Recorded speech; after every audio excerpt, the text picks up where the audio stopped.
Welcome, dear friends, to a serene spring evening where dreams dance like blossoms in the gentle night breeze. Here, under the starlit sky, let us set aside our worries and embrace this tranquil moment together. Tonight, unwind with the soothing sounds of our stories, crafted to carry you into a world of relaxation and vibrant dreams. Remember, you can enjoy these tales ad-free on our Patreon, ensuring a seamless journey into slumber. As you drift into a peaceful rest, may the warmth of our stories bring you a wonderful start to your upcoming day. Sweet dreams, and welcome to a night of gentle wonder. Story 1. The rain whispered against the window pane of Leo's small attic room, painting silver streaks in the lamplight. Below, the village of Willow Creek slept, wrapped in the damp hush of autumn. Leo, a boy with eyes the color of storm clouds and a quiet curiosity, traced the familiar whorls of the ancient oak floorboard beneath his bed. It was his secret ritual, a way to quiet the restless feeling that sometimes stirred within him, a feeling that the world held more secrets than anyone knew. Tonight, his finger caught on a splinter. He winced, but then noticed something unusual. Near the head of the bed, where the floor met the wall, a small section of wood seemed different, less worn, almost shimmering faintly in the dim light. With careful fingers, Leo pried at the edge. To his astonishment, a tiny, perfectly square compartment revealed itself, hidden for who knew how long. Inside, nestled on a bed of dust and forgotten wood shavings, lay a single object, a key. But what a key it was. It was made of a warm, honey-colored wood, smooth as river stone and surprisingly heavy for its size. Its teeth weren't metal prongs, but intricate, interwoven patterns of tiny leaves and spiraling vines, carved with impossible delicacy. It felt alive in his palm, humming with a gentle warmth like a sun-warmed stone. Leo knew every key in his grandmother's old cottage. This one belonged to no lock he'd ever seen. He turned it over. On its flat head, barely visible, were three tiny symbols, a leaf, a star, and a droplet. A thrill, part excitement, part unease, prickled his skin. This, he knew with a certainty that settled deep in his bones, was no ordinary key. The next day dawned crisp and bright, the world washed clean. Leo tucked the wooden key safely into the small leather pouch he wore around his neck, its strange warmth a constant, comforting presence against his chest.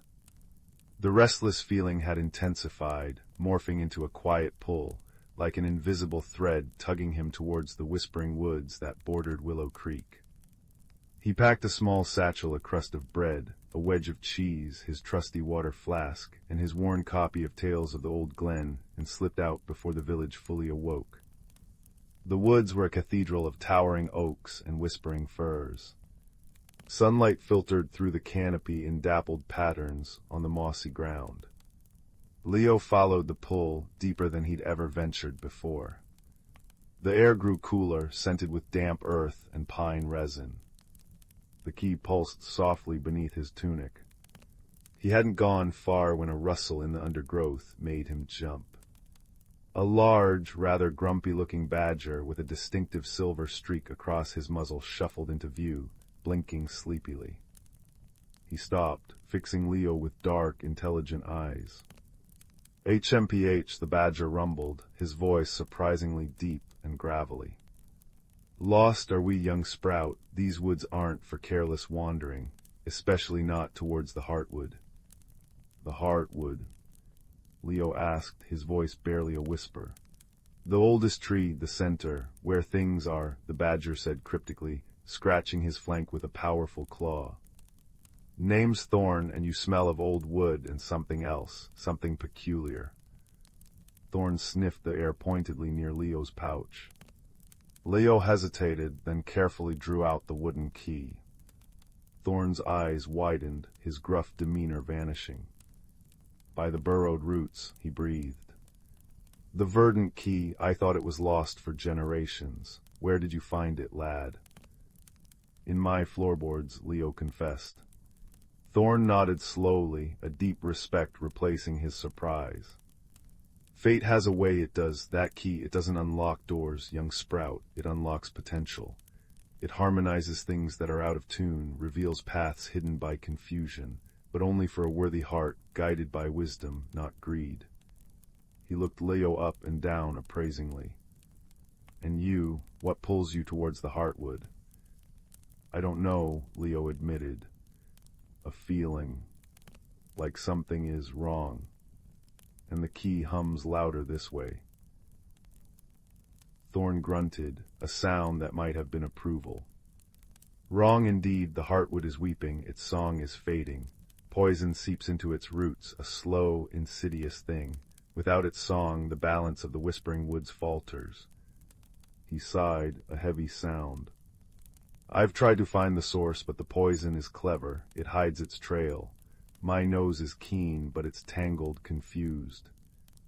Just then, a flurry of iridescent blue feathers shot past Leo's ear. A small starling landed precariously on a nearby fern, cocking her head. Tangled, confused, oh Thorn, you old grumble root, you just need a better perspective, high up like mine. Her voice was a rapid, cheerful chirp. Name's Pip saw the glint of something shiny. Is that, oh, the twisty thing? She hopped closer, peering at the key with bright, inquisitive eyes. The verdant key, Pip, Thorn corrected with a sigh, though a hint of fondness softened his gruffness. This is Leo, he found it. Found the twisty thing, excellent. Pip fluttered excitedly. It makes the air feel nice, like spring after snow, but Thorn's right. The big tree's song is all wobbly, sad. Her cheerful demeanor dimmed slightly. I hear it from the treetops. It sounds scratchy, like dry leaves. Leo looked from the wise, grounded badger to the energetic, skybound starling. He felt the key's warmth pulse in his hand, stronger now. The symbols, he murmured, remembering. A leaf, a star, a droplet, like earth, sky, water. Thorn's eyes gleamed. Perceptive lad, the elements of life here. The key resonates with them. The poison, Leo said slowly, the pieces clicking together. It's confusing the harmony, making the elements fight. Exactly, Thorn rumbled. But finding the source, it's not a physical thing you can dig up. It's a knot of ill will, of forgotten sorrow, festering somewhere deep. It whispers lies to the roots, chokes the streams of connection. Pip fluttered down onto Leo's shoulder, surprisingly light. I can fly high, see far, look for sick trees, muddy water. And I can smell the earth's distress, Thorn added. Follow the trails of decay. Leo looked at the key, then at his unlikely companions. And I have this, maybe it can help us listen, truly listen to what's wrong, not just see or smell it, but understand the discord. Thorn gave a slow, approving nod. Wisdom, young sprout, true wisdom. Force would scatter the poison, make it hide deeper. Understanding that might soothe it. Their journey became a quest of quiet observation. Pip soared above the canopy, her keen eyes scanning for patches of unnaturally wilted leaves or streams running murky. She'd dart down, chirping reports. The silver brook near the mossy stones. It looks tired, gray. Or the old rowan on the hilltop. Its leaves are drooping like sad ears. Thorn would lumber to the locations, his nose to the ground, sniffing deeply. Fear here, old fear, like a trapped animal long gone, but its panic lingers. Or resentment, sour, like spoiled berries buried deep. Leo, guided by the key's increasing warmth and gentle hum, would then step forward. He wouldn't dig or push. He'd simply sit near the troubled spot by the grayed stream, beneath the drooping rowan, place his hand on the earth or the tree's bark, and hold the verdant key. He'd close his eyes, quiet his own thoughts, and try to listen not with his ears, but with his heart, amplified by the key's resonance. Images and feelings washed over him.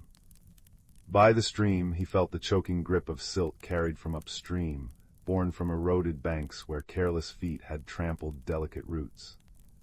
The stream wasn't poisoned, it was grieving for the lost earth, carrying the burden of the injury. Near the rowan, he sensed the echo of a lightning strike from years past, a deep wound the tree had never fully reconciled, festering into a knot of woody resentment that poisoned its own sap. Each time, guided by the key's gentle nudge and the insights from Pip and Thorn, Leo would speak softly. To the stream, he whispered apologies for the trampled earth, promising awareness. To the rowan, he acknowledged the pain of the lightning strike, offering words of resilience and the beauty it still held. The key in his hand would glow softly, a warm, green-gold light spreading like liquid sunlight from its intricate teeth. The light wouldn't force, it would weave. It seemed to gently disentangle the knots of negative energy, reminding the stream of its clear source, reminding the tree of the strength in its scars and the sunlight on its remaining leaves. Slowly, subtly, changes occurred. The Silverbrook's water began to clear, sparkling with renewed life, as if shedding a heavy cloak.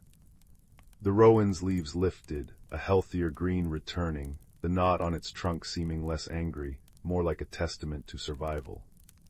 Pip would sing joyous trills overhead, and Thorn would grunt with deep satisfaction, the sour smells gradually replaced by the wholesome scent of healing earth. But the key pulled Leo ever deeper, towards the very center of the woods. The air grew thick with a profound melancholy. The great heartwood and oak of impossible girth and age stood before them. Its bark was deeply furrowed, like the face of an ancient, weary king. Its leaves, though still present, were dull, hanging limply. A faint, discordant hum vibrated in the air, making Leo's teeth ache. This was the source of the malaise. Thorn sniffed the base, his expression grim. Deep, very deep, it's not decay, it's loneliness, an abandonment so old it's turned bitter. Pip landed on a low branch, her usual cheer gone. It sounds like the saddest song, like a nestling calling for its mother who never comes. Leo approached the immense trunk. He placed his palm against the rough bark. It felt cold, despite the day's warmth. He held the verdant key tight. The symbol's leaf, star, droplet seemed to pulse against his skin. He closed his eyes, sinking into the key's resonance, letting it guide him into the heartwood's ancient consciousness. What he felt wasn't malice, but a profound, echoing sorrow. Images flooded his mind, a clearing long ago, filled with laughter and reverence, people gathering beneath the heartwood, sharing stories, offering thanks, their simple presence a balm. Then, gradually, the gathering stopped. The reverence faded, replaced by indifference. The woods became just timber, the heartwood just an old tree. The connection was severed. The heartwood, the living heart of the forest, felt forgotten, its purpose lost. Its deep roots, once nourished by gratitude and connection, now drew only the cold silence of neglect. This loneliness had curdled into a slow poison, seeping outwards, affecting everything. Tears welled in Leo's eyes. He understood. The challenge wasn't to fight poison, but to heal a broken heart. Wisdom, not force. Connection, not conquest. He didn't speak platitudes. He poured his own feeling into the key, his wonder at finding it, his gratitude for Thorn and Pip, his awe at the woods, his deep sorrow for the heartwood's pain. He thought of the silver brook running clear again, the rowan standing tall. He thought of the villagers of Willow Creek, perhaps unknowingly missing the wood's true spirit. He thought of the simple joy of listening to the rain on his window, the comfort of an old cottage. "Thank you," Leo whispered, his voice thick with emotion, his forehead resting against the cold bark. "Thank you for sheltering Thorn and Pip. Thank you for the clean water, for the air we breathe, for the quiet strength you hold. We see you, we remember you, you are not alone." He held the verdant key firmly against the trunk. It blazed with a warm, golden-green light, brighter than ever before.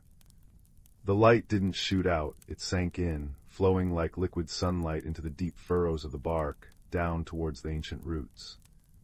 The discordant hum faltered, then shifted. It softened, becoming a deep, resonant thrum, like the lowest string of a giant harp being gently plucked. Above, Pip began to sing. Not her usual rapid chirps, but a clear, pure melody, a song of homecoming and comfort. Thorn, beside Leo, placed a heavy paw against the tree and began a low, rumbling hum, a sound as deep and steady as the earth itself. Leo added his own quiet voice, a simple, wordless tune of solace. The golden-green light pulsed in time with their combined offering. Slowly, warmth radiated from the bark beneath Leo's hand. The dull leaves overhead seemed to drink in the sunlight, their green deepening, becoming vibrant. A sense of profound peace, deep and ancient, settled over the clearing. The air itself tasted sweeter, cleaner. The poison of loneliness dissolved, washed away by the simple, powerful tide of remembered connection, and offered gratitude. The verdant key's light gradually faded, leaving the wood warm and humming faintly in Leo's hand. The heartwood stood tall, its presence no longer sorrowful, but serene, strong, and deeply present. The forest sighed a collective breath of relief as the balance was restored. The journey back felt different. The wood seemed brighter, the birdsong sweeter. Thorn walked with a lighter step, and Pip flitted around Leo's head, singing snatches of her joyous song. When they reached the edge of the woods near Leo's cottage, twilight was painting the sky in lavender and peach. "Well, lad," Thorn rumbled, looking at Leo with newfound respect. "You found more than a key in your floorboards. You found your own wisdom. And you fixed the big tree's song." Pip chirped, landing on Thorn's head, much to the badger's resigned sigh. "It sounds happy now, like sunshine." Leo touched the wooden key in his pouch. It was cool now, just a beautifully carved piece of wood, its extraordinary task complete. But he felt its legacy warm within him, the understanding that true magic lay in listening, in connection, in kindness, and in seeing the extraordinary heart within the ordinary. "Thank you," Leo said to his friends. "I couldn't have done it without you both." Thorn harumphed, but his eyes were kind. "Remember, lad, the woods remember, and so do we. Visit, listen." With a final nod, the silver-streaked badger melted back into the undergrowth. Pip gave a cheerful trill. "Bye-bye, Leo. Look for me in the apple tree." And in a flash of blue, she was gone, soaring into the twilight. Leo walked back to the quiet cottage. The rain had stopped, leaving the world fresh and clean. He climbed the creaky stairs to his attic room. Kneeling by his bed, he carefully placed the wooden key back into its hidden compartment and slid the floorboard shut. It looked ordinary again. Perfectly ordinary. He blew out his lamp and crawled into bed. Outside his window, the whispering woods stood dark and peaceful against the starlit sky. He could almost feel the deep, contented hum of the heartwood, a gentle vibration carried on the night air, a lullaby woven from ancient roots and grateful hearts. Leo smiled, a deep contentment settling over him. He had unlocked a secret, not just in the woods, but within himself, the quiet magic of listening, the strength of friendship, and the extraordinary wonder hidden in the heart of ordinary things. The last thing he heard before drifting into a peaceful sleep was the soft, rhythmic sigh of the woods, a sound like a contented giant breathing, safe and sound once more. And in that deep, quiet comfort, Leo knew that all was well, and the world was full of gentle, sleeping magic. Sleep well, little listener. Sleep well. Story 2. The rain whispered secrets against the attic window pane as young Clara traced her finger through the dust on an old oak trunk. She'd always felt like one of those forgotten things herself, quiet, easily overlooked. But today, while exploring her grandmother's cobwebbed sanctuary, her hand brushed against something cool and smooth tucked beneath a moth-eaten quilt. It was a teapot no larger than her palm, crafted from moon-pale porcelain. Tiny constellations glimmered across its surface, swirling like captured stardust. "Curious, isn't it?" chirped a voice near her elbow. A plump brown mouse with whiskers like question marks peered up at her. "Name's Pip. That teapot hasn't sung in 50 years. Clara gasped. "You can talk." "Only to listeners," Pip said, puffing his chest proudly. "And you, my dear, listen with your whole self. That's rare." He explained that the teapot brewed not tea, but memories, not one's own, but unspoken stories lingering in objects nearby. "Warm water and a drop of kindness," he instructed. "But mind the steam, some memories ache." Clara's heart fluttered like a trapped bird. Carefully, she filled the teapot from a rainwater barrel near the window and cradled it in her palms. Warmth bloomed against her skin as constellations on the porcelain brightened. Mist rose, carrying the scent of sun-warmed hay and laughter. Before her, a hazy scene unfolded, her grandmother as a girl, chasing fireflies with a boy whose grin split his face like sunshine. His name was Finn, rumbled a deep, melodic voice. An antique grandfather clock in the corner, its pendulum swaying like a metronome, spoke. "I'm Horatio. I've counted every heartbeat in this house." Finn moved away. Sorrow tucked itself into that quilt you found the teapot under. For days, Clara returned, brewing gentle memories, a wedding veil's joyful tears, a lullaby hummed to a sickly kitten. Each misty tale made her feel less invisible, as if her quiet attention mended something broken in the world. But one afternoon, when she poured water over the teapot, the mist turned storm-gray. Thunder rumbled in the vapor, and the scent of salt and pine needles stung her eyes. A memory unfolded, Finn, now grown, standing at a rain-lashed train platform, a letter crumpled in his hand. Clara glimpsed the words "cannot return" before the image fractured into sobs. The attic trembled. Dust rained from the rafters as the sorrowful mist swirled into a whirlwind, howling with decades of heartache. Pip squeaked, hiding behind Horatio's wooden leg. "Put the lid on, stop it," he cried. Clara's fingers hovered over the lid. But Horatio's voice, steady as his ticking, cut through the chaos. "Force won't calm this storm, child. Some memories need to be heard, not silenced." Trembling, Clara stepped toward the weeping mist. She didn't shout. She didn't cover her ears. Instead, she sat cross-legged on the dusty floorboards, the teapot warm in her lap. "I'm here," she murmured, as she did for wounded birds or frost-nipped flowers. "It's all right to be sad." She hummed the lullaby from the kitten's memory, soft and low, like wind through reeds. The tempest paused. The mist thinned, reshaping into Finn sitting alone on a hillside, watching stars. This time, Clara noticed what he held, not just a goodbye letter, but a dried firefly in a tiny vial, a memory of joy kept close. "You took the light with you," Clara whispered to the vision. It never left. The mist sighed, releasing the scents of damp earth and night-blooming jasmine. Finn's image smiled faintly before dissolving into stardust that settled like glitter on Clara's palms. The attic grew still, bathed in late afternoon gold. Pip crept out, wide-eyed.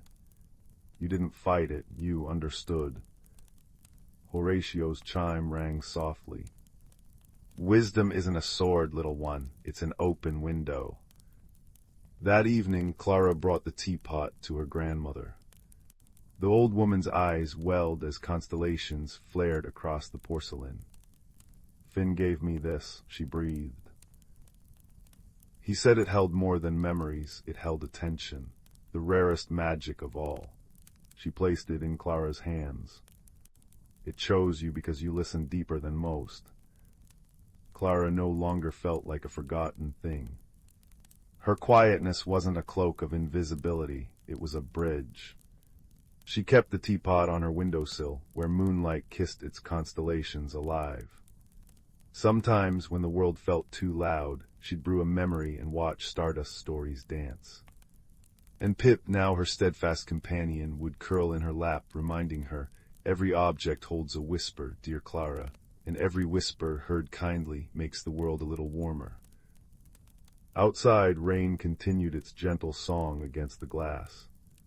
Inside, Clara smiled, cradling the teapot that taught her the softest magic, that in stillness we find the strength to heal storms.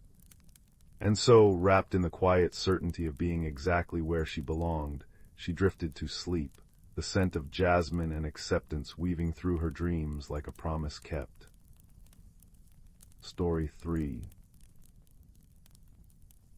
The forest sighed as twilight painted the sky in shades of lavender and bruised plum. Leo, a boy whose restless energy usually crackled like static, sat unusually still on his windowsill. Below, the sprawling expanse of the Whisperwood beckoned, its ancient trees murmuring secrets on the breeze. Leo felt a familiar frustration gnawing at him, the frustration of feeling too loud in a quiet world, too quick where others were slow. He longed for something more, something to quiet the buzzing in his own head. That's when he saw it. Nestled amongst the roots of the great weeping tree at the forest's edge, something glimmered with a soft, internal light. Not a firefly nor a piece of glass. It pulsed gently, like a tiny, captured heartbeat. Curiosity, a stronger force than frustration, propelled Leo out of his house and down the dew-kissed path. The object was a smooth, river-polished stone, warm to the touch and etched with spirals that seemed to shift in the fading light. As Leo's fingers closed around it, a profound sense of calm washed over him, quieting the internal noise. A single word resonated in his mind, clear as a bell: Glowhaven. And with the word, a path he'd never noticed before shimmered into existence between the gnarled roots of the weeping tree, leading steeply downward, illuminated by the stone's soft, pearlescent glow. This was the Whisper Stone, though he wouldn't know its name until later. Tonight it was his key. Taking a deep breath of cool, earthy air, Leo stepped onto the path. The descent was like entering another world. Moss, thick and luminous emerald, carpeted the walls. Tiny, bioluminescent fungi clung to crevices, casting constellations onto the damp stone. The air grew cooler, carrying the scent of damp earth and something sweet and unfamiliar like crushed moon petals. The deeper he went, the more the Whisper Stone hummed, a comforting vibration against his palm. He emerged into Glowhaven. It wasn't a cavern, but a vast, subterranean realm. Gigantic crystal formations, glowing with soft amethyst, sapphire, and topaz light, pierced the high ceiling like cathedral spires. Rivers of liquid light, shimmering silver and gold, snaked across the floor, reflecting the crystal glow onto walls covered in phosphorescent lichen. Giant, luminous mushrooms swayed gently, releasing puffs of sparkling spores that danced in the still air. The silence here was deep, profound, yet alive with the gentle hum of the crystals and the soft gurgle of the light rivers. It was breathtakingly beautiful, a world sculpted from pure, quiet magic. Leo stood transfixed, the Whisper Stone pulsing warmly in his hand, attuned to this hidden heart. But his awe was short-lived. A tremor ran through the ground. One of the great crystal spires flickered erratically, its light dimming. A wave of profound sadness, thick and heavy as fog, washed over him, emanating from the very center of Glowhaven. The Whisper Stone's light dimmed momentarily in response. Following the pull of the stone and the source of the sadness, Leo navigated the luminous landscape. He crossed bridges woven from glowing vines, past meadows of soft, light-emitting grass and skirted pools where reflections showed not his face, but fleeting glimpses of other shimmering forms. He felt unseen eyes watching him, but the gaze held curiosity, not malice. Near the heart of Glowhaven stood the Heartwood, an immense, ancient tree unlike any Leo had ever seen. Its trunk wasn't wood but solidified crystal, veins of pure gold and silver light pulsing within it. Its roots plunged deep into the luminous rivers, and its canopy, high above, was woven from strands of solidified moonlight. But the heartwood was sickly. Its crystal trunk was dull, laced with cracks of shadow. The light within pulsed weakly, erratically. The source of the sadness was here, a low, mournful thrumming that vibrated through Leo's bones. The whisper stone flickered again. Then a small voice, like the rustle of dry leaves, spoke from behind a cluster of glowing toadstools. "It weakens." Leo jumped, clutching the stone. Peering out was a creature no taller than his knee. It resembled a tiny, slender figure woven from roots, moss, and autumn leaves. Large, luminous eyes, the color of moss agate, blinked at him with deep sorrow. Wisps of glowing pollen drifted from its leafy hair. It trembled visibly. "Who are you?" Leo whispered, mindful of the profound quiet. "I am Fern," the creature replied, its voice barely audible. "Guardian or I was meant to be, the heartwood is dying, the shadow sickness spreads." Fern gestured towards the dark cracks with a twig-like finger. "It feeds on noise, on harsh sounds, on the chaos from up there." Fern pointed vaguely upwards. "It weakens the heartwood, which keeps Glowhaven alive, which in turn—" Fern trailed off, looking fearfully at the whisper stone in Leo's hand. "That stone, it hasn't glowed so brightly in many turnings of the great crystal. Where did you find it?"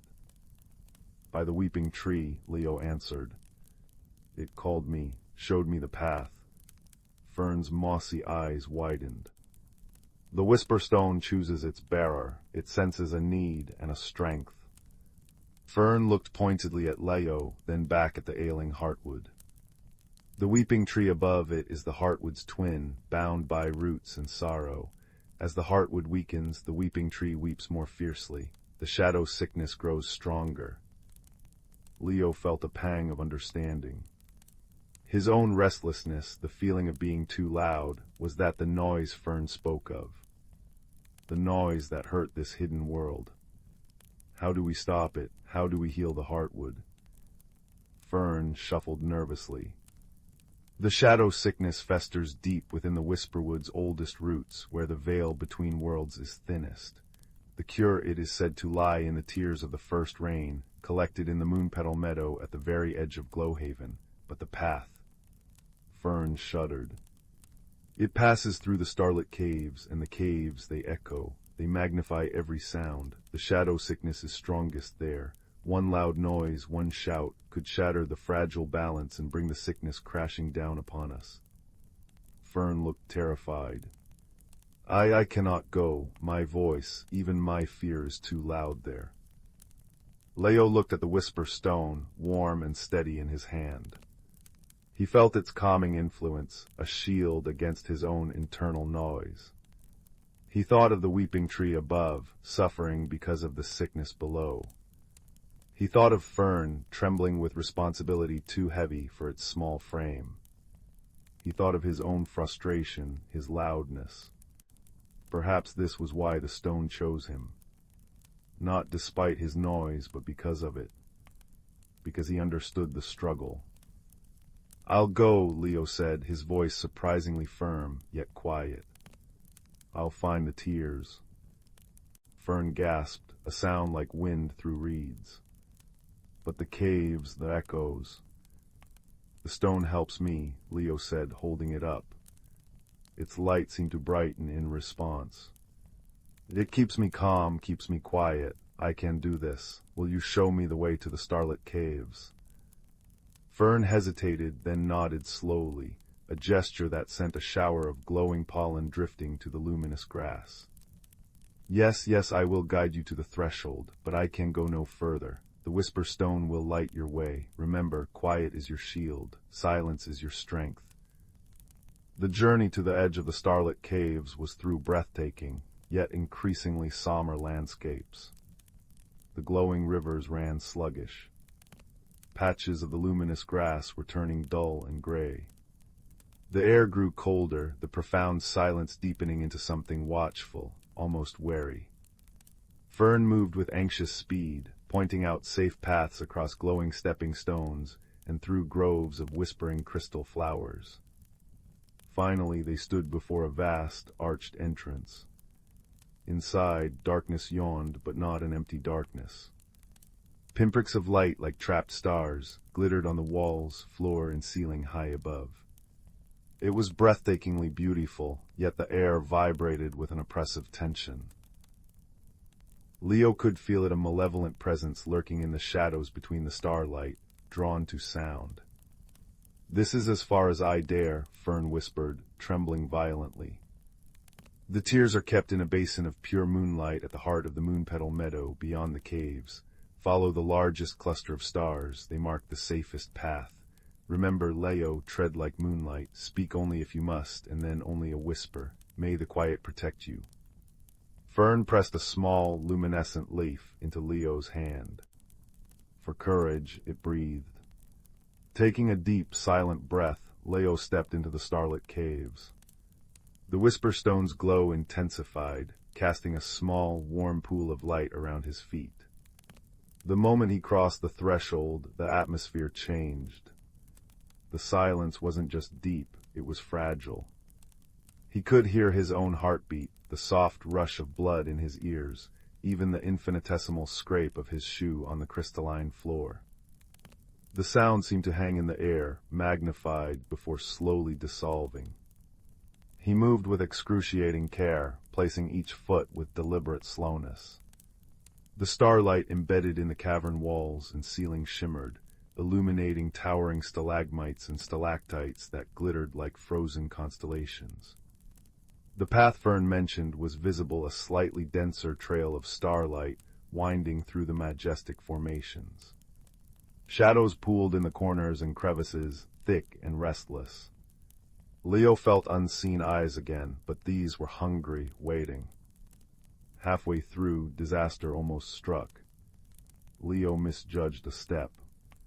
His foot slipped on a patch of damp, smooth crystal. He lurched sideways, his arm flailing out instinctively to catch himself against a towering stalagmite. The contact wasn't loud, a soft thud, but in the hypersensitive air of the cave, it echoed like a gong. The reaction was instantaneous. The restless shadows surged. The air filled with a low, chittering hiss that seemed to come from everywhere at once. The starlight flickered violently.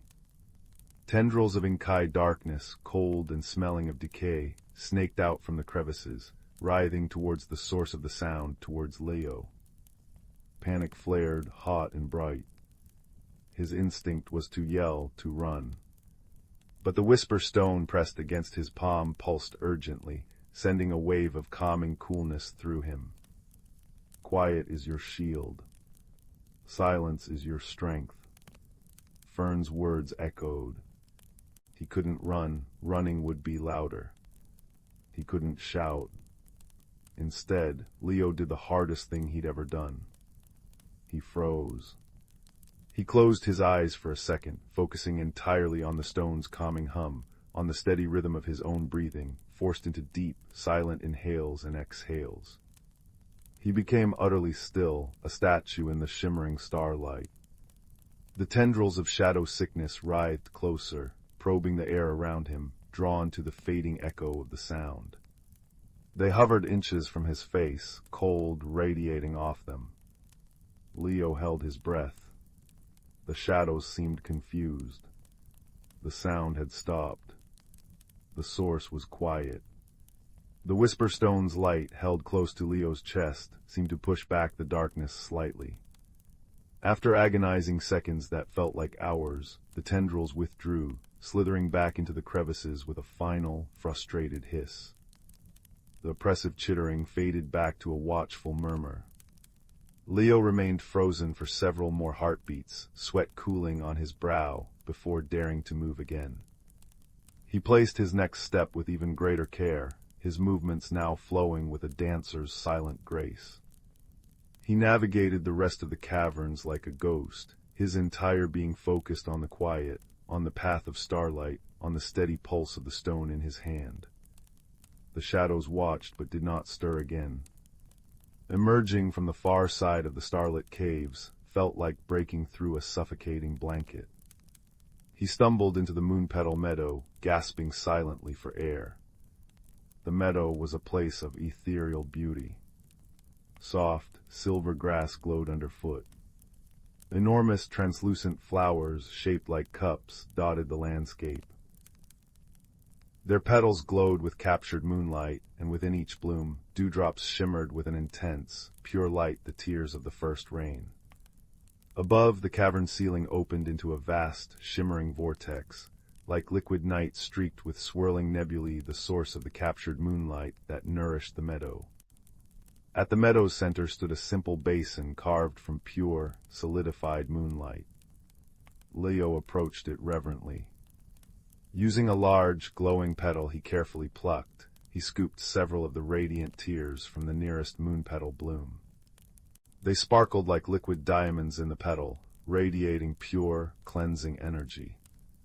He carried them to the basin and poured them in.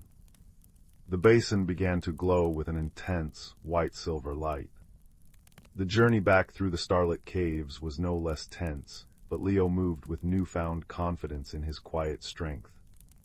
He navigated the echoing expanse, a master of silence now, the whisper stone a trusted companion. Fern was waiting, a quivering ball of anxiety, at the cave entrance. Seeing Leo emerge unharmed with the basin glowing softly, Fern let out a tiny, joyous chirp that sounded like a bell made of leaves. Together, they hurried back to the ailing heartwood. The sickness seemed worse. The cracks of shadow pulsed darkly, spreading further up the crystalline trunk. The mournful thrumming was weaker, fainter. Pour the tears onto the roots, Fern instructed, voice hushed with awe. Leo carefully lifted the basin. As the luminous liquid touched the heartwood's roots where they met the light river, a miracle unfolded. The tears spread like liquid silver, racing up the cracks in the crystal trunk. Where they flowed, the darkness dissolved, vanishing like smoke. The cracks sealed themselves with a soft, musical chime. The dull crystal cleared, becoming radiantly transparent again. The veins of gold and silver light within pulsed stronger, brighter, sending waves of warm, golden light radiating outwards through Glowhaven. The effect was instantaneous and profound. The flickering crystal spires blazed with steady light. The sluggish light rivers quickened, sparkling with renewed vigor. The gray patches on the luminous grass vanished, replaced by vibrant, glowing green. The air itself warmed, filled with the sweet scent of moon petals and healthy earth. The deep sadness lifted, replaced by a wave of pure, resonant joy that vibrated through the very ground. Glowhaven sighed, a sound of profound relief and renewed life. Fern danced, a whirlwind of glowing pollen and rustling leaves, laughing a sound like wind chimes. You did it, Leo, you healed the heartwood. Leo looked at the whisper stone. It glowed steadily, warmly, no longer pulsing with urgency, but with contentment. He felt different too. The constant buzzing in his head, the restless energy, was still there, but quieter, gentler. It felt manageable, like a stream instead of a torrent. He felt a deep sense of peace, a quiet strength he hadn't known before. He hadn't just healed the heartwood, he had found a part of himself. As Leo followed Fern back to the shimmering path leading upwards, he paused. Will the sickness come back? Fern looked thoughtful. The shadow sickness is always a whisper away, drawn by noise and harshness, but the heartwood is strong again, and the whisper stone, it has a new guardian. Fern nodded towards Leo. You carry its quiet strength back to the world above. Remember Glowhaven, Leo. Remember the strength in stillness. Tend to the quiet places within and without. Leo emerged from the roots of the weeping tree, just as the first rays of dawn painted the horizon peach and gold. The weeping tree stood tall and serene. No dew dripped from its leaves like tears. Instead, they glistened with fresh morning moisture, reflecting the sunrise. The whisper stone in his pocket was warm, a comforting presence. He walked back to his house, not with restless energy, but with a quiet, purposeful step. He looked at the whisperwood with new eyes, understanding the delicate balance, the hidden world beneath, the magic woven into the roots and the quiet. He knew the buzzing inside him might return, but now he also knew the strength of the quiet stone, the courage found in stillness, and the profound connection between his world and the luminous heart below. That night, as Leo lay in bed, the whisper stone resting on his bedside table, its soft glow and nightlight, he listened. Not just to the crickets and the wind, but to the deep, quiet hum he now knew came from far below, from the healed heartwood of Glowhaven. It was a sound of peace, of resilience, a gentle lullaby woven from moonlight, crystal, and the enduring strength of quiet courage. He closed his eyes, a small smile touching his lips, and drifted into the deepest, most peaceful sleep he'd ever known, knowing that magic wasn't just in far-off lands, but right beneath his feet, and within the quiet center of his own heart. The journey had changed him, not by taking away his spirit, but by showing him how to hold it gently, how to listen, and how the quietest steps could sometimes heal the loudest wounds. And high above, the stars seemed to shine just a little brighter, mirroring the renewed light deep within the earth, a silent testament to the night a restless boy found his stillness and saved a hidden world. Story 4.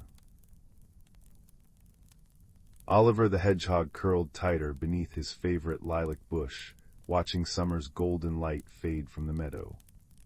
For weeks, a restless feeling had prickled beneath his spines, a discomfort that grew as the air turned crisp and the first maple leaves blushed crimson. Change was sweeping through Whisperwood, and Oliver wanted none of it. He missed the steady warmth of endless green days, the predictable hum of bees, the way clover felt soft and unchanging under his paws. Now everything shifted. Berries ripened too fast, migrating birds filled the sky with urgent cries, and worst of all, his own cozy burrow felt strangely restless. One misty dawn, Oliver discovered the source of his unease. Tiny luminous mushrooms, no bigger than dewdrops, had sprouted in a perfect circle around his sleeping nook. They pulsed with a gentle blue light that made his spines tingle. "Shoo," he whispered, nudging them with his snout. But they only glowed brighter, their light weaving patterns on the earth like liquid starlight. Panic tightened his chest. This isn't how things should be, he thought. His wise friend Hoot the Owl observed from her cedar perch. "Ah, the glimmercaps," she murmured, her feathers ruffling like crumpled parchment. "They only bloom when a heart is ready to grow, little one. They're not weeds to be plucked, they're guides." Oliver huffed. "I don't need growing, I need everything to stay exactly as it is." But that night the mushrooms glowed so fiercely they lit his burrow like a lantern, and their light carried whispers, faint, musical sighs that spoke of hidden paths and forgotten wonders. Sleep became impossible.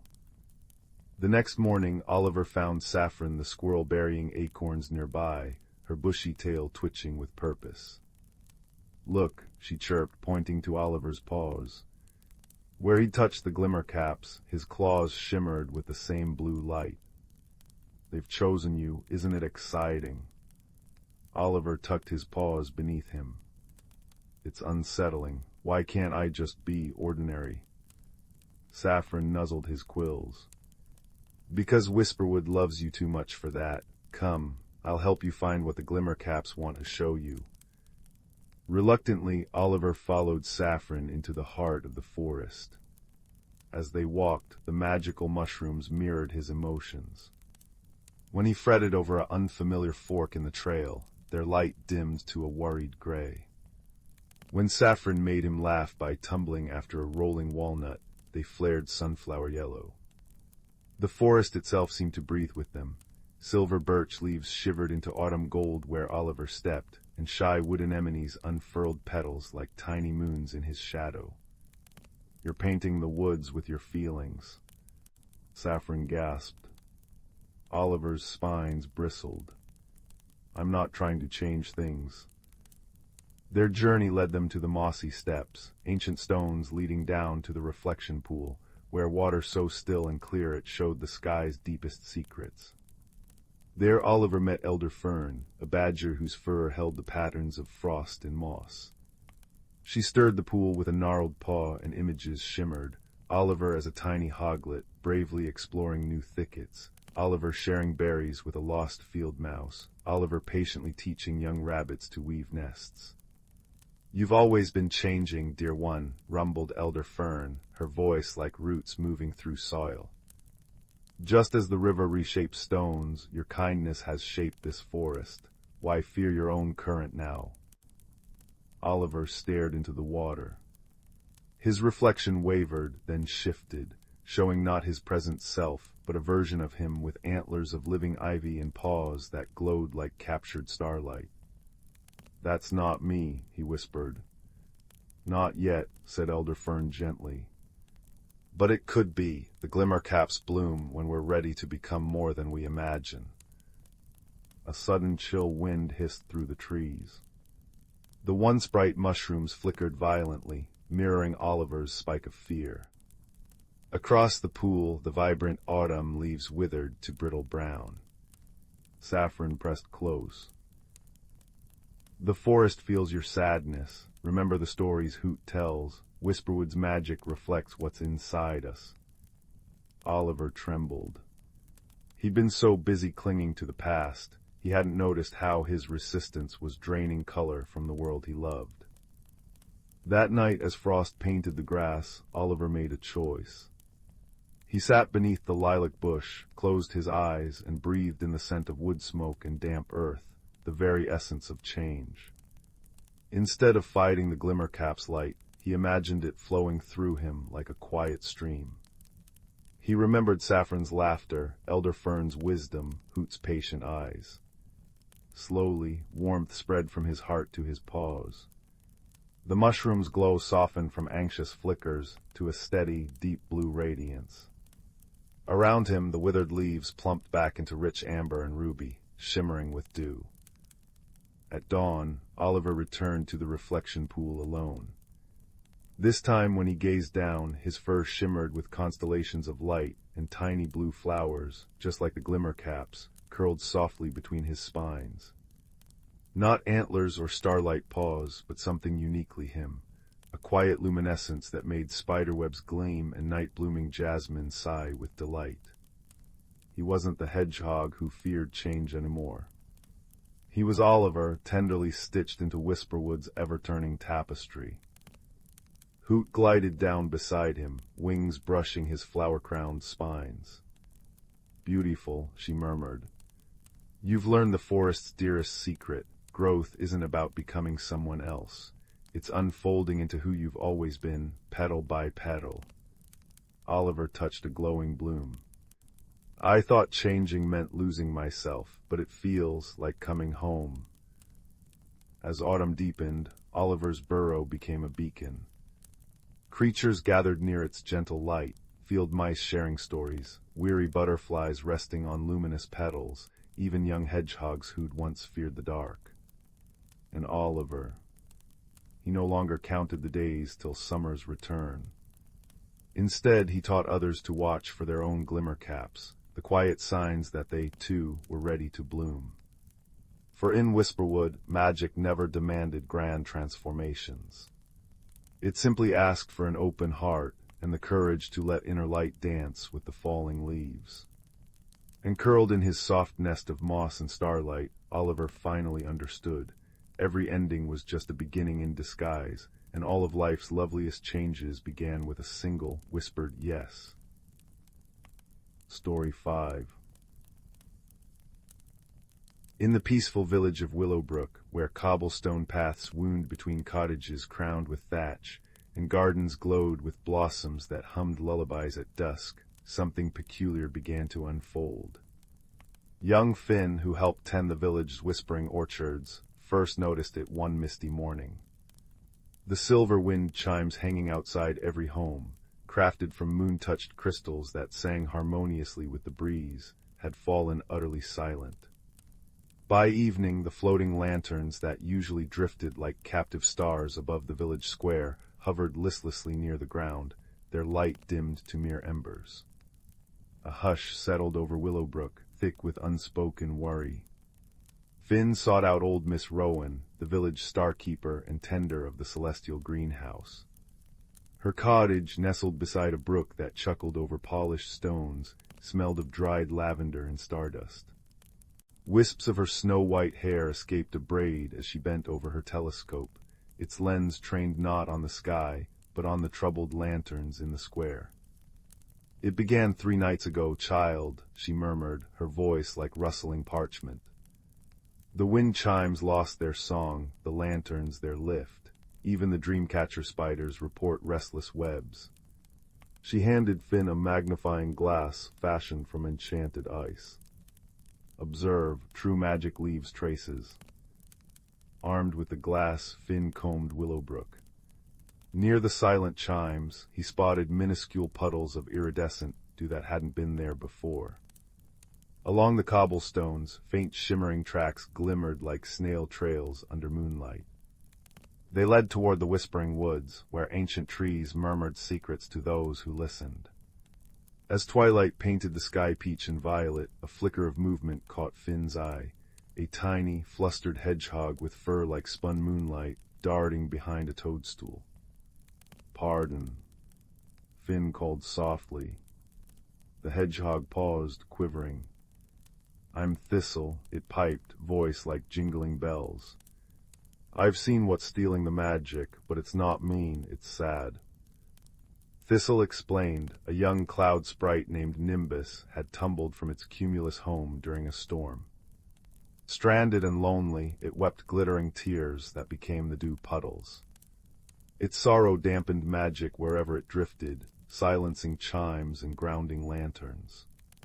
"It hides in the old observatory ruins," Thistle whispered. Afraid to be seen. Finn's heart ached. He gathered supplies, a jar of honeyed starlight, Miss Rowan's remedy for gloom, a blanket woven from dandelion fluff, and Thistle nestled in his pocket. The ruins stood cloaked in ivy, moonlight filtering through a crumbling dome. There, curled in a dusty corner, was Nimbus, a wisp of vapor with eyes like liquid sapphire, shimmering with unshed tears. Finn knelt, offering the honeyed starlight. "It's okay to be lost," he said gently. Nimbus drifted closer, its form solidifying into a small, soft-edged cloud. As it sipped the starlight, its tears ceased. Thistle nudged the dandelion blanket forward. "Wrap up," the hedgehog chimed. "We'll find your sky path." Back at the celestial greenhouse, Miss Rowan smiled. "Ah, a sprite's grief dims joy, but joy lifts grief." She plucked a dormant skyseed from her shelves, a translucent pod that bloomed into miniature hot air balloons when nurtured with laughter. Finn, Thistle, and Nimbus spent the night sharing stories. Finn told of apple blossom races, Thistle recounted tunneling adventures, Nimbus whispered of dancing with northern lights.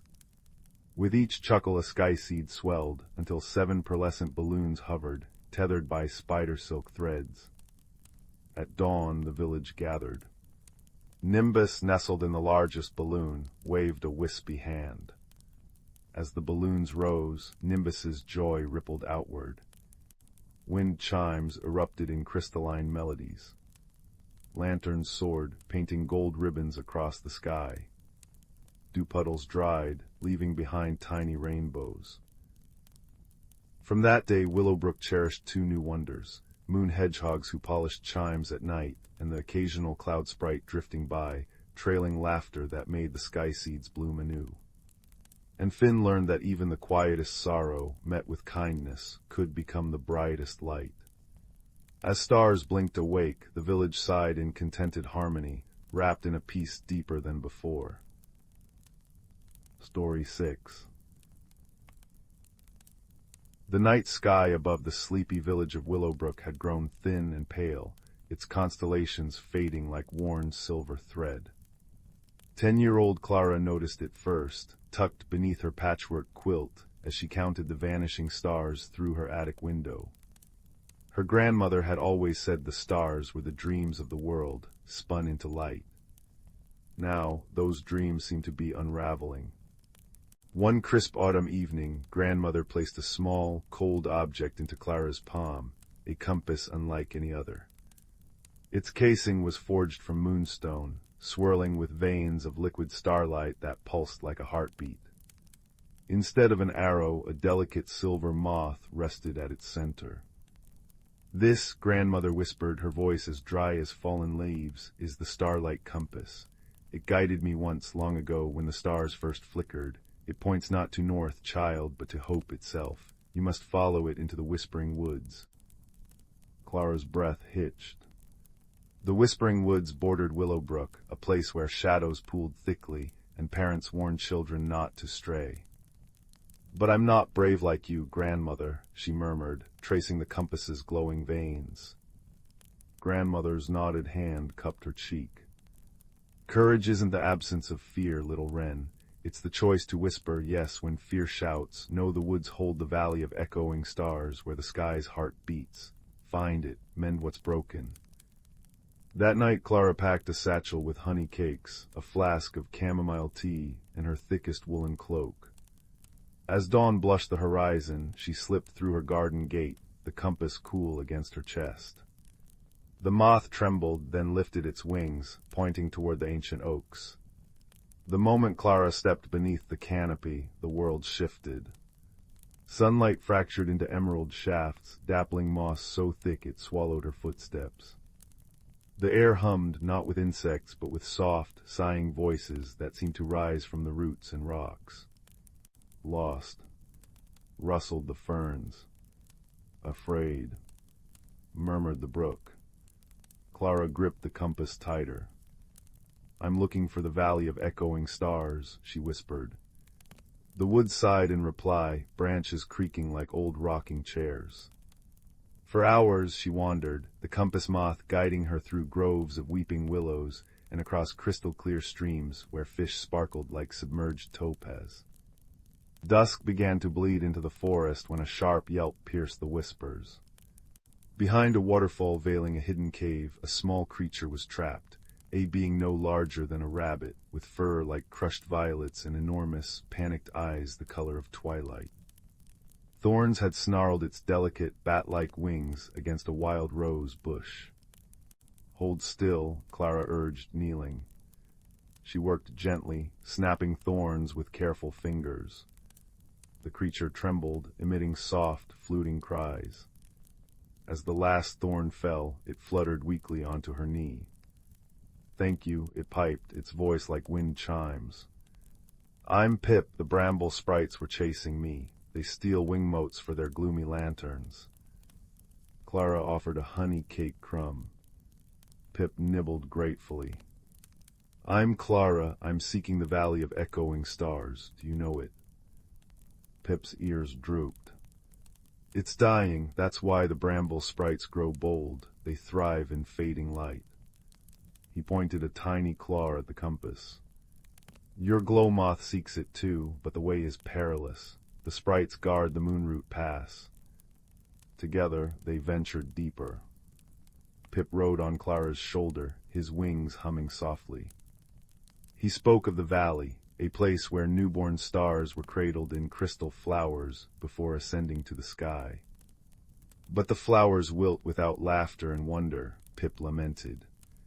"Your world stopped looking up, forgot the stories." As moonlight silvered the path, thorny vines slithered across the trail. From the gloom emerged bramble sprites, twig-limbed, thorn-crowned creatures with hollow eyes holding dim, greasy lanterns. Their leader, a gnarled sprite with a crown of withered nightshade, hissed, "Give us the light bringer. Its glow will feed our lanterns for years." Clara clutched the compass. The moth blazed brilliantly. "No," she cried, her voice surprisingly steady. "You can't steal light, you have to make your own." She remembered grandmother's words, "It points to hope." Closing her eyes, she focused on the warmth of Pip's trust, the sweetness of her grandmother's stories, the lingering taste of honey cakes. The compass grew hot, then erupted in a beam of pure, gentle radiance. The bramble sprites shrieked, shielding their eyes. Their lanterns flickered wildly, not dimming but brightening, filling with clean, gold light as Clara's beam touched them.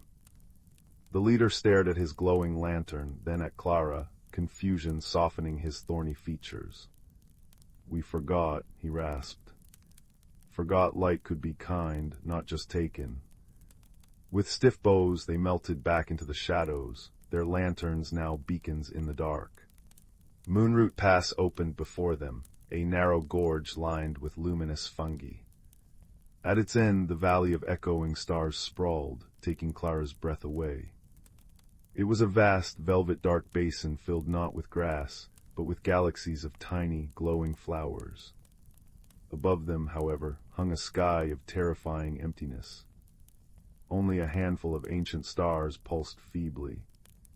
Most flowers lay shriveled, their light extinguished. In the valley's heart stood an enormous, cracked crystal spire, the star cradle. Pip fluttered to a wilted blossom. See, without wonder they fade. He touched a petal, it crumbled to ash. Clara approached the star cradle.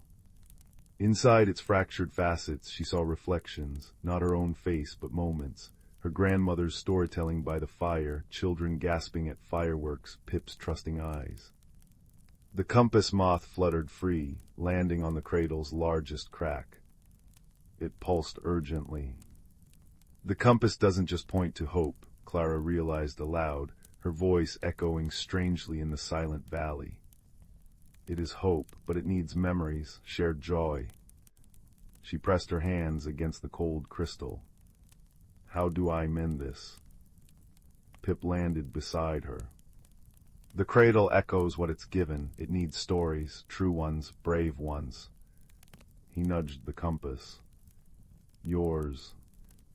Taking a deep breath, Clara closed her eyes. She poured into the cradle her memories, the scent of grandmother's lavender sachets, the thrill of her first snowfall, the kindness of a shared honey cake with Pip, even the fear she'd conquered facing the sprites. She sang the lullabies grandmother taught her, her voice small but clear in the vastness. The compass blazed on her chest, its light flowing into the cracks. Slowly, tenderly, the star cradle began to hum. The cracks sealed with seams of liquid starlight. One by one, the withered flowers at its base lifted their heads. Buds unfurled, tiny, radiant stars drifting upward like luminous dandelion seeds. They floated into the void, blossoming into full constellations. A dragon made of sapphire sparks, a rabbit woven from silver thread, a ship sailing on an emerald nebula. The valley bloomed with soft, multicolored light, the echoes of Clara's stories shimmering in the air like fireflies. Pip danced among the newborn stars, his wings scattering prismatic dust. You did it, you remembered for everyone. Exhausted but radiant, Clara watched the sky fill. The moth returned to the compass, now glowing with a deep, contented light. It wasn't just me, she whispered. It was grandmother's trust, your friendship, even the sprites, they just needed to remember kindness. The journey back felt shorter. The whispering woods now sighed with contentment, the voices gentle and welcoming. At the forest's edge, Pip nuzzled her cheek. I'll watch the valley, he promised.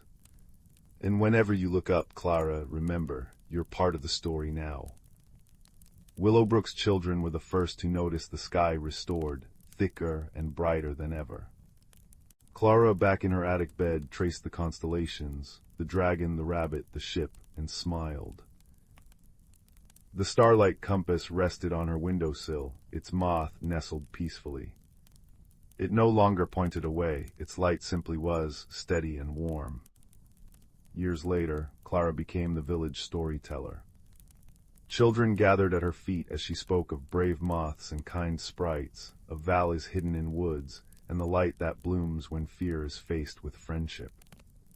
And always on clear nights she'd point to the brightest cluster of stars, a small, violet-winged shape nestled near the dragon.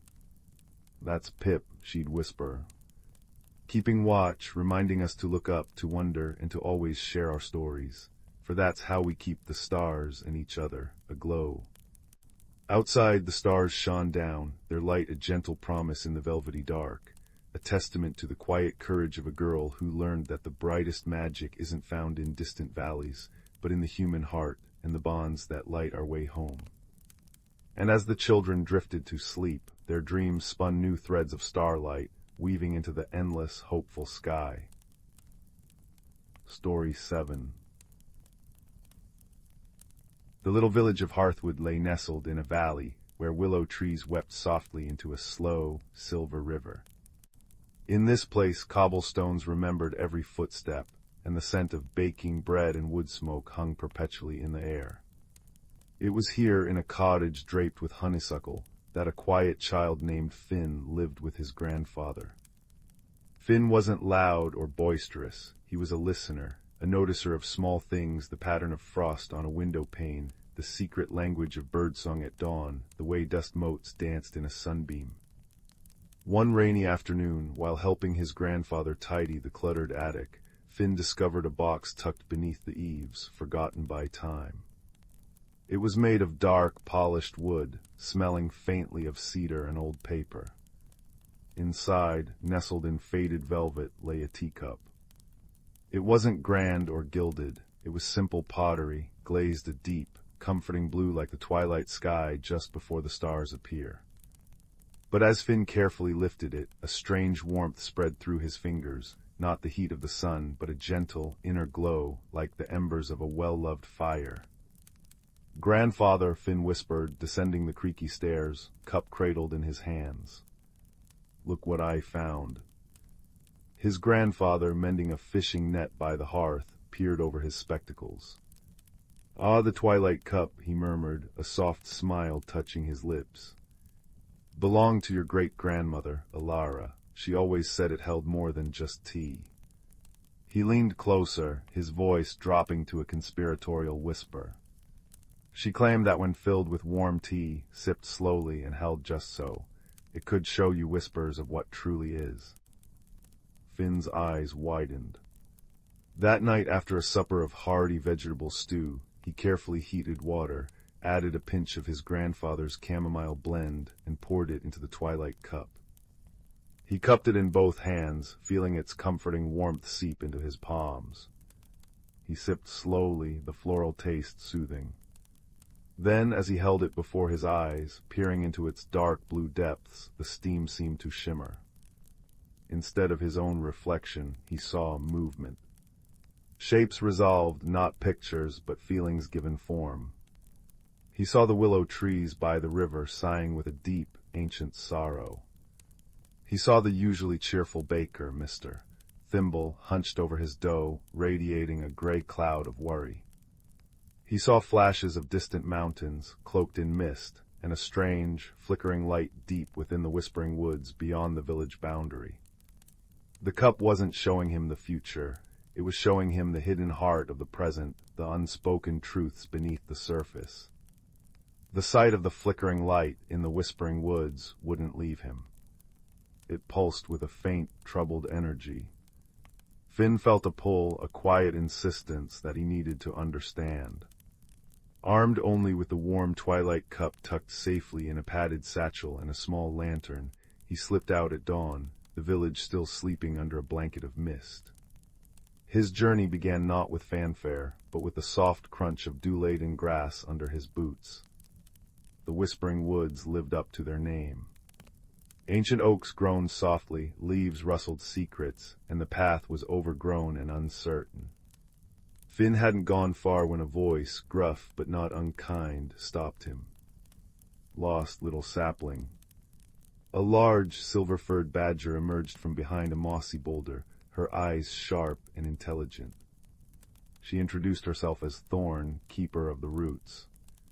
"You carry a curious warmth," she observed, sniffing the air near Finn's satchel. Finn explained about the cup and the troubled light. Thorn nodded slowly. The woods are uneasy. The heart flame, the spirit that warms the oldest roots and guides the seasons here, is dimming. Its light flickers with confusion, not sickness.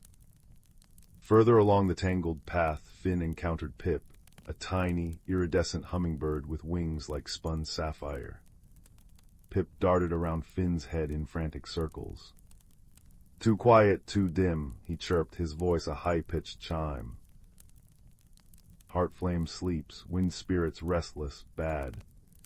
Pip became their aerial scout, zipping ahead to report on the path and the growing unease in the forest. The air grew colder, the whispers turning into mournful sighs. Birdsong ceased. Near a wide, slow-moving stream that cut through the woods, they met their third helper. The water seemed to gather itself, rising into the form of a woman woven from liquid light and trailing waterweed. She was Saren, the stream singer. Her voice was the sound of water over stones.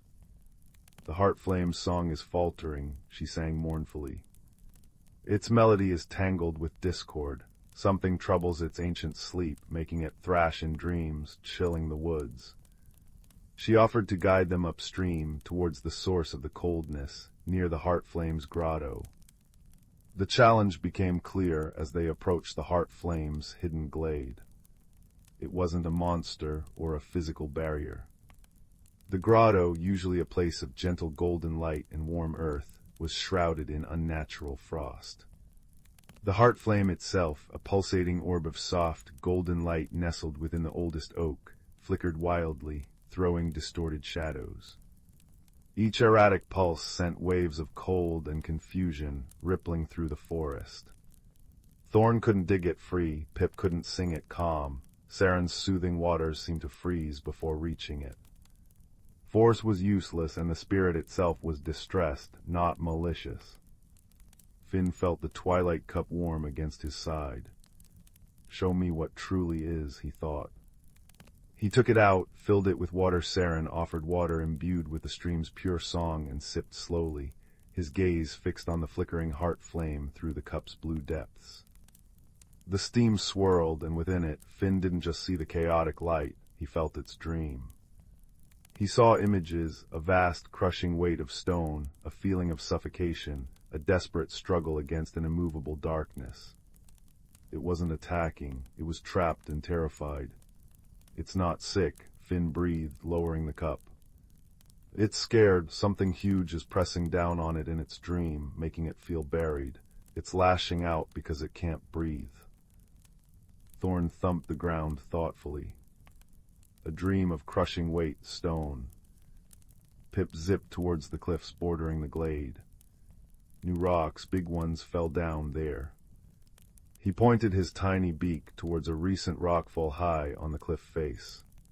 Saren sang softly, the earth shifted, the roots groaned beneath that new weight.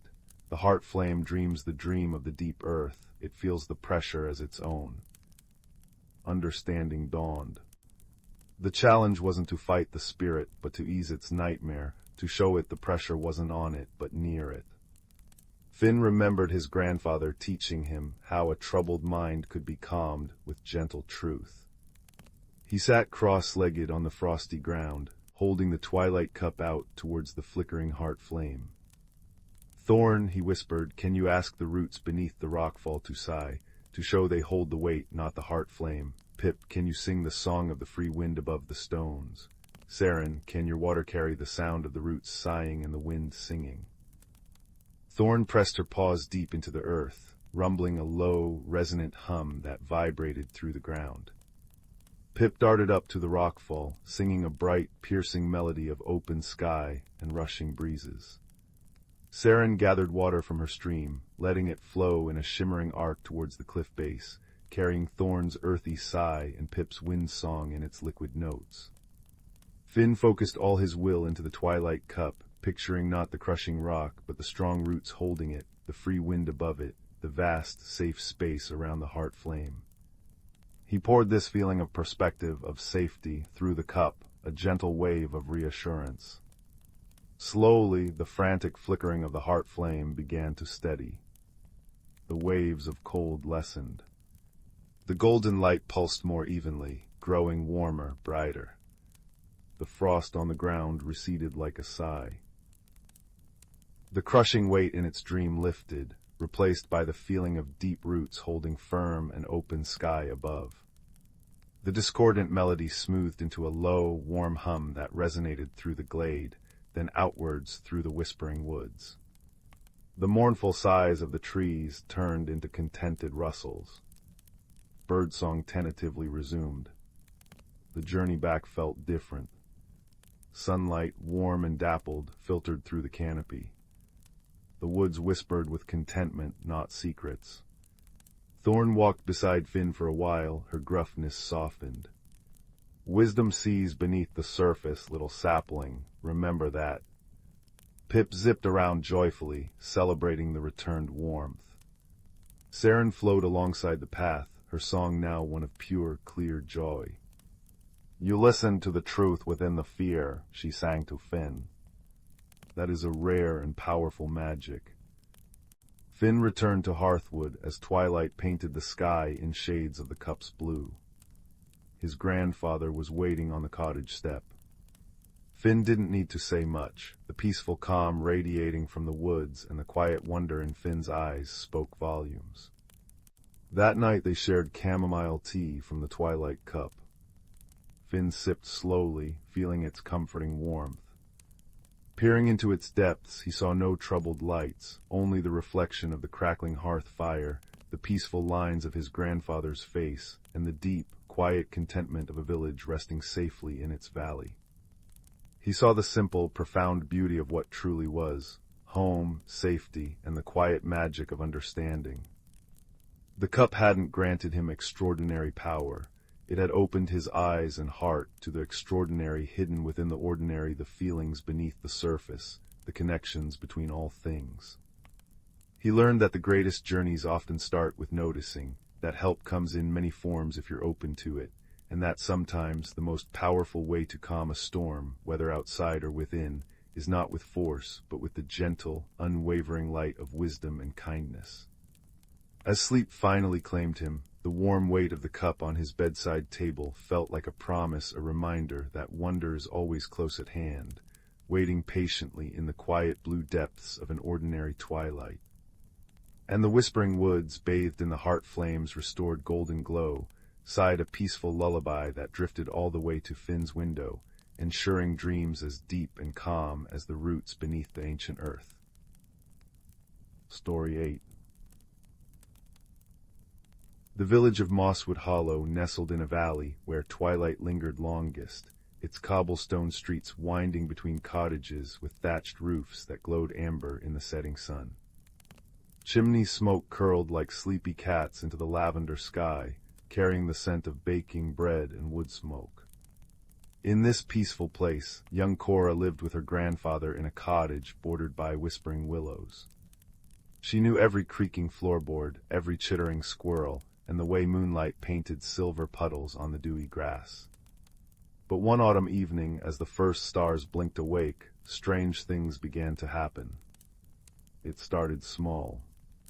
Cora left her favorite blue hair ribbon on the garden bench, only to find it the next morning neatly coiled on her windowsill, damp with dew.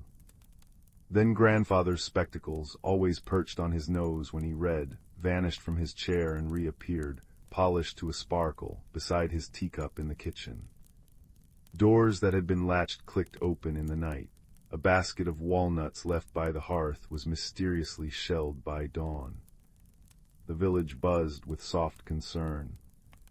Mrs. Gable's knitting needles danced without her hands. Old man Hemlock's prized pocket watch chimed 2 hours early.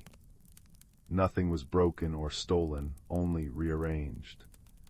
A gentle unease settled over Mosswood Hollow, like a cobweb brushed against the skin. Cora, with her keen eyes and quiet curiosity, decided to unravel the mystery. She tucked a notebook into her apron pocket and set out at twilight when the disturbances seemed strongest. The air hummed with the scent of fallen leaves and distant wood fires, and a soft, golden mist clung to the ground. Grandfather says mysteries are like tangled yarn, she murmured to herself, her breath puffing white in the cooling air. find one loose thread and the rest follows. Her first clue came near the crooked stone bridge, a trail of tiny, shimmering footprints no bigger than acorn caps, glinting with faint starlight on the mossy bank. They led into the whispering woods. Deep among the ancient oaks, where roots twisted like old friends holding hands, Cora met Bramble.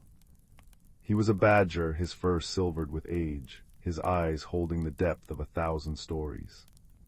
He sat on a cushion of velvet moss, sipping elderflower tea from a thimble-sized acorn cup. "Ah, little observer," he rumbled, his voice like stones rolling in a gentle stream. "Seeking the dance of misplaced things." Bramble, wise in the ways of the woods, spoke in riddles that bloomed slowly into sense. "Look not for the hand that moves, but for the heart that wishes to mend. And listen, beneath the wind's sigh, beneath the owl's call, for the giggle that's shy." Guided by Bramble's words, Cora noticed new clues, a sprinkle of iridescent dust near misses, Gable's misplaced yarn, the faint, sweet smell of wild honey near grandfather's spectacles. Then one misty evening she spied a flicker of light darting behind the woodpile, a tiny creature, no taller than her thumb, with wings like spun moonlight and eyes like worried violets. It was Pip, a forest sprite, trembling as she hovered near a cracked flower pot. "Oh, please don't be cross," Pip chimed, her voice like wind chimes. "We only wanted to help." She explained that her family, a clan of young house brownies, had moved into the hollow after their old oak home fell in a storm. Brownies, Pip confessed, were helpers by nature, tidying homes while families slept. But these were children, their magic still clumsy as new fawn legs. "We practiced on snail shells and buttercups," Pip admitted, wringing her tiny hands. "But your village is so big, we dropped things, misjudged shelves, and when you stirred we hid too fast." Their gifts were attempts to please, polishing spectacles, organizing walnuts, even trying to fix the pocket watch by winding it too eagerly. The open doors. A brownie child forgetting to close them after fetching moonwater for dusting. Cora's heart softened like butter in sunshine. She brought Pip to the village square, where curious neighbors gathered under lantern light. With a gentle wave, Cora beckoned the Brownie family from the shadows. They emerged hesitantly, 6 little figures with moss-green caps and anxious smiles, clutching brooms made of feather down. Cora explained their story, her voice weaving understanding through the crowd. "They didn't mean chaos," she said. "Only kindness tangled with nerves." The resolution was as warm as fresh gingerbread. The villagers decided to welcome the brownies properly. Mrs. Gable offered a cozy nook behind her yarn cupboard. Old Man Hemlock gifted them tiny clock parts to tinker with safely. Grandfather built a miniature porch on their cottage's foundation stones, complete with a thimble-sized welcome mat. The brownies, overjoyed, promised to practice their tidying magic only when invited, and to start with small tasks like straightening crooked picture frames or pairing lost mittens. That night, as Cora snuggled under her quilt, she heard a soft scraping at her window. There sat Pip, placing a perfectly folded blue ribbon beside a tiny vase holding a single, glowing dewdrop. "For watching over us," Pip whispered. Outside, the village slept peacefully. Doors stayed latched, watches kept true time, and the only flickers of light were fireflies waltzing in the mist. The mystery hadn't been one of fear, but of unspoken wishes and new beginnings. Cora smiled, her eyelids heavy as autumn leaves. She drifted to sleep wrapped in the quiet magic of Mosswood Hollow, where even misplaced things could find their way home, guided by kindness and the gentle light of understanding. And in the stillness, if one listened very closely, there came the faint, contented hum of tiny brooms sweeping stardust from the dreams below. Story 9. The little cottage at the edge of Meadowshire always smelled of cinnamon and old paper, especially in the attic where young Clara spent rainy afternoons.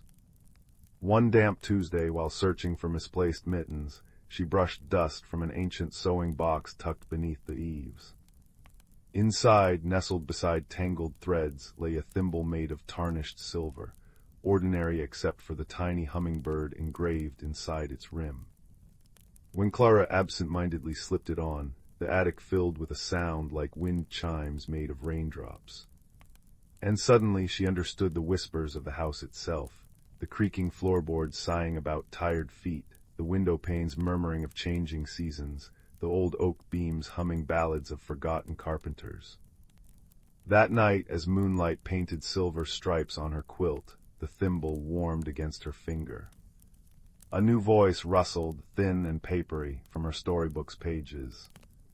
Child, it breathed, the whispering woods weep, their guardian, the moonpetal flower, fades. Without it, the woods will forget their songs, and so will I. The book fell open to an illustration of a luminous blossom glowing in a moss-cradled clearing, roots tangled with starlight. Clara knew then that her journey had begun.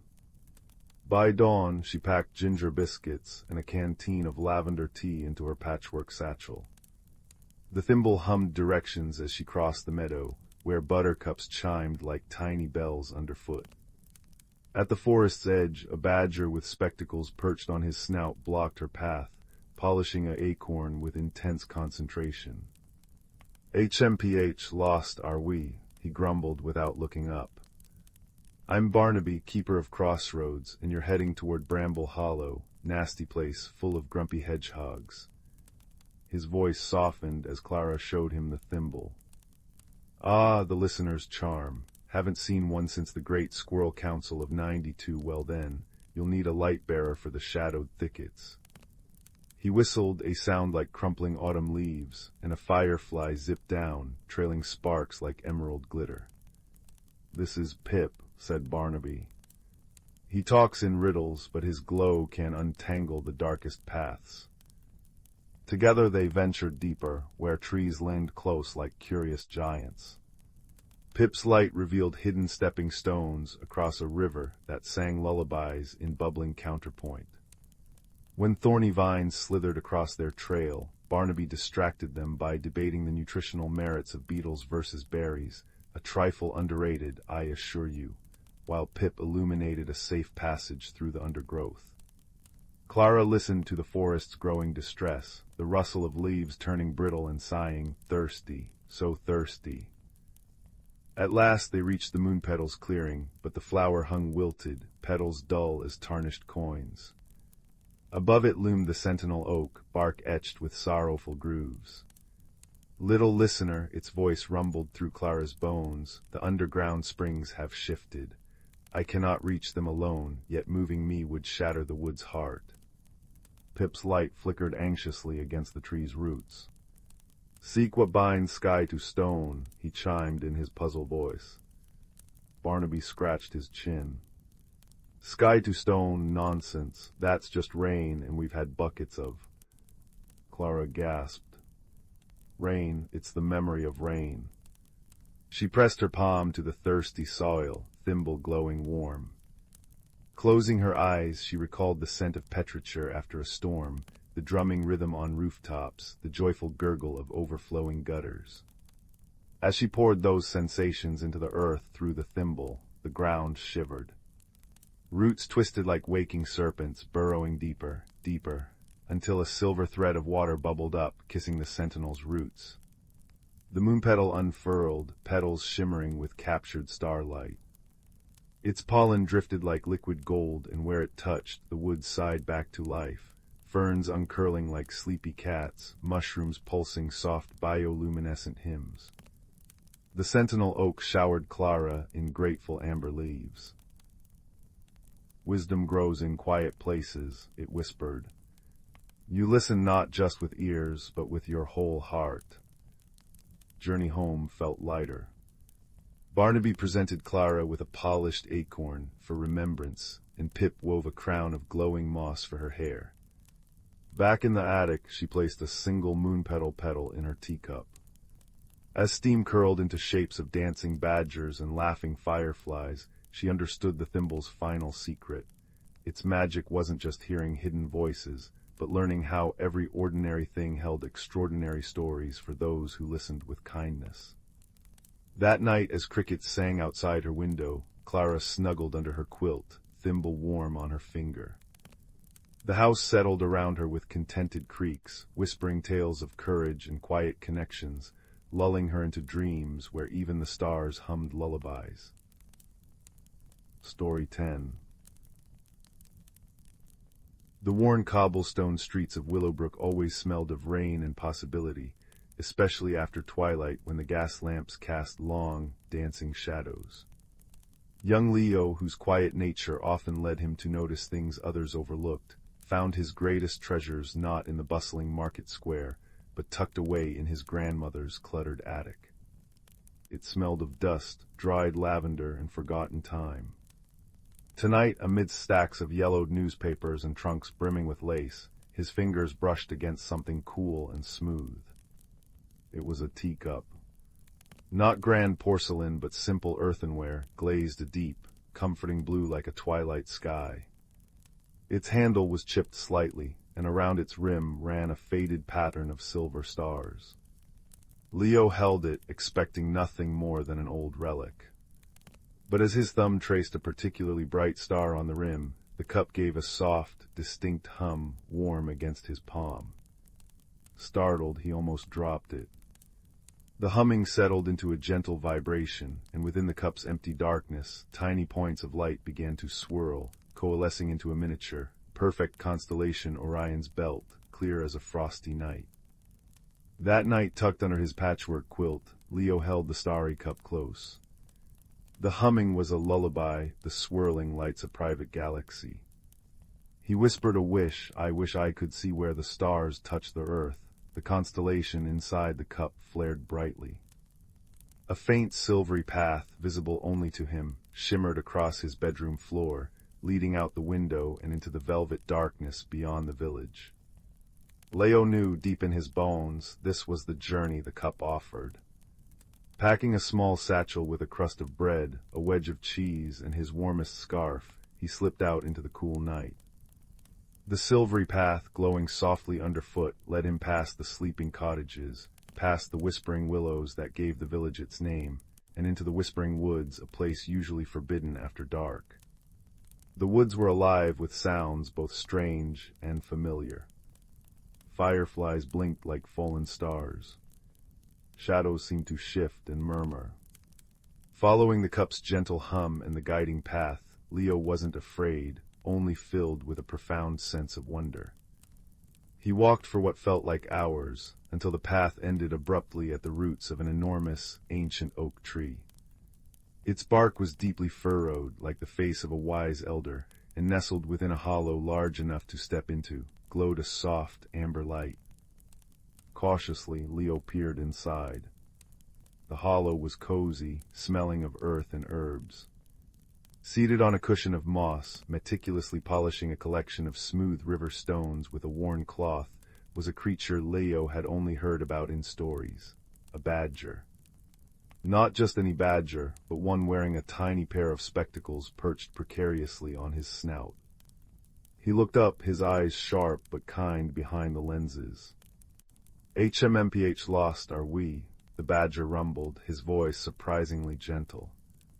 Or found, the starry cup doesn't lead just anyone, young sprout, name's Bramble, Bramble of the deep roots. He gestured with a clawed paw towards the starry cup Leo clutched. That old thing hums of stardust and wishes. What wish brought you this deep? Leo explained his simple wish to see where the stars touched the earth. Bramble nodded slowly. A worthy wish, but the star-touched glade lies beyond the singing stones, and the path, well, it's not just a walk in the woods anymore. The glade's keeper, the moon that cracks, is troubled. Sadness has made her cold, and her light grows dim.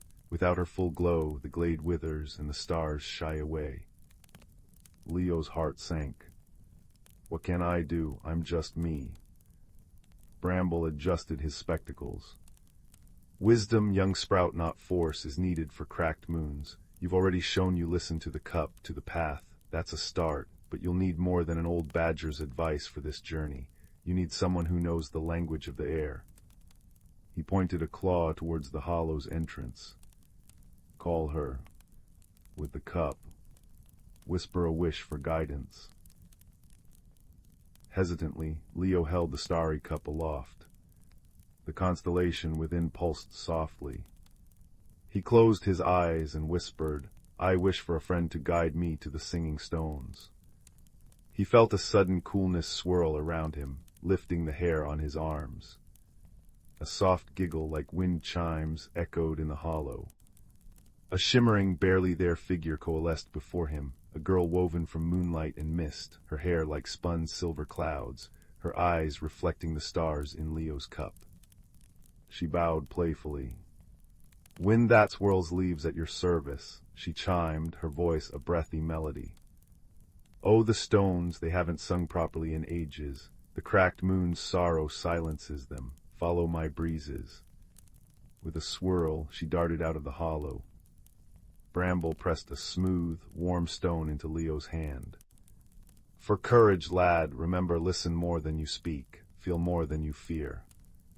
Leo thanked the badger and stepped back into the woods, guided now by the playful zephyrs of wind that swirls leaves. She danced ahead, illuminating patches of glowing moss, warning him of treacherous roots with a sudden cool gust, and pointing out hidden night-blooming flowers that smelled like honey and dreams. They traveled through valleys carpeted in luminous blue ferns, crossed a bridge woven from living vines that hummed underfoot, and finally reached the singing stones. They were enormous, smooth monoliths arranged in a circle, taller than the tallest trees in Willowbrook. Normally, Bramble had said, they hummed with ancient harmonies. Now they stood silent and cold, their surfaces dull, reflecting only a fraction of the dim moonlight filtering through the canopy. At the center of the circle sat the source of the sorrow. The moon that cracks wasn't a celestial body, but a being, a tall, ethereal woman formed of pale, shimmering light. But a deep, jagged fissure ran through her chest, pulsing with a cold, dark energy. Where her light should have bathed the stones in silver, it sputtered weakly. Around her the star-touched glade, which should have been carpeted in starflowers that bloomed only under true moonlight, lay gray and wilted. See. Wind that swirls leaves whispered sadly, her form dimming. Her heart is broken. She guards the place where starlight seeps into our world, but grief has hollowed her. Leo approached slowly, the starry cup warm in his hands, Bramble's courage stone a comforting weight in his pocket. The cracked moon didn't look at him. She seemed lost in her own icy darkness. He remembered Bramble's words, listen more than you speak. Feel more than you fear. He didn't ask what was wrong. He didn't offer solutions. Instead, he sat quietly on the cool grass near her, but not too close. He held the starry cup where its gentle light could touch the edge of her radiance. He focused on the cup's soft hum, letting it fill his own heart with its calm, starry song.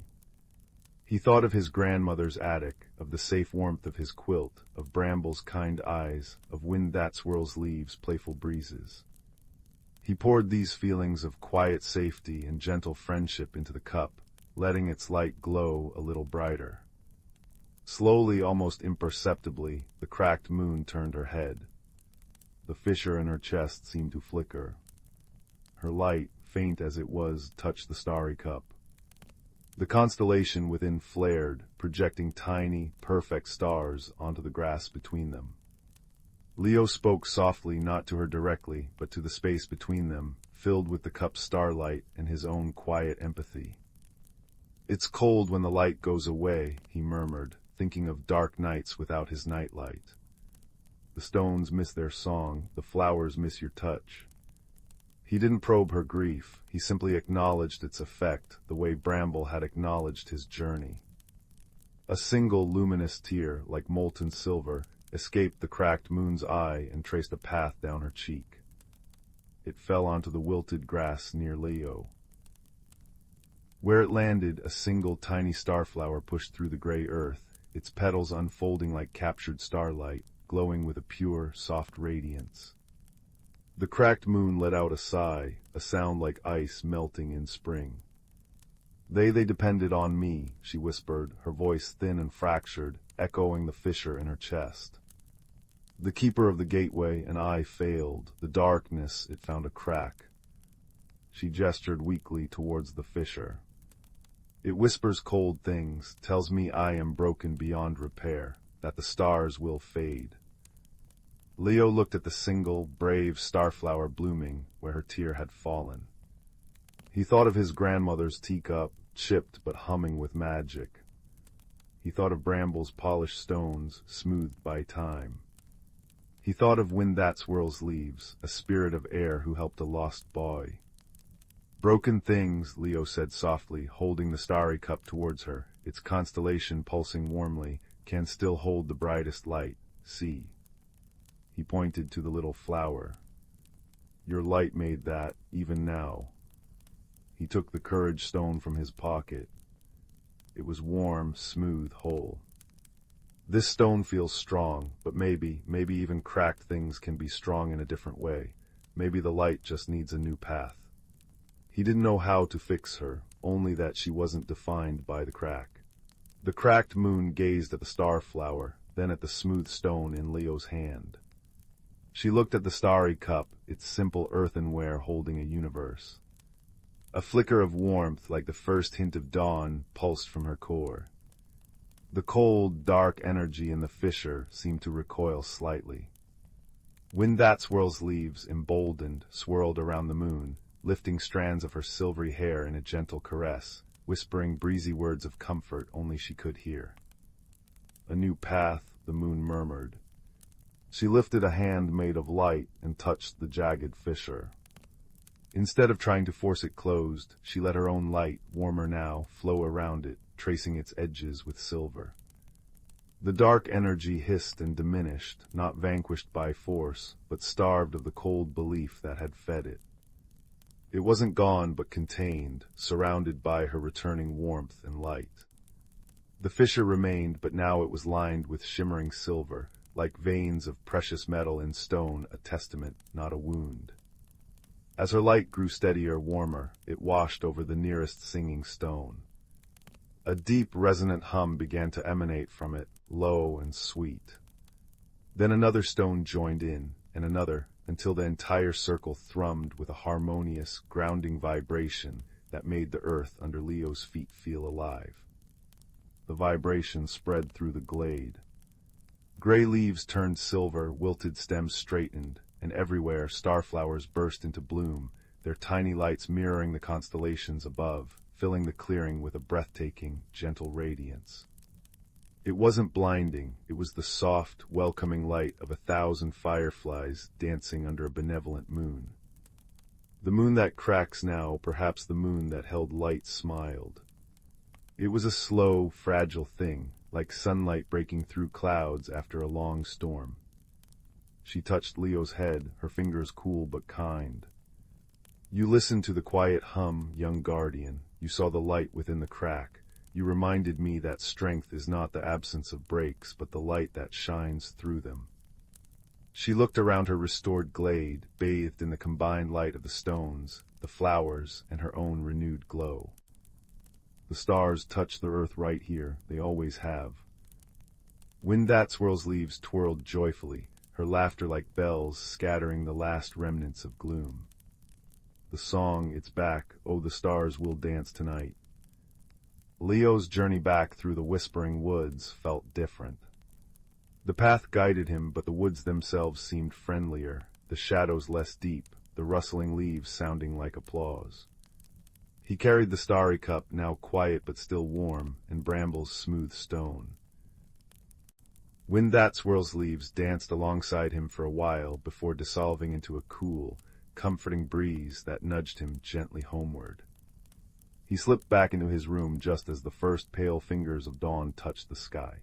He placed the starry cup carefully on his windowsill. As the sun rose, the blue glaze seemed deeper, the silver stars brighter. That night and every night after, when Leo held the cup, the constellation within glowed steadily. It didn't always show a path, but it hummed its quiet, comforting song, a reminder of the whispering woods, the singing stones, brambles' wisdom, wind that swirls leaves' playful guidance, and the moon who learned that even cracked light is beautiful. He knew the glade thrived, a secret place where starlight seeped gently into the world, tended by a moon whose light, though marked, now shone with a deeper, more resilient warmth. And Leo, the quiet boy who noticed things, carried a little of that star-touched wonder in his heart, understanding that the greatest magic often lies not in being unbroken, but in the gentle, persistent light that shines through. He drifted to sleep, the cup's soft hum blending with the chirping crickets, a lullaby of resilience and quiet, extraordinary discovery. The ordinary attic had yielded an extraordinary secret, and Leo's heart, like the starry cup, now held a universe. Story 11.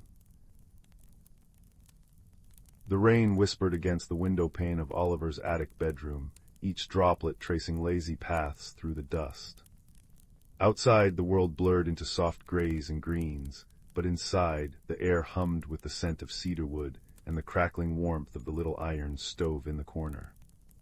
Oliver, a boy with perpetually ink-stained fingers and a quiet curiosity, knelt beside an old trunk, one that had belonged to his great-aunt Alara.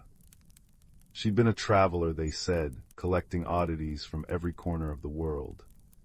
Most were forgotten now, chipped teacups, frayed maps, buttons shaped like tiny moons.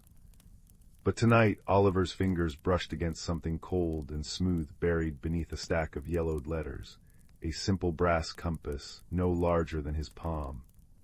It felt ordinary at first, its needle trembling lazily as he turned it over. But when Oliver held it level, the needle didn't point north. Instead, it quivered toward the attic's far corner, where a forgotten rocking horse stood draped in cobwebs. As Oliver stepped closer, the compass grew warm, and a soft, golden light spilled from its glass face. Suddenly he heard it, a faint, melodic neigh, like wind chimes made of silver. The rocking horse's chipped paint seemed to shimmer, and for a breath Oliver saw not wood and dust, but a proud stallion galloping through meadows of starlight.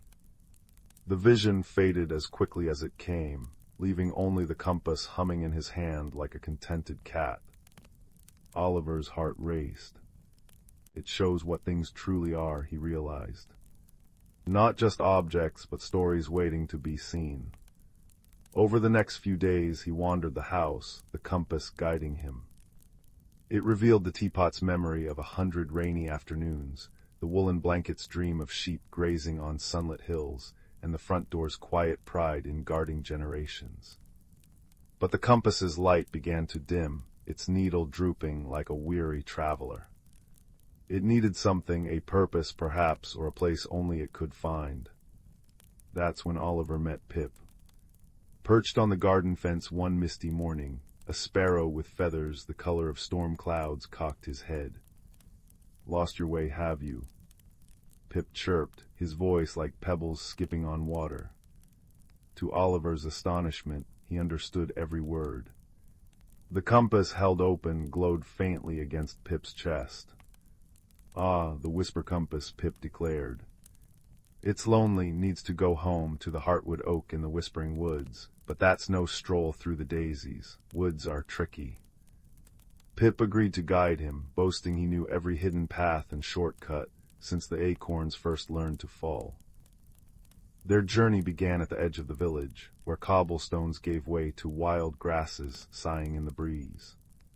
The air smelled of damp earth and wild thyme, and sunlight dappled the path like scattered coins. Deeper in the woods they found Thistle, an ancient tortoise whose shell was etched with patterns like frost on glass. He moved slower than shadows lengthening at dusk. The heartwood thistle rumbled, his voice a deep, warm hum. "It remembers everything, but the path is guarded by the thornweave, a creature of sorrow, not malice." Thistle offered wisdom. Rushing water wears down stone not by force, but by patience. The thornweave waited in a sunless hollow, a tangle of vines as thick as Oliver's arm, studded with thorns that glinted like black ice. It blocked the way to the heartwood oak, its roots coiled around a pedestal of mossy stone. Pip fluttered nervously. told you, it'll snag us like flies in a web." Oliver stepped forward, the compass cold and silent in his palm. He remembered Thistle's words. Instead of pushing through, he knelt, holding the compass toward the vines. The light flickered weakly, showing not thorns but a vision, a gardener long ago singing to a young rose bush. When the gardener vanished, the roses wept, their thorns growing sharp with loneliness. "The compass shows the truth," Oliver whispered to the thornweave. "You miss the songs, don't you?" The vines quivered. One thorny tendril uncurled, brushing Oliver's cheek, not to hurt, but like a hesitant hand seeking comfort. "I can't bring the gardener back," Oliver said gently, "but I can listen." And so he did. He told the thornweave of the teapot's rainy days, the blanket's sunlit sheep, the door's steadfast watch. As he spoke, the vines softened, retracting like shy fingers. Thorns melted into velvety green leaves, and crimson buds unfurled where only barbs had been. The path cleared, revealing the heartwood oak, a tree so vast its roots seemed to cradle the earth, its bark shimmering with soft, amber light. Oliver placed the compass against the tree's trunk. A pulse of warmth spread through the wood, and the compass glowed brighter than ever, its needle now spinning with joyful energy. The oak's leaves rustled in a language older than words, and Oliver understood. The compass wasn't just a guide, it was a bridge between hearts and histories. "Keep listening," the tree seemed to say. "Every ordinary thing holds an extraordinary story." Months later, Oliver sat by his attic window, the compass resting beside him, its needle now peacefully pointing north. Pip dozed in a nest of twigs on the sill, and Thistle basked in a patch of sunlight on the floor. Rain still tapped its gentle rhythm outside, but the room felt alive with quiet magic. Oliver traced the compass's brass edges, no longer just a boy who found things, but a keeper of hidden wonders. He knew now that wisdom wasn't in moving mountains, but in hearing the whispers within them, and that friendship, whether with a sparrow, a tortoise, or a lonely vine, could unravel even the tightest knots. As the fire crackled and shadows danced, Oliver closed his eyes, the compass's soft hum lulling him into dreams where every object sang its secret song, and no story was ever truly forgotten. Story 12. Deep within the whispering woods, where ancient oaks wore cloaks of velvet moss and sunlight dappled the forest floor like scattered gold coins, lived a world unseen by most. Here, the boundary between the solid earth and shimmering magic was as thin as a dragonfly's wing, especially at twilight and dawn. This was the domain of creatures who tended the forest's quiet heart, Thistle the thoughtful hedgehog, Fern the watchful owl whose eyes held the wisdom of centuries, and a young squirrel named Finn, whose boundless curiosity was matched only by his quick, nimble paws. Finn lived with his grandmother, Hazel, in a cozy dray woven from supple willow branches and lined with thistledown, tucked high in the crook of a venerable beech tree. Hazel possessed a deep, resonant knowledge of the woods, passed down through countless squirrel generations. She knew the secret language of rustling leaves, the meaning behind the woodpecker's rhythmic tattoo, and most importantly, the delicate dance of the seasons, governed by the great rhythm. "The forest breathes, young Finn," Hazel would murmur on crisp autumn evenings, the air thick with the scent of damp earth and decaying leaves. "Spring's sigh brings green shoots and blossom snow. Summer hums with warm breezes and buzzing wings. Autumn whispers with falling leaves and crisp apples. Winter slumbers beneath a blanket of quiet snow. Each turn is vital, each shift a note in the grand song, and at the heart of it all, deep beneath the eldest oak, rests the season keeper." The season keeper, Hazel explained, was not a creature, but a phenomenon of perfectly smooth, warm stone the color of moonlight, nestled amongst the gnarled roots of the oldest tree. It pulsed with a gentle, golden light, its warmth radiating through the earth, guiding the weather, coaxing buds to open, leaves to turn, and sap to rise. Its magic was woven into the very fabric of the whispering woods, a silent conductor ensuring harmony. One unusually sharp morning, long before the true bite of winter should have arrived, Finn awoke to a startling sight. A delicate silver frost like powdered starlight coated every blade of grass, every spiderweb, every berry clinging stubbornly to the hawthorn bushes. The air held a brittle chill that nipped at his nose and made his breath plume like tiny clouds. It was beautiful, yes, glittering under the weak dawn sun, but profoundly wrong. The last acorns hadn't even fully ripened. The migrating geese hadn't yet gathered in honking skeins overhead. "The rhythm is off-kilter," Hazel said gravely, her voice unusually tight.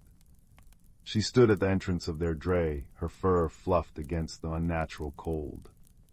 "The frost comes too soon. It will nip the late blooms, freeze the shallow streams where the tadpoles dream, and harden the earth before the burrowers are ready for sleep. The season-keeper must be troubled." Finn felt a shiver that had nothing to do with the frost. "What can we do, grandmother?" Hazel's wise eyes softened. "We must listen, Finn, listen deeper than the rustle, deeper than the wind. We must seek the heart of the woods and understand why the keeper shivers." She nudged a small, smooth pebble towards him, warmed by her own paws. "Take this, it holds a little warmth, a little memory of sun. Go to the eldest oak. Observe, listen, but tread softly, for the magic is thin and the forest grieves."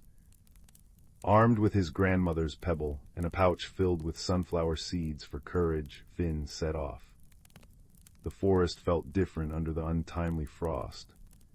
The usual comforting chorus of bird song was muted, replaced by an anxious chirping. The earthy scent of loam was overlaid with the sharp, clang-tang of ice. His paws crunched on the frozen grass, the sound unnaturally loud in the hushed woods. He passed Thistle, who was frantically trying to gather half-frozen beetles, her tiny nose twitching with worry. "Too soon, Finn." Thistle squeaked, her breath puffing white. "My larder is scant, the earth is hard as stone." Further along, near the crystal-bright but sluggish stream, Finn found Fern perched low on a frost-rimed branch. The owl's feathers were fluffed, and her large, luminous eyes held a deep concern. The water spirit's murmur of cold dreams interrupted. Fern hooted softly, her voice a low vibration in the stillness. "The frost bites their playful currents. Seek the weeping willow by the bend. She feels the water's sorrow most keenly." Guided by Fern's wisdom, Finn scampered towards the bend in the stream. There stood the ancient weeping willow, her long, graceful branches trailing into the water, now tipped with fragile icicles that tinkled like tiny, mournful bells in the faint breeze. The air around her felt heavy with sadness, damp and cold. Finn approached cautiously, placing his grandmother's warm pebble gently against her rough trunk. "Wise willow," Finn whispered, his voice barely disturbing the frosty air. "The forest shivers too soon. The water spirits weep frozen tears. What troubles the season-keeper?" A deep sigh seemed to emanate from the willow's core, rustling her frozen tresses. Child of the dray, her voice was like the wind sighing through reeds, felt more than heard. "Deep below where my roots dream beside the eldest oaks, a shadow has crept, not darkness born of malice, but of forgetting. A passage, small and unseen, has opened near the keeper's bed. It lets in the breath of the deep frost, the chill that belongs only to winter's heart, not its doorstep. The keeper's warmth falters against this intruding cold." Finn's heart thumped. A passage. An opening letting in the wrong kind of cold. He remembered stories of the intricate root networks, the hidden tunnels used by voles and badgers. "Where, wise willow, how do we close it?" "Seek the mossy stones," the willow sighed, a shower of icy droplets falling like diamonds. 3 stones covered in emerald velvet near the eldest oak's northern roots. One is slightly askew. The earth remembers its proper place but needs a gentle nudge. Yet, the cold there is deep now. It will take more than squirrel strength to move stone frozen to the bone. Finn thanked the willow, scooping up his pebble, which now felt only lukewarm. He raced towards the colossal eldest oak, its bark deeply fissured like an old map, its canopy of vast, intricate lacework against the pale sky. The air grew colder still as he neared its massive roots, which rose from the earth like the limbs of slumbering giants. He searched carefully, his paws numb, until he found them, 3 moss-covered stones nestled together. True to the willow's word, one stone, slightly larger than the others, had shifted. A thin film of hoarfrost coated its moss, and a faint, unnerving chill emanated from the narrow gap beneath it, the unwanted passage.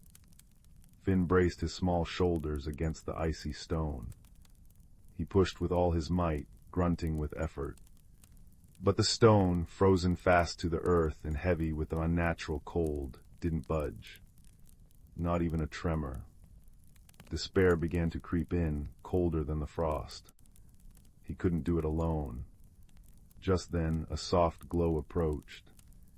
Thistle, having followed his trail of worry, arrived, her small body radiating determination. "Finn, let me help." She wedged her sturdy little body next to his, pushing with surprisingly strong hind legs. The stone groaned faintly but remained stubborn. Then a shadow passed overhead. Fern landed silently nearby. The deep frost resists, she observed. It needs warmth, not just force, the memory of sun. Her large eyes fixed on the warm pebble Finn still clutched. Understanding dawned on Finn. He placed the pebble, infused with Hazel's care and the memory of sunnier days, right against the frozen moss where the gap was. He, Thistle, and Fern pressed their bodies close to the stone, sharing their warmth, focusing not just on pushing, but on pushing with the memory of summer sun, with the love for their home. As they pushed, a faint golden light began to emanate from the pebble, spreading like liquid honey over the frost. It wasn't hot, but it held a deep, comforting warmth that seeped into the frozen earth.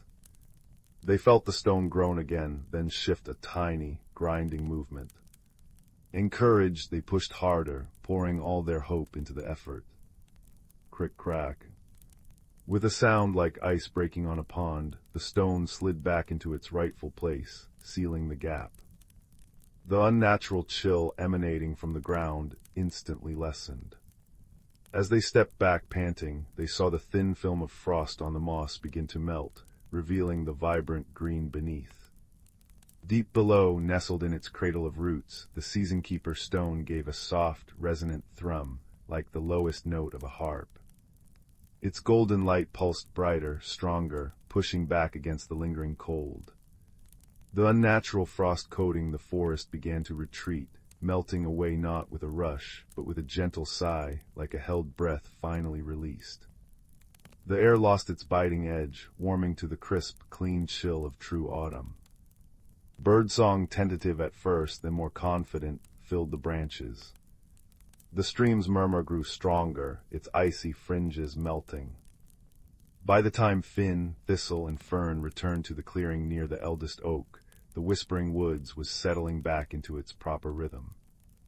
The remaining autumn leaves blazed with vibrant gold and crimson in the strengthening sun. Hazel was waiting, a proud smile crinkling her wise eyes. "You listened deeply," she said, gathering Finn close. "You sought understanding, found friends, and acted with the forest's heart, not just your own strength. You reminded the earth of its warmth and the keeper of its song." That night, as a proper autumn chill, deep and promising rather than biting, settled over the woods, the creatures gathered. Fireflies like tiny living stars drifted through the trees, casting dancing points of light. Finn sat with Hazel, Thistle nestled beside him, and Fern watching from a high branch. They listened to the comforting symphony of the night, the gentle sigh of the wind through the pines, the distant hoot of another owl, the soft gurgle of the unfrozen stream, and beneath it all, a faint, warm hum emanating from the earth, the steady, reassuring pulse of the season-keeper, restored. The hidden lives continued, the balance preserved, the wisdom passed on. The magic of the whispering woods, woven from seasons, weather, and the quiet courage of its smallest guardians, flowed peacefully once more.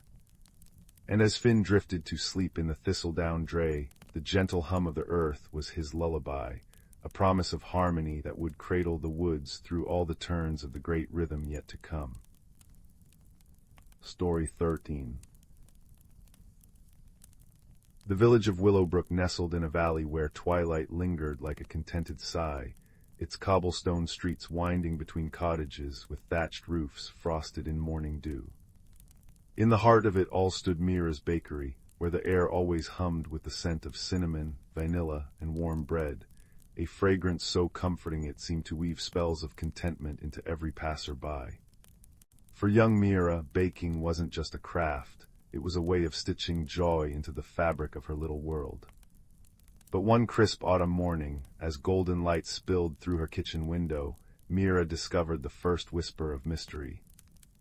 Overnight, her raspberry thumbprint cookies, usually arranged in neat rows, had been rearranged into a perfect starburst pattern on the counter. Tiny, shimmering flecks of sugar dusted the edges, sparkling like captured starlight. "How curious," Mira murmured, her brow furrowing not in alarm but wonder. The next day it happened again. Almond croissants spiraled into a delicate sunflower, their flaky layers glistening with honey. Delight soon gave way to puzzlement when jars of candied violets and jars of moonbeam sugar began vanishing from her pantry. Then came the morning she found her gingerbread dough sculpted into miniature castles and bridges, intricate as lace, yet no footprints marked the flour-dusted floor. A soft worry settled over Mira. "Who could be doing this?" she whispered to her teapot, its spout puffing steam in sympathy. The village elders chuckled, calling it kitchen pixies, but Mira sensed something deeper, like a riddle waiting to be solved. That evening, as fireflies blinked like fallen stars outside, she bundled her warmest shawl and sought old Thistle. The ancient hedgehog lived in the moss-draped enchanted garden at Willowbrook's edge, where wisdom grew as thick as the bluebells. "Ah, Mira," Thistle rasped from his nest of dried ferns, his eyes like polished obsidian in the lantern glow. "Trouble tastes of sugar and spice today, doesn't it?" He listened as she described the patterns, the starbursts, the sunflowers, the tiny kingdoms of gingerbread, and the missing ingredients. "Observe, child," he advised, nibbling a lavender biscuit she'd brought. "Magic often leaves traces softer than footprints. Look for what's added, not just what's taken." Taking Thistle's words to heart, Mira spent the next night hidden behind her flour sacks, a blanket wrapped around her shoulders. Moonlight silvered the kitchen as the old clock chimed midnight. Silence. Then a faint skittering, like pebbles tumbling in a stream. Peering out, Mira gasped. 3 tiny mice, no larger than her thumb, scurried from a crack in the wainscoting. But these were no ordinary mice. Their fur shimmered with iridescent streaks of blue and green, and they wore minuscule aprons woven from dandelion fluff. With astonishing grace, they stacked cookies into a towering mosaic, their paws darting like hummingbirds as they sprinkled stolen moonbeam sugar like fairy dust. One mouse, the smallest, strained to lift a jar of violets, her whiskers trembling with effort. Mira's heart swelled. These weren't thieves, they were artists. Remembering Thistle's advice, she noticed what she'd missed. Every creation bore a tiny, perfect violet petal at its center, a flower she'd once left out for a shivering mouse during a snowstorm. Kindness had returned, transformed into beauty. But why take the ingredients? As if answering, the little mouse stumbled, scattering violets. Her companions chirped in dismay, patting her back with their delicate paws. They weren't stealing, they were struggling to create masterpieces with what they could carry, wanting to repay Mira's past kindness with ever grander gifts. Stepping forward gently, Mira whispered, "Your work is lovely." The mice froze, eyes wide as dewdrops. Mira knelt, opening her palm. "But you needn't lift heavy jars or hide." She fetched a thimble-sized cup of milk and a saucer of crumbs. "What if we bake together?" The mice chittered excitedly. That night Mira cleared a low shelf, lining it with velvet moss and thimbles of watercolor paints, for their sugar-dusting artistry. She labeled tiny jars for our little artists. In return, the mice revealed their secret. They were starlight mice, rare creatures who spun beauty from gratitude. Their grandmother, they explained in soft, chiming voices, had taught them to repay kindness with heart gifts. From then on, Mira's bakery blossomed anew. By day she baked, by night the mice crafted wonders, eclairs arranged as constellations, marzipan fruits gleaming like jewels. Villagers marveled at the magical pastries, never guessing the truth. And Mira.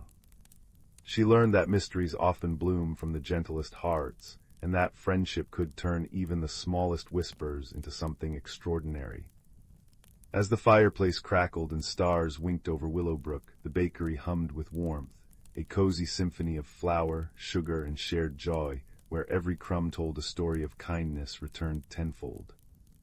And so, with a contented sigh, the village settled into dreams, wrapped in sweetness and light. Story 14. The village of Willowbrook, nestled in the valley of whispering pines, was known for two things: its impossibly cozy cottages built around ancient glow-willow trees, and the gentle, ever-present light of the stardust sprites. These tiny, luminous creatures, no bigger than a child's thumb, flitted through the air each evening, casting a soft, silvery radiance that danced on dew-kissed cobwebs and painted warm pools of light on winding cobblestone paths. It was a light that banished harsh shadows and filled the air with a comforting hum, like the distant chime of tiny bells. Everyone, from the youngest child to old man Hemlock, who tended the grand glow-willow in the village square, cherished the sprite's nightly dance. But one crisp autumn evening, as the scent of wood smoke and baking cinnamon dust pastries drifted on the breeze, Finn noticed something was terribly wrong.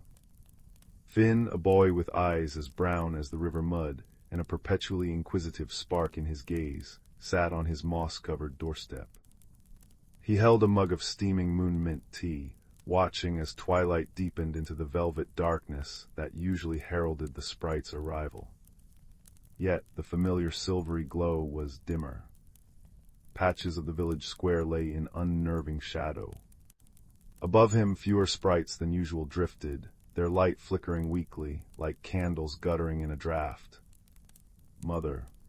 Finn called softly into the cozy interior of their cottage, where the firelight painted dancing shapes on the walls. The stardust sprites, they're fading.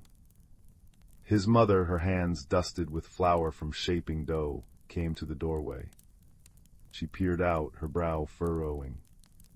"Oh dear," she murmured, wiping her hands on her apron.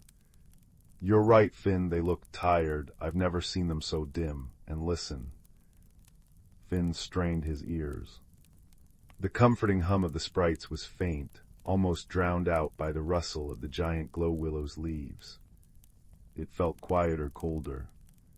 An unease as soft as a fallen leaf, but just as persistent, settled over him. The next night it was worse. Whole sections of the village remained stubbornly dark. The sprites that did appear moved sluggishly, their light a pale gray rather than vibrant silver. Whispers rustled through Willowbrook like dry leaves. Mrs. Thimblewick worried her prize moonbloom flowers wouldn't open without enough sprite light. Old Granny Nettle fretted that the shadows felt itchy. The cozy magic of Willowbrook felt thin, stretched. Finn couldn't shake the feeling. He spent his days observing.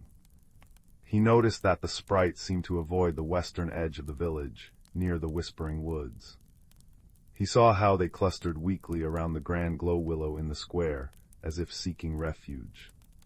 He watched a tiny sprite land on a dewdrop, its light barely illuminating the droplet before it fluttered off, leaving it dark. "Something is stealing their light," Finn declared to his friend, Pip, a girl whose braids always seemed to contain stray wildflowers. "Or making them too tired to shine." Pip nodded solemnly. "But what? Nothing bad ever happens here." Their first thought was to seek Old Man Hemlock. He lived in a cottage woven into the roots of the grand glow-willow itself, its bark pulsing with a deep inner light. Hemlock was rumored to understand the language of trees and the secrets of the stars. He was often seen tending the willow, his gnarled hands gentle on its luminous bark, accompanied always by a plump, wise-looking badger named Bracken, whose nose seemed perpetually twitching with unseen information. Finn and Pip found Hemlock sitting on a smooth root bench, Bracken curled contentedly at his feet.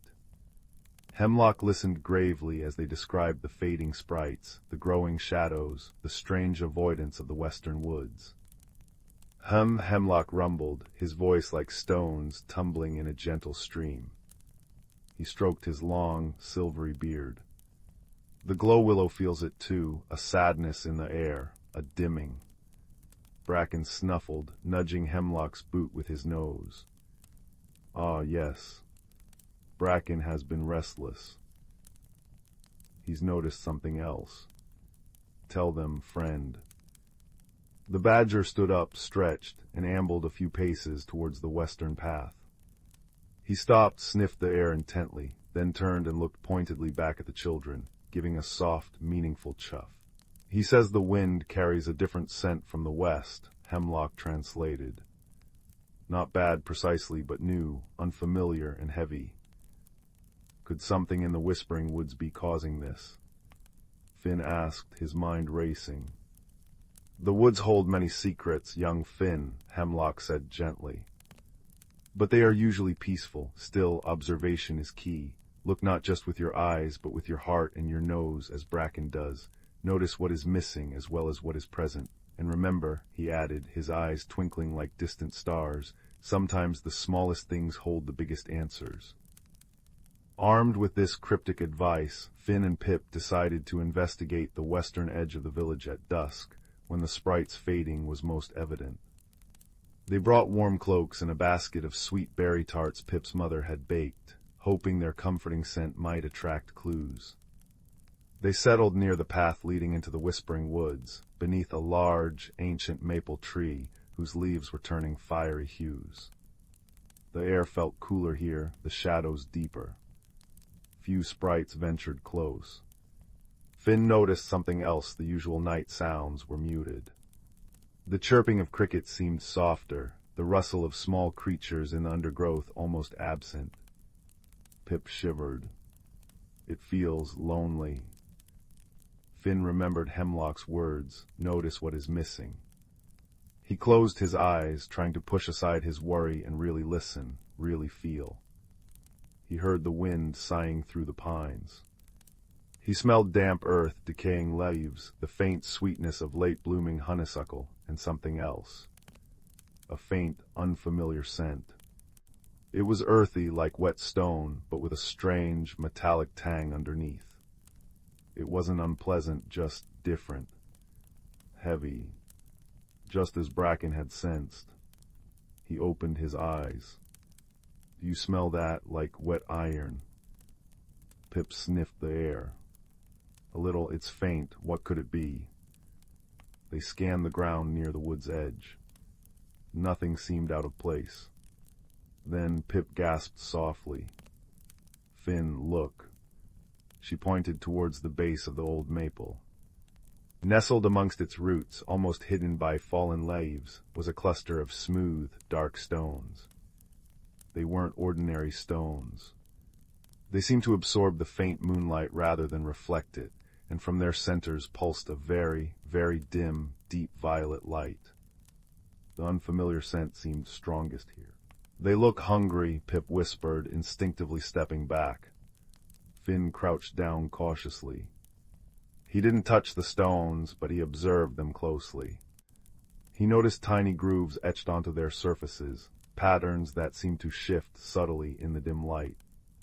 He remembered the sprites avoiding this area, their light flickering weakly when they strayed near. Maybe they're not stealing the light, Finn murmured, thinking aloud. Maybe they are pulling it like a magnet, but why, and what are they? They needed more wisdom. Carefully marking the spot with a bright red scarf Pip had been wearing, they hurried back to Old Man Hemlock, describing the stones and the strange pulsing light. Hemlock's bushy eyebrows shot up. "Deep-root stones," he exclaimed, a note of surprise in his voice. "Bless my bark, I haven't seen those in many a long year. Not since I was a lad, barely taller than Bracken here." "Deep-root stones, what are they?" Finn asked. "They come from deep, deep beneath the earth," Hemlock explained, his voice taking on a storytelling cadence. "From places where the roots of the oldest mountains drink from hidden springs. They are drawn to strong sources of life energy, like the glow willows or the stardust sprites. They don't mean harm, children. They're just newborns." "Newborns," Pip echoed. "Aye," Hemlock nodded. "Deep-root stones aren't stones at all, not truly. They are eggs, or rather cocoons, for light sprites of the deep earth." Finn's eyes widened. "Like our stardust sprites." "Cousins, you might say," Hemlock smiled. "Our sprites dance in the sky's embrace, theirs hum in the heart of the earth. These little ones must have been carried close to the surface by a tremor or an underground stream. They're preparing to hatch, but hatching takes an enormous amount of energy, light energy specifically. That's why they're pulsing there, instinctively drawing in ambient light to fuel their emergence. It's like a babe drawing its first breath, but they're drawing light. So they're accidentally draining our sprites." Finn understood, the puzzle pieces clicking together. "The stardust sprites aren't sick. They're just having their light gently pulled towards the deep-root stones." "Exactly so," Hemlock confirmed. "The stones aren't malicious, just very young and very hungry, and their unfamiliar presence, their deep earth energy, is why the forest creatures are quiet and the shadows feel heavier. It's a new, powerful energy signature they don't recognize." "But what can we do?" Pip asked. "We can't just leave them there draining our sprites until they hatch. And what if they hatch and need even more light?" "Patience and a little relocation," Hemlock said, his eyes twinkling again. "Deep earth sprites thrive near geothermal warmth, where the earth's own fire provides light. There's a place, the Warm Springs Glade, deep within the Whispering Woods. It's warm, safe, and filled with its own kind of luminous mosses and crystals. The ambient light there is perfect for them, and it won't drain our sky sprites." He looked at Bracken. "We'll need a gentle carrier, someone who knows the woods and carries the earth's scent." Bracken chuffed proudly and nudged a sturdy woven basket near Hemlock's door. Carefully guided by Bracken's keen nose and Hemlock's quiet directions, Finn and Pip returned to the maple tree. Using thick, soft moss gathered by Pip as padding, Finn very gently lifted each warm, pulsing deep-root stone and placed it into Bracken's basket. The stones felt surprisingly light, and the violet pulse seemed to quicken slightly at their touch, not in alarm, but perhaps in recognition of help. The heavy, metallic scent lingered around them. Bracken, carrying the basket with surprising steadiness, led them on a winding path into the Whispering Woods. Fireflies, undisturbed by the stones now contained, began to dot the darkness. They arrived at the Warm Springs Glade. Steam rose gently from bubbling pools surrounded by luminous blue moss and crystals that glowed with a soft, internal warmth. The air was comfortably humid and smelled of minerals and growing things. It felt alive, welcoming. Hemlock directed them to place the stones near one of the warmest springs, nestled safely in a bed of the glowing moss. As soon as the last stone was settled, a remarkable thing happened. The violet pulsing light within the stones grew stronger, steadier, no longer flickering weakly. They seemed to hum, a deep, resonant sound that harmonized with the gurgle of the springs. And crucially, the strange, heavy scent began to fade, replaced by the glade's natural mineral aroma. They made their way back to Willowbrook as the true night deepened. They emerged from the woods just as the first, bright silvery sparks of the stardust sprites began to appear over the village square. But this time there was no hesitation, no dimness. The sprites flitted with their usual joyful energy, their light strong and clear, casting dancing patterns on the cottages and the grand glow willow. The comforting hum filled the air, loud and clear. Laughter drifted from doorways as villagers sighed in relief, bathed once more in the cozy, familiar glow. Finn and Pip stood with Old Man Hemlock and Bracken under the grand glow willow. Its bark pulsed with a deep, contented light. "You see," Hemlock said softly, placing a hand on Finn's shoulder, the mystery wasn't one of malice, but of new life needing help to find its place. You observed carefully, you thought with kindness, and you found a solution that helped everyone. Finn looked up at the vibrant stardust sprites, then towards the dark line of the whispering woods, where the deep earth sprites now rested safely. Will they be all right, the new ones? Oh yes, Hemlock assured him. In a few days or weeks, when they've gathered enough strength from the springs and the moss light, they'll hatch. Tiny sprites with lights like molten earth and amethyst will join the glade's own glow, and one day, perhaps, their paths might gently cross with our sky dancers. Different worlds, Finn, but both part of the great, glowing tapestry of life. As Finn lay in his bed later, watching the strong, silvery sprite light play patterns on his ceiling, he felt a deep warmth that had nothing to do with his blankets. The mystery was solved, the cozy light restored, and somewhere in the woods, new lights were preparing to shine. The gentle hum of the sprites outside his window was a lullaby of harmony restored, a soft, silvery promise that even unexpected changes could lead to beautiful new beginnings. He drifted to sleep, wrapped in light and the quiet satisfaction of a kindness done, his dreams filled with dancing stars both above and below the earth. Story 15. The village of Willowbrook nestled in the valley like a contented cat curled beside a warm hearth. Smoke curled lazily from chimneys of thatched cottages, carrying the comforting scent of wood smoke and baking bread. Lanterns glowed with soft, golden light along the winding cobblestone paths, illuminating mossy stone walls and climbing roses heavy with dew. It was a place where teacups never seemed to chip, fireplaces crackled merrily even in summer, and the forest that cradled the village hummed with a gentle, ancient magic. One crisp autumn morning, however, a soft murmur of confusion began to ripple through Willowbrook. Old Mrs. Thimbleby woke to find her favorite silver teaspoon, the one with the tiny rosebud handle, a gift from her late husband, missing from its usual spot beside her sugar bowl. It wasn't in the sink, nor under the cushion of her favorite armchair. She sighed, blaming her own forgetfulness. But then young Benji discovered his prized, perfectly round skipping stone, always kept on his windowsill, was gone. Farmer Giles found his lucky horseshoe, hung above the barn door for generations, lying inexplicably in the middle of his turnip patch. And Widow Maple reported her grandmother's pearl hairpin, tucked safely in her jewelry box, was now perched precariously on the highest branch of the ancient oak tree in her garden. Objects weren't just disappearing, they were reappearing in the oddest places, unharmed but utterly displaced. The mystery deepened. A baker's rolling pin was found balanced on the village well. A gardener's trowel hung from the weather vane atop the clock tower. The disappearances weren't of great value, but they were deeply personal, cherished little things, and their strange reappearances were baffling. A low hum of unease, mild but persistent, settled over Willowbrook.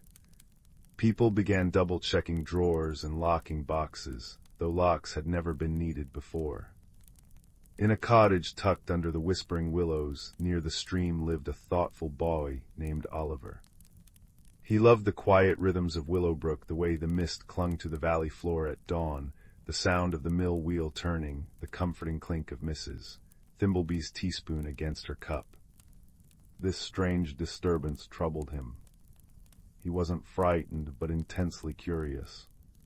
Unlike the adults who muttered about mischievous sprites or forgetful gnomes, Oliver decided to observe. He spent days quietly watching. He sat on the old stone bridge, sketching the village and noting comings and goings. He walked the forest paths just as dusk painted the sky lavender and rose, listening intently. He noticed something others missed, The displaced objects always reappeared somewhere high up in trees, on roofs, atop poles, and always in places touched by the first or last light of the sun. They were also invariably things that caught the light: polished silver, smooth stones, gleaming metal, iridescent pearl. One afternoon, while watching sunlight glint off the brass bell above the apothecary's shop, Oliver remembered something his grandmother had told him. She lived on the very edge of the village, where the cottages met the whispering woods. She knew the old tales, the quiet magic. Oliver found her tending her herb garden, the air fragrant with rosemary and thyme. "Grandmother," Oliver began, sitting beside her on a sun-warmed bench, "things keep disappearing and turning up high places. Always shiny things. Do you know of any creatures, gentle creatures, who might like shiny things and high places?" His grandmother paused, wiping her hands on her apron. Her eyes, the color of faded violets, held a spark of knowing. "Ah, Oliver, you ask wisely, avoiding the harsh words of thief. There are indeed gentle souls drawn to glimmers and gleams. Tell me, have you seen the dust motes dance in the sunbeams?" Oliver nodded, puzzled. "Sometimes," she said softly, her voice like dry leaves rustling, "when the light is just right, especially at dawn and dusk, when the world is half asleep and half awake and the air holds a certain stillness. Those dancing motes aren't just dust, they are dust sprites, tiny shy creatures no bigger than your thumb. They resemble dandelion puffs with little eyes like dewdrops and delicate, shimmering wings. They adore light, especially reflected light. They collect glimmers. Not to own them, but to admire them, to bask in their shine." "But why move our things?" Oliver asked, fascinated. "Perhaps," his grandmother mused, "they see a spoon glinting on a windowsill and think it a fallen star. A pearl hairpin is a captured moonbeam. A skipping stone is a tiny, perfect sun. They borrow them, Oliver, drawn by the beauty. They take them to high places where the light is strongest, where they can truly appreciate the shine. It's not malice, but a deep, innocent appreciation. They likely don't understand these things belong to someone." Oliver felt a wave of understanding. So they're not stealing, they're admiring and returning them. Eventually, his grandmother smiled. "When the shine fades for them, or when the object loses its immediate allure in the changing light, they gently place it down wherever they happen to be, hence the odd spots." Armed with this wisdom, Oliver knew he needed proof and a solution. He couldn't just tell the villagers; they might panic and try to trap the sprites, causing harm. He needed to see them. He remembered the times dawn and dusk, and the locations high places bathed in light. He decided to stake out Widow Maple's ancient oak tree, where the pearl hairpin had been found. He arrived well before dawn, wrapped in a thick woolen blanket, hidden in the hollow trunk. The air was cold and sharp, smelling of damp earth and decaying leaves. Stars still pricked the velvet sky. As the first pale fingers of dawn stretched across the valley, painting the oak's leaves with gold, Oliver saw it. A faint, collective shimmer near the topmost branches.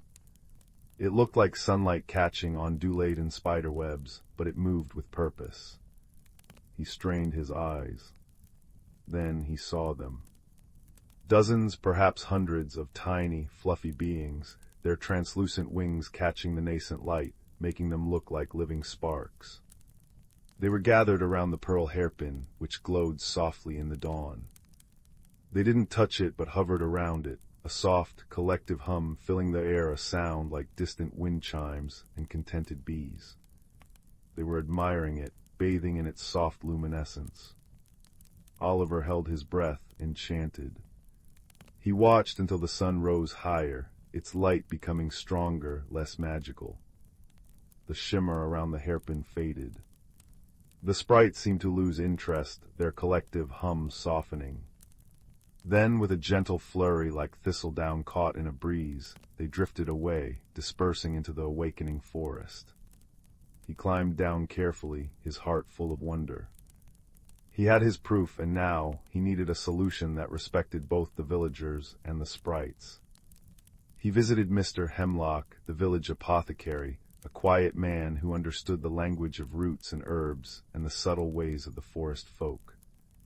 Oliver explained what he'd seen and what his grandmother had said. "Ah, the dust sprites," Mr. Hemlock nodded, polishing a large glass jar filled with moonflower petals.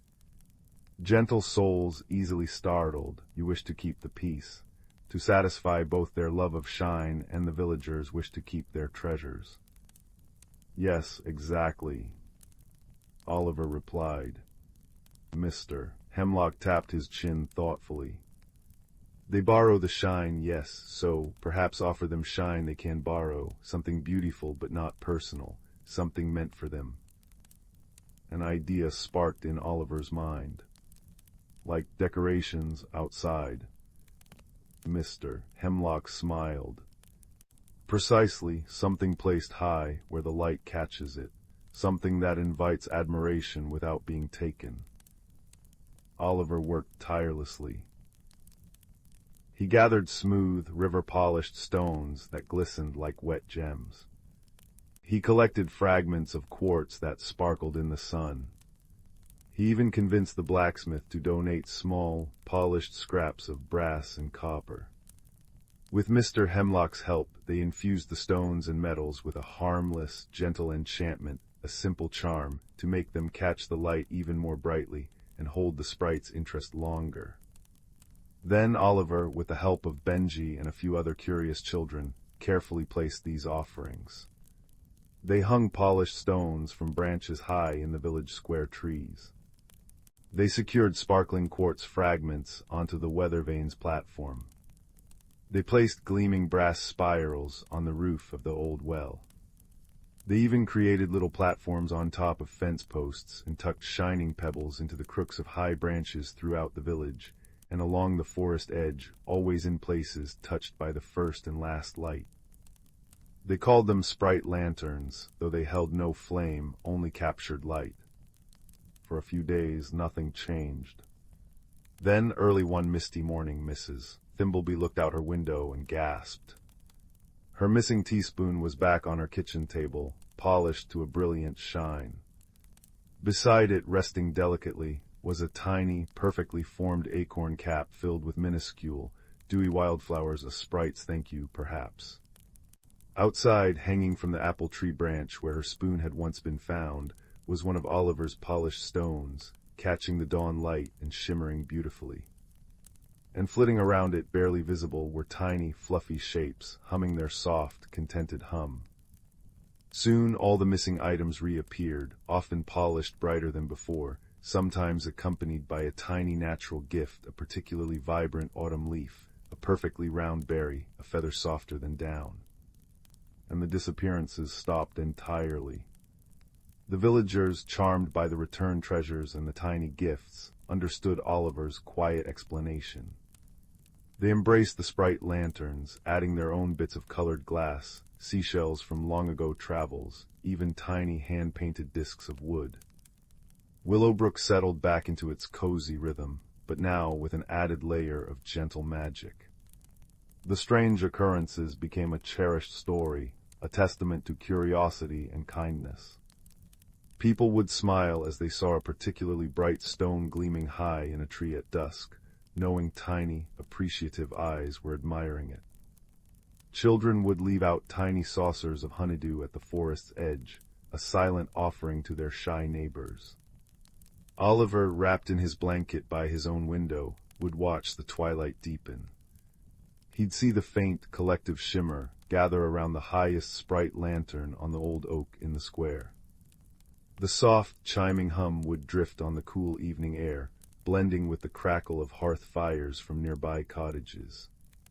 It was the sound of peaceful coexistence, of understanding found not through force, but through patient observation and a willingness to see the world through another's eyes, even eyes as small and bright as dewdrops. The mystery hadn't been solved by catching a thief, but by understanding a collector of light. And as the last shimmer faded into the starlit night, Oliver would drift off to sleep, the gentle hum a lullaby of harmony, his heart as warm and content as the glowing embers in the fireplace below. The village slept peacefully, its small treasures safe, its quiet magic respected, and the high places forever adorned with shared, shining beauty. Story 16. The cobblestone streets of Willowbrook glistened after the afternoon rain, smelling of damp earth and sweet petrichor. Young Finn, a quiet boy with thoughtful eyes, often wandered these lanes, feeling a curious loneliness amidst the bustle. His small attic room overlooked Mrs. Thistle's curiosity shop, a place brimming with dusty wonders. One misty twilight, drawn by a soft amber light flickering in the shop window, Finn ventured inside. Amidst shelves of mismatched china and tarnished trinkets, something caught his eye, a simple teacup perched precariously on a stack of old books. It wasn't ornate, just smooth, sky-blue porcelain chipped along the rim. Yet it seemed to hum with a warmth Finn could feel in his fingertips. When he gently lifted it, the chipped edge glowed faintly, like captured moonlight. Mrs. Thistle, her spectacles perched on her nose, smiled softly. "That old thing found it washed up near Whisper Creek years ago. Seems to like you, lad, take it. Sometimes what's broken holds the most interesting secrets." That night in his attic room, Finn examined the cup under his flickering oil lamp. As he traced the chip, a soft blue light pulsed within it, and suddenly the cup felt aware. It didn't speak, not with words, but a gentle yearning flowed from it, like a quiet melody only Finn could hear. It longed for water. Not just any water, but the pure, singing water from the source of Whisper Creek, high in the Mist Peak Mountains. The cup seemed to whisper that only then would its secret be fully revealed. Finn knew then he had to embark on a journey. His path led him beyond Willowbrook, into the whispering embrace of the ancient forest. The air grew cool and fragrant with pine resin and damp moss. It was daunting, but Finn wasn't alone for long. A tiny luminous firefly, drawn by the cup's soft glow, buzzed around his head. "Lost are we," chirped a surprisingly bright voice. "Names flicker, that cup's got a lovely hum. Whisper Creek, you say? Tricky path that, full of tricky roots and tricky shadows. Good thing you've got me, I know every twisty turn." Flicker's light, a cheerful golden spark, bobbed ahead, illuminating hidden roots and stones. Deeper into the woods, as twilight deepened, a rustle came from a thicket of ferns. A plump hedgehog with wise, dark eyes and spines dusted with silver pollen shuffled out. "HMMPH," he grumbled, his voice a low rumble. "Disturbing the peace, young traveler, and carrying that." He nodded towards the cup, which glowed brighter in his presence. "Bramble's the name, guardian of these parts. That cup, it remembers the mountain's song, but the path ahead, steep. Unseen dangers lurk in the dark crevices. You'll need more than a flickering light."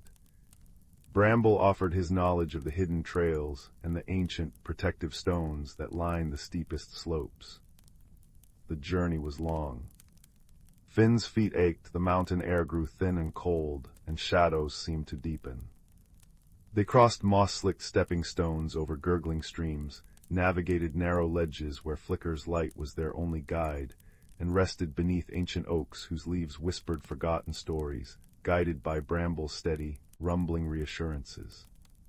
The cup nestled safely in Finn's pack, pulsed with a comforting warmth against his back.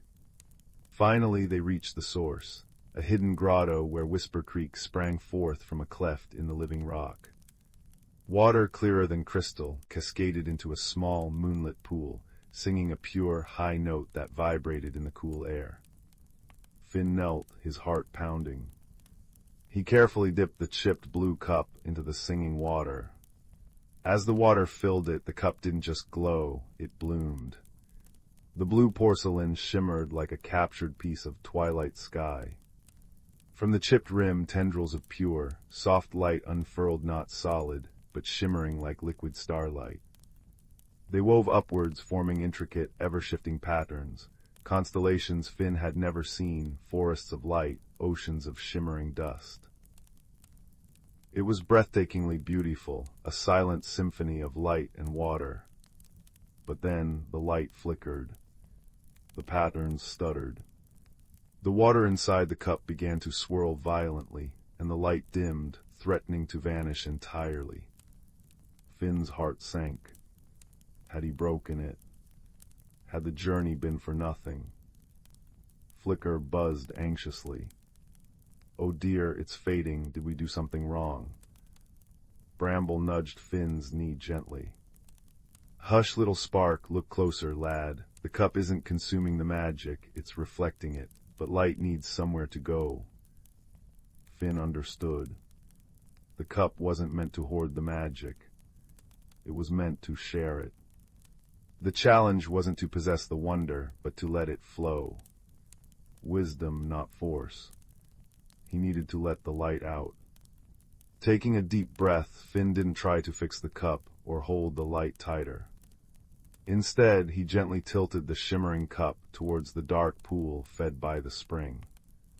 As the enchanted water mingled with the pool, the starlight patterns flowed out, not vanishing but spreading.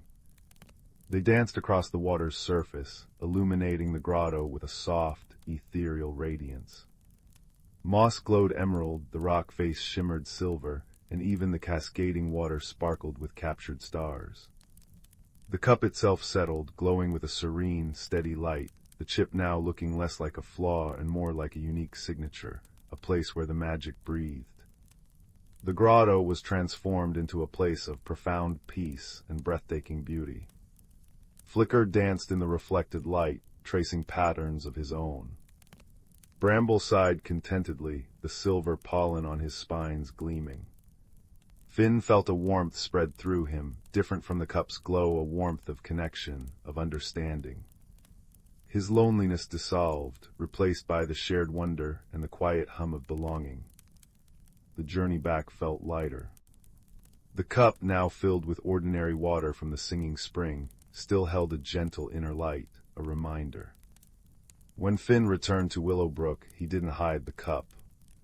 He placed it on his windowsill, where its soft blue glow could be seen from the street. One evening he saw old Mr. Barley, hunched and weary, pause and look up, a small, wondering smile touching his lips as he gazed at the light.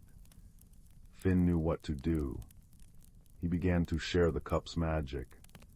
He'd invite lonely Mrs. Gabe for tea, and as she held the warm cup, her eyes would brighten, and she'd recall joyful memories long forgotten. He'd take it to the sickly child next door, and the gentle light seemed to soothe their fevered brow. The magic wasn't in grand displays, it was in the quiet moments of shared comfort, in the way the cup helped people see the hidden light within themselves and each other, reflected in its serene glow. Finn, once the quiet wanderer, found his place not in solitude, but in connection, his heart as warm and welcoming as the gentle light spilling from the chipped blue cup on his windowsill, a beacon of shared wonder in the cozy dusk of Willowbrook. And as sleep claimed him each night, he remembered the singing water, the dancing light, and the quiet wisdom that true magic blooms brightest when shared. Story 17. The wind whispered secrets through the cobbled streets of Willow Creek, carrying the scent of damp earth and baking bread. In a small, slightly crooked house nestled beneath an ancient oak tree lived a quiet boy named Finn. His world was neat and predictable, filled with books about distant stars and intricate drawings of beetles he found in the garden. Yet beneath the surface of his orderly existence, Finn carried a quiet ache, a feeling of being slightly out of step, like a lone puzzle piece searching for its place. He watched other children laughing in the town square, their easy camaraderie a melody he couldn't quite join. One drizzly afternoon, seeking refuge from the gray sky, Finn explored the dusty recesses of his grandfather's old study. Sunlight, pale and weak, strained through the grimy window, illuminating motes of dust dancing in the air. It smelled of aged paper, pipe tobacco long gone cold, and a faint, lingering hint of cedar. Behind a stack of leather-bound ledgers filled with cryptic notations, his fingers brushed against something cool and smooth. He pulled out a small, intricately carved wooden box. It felt warm to the touch, humming with a faint, almost imperceptible vibration. With careful reverence, he lifted the lid. Nestled in velvet, the color of midnight, lay a compass. But this was no ordinary navigator's tool. Its casing was polished rosewood, warm and deep, inlaid with swirling patterns of mother-of-pearl that seemed to shift in the dim light. The face wasn't marked with cardinal directions, but with strange, swirling symbols etched in silver. Instead of a needle, a single perfect crystal shard, clear as mountain air, pulsed with a soft inner light. It didn't point north. It quivered, restless, as if drawn by something unseen. Along the rim, worn smooth by time, were the words, "Seek what is missing." Finn's breath caught. He lifted the compass gently. The crystal glowed brighter, humming softly against his palm, a comforting warmth spreading up his arm. It felt alive. And it wasn't pointing towards the door or the window. It was pointing insistently towards the far wall of the study, directly at a faded tapestry depicting a forest scene. As he stepped closer, the crystal's glow intensified, casting dancing rainbows on the worn threads. Driven by a curiosity that outweighed his usual caution, Finn pushed aside the heavy tapestry.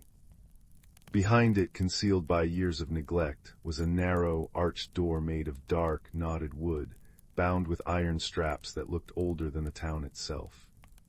It had no handle, only a keyhole shaped like a teardrop. He glanced back at the compass. The crystal pulsed, its light now focused into a sharp beam pointing directly at the keyhole. Almost without thinking, Finn raised the compass. As the crystal neared the keyhole, it flared brilliantly. There was a soft click, a sound like a sigh of relief, and the ancient door swung silently inward. Beyond it lay not the expected wall or cupboard, but a tunnel. Cool, damp air, smelling of moss and deep earth, and something sweet, like wild honey, washed over him. Strange, bioluminescent fungi clung to the earthen walls, casting an ethereal blue-green glow that illuminated the passageway descending into darkness. The compass in Finn's hand felt like a living heartbeat, pulling him forward. Taking a deep breath, Finn stepped through the doorway. It closed silently behind him, the tapestry falling back into place, leaving him alone in the softly lit tunnel. He followed the gentle downward slope, the compass crystal glowing steadily, its light mingling with the fungal luminescence. The air grew cooler, fresher, carrying the murmur of unseen water. After what felt like both moments and hours, the tunnel opened abruptly into a breathtaking sight. He stood at the edge of a hidden valley, bathed in perpetual twilight. Giant luminous mushrooms taller than houses dotted the landscape like glowing umbrellas, their caps shimmering in shades of amethyst, topaz, and emerald. Trees with bark like polished silver bore leaves that chimed softly in a breeze smelling of cinnamon and rain.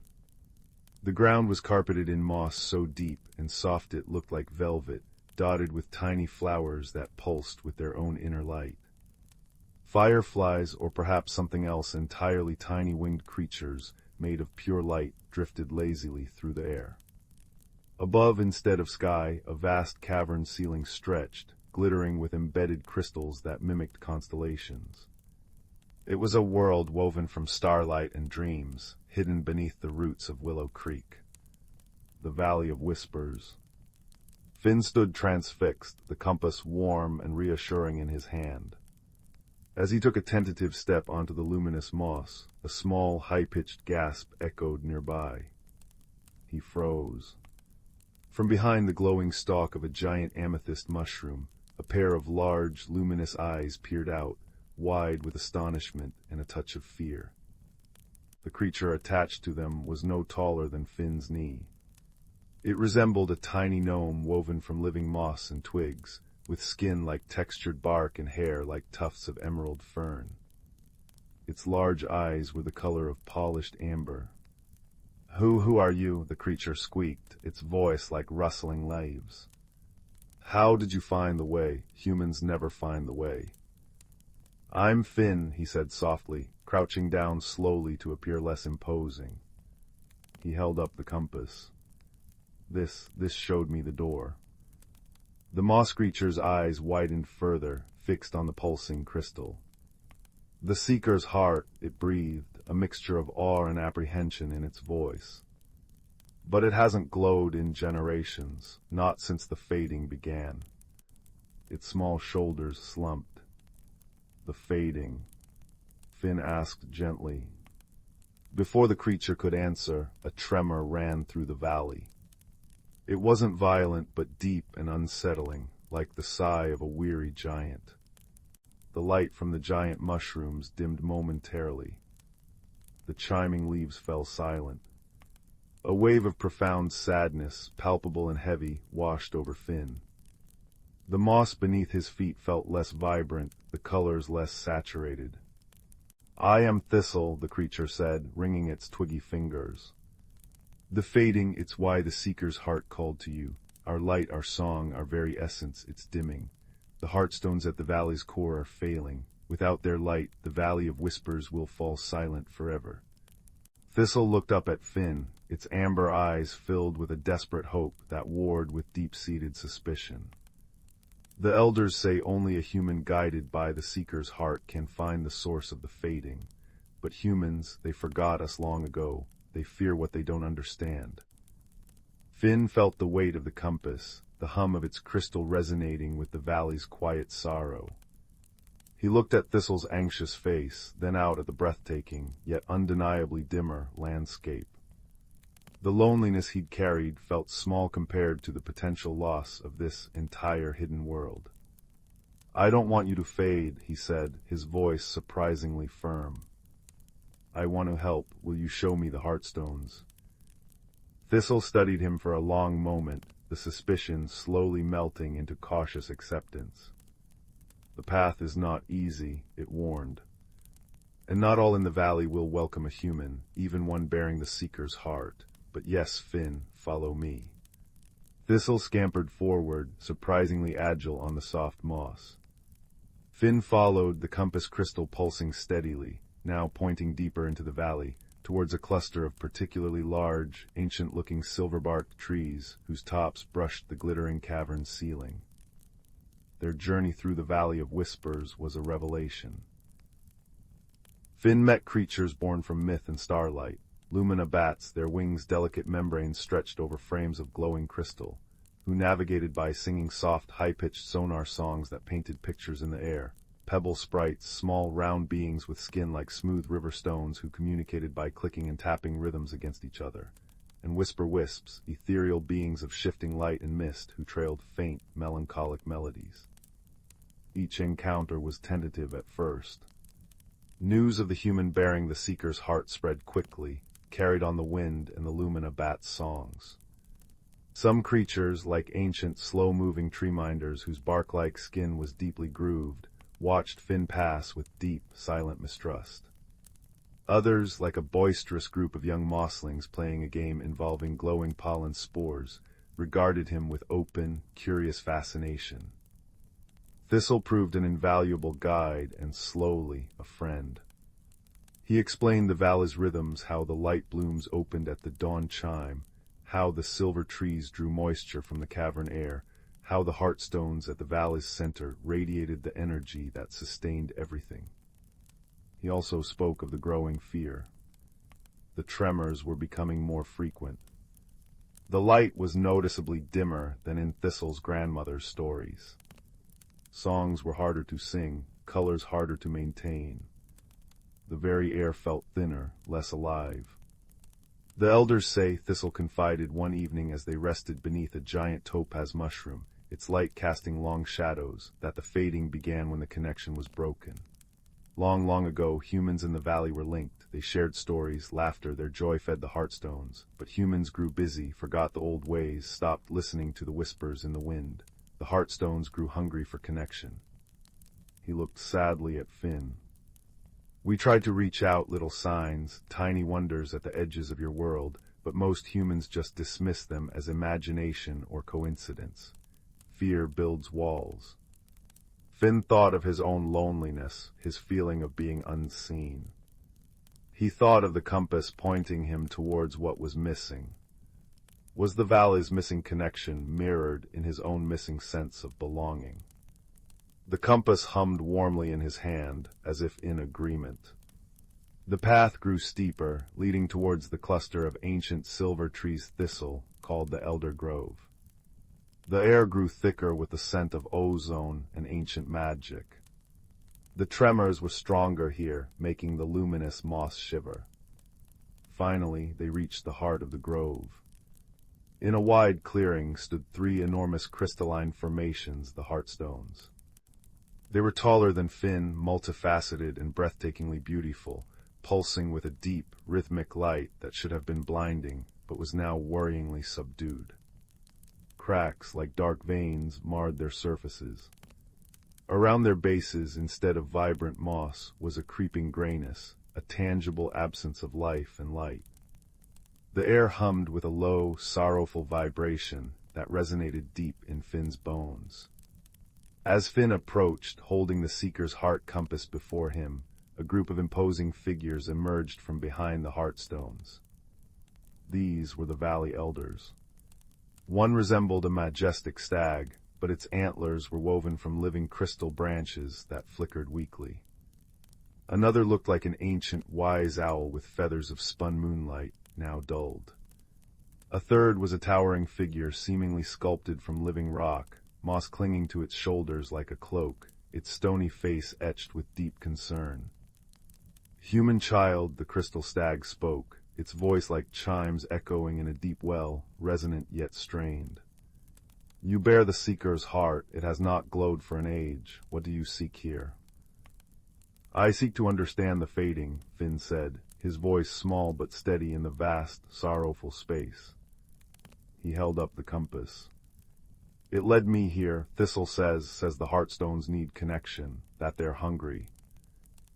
The moonlit owl ruffled its dull feathers. "Hungry for what your kind forgot, for shared wonder, for stories told under shared stars, for laughter that echoes in harmony. The bridge between our worlds crumbled from neglect. The Heartstones weaken, drawing on their own core light to sustain us, but it dwindles." The Stone Elder rumbled, a sound like distant landslides. "We have tried, whispers on the wind, glimpses in dreams, the fleeting beauty of a rare bloom in your world, but fear and forgetting are thick walls. The Seeker's heart chose you. It senses a void you carry, perhaps akin to the void that consumes our light." The Elder's gaze, deep as caverns, seemed to see right through Finn, acknowledging the quiet ache of loneliness he knew so well. Finn looked from the sorrowful elders to the cracked, dimming Heartstones, then down at the Seeker's heart pulsing warmly in his hand. Its light reflected weakly in the fading crystals. The connection was clear. His own feeling of being unseen, unheard, disconnected it was a small echo of the vast disconnection starving the Heartstones. The compass hadn't just pointed him to a hidden world, it had pointed him to the missing piece within himself and the larger missing piece between worlds. "But how can my connection be enough?" Finn asked, overwhelmed. "The bridge is broken, the walls are high." The crystal stag lowered its magnificent head. "The Seeker's heart is more than a guide, child. It is a key and a vessel. It was forged in a time of connection, imbued with the shared essence of both worlds. Its power lies not just in seeking, but in sharing. It can amplify connection, carry it across the divide, but only if the connection is true, deep, and freely given. It requires vulnerability, the courage to truly see and be seen." A profound silence fell, broken only by the low, sorrowful hum of the dying Heartstones and the faint, frightened rustle of thistle beside Finn. The elders watched him, ancient eyes filled with a desperate, fading hope. Finn closed his eyes. He thought of Willow Creek, of the children playing in the square whose laughter he watched from afar. He thought of the empty house, the quiet study. He thought of the breathtaking beauty of the Valley of Whispers, the gentle lumina bats, the clicking pebble sprites, Thistle's anxious kindness. He thought of his own quiet longing. The Seeker's heart pulsed warmly against his palm, resonating with his emotions. He understood. The compass hadn't brought him here just to find a solution. It had brought him here to be the connection. To feel the valley's wonder and sorrow as his own, and to share his own hidden world, his loneliness, his quiet observations, his capacity for care with them. It was terrifying. It meant opening his heart, risking rejection, not just from the wary creatures of the valley, but confronting his own fear of being truly seen and found lacking. Taking a deep, shuddering breath, Finn opened his eyes. He looked directly at the elders, then at Thistle, whose amber eyes were wide with anticipation. He raised the Seeker's heart compass not just as an object, but as an offering. He focused not on the technical how, but on the raw, vulnerable what. He poured his feelings into the crystal, his awe at the valley's beauty, his sadness at its fading light, his fierce desire to help, his own quiet ache of loneliness, and his burgeoning friendship with Thistle. He didn't hide his fear, his uncertainty. He let the compass feel it all, a wave of pure, unfiltered emotion. The Seeker's heart erupted. Light, pure and blindingly white, shot from the crystal shard, not in a beam, but in a radiant pulse that expanded outwards like a silent shockwave. It washed over the cracked heartstones, seeped into the creeping grayness at their base, flowed through the elder grove, and rippled out across the entire valley of whispers. Finn felt the compass grow almost unbearably warm, humming with a powerful vibration that resonated through his entire being, not painful, but intensely alive. The effect was instantaneous and profound. The dark cracks snaking across the heartstones began to shimmer, not with light, but with a liquid silver energy that flowed into the fractures, sealing them like molten starlight welding broken crystal. The deep rhythmic pulse within the stones strengthened, growing brighter, steadier. The creeping grayness at their base recoiled, dissolving like smoke in sunlight, replaced by luminous moss that sprang forth, vibrant and healthy. Throughout the valley, the giant mushroom caps blazed with renewed intensity, their colors deeper, richer. The silver tree's chiming leaves burst into a harmonious chorus, clear and joyous. Lumina bats swooped in ecstatic loops, their sonar songs painting vibrant, complex pictures in the air. Pebble sprites clicked jubilant rhythms. Whisper wisps swirled, their melodies shifting from melancholy to pure, soaring elation. The very air thickened with life and energy, tasting sweet and electric. The elders stood transfixed. The crystal stag's antlers blazed with renewed inner fire. The moonlit owl's feathers gleamed like captured moonlight. The stone elder's stony face softened, moss glowing brightly on its shoulders. Tears like liquid crystal welled in the stag's eyes. The connection, it breathed, its voice strong and clear, filled with wonder. It flows again, pure, shared feeling, amplified by the Seeker's heart. Thistle leaped up, grabbing Finn's leg in a twiggy hug. "You did it, Finn, you truly did it." His voice was filled with pure, unadulterated joy and relief. Finn lowered the compass, trembling slightly. The intense light had faded, but the crystal still glowed with a warm, steady light, brighter than before. He felt exhausted, emotionally raw, but also full. The ache of loneliness was still there, but it was different. It wasn't a hollow void, it was a space now recognized, acknowledged, and connected to something vast and beautiful. He had been truly seen by Thistle, by the elders, by the valley itself, and he had seen them in return. The walls hadn't just crumbled for the valley, they had softened within him. He spent time in the valley, basking in its restored glory. He learned the pebble sprite's clicking language for simple greetings, laughed as young mosslings covered him in harmless, tickling pollen spores, and sat quietly with the tree-minders, who now regarded him with deep, rumbling respect. He shared stories of Willow Creek, not grand adventures, but the smell of rain on cobblestones, the taste of misses, Higgins berry tarts, the intricate patterns of frost on his window pane. The creatures listened, fascinated, their connection to his world strengthening with every shared detail. Thistle rarely left his side, his initial anxiety replaced by fierce loyalty and bubbling excitement. Finally, Finn knew it was time to return. The Seeker's heart still glowed warmly, but its pull was now gentle, content. The path back through the tunnel felt different, filled with the lingering scent of cinnamon and the echo of joyful chimes. As he stepped back into his grandfather's study, the ancient door clicking shut behind him, the world of Willow Creek seemed both familiar and subtly changed. The compass in his hand was different too. The crystal no longer pulsed, erratically seeking what was missing. It glowed with a soft, constant golden light. As he looked closer, he saw the swirling silver symbols on the rosewood face had rearranged themselves. They now formed a new phrase, "Cherish the connection." Finn placed the compass gently back in its velvet-lined box, but he didn't hide it away. He kept it on his desk, a tangible reminder of the hidden world beneath the roots and the connection that now thrummed within him. The quiet ache hadn't vanished, but it was no longer a burden. It was a reminder of the vast tapestry of life, visible and invisible, and his place within it. The next day, walking through Willow Creek, Finn noticed things he hadn't before: the genuine warmth in old Mr.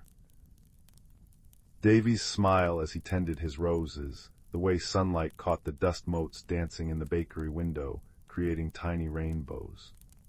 He saw a girl, Lissa, sitting alone on a bench by the duck pond, sketching intently in a notebook, a slight frown on her face. He recognized that look, the look of being slightly separate. Taking a breath, remembering the courage it took to connect in the valley, Finn walked over. He didn't try to force anything. He simply sat beside her on the bench, watching the ducks for a moment. "That's a really good drawing," he said quietly, nodding towards her sketchbook where a remarkably lifelike duck was emerging from the pencil lines. Lissa looked up, startled, then shyly pleased. "Thanks," she murmured. "I like drawing things, quiet things." "Me too," Finn said, pulling out his own small notebook filled with beetle sketches. "Especially beetles, they have these amazing patterns." He showed her a page. Lissa's eyes lit up with genuine interest. "Oh, that's a rose chafer. Look at the iridescence you captured." They spent the next hour talking about beetles, then birds, then the strange, twisting shape of the old oak tree near Finn's house. It wasn't an instant, loud friendship, but a gentle beginning, a tentative bridge built on shared quiet interests, a recognition of something familiar in each other's solitude. As the afternoon sun slanted golden through the trees, casting long shadows on the cobblestones, Finn walked home. The air carried the scent of baking bread and damp earth, familiar and comforting. He glanced towards the ancient oak tree shading his house, knowing the hidden door beneath its roots was there, guarding a world of wonder. He touched the pocket where he kept a small, smooth, luminescent pebble thistle had pressed into his hand as a farewell gift. It glowed faintly, warmly against his skin. That night, as he prepared for bed, the world outside his window seemed quieter, yet fuller. The distant laughter of children playing late carried no sting. He placed the glowing pebble on his bedside table. Its soft light mingled with the moonlight streaming in. He picked up the Seeker's heart compass, now glowing its steady golden light, and held it for a moment. It was warm, a comforting presence. He thought of Thistle, of the elders, of the singing trees and the light bats, all safe, their world vibrant once more. He thought of Lissa's smile when they found a particularly interesting beetle shell. The loneliness hadn't disappeared, but it had transformed. It was no longer a cold emptiness. It was a quiet space within him, a sacred hollow now gently filled with the warmth of connection to a hidden world of magic, to the ordinary wonders of his own town, and to the quiet beginnings of friendship. It was a space that reminded him he was part of something vast and beautiful, seen and cherished in ways he was only beginning to understand. He placed the compass beside the glowing pebble. Their combined light created a soft, golden pool on the nightstand. As Finn snuggled under his quilt, the familiar scent of clean cotton surrounding him, he listened to the gentle sigh of the wind in the ancient oak outside. It no longer whispered secrets of loneliness. Now it whispered of hidden valleys bathed in twilight, of moss gnome laughter, of crystal heartstones pulsing with shared light, and of bridges built on quiet courage and shared wonder. It whispered of connection found not by seeking something distant, but by opening his heart to the magic already woven into the fabric of the world, both seen and unseen. The golden light from the compass and the pebble seemed to breathe with him, a silent lullaby of belonging, as he drifted into a deep, peaceful sleep, filled with dreams of shimmering forests and the gentle chime of silver leaves. The void was filled, not erased, but transformed into a vessel of warmth, a quiet reminder that he was never truly alone. Story 18. The village of Willowbrook nestled in a valley where sunbeams danced like golden ribbons and the air shimmered with tiny, harmless sparks of light. It was home to the Glimmerbrights, a family known for their rather unusual affliction. They glowed. Not brightly, mind you, just a soft, warm luminescence, like captured starlight under their skin. Papa Glimmerbright's glow was a steady buttercup yellow, Mama's a gentle lavender, and little Pip's a cheerful, flickering mint green. Their cottage, built of polished river stones and woven moonberry vines, hummed with cozy contentment. One crisp autumn morning, however, Pip tumbled out of his moss-stuffed bed with a gasp. "Mama, Papa, look." He held up his favorite toy, a carved wooden squirrel named Nutkin. Normally, Nutkin sported bright acorn-brown fur and shiny black eyes. Now he was gray. A flat, dull, utterly unsquirrel-like gray. Papa Glimmerbright, adjusting his spectacles that perpetually slid down his glowing nose, peered closer. By the bumbling bumblebees, he's lost his color. Mama Glimmerbright, stirring a pot of luminous lavender porridge, dropped her wooden spoon. "Not just Nutkin, dears, look." She pointed out the window. The usually vibrant red door of Granny Nettle's cottage across the stream was now a sad, slate gray. The cheerful blue shutters on Mr. Figwart's bakery were faded to ash. Even the dazzling yellow sunflowers lining the path seemed drained, like old parchment. A wave of gray was stealing the color from Willowbrook. Panic, a pale, wispy sort of panic, fluttered through the village. The mayor, a portly badger named Barnaby with a magnificent waistcoat, now sadly gray, called an emergency meeting under the great gnarled oak. Voices rose in worried murmurs. "My prize-winning petunias, gray," wailed Mrs. Petal Whisper the florist, whose own rosy cheeks were worryingly pale. "My rainbow trout tapestry, monochrome misery," groaned old Master Brushstroke the artist, clutching his now gray beret. Even the air seemed hushed, the usual sparkling motes of light dimmed. Pip, clutching gray Nutkin, felt a tiny spark of determination flicker beside his minty glow. "We need to find the colors," he declared. His voice, though small, cut through the gloom. "Ah, young Pip," sighed Barnaby, polishing his gray monocle. "But where do colors go?" Just then, a frantic buzzing filled the air. Zephyr, the village's resident air sprite, zipped into the clearing. Zephyr wasn't much bigger than a dragonfly, made of swirling, translucent wind, and usually carried the scent of whatever she'd last flown through currently, damp moss and worry. She chattered in a series of whistles and hums only Pip seemed to fully understand. "She says," Pip translated, eyes wide, "she saw the colors, last night, little bubbles of color, like soap bubbles but shimmering, floating away towards Whisperwind Peak." Whisperwind Peak. A place rumored to be home to the notoriously grumpy cloud gnome, Nimblewick, who guarded the source of the mountain winds and despised noise and visitors. A collective shiver ran through the Glimmerbrights. Stealing colors back from a grumpy gnome sounded tricky. "But why bubbles?" wondered Mama Glimmerbright, her lavender glow pulsing thoughtfully. "And why take them?" Pip remembered something.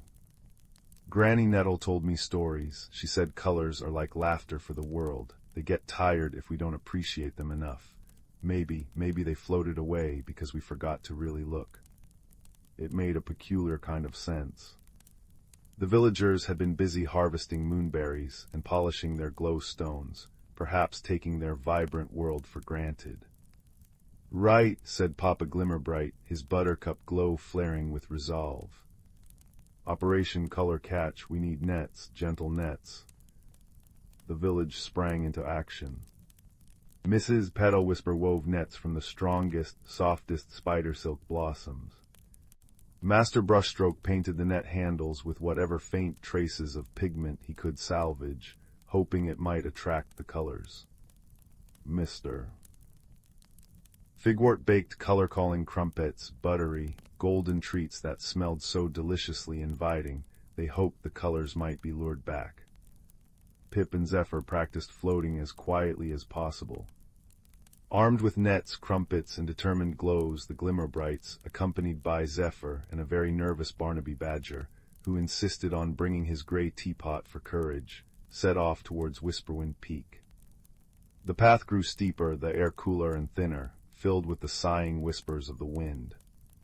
Gray rocks and dull lichens surrounded them. It felt bleak. Finally they reached the peak, a flat expanse of rock shrouded in swirling mist. And there, in the very center, sat Nimblewick the Cloud Gnome. He was smaller than Pip, with skin like wrinkled thunderclouds, a beard of frosted cobwebs, and ears like crumpled parchment. He sat hunched over a large, bubbling cauldron made of ice, muttering grumpily. Inside the cauldron, swirling not with potion, but with captured colors. Reds, blues, greens, yellows trapped in shimmering, restless bubbles that bobbed and jostled. Snorfle. Nimblewick grumbled without looking up, stirring the cauldron with a frozen icicle. "Stop that infernal racket. Can a gnome store his wind whispers in peace? Pesky colors kept giggling and humming, disturbing my concentration. Had to bottle him up." So that was it. The colors, full of joy, had been too noisy for the silence-loving gnome. Pip took a deep breath. He stepped forward, holding out a warm, buttery, color-calling crumpet. "Mr. Nimblewick, sir," he said softly, his minty glow pulsing gently. "We brought you a peace offering. It's very quiet and very tasty." Nimblewick's grumpy eyebrows, which looked like storm clouds, twitched. He sniffed the air. The delicious aroma of warm crumpet cut through the mountain chill. Slowly, very slowly, he turned. He saw the crumpet. He saw Pip's hopeful, glowing face. He saw the other Glimmerbrights shining softly in the mist. He even saw Barnaby Badger trying to hide behind his teapot. "HMPH," Nimblewick grunted, but he took the crumpet. He nibbled a corner. His storm cloud eyebrows unknitted slightly. Not entirely dreadful. He took another bite, a tiny hint of rosy warmth appearing on his cloudy cheeks. "We're terribly sorry the colors disturbed you, Mr. Nimblewick," Mama Glimmerbright said soothingly, her lavender light casting a soft halo. "They are just very happy colors. Our whole village is very gray without them. We miss their laughter." Nimblewick peered into his cauldron. The colors swirled, looking a bit forlorn in their bubbles. "Laughter, eh?" he mumbled, crumbs in his frosty beard. "Suppose the world is a bit too quiet now, and gray, very flat." Pip had an idea. "What if," he whispered, "you stored your quietest wind whispers in the bubbles? Then the colors could come out, but only giggle very, very softly." Nimblewick's eyes, like chips of flint, widened slightly. He scratched his cobweb beard. Quiet wind whispers, in the bubbles. A slow, almost invisible smile crept across his face. It looked like a sliver of sunlight breaking through clouds. Not entirely foolish glowboy. With surprising speed, Nimblewick snatched up a handful of the swirling mist. He whispered to it, his voice like the gentlest sigh. He blew the mist towards the cauldron. Tiny, silvery threads of pure silence wove themselves around the colorful bubbles. The trapped colors instantly calmed, their shimmering becoming soft and serene, like candlelight under glass. Right then, Nimblewick declared, suddenly quite sprightly. Out you pop, but remember quiet joy, or back in the ice pot you go. He waved his icicle spoon. The bubbles, now encased in delicate shells of silent wind, floated gracefully out of the cauldron. Dozens, hundreds of them like a flock of luminous, silent butterflies. Zephyr zipped around them, her windessence humming softly in harmony with the silent shells.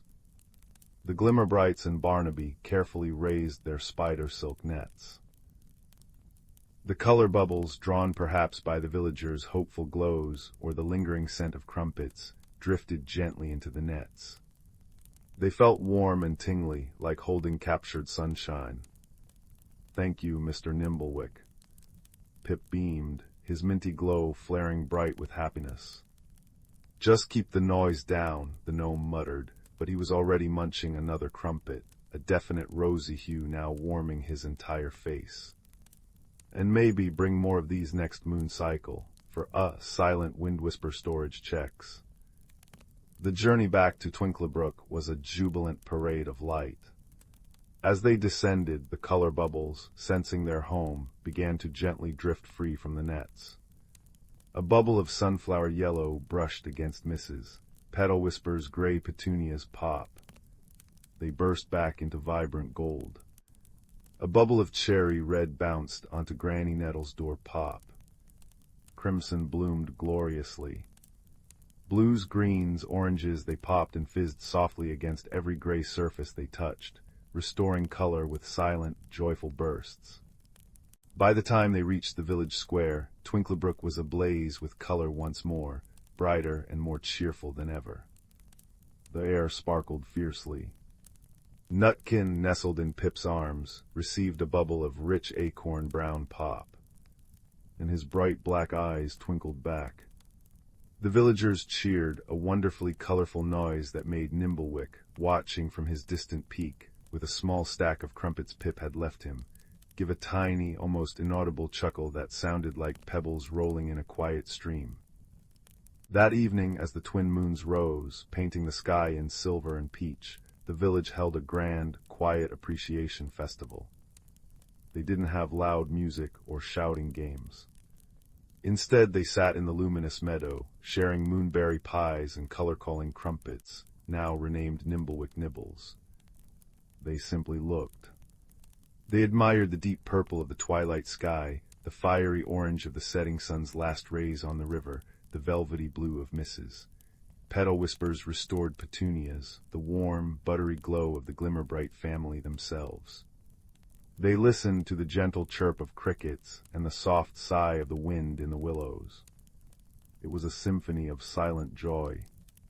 And high on Whisperwind Peak, Nimblewick the Cloud Gnome sat by his ice cauldron, storing a particularly serene wind whisper in a new bubble, this one, a soft, contented shade of buttery yellow that reminded him of crumpets and quiet kindness. He didn't mind the faint, distant glow of the village below. It was, he decided, a rather nice sort of night light. As Pip snuggled into his mossy bed, Nutkin restored and glowing softly beside him, he watched the colors of the world through his window, appreciating each one deeply. The last thing he heard before drifting into happy, colorful dreams was the gentle, rhythmic snuffle snore of Barnaby Badger asleep under the great gnarled oak, a sound as comforting and familiar as the return of the rainbow. And somewhere high above, a grumpy gnome smiled a silent, crumb-filled smile, perfectly content. Story 19. The old oak tree in Mia's backyard had always whispered secrets. Its gnarled roots twisted like sleeping dragons, and its leaves shimmered with a silver sheen under the moonlight. Mia, a quiet girl with eyes the color of storm clouds, often pressed her ear to its bark, listening. Her parents called it imagination. But tonight, as rain lashed against her window and thunder rumbled like a giant's bellyache, Mia felt the tree's call, a soft, rhythmic pulse against her palm when she touched the damp glass. Slipping into her worn yellow raincoat, Mia crept outside. The world was a symphony of wet earth and wind. At the oak space, hidden beneath a curtain of ivy, A door no taller than her knee glowed with faint, golden light. It hadn't been there yesterday. Heart pounding, Mia knelt. The door swung inward, revealing not darkness, but a tunnel woven from living roots, warm and humming like a beehive. Without hesitation, she crawled inside. The tunnel opened into Elder Grove, a hidden world drenched in perpetual twilight. Giant mushrooms glowed like lanterns, casting soft violet and emerald light on ferns that unfurled like lace. The air smelled of cinnamon and damp moss. Before her stood Ember, a fox with fur like molten copper and eyes like polished amber. "You're late, Heartbound," he said, his voice a rasp of dry leaves. "The grove's been waiting." Mia blinked. Heartbound. "The locket chose you," Ember nodded at her throat.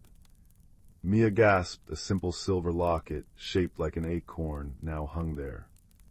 It pulsed warmly against her skin. "It's the Heartwood charm. Only it can heal the guardian tree before the shade consumes us all." Ember led her deeper into Elder Grove. The forest was wounded. Patches of leaves were gray and brittle, flowers drooped like weary heads, and a chill seeped from the shadows. They met Thistle, a badger whose gruffness hid worry as deep as his burrow. "Guardian tree's fading," he grumbled, nudging a wilted bluebell. "Without its song, the shade grows bolder." Bramble, a young deer with legs like trembling twigs, hid behind Thistle. "It stole the light fireflies," she whispered. "Now the darkest corners are hungry." The shade, Ember explained, was no ordinary darkness. Born from forgotten places and loneliness, it fed on fear, twisting beauty into decay. The Heartwood charm could restore the guardian tree, Elder Grove's heart, but only if Mia could reach it through the shade's territory, the Whispering Marsh. Their journey was a tapestry of wonder and peril. They crossed rivers on bridges spun from spider silk, the water below singing lullabies. They rested in meadows where flowers chimed when touched, sharing nectar that tasted of starlight.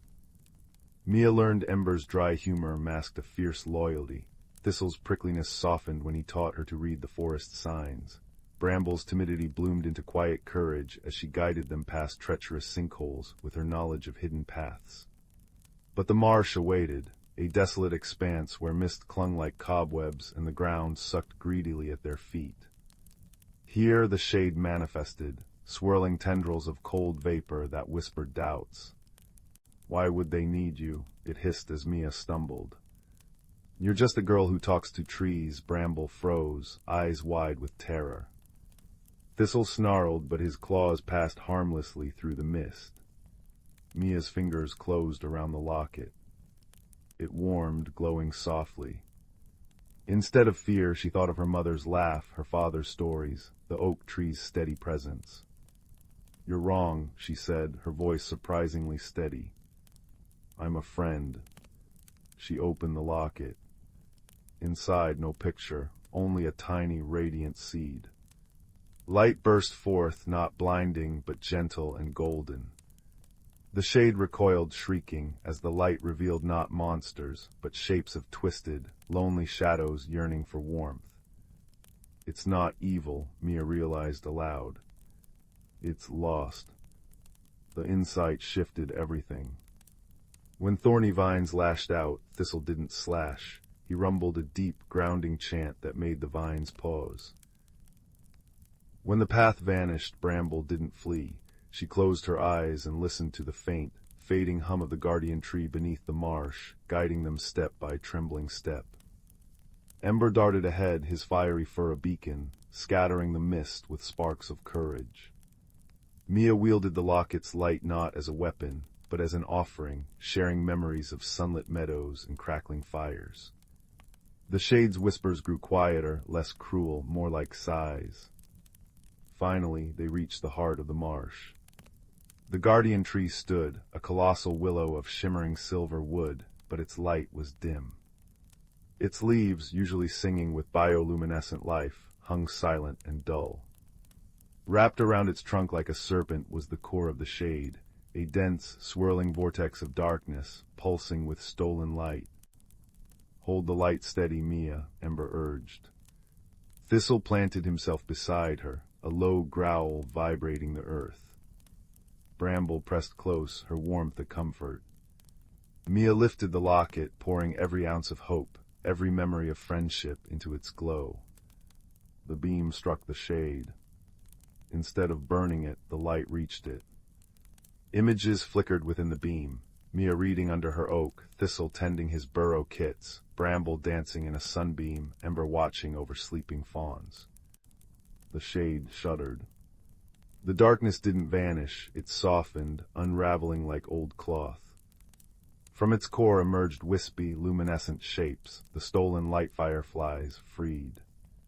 They fluttered weakly toward the guardian tree, landing on its branches like living stars.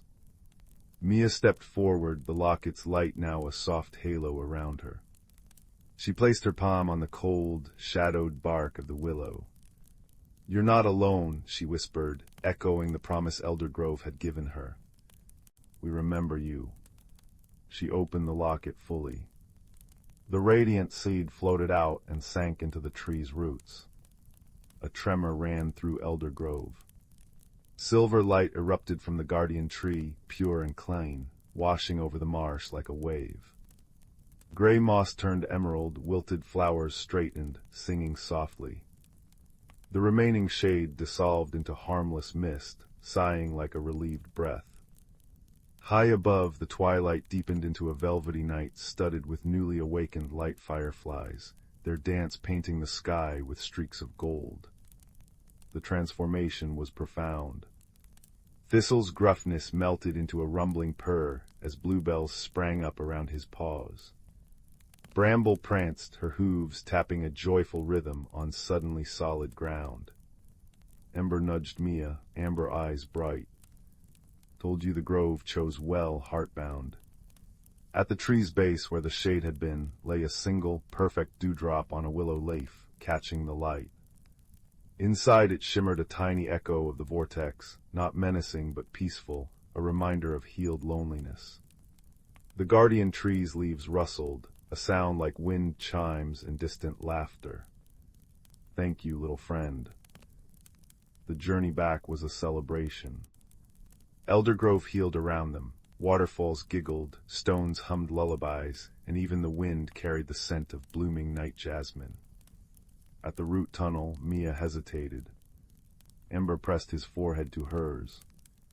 "The charm stays with you, your Eldergrove's bridge now, visit often." Thistle grunted approval. Bramble nuzzled her hand, leaving a trace of warmth. Crawling back through the earthy tunnel, Mia emerged into her rain-slicked backyard. Dawn painted the sky peach and lavender. The oak tree stood serene, its bark smooth where the door had been. The silver locket rested warm against her chest. Inside, the seed was gone, replaced by a miniature, glowing willow leaf. Days later, Mia sat beneath her oak, sketching Eldergrove in her notebook. A familiar rustle came from the ivy. Ember's copper tail flicked into view, followed by Thistle's snout and Bramble's shy eyes. They couldn't stay long, but they curled beside her as she drew, Ember warming her feet, Thistle a solid weight against her back, Bramble resting her head on Mia's knee. The locket pulsed softly, a steady heartbeat connecting two worlds. That night, as Mia drifted to sleep, she didn't just hear the oak's whispers. She felt the hum of the guardian tree, the rustle of Ember's fur, Thistle's grounding presence, and Bramble's gentle trust. The shadows in her room held no fear, only the quiet promise of hidden wonders. She had journeyed through darkness and found that light grew brightest when shared. And in the heart of a hidden grove, a silver willow stood tall, its leaves singing a lullaby of resilience, friendship, and the unbreakable bond between a lonely girl and a world that needed her kindness as much as she needed its magic. The rain fell outside, a soft percussion to the symphony of her dreams, where every drop whispered of roots reaching deep, of light finding its way, and of a heart forever bound to wonder. Story 20.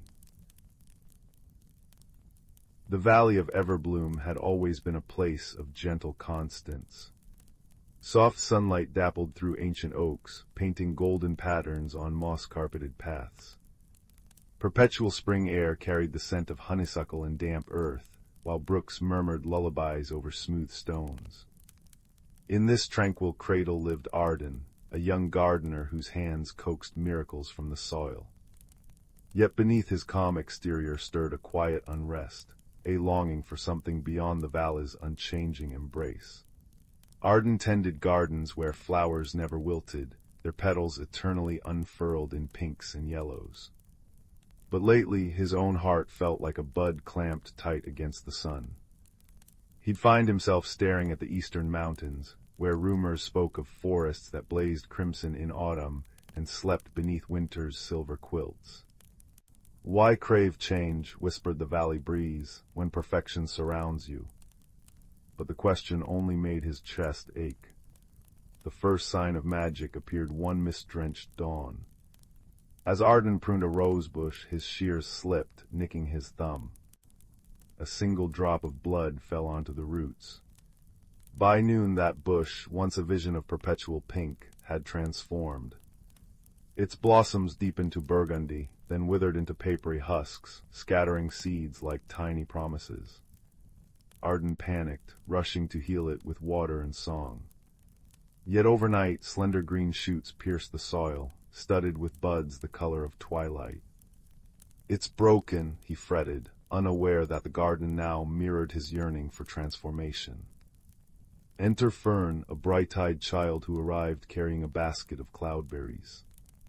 Her laughter was wind chimes in stillness. "Your roses are telling stories, Arden," she declared, pointing at the new blooms. "Mother says flowers speak in colors when words fail." Fern became his shadow, her curiosity a balm. She showed him caterpillars weaving jade cocoons in the willow's shade. "They look trapped," Arden murmured. Fern shook her head, her braids dancing.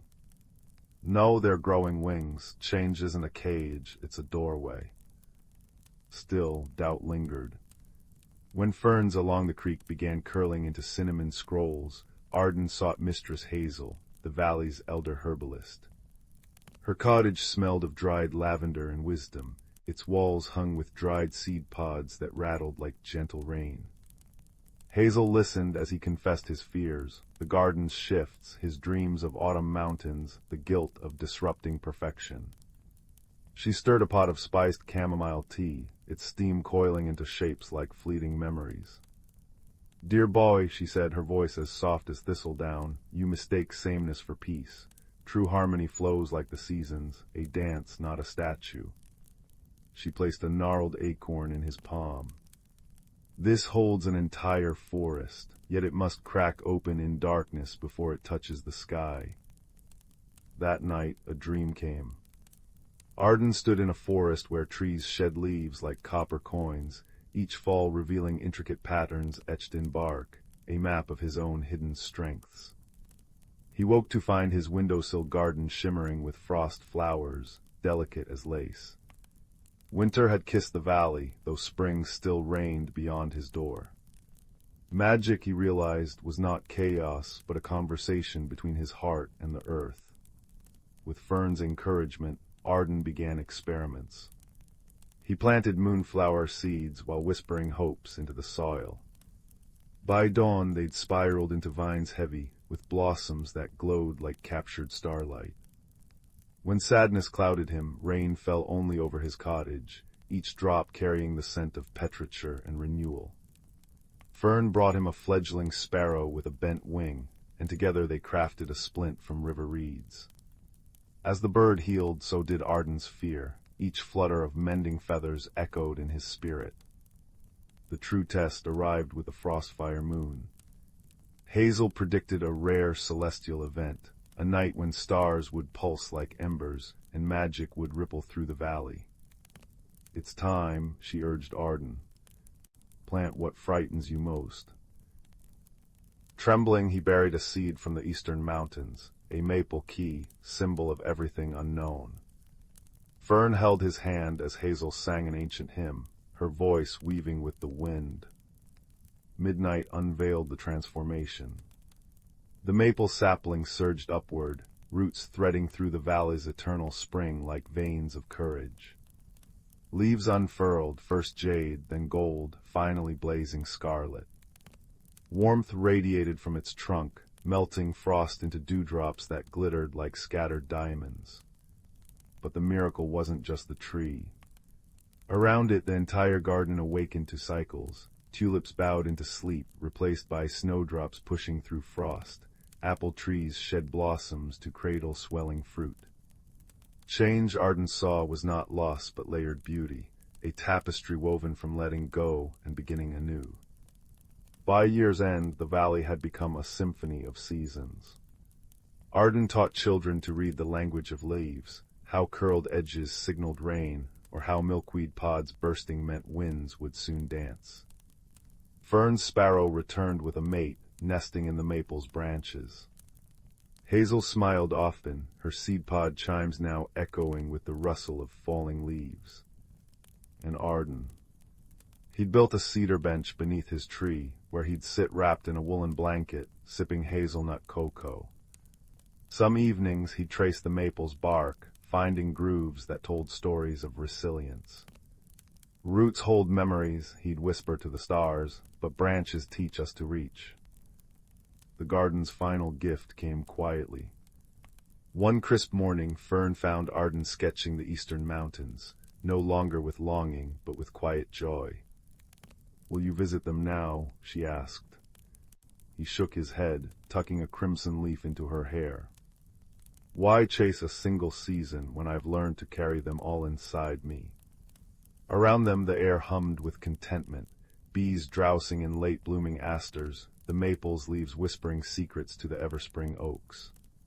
For in embracing change, Arden had discovered the deepest magic, that growth is not a destination, but the gentle, inevitable unfurling of a life well tended, season by precious season. And so the valley slept, cradled in the peaceful certainty that every ending is but a seed, waiting for its turn to bloom. Story 21.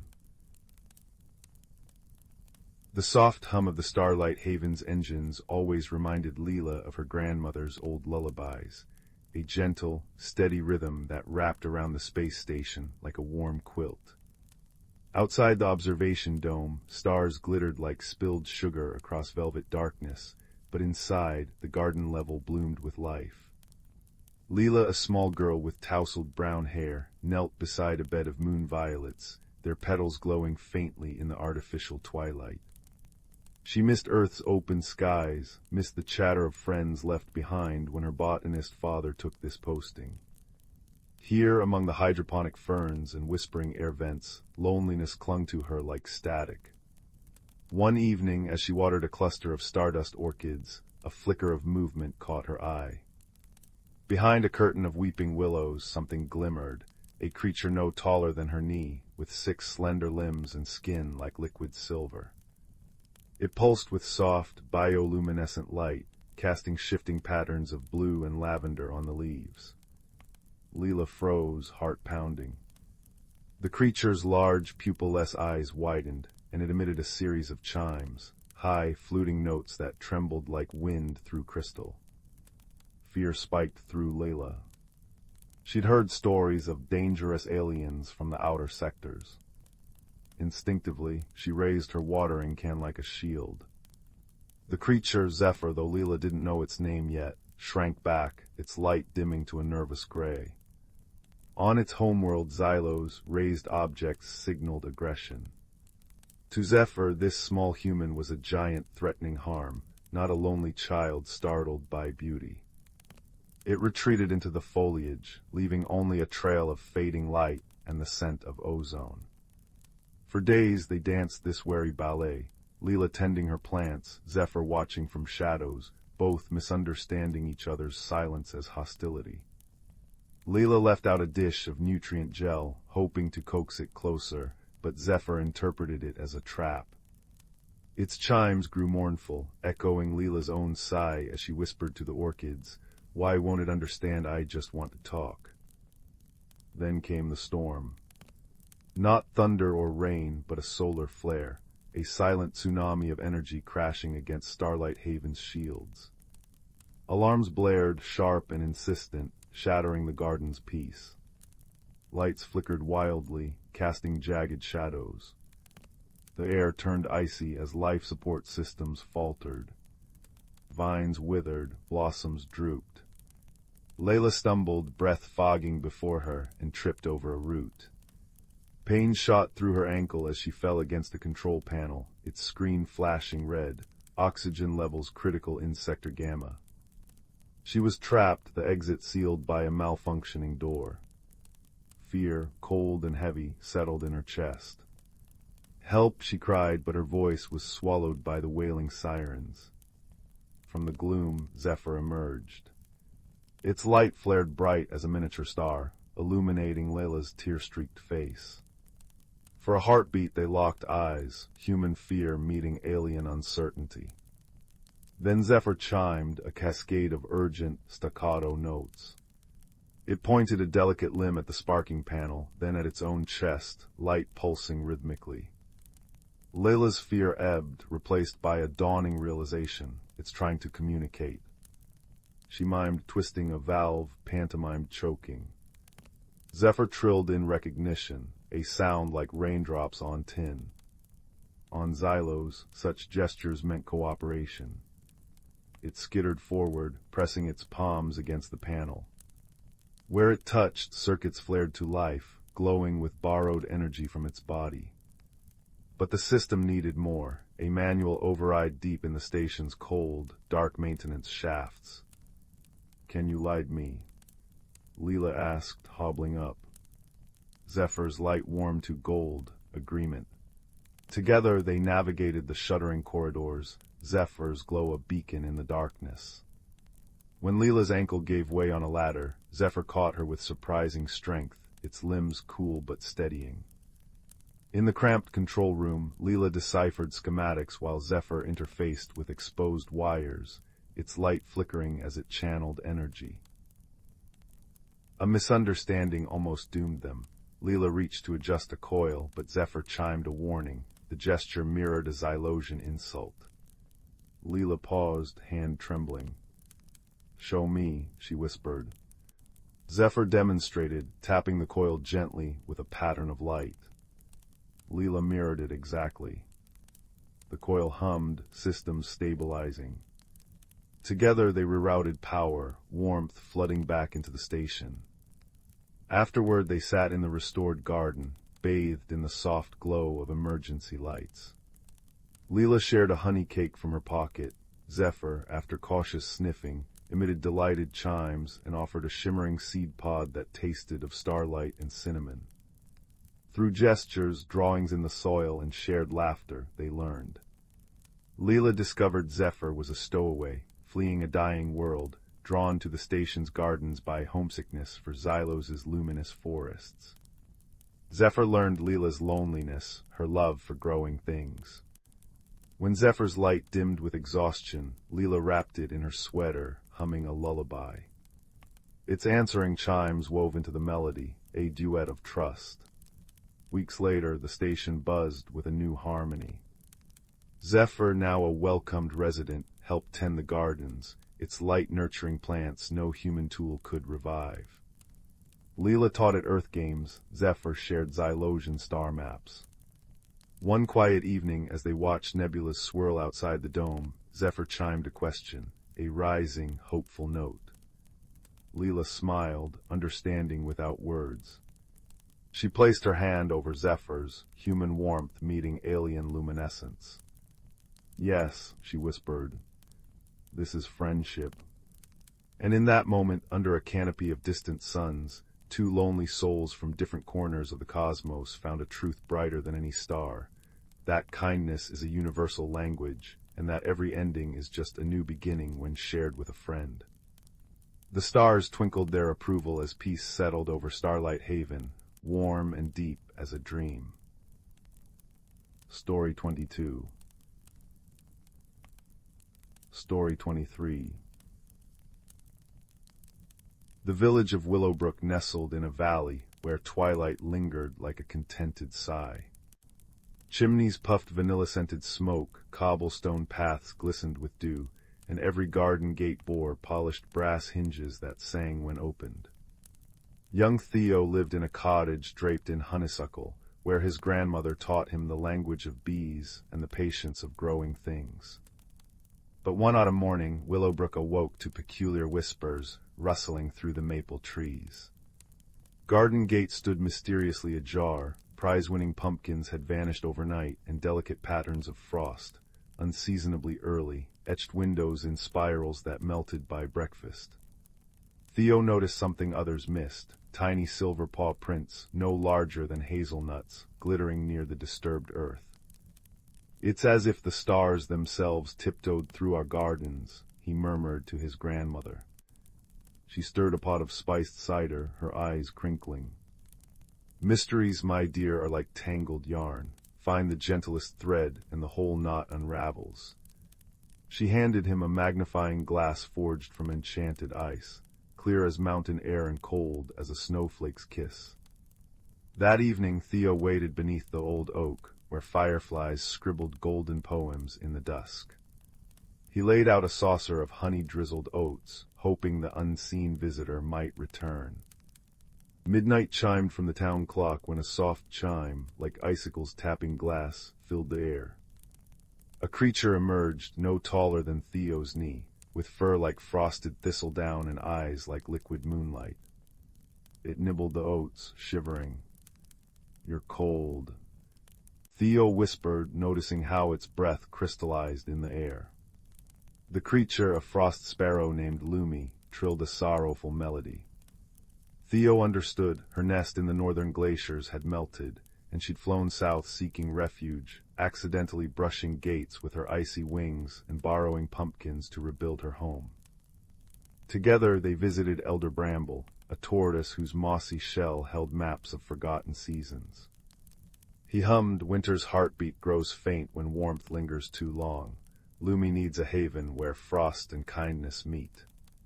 Theo remembered the abandoned ice house near the mill, its walls thick and shaded by weeping willows. The villagers gathered, knitting scarves from cloud wool and carving tiny ice lanterns. They transformed the ice house into a glittering palace, with frost ferns climbing the walls and pumpkin seeds planted in silver pots, Lumi's future pantry. On the first true frost, Lumi's song spiraled skyward, weaving new constellations. The gates stayed shut, the pumpkins grew plentiful, and every window bore Lumi's artwork, delicate frost blossoms that bloomed only at dawn, melting into dewdrop tears of gratitude. Theo learned that some mysteries are simply hearts calling out in the dark, and that warmth shared freely can thaw even the loneliest cold.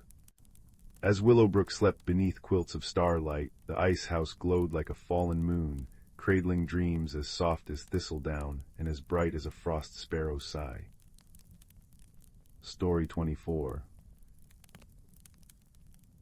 The observation dome of Starlight Station always glowed with quiet majesty after third shift. Outside the curved transparistile, the Horsehead Nebula unfurled in ribbons of violet and copper, while distant stars glittered like spilled salt across velvet. 10-year-old Kale pressed his palm against the cool surface, his breath fogging a small circle. Below him, the station's residential rings spun in their slow, graceful dance, but up here, among the constellations, he felt most alone. His parents were xenobotanists, always cataloging strange flora in the hydroponic sectors. They loved him fiercely, but tonight, like many nights, their work kept them away. A soft clink echoed from the service corridor behind the star map console. Kale froze. Station regulations forbade unsupervised access to maintenance ducts. Another sound followed, a high, fluting chime that seemed to shiver the air itself. Curiosity overpowered caution. He slipped behind the console, finding an open access panel he'd never noticed. Inside, wedged between humming coolant pipes, was a being unlike any he'd seen. It stood no taller than his knee, its body composed of interlocking crystalline plates that shimmered like captured moonlight. 6 slender limbs, jointed like a spider's but ending in delicate, light-catching facets, trembled slightly. Where a face might be, a cluster of prismatic points pulsed with soft, anxious blues and grays. As Cale gasped, the creature flinched, its plates rattling like wind chimes in a storm. A jagged shard of amethyst crystal lay broken near its feet. "You're hurt," Cale whispered, crouching slowly. The creature skittered backward, chiming frantically, a sound like ice cracking. Its light flared crimson. Fear. Cale remembered his mother's lessons. Colors are language for some species, Cale. Listen with your eyes. He sat cross-legged, opening his palms. "I won't touch, promise." He hummed a tune his father sang to seedlings, a lullaby about roots reaching for starlight. Gradually, the crimson dimmed to a wary amber. For 3 nights, Cale returned, smuggling nutrient paste and hydrogel from the botany labs. He named the creature Glimmer, for the way its facets scattered light into dancing rainbows on the duct walls. Glimmer's sounds became a lexicon Cale learned. A ripple of turquoise notes meant curiosity. A low, vibrating indigo signaled pain. The broken plate was healing, slowly knitting itself with threads of light. Glimmer showed Cale how to play, tossing refracted starlight like glowing marbles, their laughter, Glimmer's a cascade of silver bells, Cale's a muffled giggle, echoing in the cramped space. One evening, Glimmer traced a story in light on the duct floor. Jagged lines for a storm, a falling pod, the escape pod Cale had heard gossip about, lost near the nebula, then loneliness in deep, hollow purples. Cale shared too, sketching his parents' busy schedules in the air, his solitary walks. "You miss your family?" he asked. Glimmer's light softened to lavender. "Yes." Cale's chest ached. "Me too, sometimes." Their fragile peace shattered when station alarms blared, a deep, bone-rattling klaxon. Gravity fluctuated, sending Cale stumbling. Over the intercom, Captain Vanya's voice crackled, core reactor instability, all non-essential personnel to shelters. The deck lights flickered, plunging them into near darkness. Glimmer's plates blazed emergency scarlet. They scrambled from the duct into chaos. Crew members sprinted past, faces tight with fear. Near the reactor access, Engineer Rostov barked orders. "Coolant leak in Junction 7. The conduits are crystallizing. We can't get sensors close enough." Cale understood instantly. The reactor's energy was freezing the pipes, a cascade failure that could rupture the station. Glimmer tugged Cale's sleeve, chiming urgently. On the floor, it projected an image, its own crystalline body, then the frozen pipes. "You can go where sensors can't." Cale breathed. Glimmer pulsed gold, yes. But Rostov stepped forward, his shadow looming.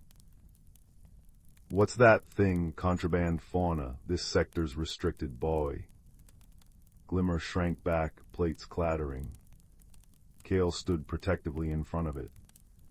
"Glimmer can help, it's from Xylos, its body reads energy signatures. It can map the blockage." Rostov's eyes narrowed. "A rock, you expect me to risk the station on a child's pet?" Glimmer's light flared defensively, casting Rostov's face in sharp magenta angles. The engineer recoiled. "It's aggressive." "No," Cale cried. "That's not anger, it's fear. You're looming like a grishneck predator." He took Glimmer's cool, faceted limb. "Trust me, please." Rostov hesitated, then grimaced. 5 minutes, but if it fails, you're both in the brig." Inside Junction 7, heat warped the air. Frost crawled up the walls where leaking coolant met the reactor's pulse. Glimmer trembled, its light dimming to a protective cobalt shell. "It's too cold for you," Cale realized. Xylosians thrived in gentle radiance, not this biting chill. He stripped off his thermal jacket, wrapping it clumsily around Glimmer's core. "Like a hug," he murmured. Glimmer's plates warmed, emitting a soft, surprised pink. Then it skittered into the frozen maze. Minutes dragged. Kale chewed his lip, watching Glimmer's faint light weave deeper into the crystalline tangle. Suddenly, a conduit cracked, spraying icy shards. Glimmer's chime turned shrill, a sound Kale knew meant pain. Without thinking, Kale scrambled after it, ignoring Rostov's shout. He found Glimmer pinned under a fallen pipe, one limb fractured, light flickering weakly. Kale heaved, muscles burning, until the pipe rolled aside. Cradling Glimmer, he saw its light project a shimmering 3D map onto the frost, every blockage, every weak point. "You did it," he whispered. Back at the console, Rostov studied the map, jaw slack. "It's perfect." Crews moved with new precision, bypassing fragile zones. As stability returned, the engineer knelt before Glimmer. "I misjudged you, and you, Kale. Courage isn't about size, is it?" He offered a tiny solder torch repair kit. Together, Kale held the fractured limb steady while Rostov fused it, Glimmer humming a grateful, sun-yellow note. Weeks later, the station buzzed with celebration. Glimmer's family, a pod of Xylosians whose ship had been damaged in the nebula, had been found. They gathered in the observation dome, their combined light painting the walls in shifting auroras. Kale held Glimmer, now restored to luminous health. "You'll go home tomorrow," he said, voice thick. Glimmer nestled closer, projecting an image. Starlight Station, then Xylos, connected by a bridge of stars. A warm butterscotch glow enveloped Kale. Friendship stays. Glimmer's parent extended a faceted limb, placing a smooth, star-filled crystal in Kale's palm. When touched, it chimed with Glimmer's unique silver bell laughter. "For when you miss each other," Kale's mother translated softly, her hand on his shoulder. As the nebula swirled outside, Kale understood. Friendship wasn't about being the same. It was about seeing storms through each other's eyes, sharing warmth in the cold, and building bridges across the vast, starry dark, one trusting step, one shared light at a time. Glimmer chimed a contented sapphire melody, and in that sound, Kale heard the universe sigh, peaceful and whole. Outside, the stars burned on, gentle witnesses to a bond no distance could dim. Story 25. Story 26. Deep within the silverwood, where ancient oaks whispered secrets on the wind and moss grew thick as velvet carpets, the boundaries between the worlds seen and unseen shimmered like heat haze. Here, beneath the dappled canopy kissed by sun and moon alike, lived creatures whose lives were woven into the very roots and rhythms of the forest. Their world was one of quiet purpose and profound connection, governed by the gentle, unyielding laws of balance. Our story begins with Thistle, a young hedgehog whose spines were still soft as new ferns. He lived in a snug burrow lined with fragrant pine needles and dried lavender, tucked beneath the sprawling roots of grandsire oak, the forest's eldest guardian. Thistle loved the silverwood with all his heart, especially the whispering glade, a clearing where moonbeams pooled like liquid silver on nights when the veil was thin. He'd often lie there, his small body warmed by the earth's gentle thrum, listening to the symphony of the night, the chirrup of crickets like tiny bells, the soft whoosh-whoosh of owl wings overhead, the distant chuckle of the crystal brook. The air always smelled of damp earth, wild honeysuckle, and something else, something like starlight and old parchment, the scent of magic.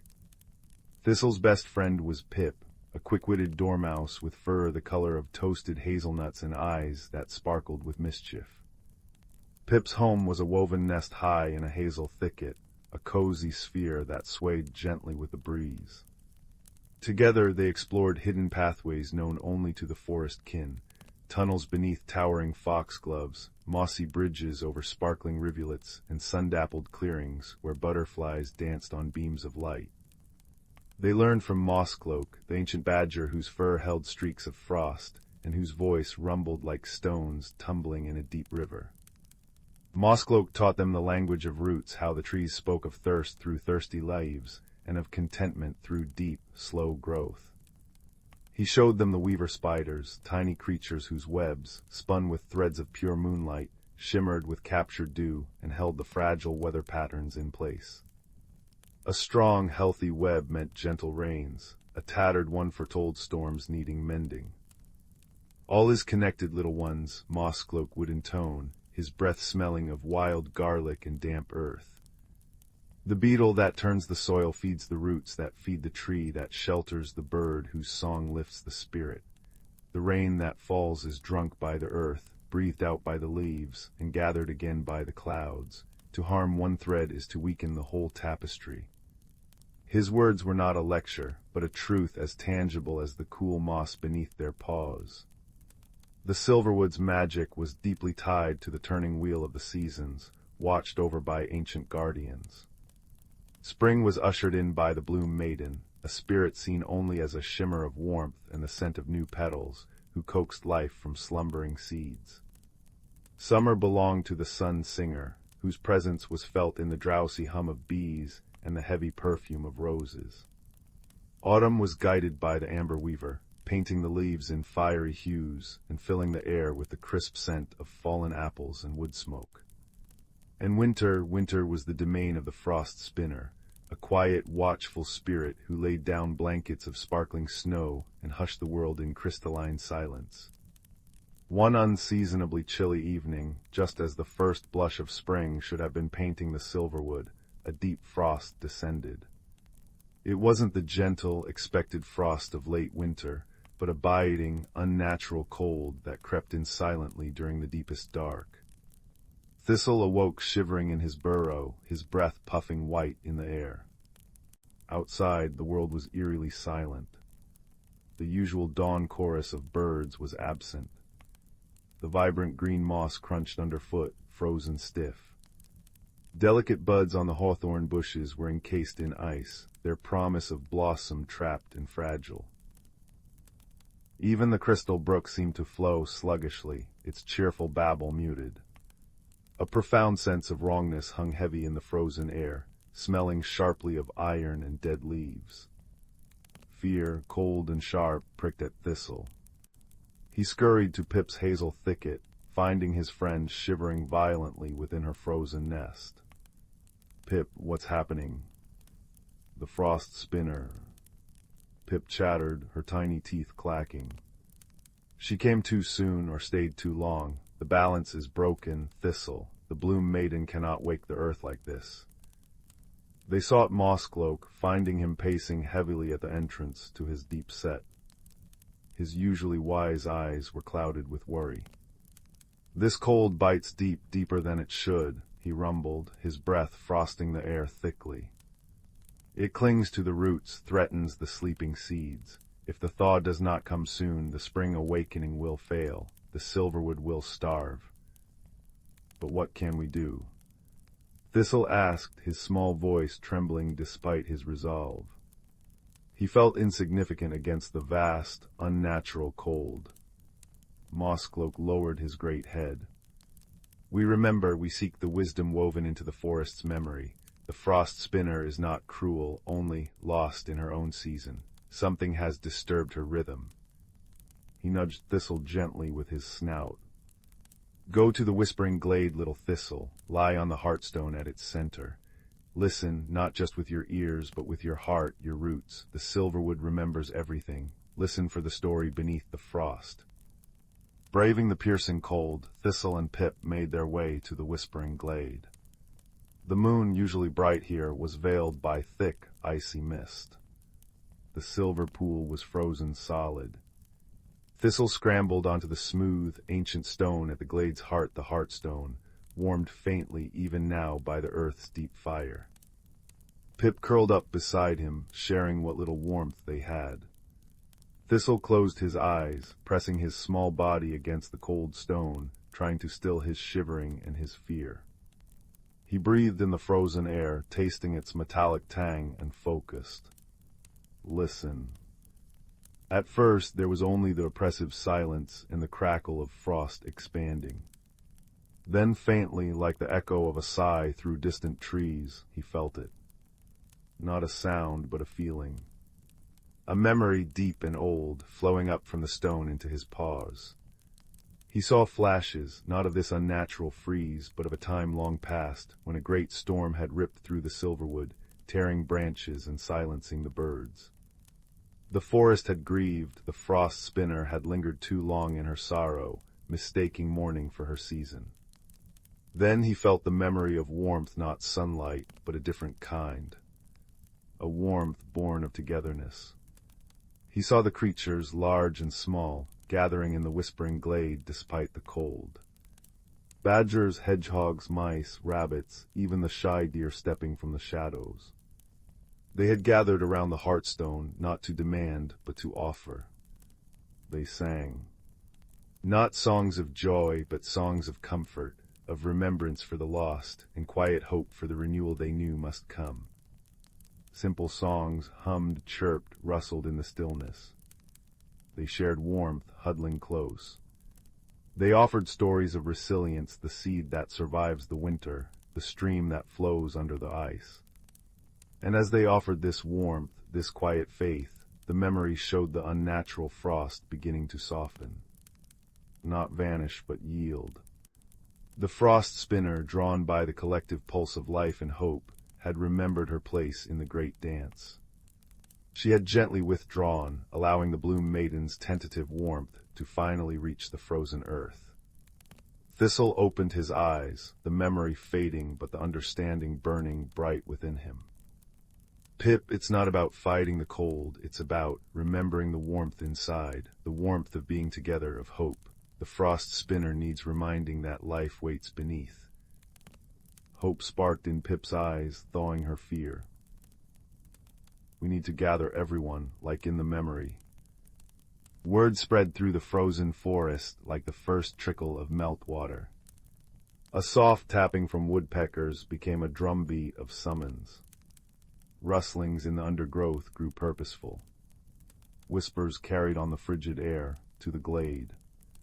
Bring your warmth. Remember. Slowly, cautiously, the creatures emerged. Shivering field mice, their fur frosted. Rabbits with ears tucked low. Stoats and weasels, usually solitary, drawn by the shared unease. A family of badgers led by Mosscloak, their low grumbles a comforting bass note. Even the normally reclusive owls perched silently on lower branches, their golden eyes watchful.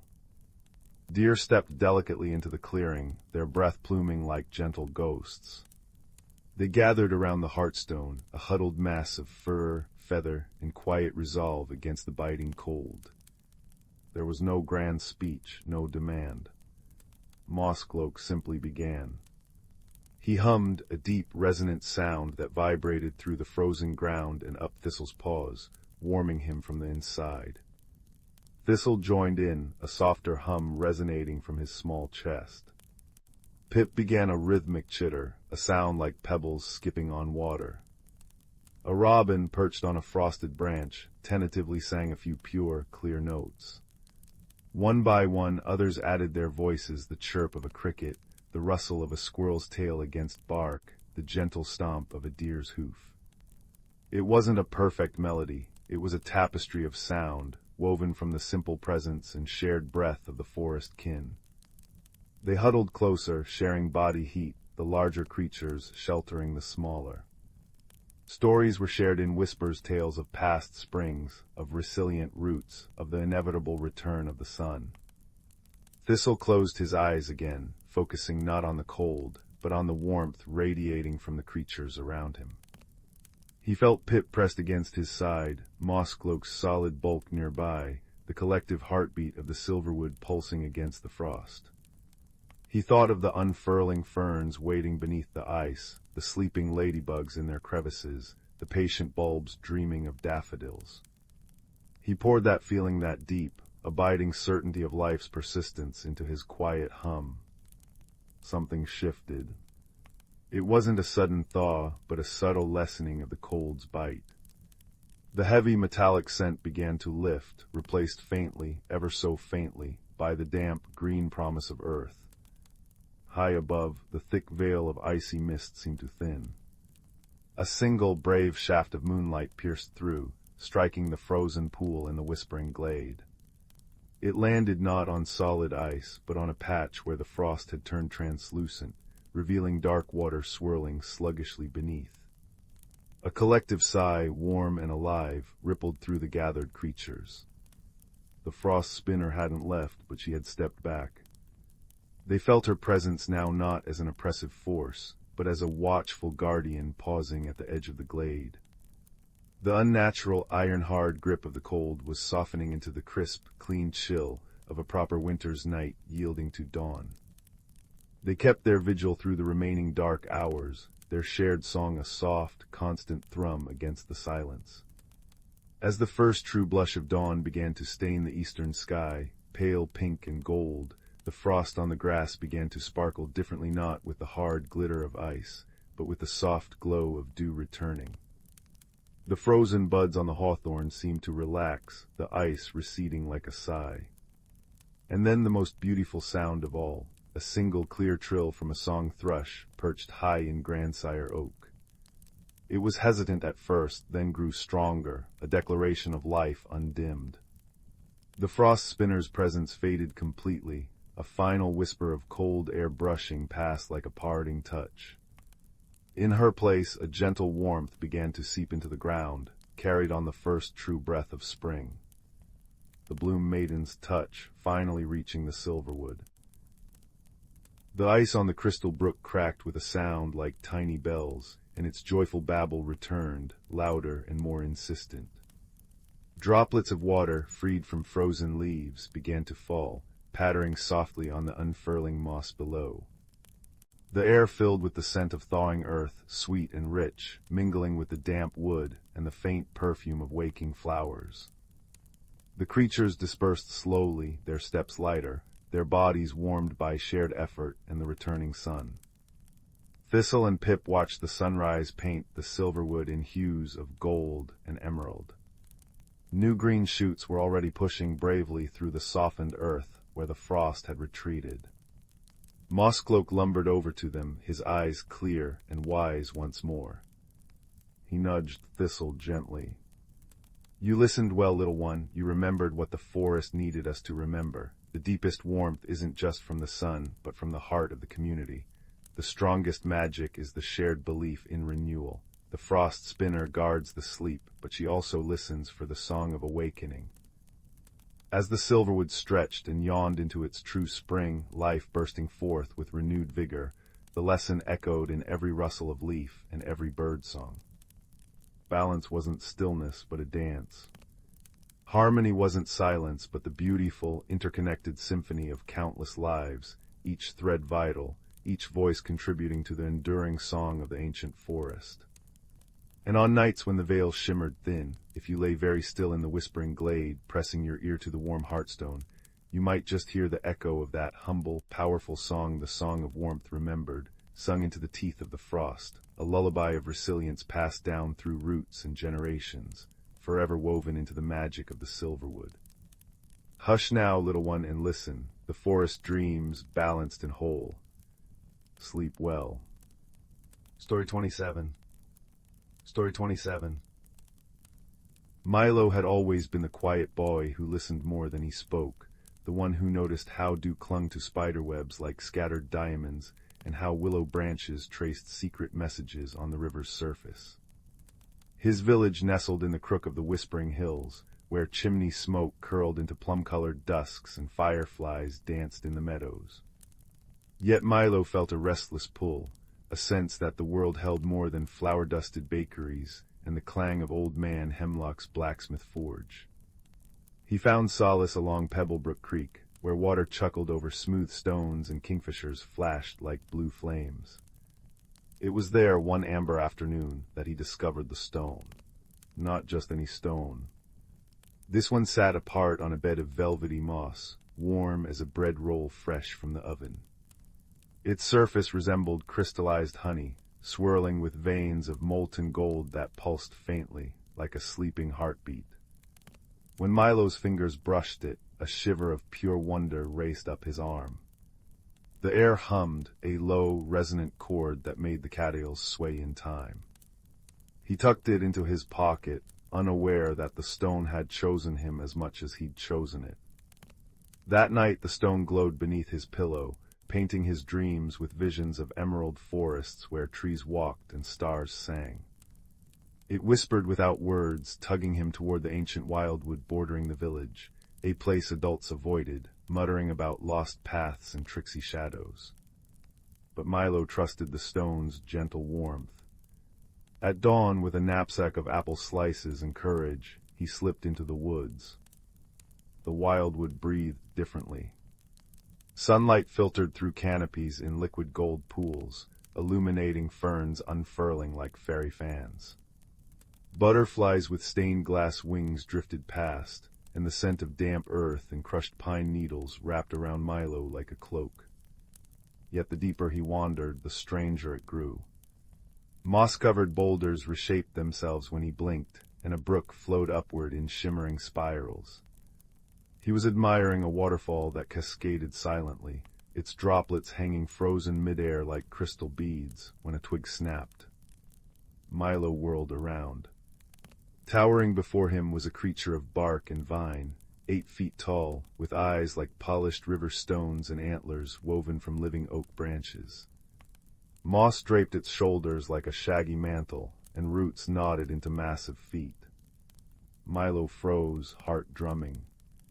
The creature tilted its head, a low rumble vibrating in its chest. Then it extended a hand, not of flesh, but of gnarled wood and velvety lichen. Fear melted into awe. This was no monster. Its eyes held the deep, patient kindness of ancient trees. "I am Bramble," it spoke, voice like wind through reeds. "You carry a heartstone, little wanderer. Few humans feel its call." Bramble explained that Milo's stone was one of 7 heartstones, life essence of Verdantia, a hidden realm woven into the wildwood's heart. Verdantia thrived where magic pooled like groundwater, trees whispered wisdom, rivers carried memories, and creatures like Bramble were guardians. But now a blight crept through the land. Colors were fading. Flowers wilted mid-bloom. The heartstones dimmed, their light choked by an encroaching shadow called the gray silence, a numbness seeping from the human world where wonder was forgotten. "The stones need rekindling at the crystal spring," Bramble said, sorrow in every creak of its form. "But the spring lies beyond the mist peaks, and the gray silence thickens the path. Alone I cannot pass." Milo clutched his pulsing stone. "I'll help." The promise felt as natural as breathing. Their journey began in the glimmer glade, where bioluminescent mushrooms lit their path like tiny lanterns. Fireflies wove constellations above them, and Bramble taught Milo to listen, not just with ears, but with his heart. He learned the difference between the fretful chirp of a moss sparrow and the contented purr of a sun-warmed rock. Yet the gray silence haunted the edges. Patches of forest stood unnaturally still, leaves brittle and gray as ash, the air devoid of birdsong. Touching those areas felt like plunging into icy water, a hollow emptiness that leached joy. The first true trial came at the chasm of echoes. A vast rift split the forest, its depths lost in swirling mists. The only bridge was a fragile arc of woven vines and spider silk, swaying in the wind. Milo's stomach clenched. Heights terrified him. But Bramble knelt, offering a sturdy branch hand. "Trust the bridge," it murmured. "It remembers every kind step." Milo focused on the stone's warmth in his pocket, a steady counterpoint to his fear. Step by step he inched forward, the bridge singing beneath his feet. Halfway across, a gust of wind howled, carrying with it a wave of gray silence. The bridge grayed, vines cracking. Milo stumbled, vision blurring with despair. Then Bramble's voice cut through. "Remember the kingfishers, Milo. Remember the sun on the creek." Milo clung to those memories, the flash of blue wings, the creek's joyful babble, and poured them into the heartstone. It blazed, golden light washing over the bridge. The gray receded, the vines glowed green again. They crossed, hearts pounding with shared triumph. Days blurred into a tapestry of wonders and trials. They sheltered in the hollow of a great willow, whose leaves whispered tales of starlight. They outwitted the trickster stream, which tried to loop them in circles, by following the stone's magnetic pull toward the mountains. Milo grew leaner, tougher, his eyes reflecting the forest's deep greens and golds. He shared his apple slices with Bramble, who savored the sunshine trapped in fruit. Their friendship became an unspoken language, a touch on Bramble's bark arm to say I'm here, a soft rumble from Bramble meaning rest now. One twilight, as they camped beneath crystal-clear stars, Bramble spoke of the silence's origin.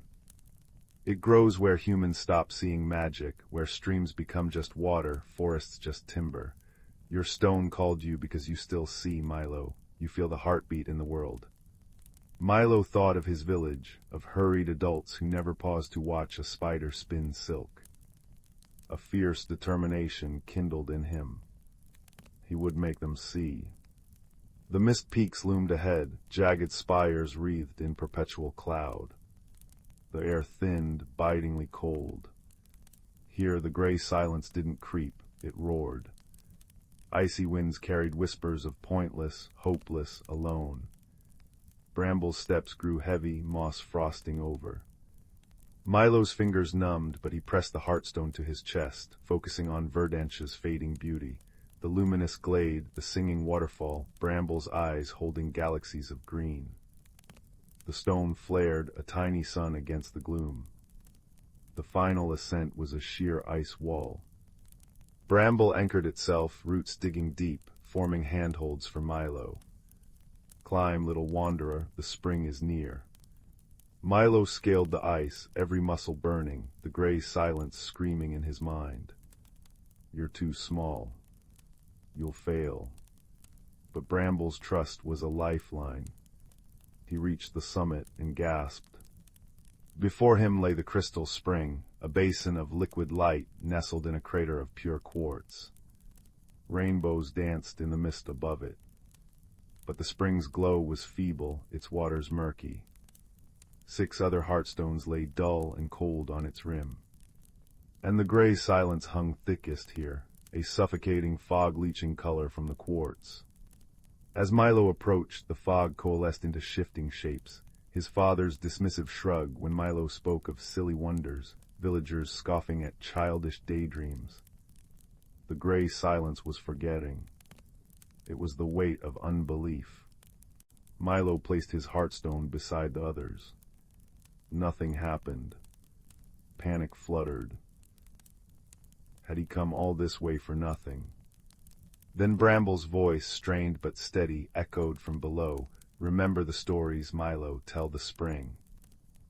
Closing his eyes, Milo poured every memory into the stones. The kingfisher's blue streak, the willow's whispered secrets, the taste of wild strawberries, Bramble's first rumbling greeting. But most of all he remembered the feeling, the wonder, the belonging, the fierce love for a world alive with magic. He sang wordlessly, a melody of creek water and rustling leaves, pouring his soul into the song. The heartstones ignited. One by one they blazed, gold, emerald, sapphire, topaz, until all 7 were miniature suns. Their light shot into the spring. The murk vanished, the waters became pure, singing light. The light exploded upward, a column of radiance shattering the gray silence like glass. Color flooded back, vibrant, singing color that painted the quartz, the sky, the very air. Down below, Bramble roared as vitality surged through it. Moss glowed emerald, ice melted from its antlers. Across Verdanche, wilted flowers bloomed, gray patches greened, and the forest exhaled in a symphony of birdsong, rustling leaves, and chiming streams.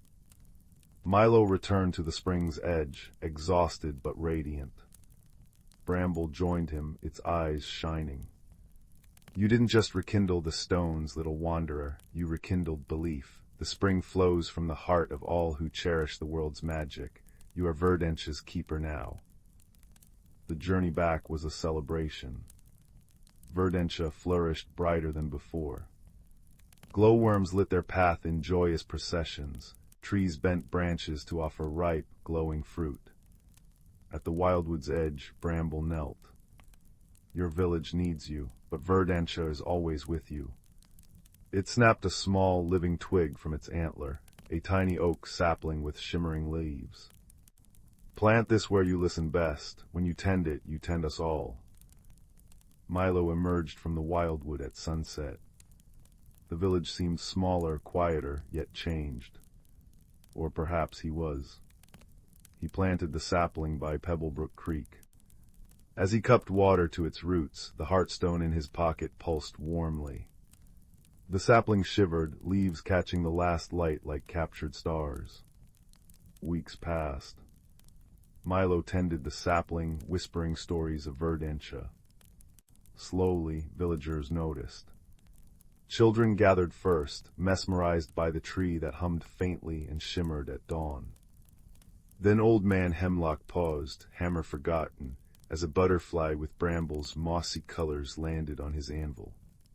Never seen one like that, he muttered, a crack in his gruffness. The baker left sugar dust buns by the sapling for the tree spirits. Wonder, like a shy seed, began to sprout. Milo never told his story outright. But he showed them how to listen to the creek's secrets, the wind stories, the silent language of stones. The sapling grew into the listening tree, its branches sheltering dreamers and questioners. And on quiet nights, if you pressed your ear to its trunk, you might hear a distant, rumbling chuckle and feel the deep, warm pulse of a heartstone, forever connecting two worlds, beating in time with a boy who learned that the greatest magic bloomed when you dared to see, to feel, and to believe. Story 28. Story 28. Deep within the whisperwood, where ancient oaks stood sentinel and moss grew thick as velvet carpets, the boundaries between the solid world and the shimmering realm of magic were as thin as a dragonfly's wing. Here the air hummed with unseen life, smelling perpetually of damp earth, crushed pine needles, and the faint, sweet perfume of hidden night-blooming flowers. Sunlight, filtering through the impossibly high canopy, dappled the forest floor in patterns that seemed to shift and dance if you stared long enough. This was the home of creatures seldom seen by human eyes. Fern, a small, quick-footed wood sprite with hair like spun moonlight and eyes the color of new moss, darted along a mossy branch. Her tiny fingers brushed against the dew-kissed leaves, sending tiny showers of sparkling droplets onto the forest floor below. Below her, Bramble, a sturdy badger whose fur held the gray of storm clouds and the warmth of sun-baked earth, snuffled gently through a patch of fiddlehead ferns, his movements deliberate and calm. High above, perched on a branch older than kingdoms, was Silas, an ancient owl whose feathers held the intricate patterns of frost and whose vast, golden eyes saw the turning of centuries. Their lives were woven into the very fabric of the whisperwood, governed by an unspoken covenant of balance. Fern gathered only fallen nuts and berries, leaving the living plants untouched. Bramble's careful digging aerated the soil, helping seeds find purchase. Silas watched the skies, understanding the language of the wind and the shifting hues of the clouds. The forest breathed with them, its magic a gentle thrumming beneath the surface, tied intimately to the seasons and the weather. The magic here was not loud or flashy, but a quiet, pervasive wonder. In spring, the first warm rain coaxed luminous mushrooms to glow softly along the roots of the great trees, casting fairy light on the forest floor. Summer thunderstorms weren't feared, but welcomed. The booming thunder was the deep voice of the sky speaking to the earth, and the cleansing rain left the air crackling with renewed energy, filling hidden pools that shimmered like liquid silver. Autumn was perhaps the most breathtaking. As the leaves turned to fire and gold, they didn't merely fall. They drifted down like slow-moving embers, dissolving into tiny sparks of pure starlight before touching the ground, a nightly spectacle that illuminated the forest paths. Winter brought a profound silence, a deep blanket of snow that muffled sound but amplified the soft glow of the frost-laden trees and the intricate ice crystals that formed on spiderwebs, turning them into fragile chandeliers. The wisdom of this balance was passed down through generations, whispered from elder to youngling, carried in the rustle of leaves and the gurgle of streams. Silas was the primary keeper of this lore. Listen to the sigh of the wind through the pines, he would murmur to fern and bramble as they gathered near his roots at twilight, the air cool and fragrant with wood smoke from a distant, unseen hearth. It tells of rain coming or warns of dry days. See how the squirrels gather nuts with quiet urgency. A long winter whispers on the horizon. The forest speaks, children, not in words, but in patterns, in shifts, in the very breath of its creatures. One unusually warm autumn, a subtle discord began to ripple through the whisper wood. The dazzling starfall of the leaves seemed dimmer, the sparks fewer and fading faster. The streams, usually clear and singing merrily over smooth stones, grew sluggish and murky. A strange lethargy settled over some of the smaller creatures. The air, instead of carrying the crisp scent of decaying leaves and wood smoke, held a faint, unpleasant tang of stagnation. Fern noticed it first. The luminous mushrooms near her favorite dew-collecting pool barely glowed at all. Something feels heavy, she confided to Bramble, her voice small in the unnerving quiet. Bramble, digging near the roots of the grandmother willow, an ancient tree whose drooping branches formed a living cathedral, paused. His sensitive nose twitched. The earth smells wrong here, sour, like something is blocking its breath. He dug deeper, his powerful claws encountering not soft loam, but a thick, sludgy barrier of mud and tangled roots far below the surface. They sought out Silas. The old owl listened gravely as they described the dimming star leaves, the sluggish streams, the sour earth, and the lethargy. He closed his eyes for a long moment, his feathered face tilted towards the canopy where the autumn colors seemed muted. "The whisperwood is out of balance," he rasped, his voice like dry leaves skittering on stone. "The heartspring, it feeds the roots, cleanses the waters, fuels the magic of the seasons. Its flow is obstructed."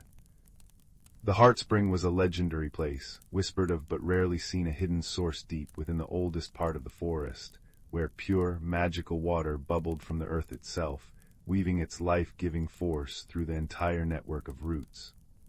Silas explained that long ago, during a great storm, a massive stone had tumbled into the spring's main channel, partially blocking it.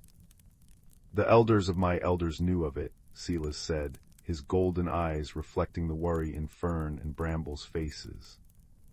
"But the forest adapted. Now, perhaps with the warmer days and drier spells weakening the land, the obstruction has worsened.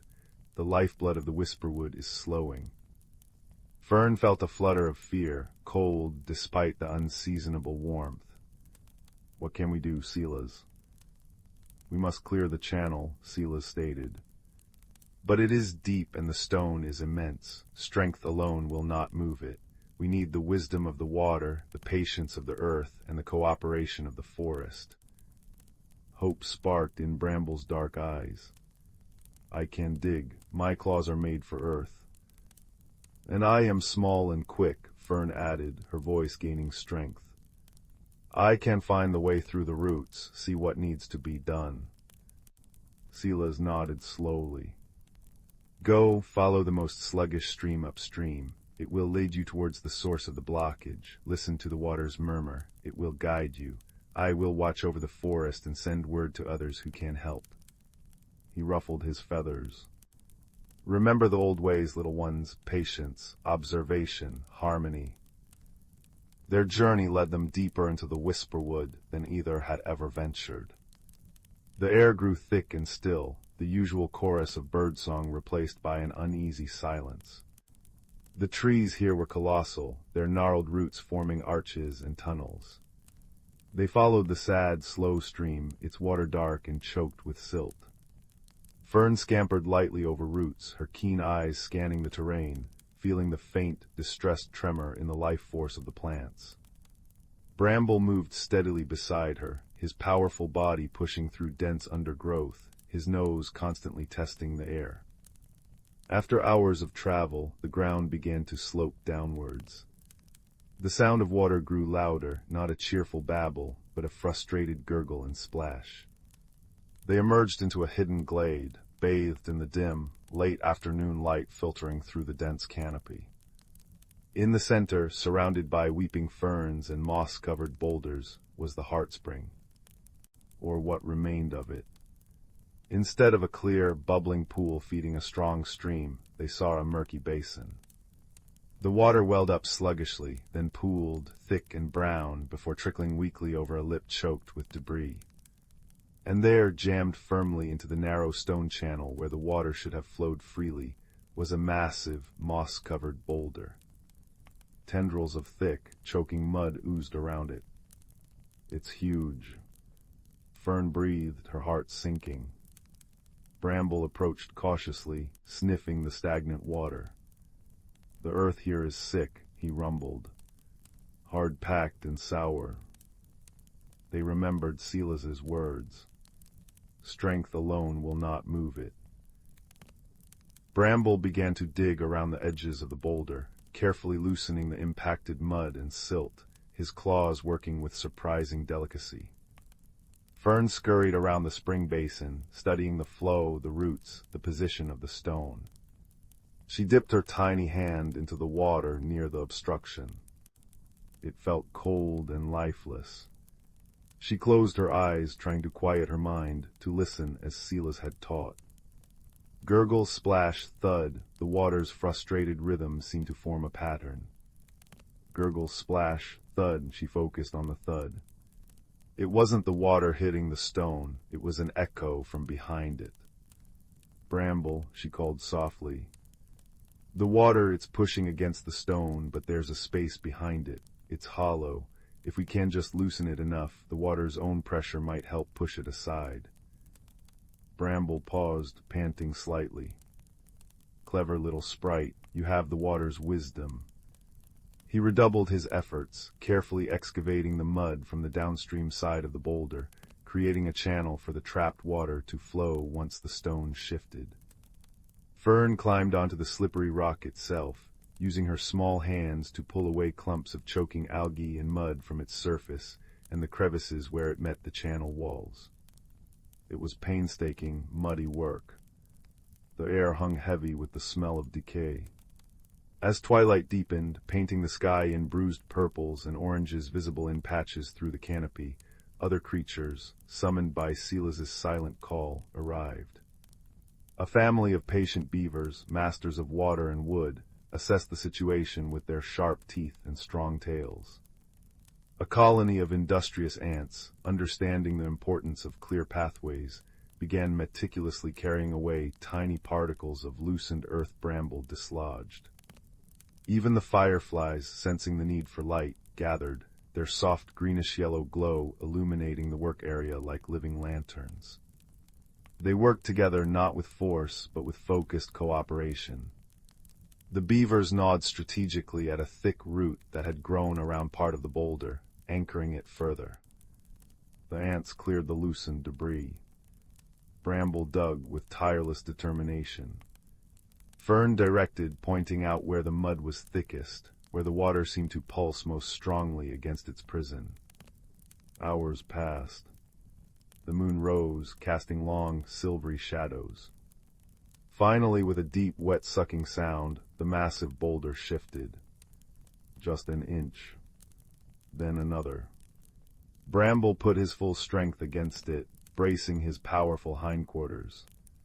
The beavers pushed with their broad, flat tails against the downstream side.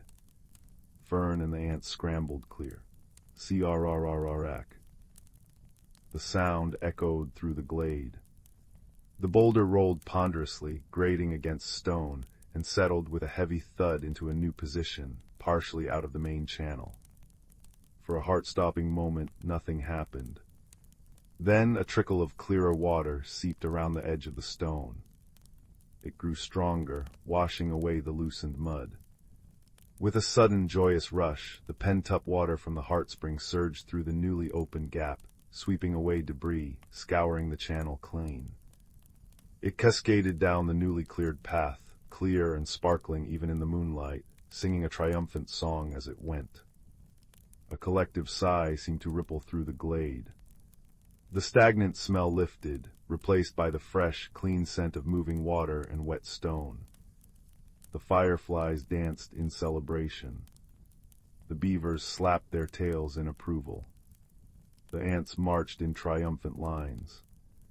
Bramble sat back on his haunches, panting but with deep satisfaction in his eyes. Fern stood on a mossy rock, feeling the cool spray on her face, watching the life-giving water flow freely once more. She felt the forest's relief, a gentle warmth spreading through the roots beneath her feet, a subtle brightening in the air. By the time they made their way back, guided by the now cheerful gurgle of the streams, dawn was painting the eastern sky with streaks of rose and gold. The change in the whisperwood was already palpable.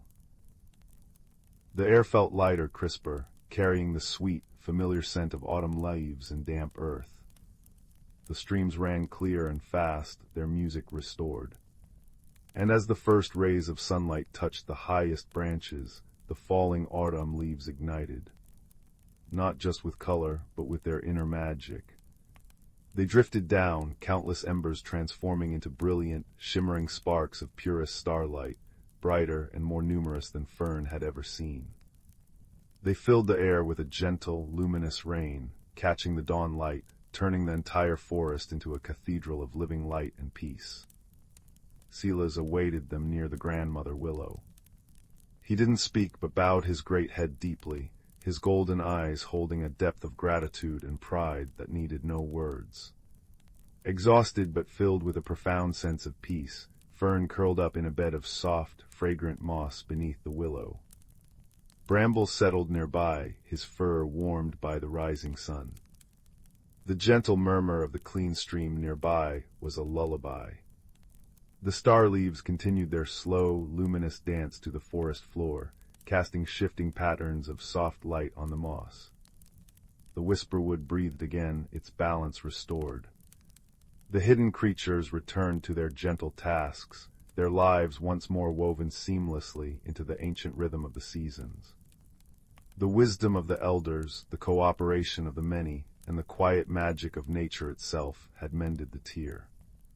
As sleep claimed Fern, the last thing she felt was the deep, contented thrum of the forest, a silent song of harmony echoing in the roots, the streams, and the very air, a promise of enduring peace beneath the watchful trees.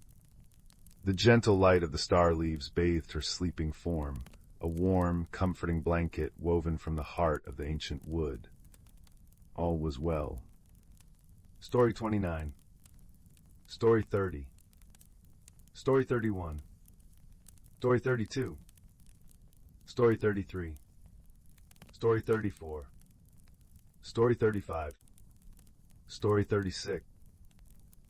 Leo had always been enchanted by the whispers of the old oak tree in his grandmother's garden. Its gnarled branches stretched like sleepy fingers toward the stars, and its roots formed secret hollows where fireflies danced on summer evenings. On his 10th birthday, grandmother placed a small velvet box in his hands. "This belonged to my mother," she murmured, her voice as soft as rustling leaves. Inside lay a music box no larger than Leo's palm, carved from wood that shimmered with veins of silver. "Wind it when the moon is full," she advised, her eyes twinkling with unspoken secrets. That night, moonlight poured through Leo's window like liquid silver. He wound the tiny key, and the music box sprang to life with a melody unlike any he'd ever heard, a cascade of notes that sounded like raindrops on petals and wind humming through reeds. As the tune swelled, the oak tree outside his window began to glow. One massive root curled upward, revealing a hidden staircase spiraling down into the earth. Heart-pounding, Leo tucked the music box into his pocket and stepped into the darkness. The air grew cool and sweet with the scent of damp soil and blooming night-blooming jasmine. He descended into Rootwood, a hidden realm where mushrooms glowed like lanterns, rivers flowed with liquid starlight, and trees bore crystalline leaves that chimed in the breeze. Yet the beauty felt fragile. Brittle cracks marred the glowing mushrooms, the starry rivers ran sluggish and dim, and an uneasy silence hung where music should have been. A mournful sigh echoed nearby. Leo followed the sound to a clearing where a creature with thorny fur and luminous green eyes huddled beneath a wilting moonflower. "You shouldn't be here," it rasped, its voice like stones tumbling in a brook. "The heartwood is dying." The creature introduced herself as Bramble, guardian of Rootwood. She explained that the realm's vitality came from the heartwood, an ancient tree at the center of the forest, whose roots channeled starlight into life. But a shadow had crept in, silencing the heartwood's song and draining its light. "Your music box," Bramble whispered, pointing a clawed paw at Leo's pocket. "It's a keystone, only its melody can awaken the heartwood, but the shadow guards it fiercely." Leo hesitated, eyeing Bramble's thorns. Yet when a crack splintered the ground near them, she swiftly pulled him to safety, her touch surprisingly gentle. "Trust must be given before it's earned, little traveler," she said softly. Leo nodded. An unexpected friendship kindled in the gloom. Their journey to the heartwood led them through wonders and perils. They crossed meadows where flowers sang harmonies, only to be silenced by creeping tendrils of darkness. They navigated caves where echoes of lost melodies taunted them, and scaled cliffs where stone birds offered rides on their backs, their feathers chiming like broken bells. When shadow beasts made of swirling obsidian attacked, Bramble fought them off with thorny swipes, while Leo used the music box's light to scatter them like smoke. "The shadow feeds on fear," Bramble panted after one skirmish, a shallow cut on her arm weeping silvery sap. "But courage, that blinds it." One evening, resting by a fading starlight river, Bramble shared Rootwood's history. Long ago, humans and Rootwood's guardians were allies, but fear grew. Humans sealed the realms apart. She touched her thorns. These weren't always here. They grew when loneliness did. Leo thought of how he'd flinched at her appearance. He showed her his music box. Grandmother said it was a bridge between worlds. Bramble's eyes softened. Perhaps it's time to rebuild it. Near the heartwood, the air thickened with despair.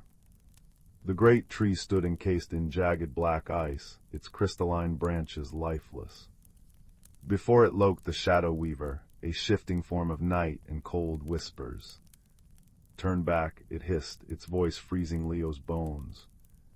"This world is beyond saving." Bramble stepped forward, thorns bristling. "You feed on forgotten joy." Leo clutched the music box, doubt gnawing at him. What if his courage wasn't enough? Then he remembered Bramble's wounds, her kindness, the way she'd hummed a broken lullaby to a dying glowworm. Friendship had defied the impossible already. As the shadow weaver lunged, Leo wound the music box with trembling hands. Instead of playing it, he pressed it into Bramble's paws. Together, he urged. Their fingers, one small and human, one clawed and thorny, turned the key. The melody burst forth, brighter than before, weaving with Bramble's own low, resonant hum. Light erupted, not just from the box, but from their joined hands, a radiant gold that melted the black ice like morning sun on frost. The shadow weaver shrieked, dissolving into harmless mist. The heartwood shuddered. Crystalline leaves blazed with light, roots pulsed like veins of gold, and a single, pure note rang out, a sound of deep earth and high stars. Instantly, Rootwood bloomed anew. Mushrooms glowed fiercely, rivers surged with brilliant light, and the air thrummed with choruses of unseen singers. Bramble's thorns softened into velvety moss, revealing the gentle guardian beneath. "You didn't just save Rootwood, Leo," she whispered, tears like dewdrops in her eyes. You reminded it that light exists in the joining of different hearts. As dawn tinged the sky, Leo stood before the oak-root staircase. Bramble pressed a seed into his hand, smooth and warm, glowing with captured starlight.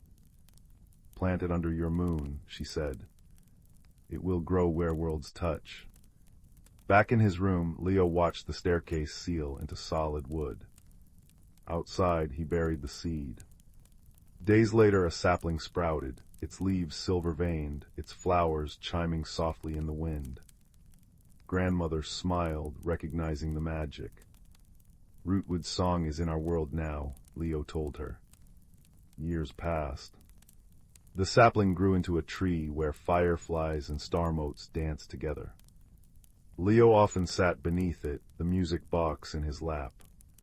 Sometimes in the corner of his eye, he'd glimpse a mossy paw or hear a familiar, resonant hum in the rustling leaves. He'd smile, knowing Bramble was near. He'd learned that courage wasn't the absence of fear, but the choice to act despite it, that friendship could bloom in the unlikeliest soil, and that magic lived not just in hidden worlds, but in the quiet connections that bridge the dark. As moonlight washed over the garden, Leo wound the music box. Its melody intertwined with the tree's gentle chimes, a lullaby for two worlds, humming of shadows overcome, friendships forged, and the enduring light kindled when one small heart chooses to trust. And in that harmony, under a canopy of stars and silver leaves, Leo knew no darkness could ever truly prevail. 37. Story 38. Story 39. Story 40. Story 41. Story 42. Story 43. Story 44. Story 45. The amber light of autumn afternoons had always been Layla's favorite time of year. It was when the forest behind her cottage seemed to hold its breath, leaves rustling secrets in hues of burnt umber and gold, and the air carried the crisp scent of apples and distant wood smoke. But this autumn felt different. The trees shed their leaves too quickly, the squirrels buried nuts with frantic urgency, and the river sang a lower, slower song than she'd ever heard. Layla clutched her woven basket of herbs tighter, her boots crunching over brittle ferns. She didn't like changes, not in her routines, not in her forest, and certainly not in herself.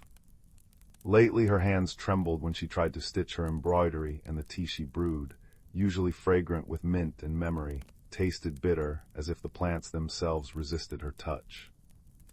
That evening, as she sat by the hearth unraveling a knotted thread, a sound fluttered against her window, a moth with wings the color of twilight, tapping gently with antennae that glimmered like dewdrops. When she opened the pane, it alighted on her wrist, and she felt a strange warmth pulse through her veins. The moth led her gaze to the old oak desk by the wall, where her grandmother's journal lay open to a page she'd never seen before. The ink shimmered, words rearranging themselves. When the heart fears turning seasons, the roots must learn to bend. The next morning, Leela found the first crystal growing in her garden. It emerged from the soil where her rosemary plant had withered, a slender spire of amethyst humming faintly. By noon, 3 more had sprouted along the garden path, their facets catching the sunlight like prisms. She reached to touch one, and a vision flashed behind her eyes, a forest floor covered not in leaves, but in thousands of tiny crystals, each pulsing with soft light. A voice, deep and earthy, murmured, "You've forgotten how to listen." Panicked, Leela ran to the one person who might understand, old Bram, the beekeeper who lived at the forest's edge. His cottage smelled of honeycomb and pine resin, and his beard was dusted with pollen from his hives. He didn't look up from his carving as she burst in, breathless. "Ah," he said, smoothing the wooden owl in his hands. "The stones have been whispering about you." "What's happening to me?" she asked, her voice trembling. Bram set down his knife. "Same thing that happens to a hive when the queen is unsure. Everything gets stuck. You've been clinging to the way things were, Leela, but the forest and you are meant to grow." He pressed a jar of honey into her palms. Take this to Maris by the willow grove, and listen on your way. The path to Maris's hut wound through the heart of the woods, where shadows danced longer than they should. Leela walked slowly, the honey jar warm against her chest. She paused where a creek giggled over stones, and there, beneath the water's surface, she spotted a pebble shaped like a crescent moon. As she fished it out, the crystal in her pocket vibrated, and the pebble's edges softened into a tiny silver bell. A laugh echoed, not her own, but bright and clear, like wind chimes. "That's for noticing," said a voice above her. Maris perched on a branch, her cloak stitched with feathers and spider silk. She swung down, landing light as a dandelion seed. "Bram's honey, is it? Good, we'll need sweetness for what's coming." "What's coming?" Leela asked. Maris tapped the bell now tied to Leela's basket. "Change, and not the easy kind, but you've got better guides than most." She nodded at the crystals now peeking from Leela's pockets, glowing in rhythm with her breath. Over the next week, the forest guided Leela through small, strange tasks. A family of foxes led her to a clearing where fireflies spelled out riddles in the air. A maple tree shed a single red leaf into her palm, which unfolded into a map of stars. Each time she solved a puzzle or followed an instinct, trusting the tug in her chest rather than her doubting mind, the crystals grew brighter and the bitterness in her hands faded. Yet the heart of her fear remained. One moonless night, she woke to find her garden transformed. Crystals towered like frozen flames, their light casting cobalt and topaz shadows. In their center stood a figure made of swirling autumn leaves, with eyes like molten amber. "Why do you resist?" it asked, its voice the crackle of a hearth. "I don't want to lose what I love," Leela whispered. The figure bent, and a leaf brushed her cheek. "Nothing is lost, only transformed." It gestured to the crystals. "These are your fears, hardened by holding on. Let them soften." Tears blurred her vision. "How?" "Breathe." She inhaled, slowly, deeply, and the crystals shivered. With each exhale, their sharp edges blurred, melting into liquid light that pooled around her feet. The light seeped into the soil, and where it touched, flowers bloomed, snowdrops in December, roses in spring colors, all seasons existing at once. "You see," said the figure, now a girl with moss-green hair and a crown of acorns. "You contain multitudes." She placed a hand over Leela's heart. "The magic wasn't leaving you, it was waiting for you to grow." By dawn, the garden had settled. The crystals remained but as slender obelisks humming with quiet music. Her herbs regrew, lush and fragrant, and when she brewed tea that morning, it tasted of sunlight and forgiveness. Wordlessly the forest folk gathered, Bram with a comb of golden honey, Maris with a cloak woven from dawn mist, the foxes bearing garlands of ivy. They didn't celebrate with feasts or songs, but with the gentle rustle of wind through crystals, the contented sigh of soil settling into new shapes. Leela sat among them, stitching an embroidery of a tree whose roots cradled 1,000 stars. Her hands no longer shook. That winter, when the first snow fell, it glittered with the memory of crystals. Children from the village would come to hear Leela's stories, and she'd tell them of the moth that whispers to closed hearts, the bell that rings only for those who pause, and the garden that taught her how to hold life seasons like a flame cupped in her palms, not tightly but gently, so the light could breathe. And deep in the forest, if you're very quiet, you can still hear the crystals singing, a lullaby of growth, soft as a root pushing through dark soil toward the unknown, grateful dawn. Story 46. Story 47.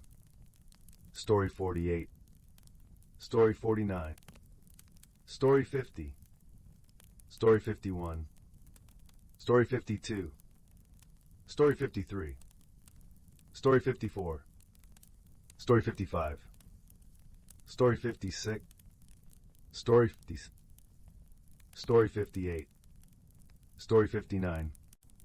Story 60. 61. Story 62. In a corner of the galaxy where stardust painted the skies with hues of lavender and gold, there existed a quaint little planet named Luminara.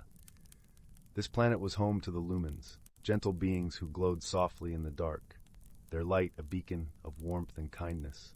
They thrived in harmony, living amidst forests of shimmering crystal trees and lakes that reflected the swirling galaxies above. One evening, as the lumens prepared for their nightly glow gathering, a time when they would sing and share stories, a peculiar event disrupted the gentle rhythm of their lives. A streak of fiery light tore through the velvet sky, crashing into the heart of their tranquil forest. The lumens, curious and concerned, gathered around the smoking crater that had formed amidst the crystal trees. From the crater emerged a creature unlike any they had ever seen. It was a mechanical being, a construct of metal and wires, with eyes that flickered like tiny screens. It was a Arzan, a species known across the cosmos for their technological prowess and analytical minds. Its name was Quarren, and it had crash-landed on Luminara due to a navigation error in its spaceship. The lumens, despite their initial apprehension, approached Quarren with gentle curiosity. Their leader, a wise elder named Solara, extended a glowing hand in greeting. "Welcome, traveler," she said, her voice as soothing as a lullaby. "You are among friends here." Quarren, though grateful for the hospitality, felt out of place. The Arzan were a solitary species, and the concept of friendship was as foreign to it as the lush, vibrant world it now found itself in. It communicated through a series of beeps and mechanical whirs, which the lumens found both fascinating and perplexing. Despite their differences, Solara invited Quarren to stay and recover. The lumens, in their gentle way, offered their help in repairing its ship. Quarren, though hesitant, accepted, knowing it had little choice but to rely on these strange, glowing beings. Days turned into weeks, and as the lumens worked to help Quarren rebuild its spaceship, they also shared their world with it. They showed Quarren the beauty of Luminara, the way the crystal leaves sang in the wind, the way the moonlight danced upon the lakes. In return, Quarren shared its knowledge of the stars and the stories of its travels through the cosmos. Yet misunderstandings were inevitable. The lumens, who thrived on emotion and intuition, often found Quarren's logical nature perplexing. One day, as they gathered by the lakeside, a young lumen named Lyra expressed her sadness over a wilting crystal tree. Quarren, in its analytical way, suggested cutting it down to make room for new growth. Lyra was taken aback, interpreting Quarren's suggestion as cold and unfeeling. Solara, sensing the tension, gently intervened. "Quarren did not mean to hurt you, Lyra," she soothed. "To the Arzan, logic is their language, just as light is ours. Let us listen with understanding, and we might learn something new." Quarren, realizing its mistake, attempted to explain. "In my world, we seek efficiency and order. I did not understand the emotional bond you share with the trees. I am sorry if I caused you distress." Lyra, with Solara's guidance, began to see beyond Quarren's mechanical exterior. "Perhaps," she said softly, "we can learn from each other. You teach us about the stars, and we will teach you about the heart." As time passed, Quarren began to understand the lumens in ways it never expected. It learned to appreciate the beauty of emotion, the strength and vulnerability. In turn, the lumens adopted some of Quarren's logical insights, finding ways to strengthen their homes and improve their community. Their bond deepened when a sudden storm threatened Luminara. Dark clouds loomed, and fierce winds howled through the crystal trees. The lumens, unaccustomed to such violent weather, were frightened. Quarren, with its knowledge of technology, suggested constructing a temporary shelter using materials from its spaceship. Together, lumens and Arzan worked side by side, their efforts a testament to their growing friendship. Quarren's careful calculations ensured the shelter was strong, while the lumens infused it with their light, creating a space of warmth and safety. As the storm raged outside, they huddled together, sharing stories and laughter, their fears dissipating in the glow of their companionship. Quarren, feeling a strange warmth in its circuits, realized it had found something it never knew it was missing, a sense of belonging. When the storm finally passed, leaving the air crisp and clean, Quarren's ship was finally ready. The lumens gathered to bid farewell, their hearts heavy yet full of gratitude for the lessons learned and the bonds forged. Before departing, Quarren addressed the lumens, its voice filled with newfound emotion. I came to your planet as a stranger, and I leave as a friend. You have taught me the beauty of connection, the power of understanding. For that, I am eternally grateful. Solara smiled, her light brighter than ever. And you have shown us the stars, Quarren. May your journey be safe, and may you carry our light with you wherever you go. With that, Quarren's ship ascended into the azure skies, its path marked by the shimmering luminescence of its newfound friends. The lumens watched until the ship was but a speck against the vast tapestry of the universe, their hearts aglow with the knowledge that true friendship transcends all boundaries, be they of stars, species, or worlds. And so, in the gentle embrace of Luminara's nights, the lumens continued their glow gatherings with stories of a mechanical being who taught them to see the stars and themselves anew. Story 63. Story 64. Story 65. Story 66. Story 67. Story 68. Story 69. Once upon a time, nestled between lush, rolling hills and the whispering babble of a crystal-clear brook, lay the quaint village of Meadowdown. This little village was known for its charming cobblestone streets, the scent of sweet lavender drifting from cottage gardens, and the gentle chime of bells from the old stone chapel at the village square. But beyond the common sights and sounds, Meadowdown held a secret known only to those who had the heart to discover it.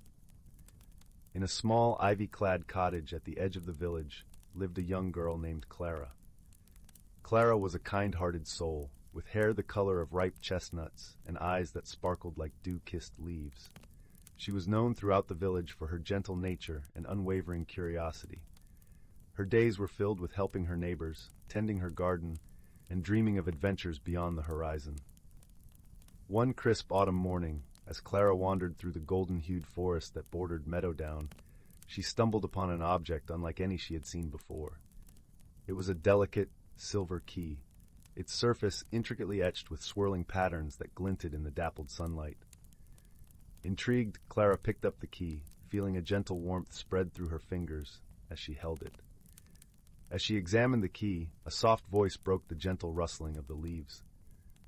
"Ah, you have found it," the voice said, seemingly coming from nowhere and everywhere at once. Startled, Clara looked around until her eyes fell upon a small rabbit with fur as white as freshly fallen snow and eyes as blue as the summer sky. This was no ordinary rabbit, for it wore a tiny emerald-green waistcoat and a pair of spectacles perched upon its twitching nose. "Who are you?" Clara asked, her voice filled with wonder rather than fear. "My name is Thistle," the rabbit replied, adjusting his spectacles with a practiced paw. "I am the guardian of the Whispering Woods, and it seems you have found the Key of Whispers." Clara looked at the key in her hand, now understanding its significance. "What does the key unlock?" she asked, her curiosity piqued. Thistle hopped closer, his whiskers twitching with excitement. "The key unlocks the Door of Secrets, a magical portal that reveals the hidden wonders of the forest. But beware, only those with a pure heart and a wise mind can truly benefit from its magic." With Thistle guiding her, Clara embarked on a journey deeper into the forest.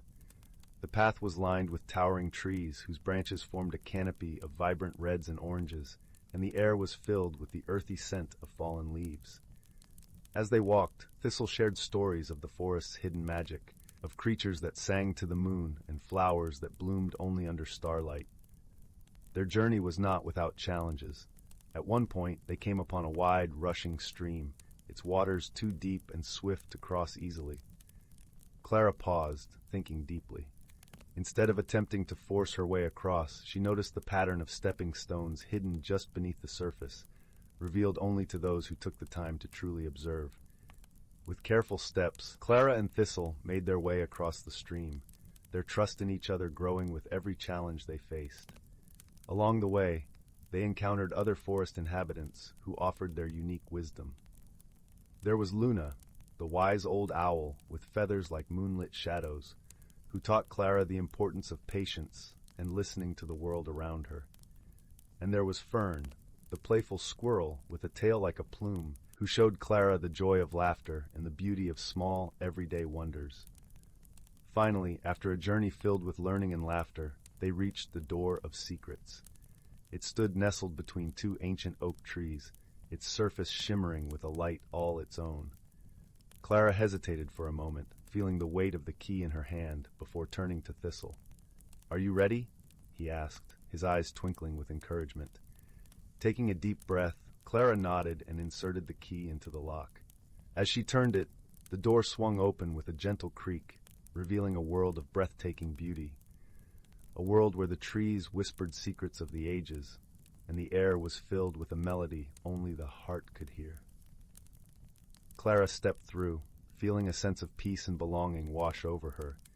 She had embarked on this journey with a heart full of curiosity and returned with a heart full of wisdom and wonder. She realized that the true magic of the key was not in the wonders it revealed, but in the journey itself and the friendships she had forged along the way. As the sun began to set, painting the sky in hues of pink and gold, Clara and Thistle made their way back to Meadowdown. The village welcomed them with open arms, its lights twinkling like stars in the gathering dusk. Clara placed the key in a special place in her garden, knowing its magic would always be there, ready to guide those who were willing to listen and learn. And every evening, as the village settled into the comforting embrace of night, Clara would share stories of her adventures, her voice a gentle melody that lulled the village to sleep. And so in the heart of Meadowdown, where ordinary objects held extraordinary secrets, Clara's story of discovery and wonder was whispered from generation to generation, a reminder that the true magic of life lies not in the destination, but in the journey itself. Story 70? Story 71. Story 72. Story 73. The Keeper of Twilight Lights.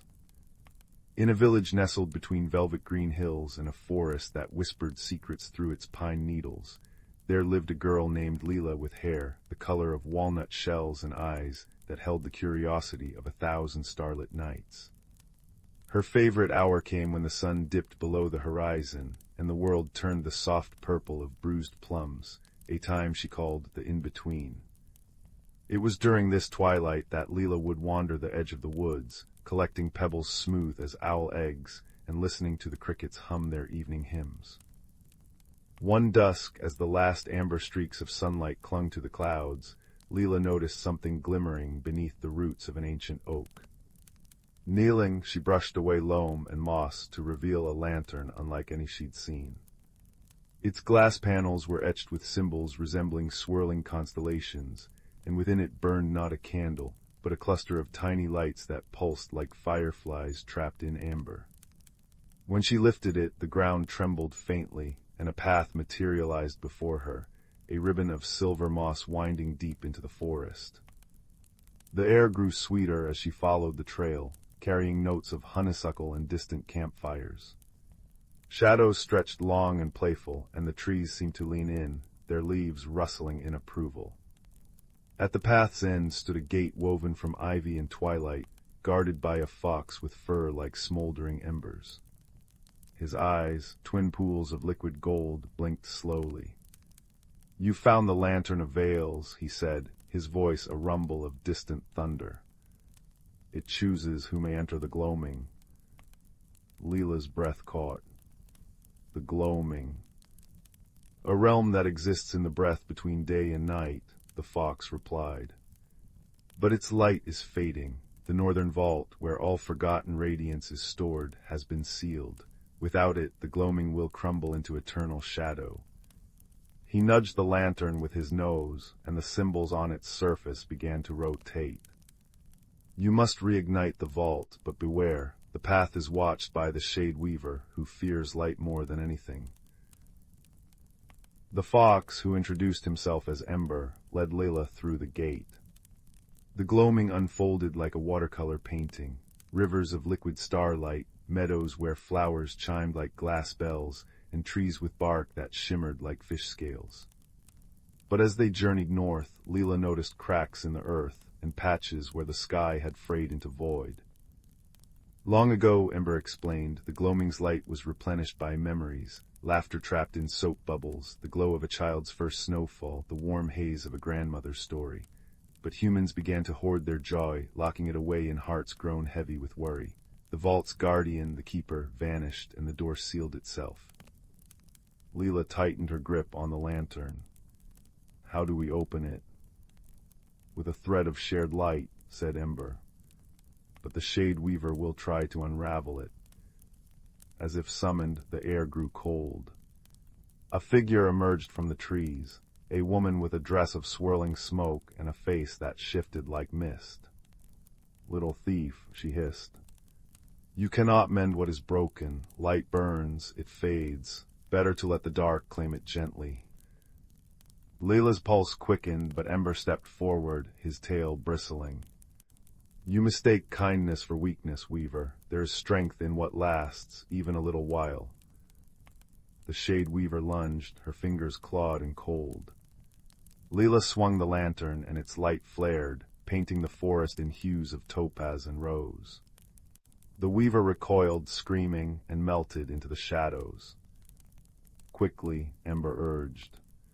She'll return. They reached the northern vault at dawn, or what passed for dawn in the gloaming, a slow blush of peach light bleeding through the trees. The vault was a towering arch of ice and iron, its surface etched with scenes of children dancing, lovers whispering, and elders smiling under cherry blossom trees. At its center was a keyhole shaped like a teardrop. Leela raised the lantern, but nothing happened. What's wrong? Ember's ears flattened. The key is a memory, one you must give freely. Leela closed her eyes. She thought of her father teaching her to whistle with an acorn cap, of her mother braiding daisies into her hair, of the time the village had gathered to relight the midsummer bonfire after a storm. Each memory tugged at her heart, bright and aching. The lantern's lights swirled faster, then streamed toward the keyhole, weaving into a luminous thread. The vault door groaned open, releasing a cascade of light that flowed like syrup, golden, honeyed, alive. It seeped into the cracked earth, mending the gloaming's wounds. The Shade Weaver's scream echoed one last time before dissolving into a sigh. Ember nuzzled Leela's hand. You've done it, Keeper. But I'm not. You are now, the lantern chose you. It will always return when the gloaming needs tending. Leela stepped back through the ivy gate at twilight's edge, the lantern dimming to a soft glow. The village lay unchanged, but she felt different, fuller, as if she'd swallowed a piece of the moon. That night, as she drifted to sleep, she glimpsed Ember in her window, winking like a stray ember before vanishing into the dark. Years later, when storms raged or winters bit deep, villagers would murmur of a girl seen wandering the forest edge, a lantern in hand, its light painting the trees in colors no mortal fire could conjure. They spoke of shadows that parted for her, of flowers blooming in her footsteps, and of a fox with eyes like melted gold trailing silently behind. Layla grew old, but the lantern never left her.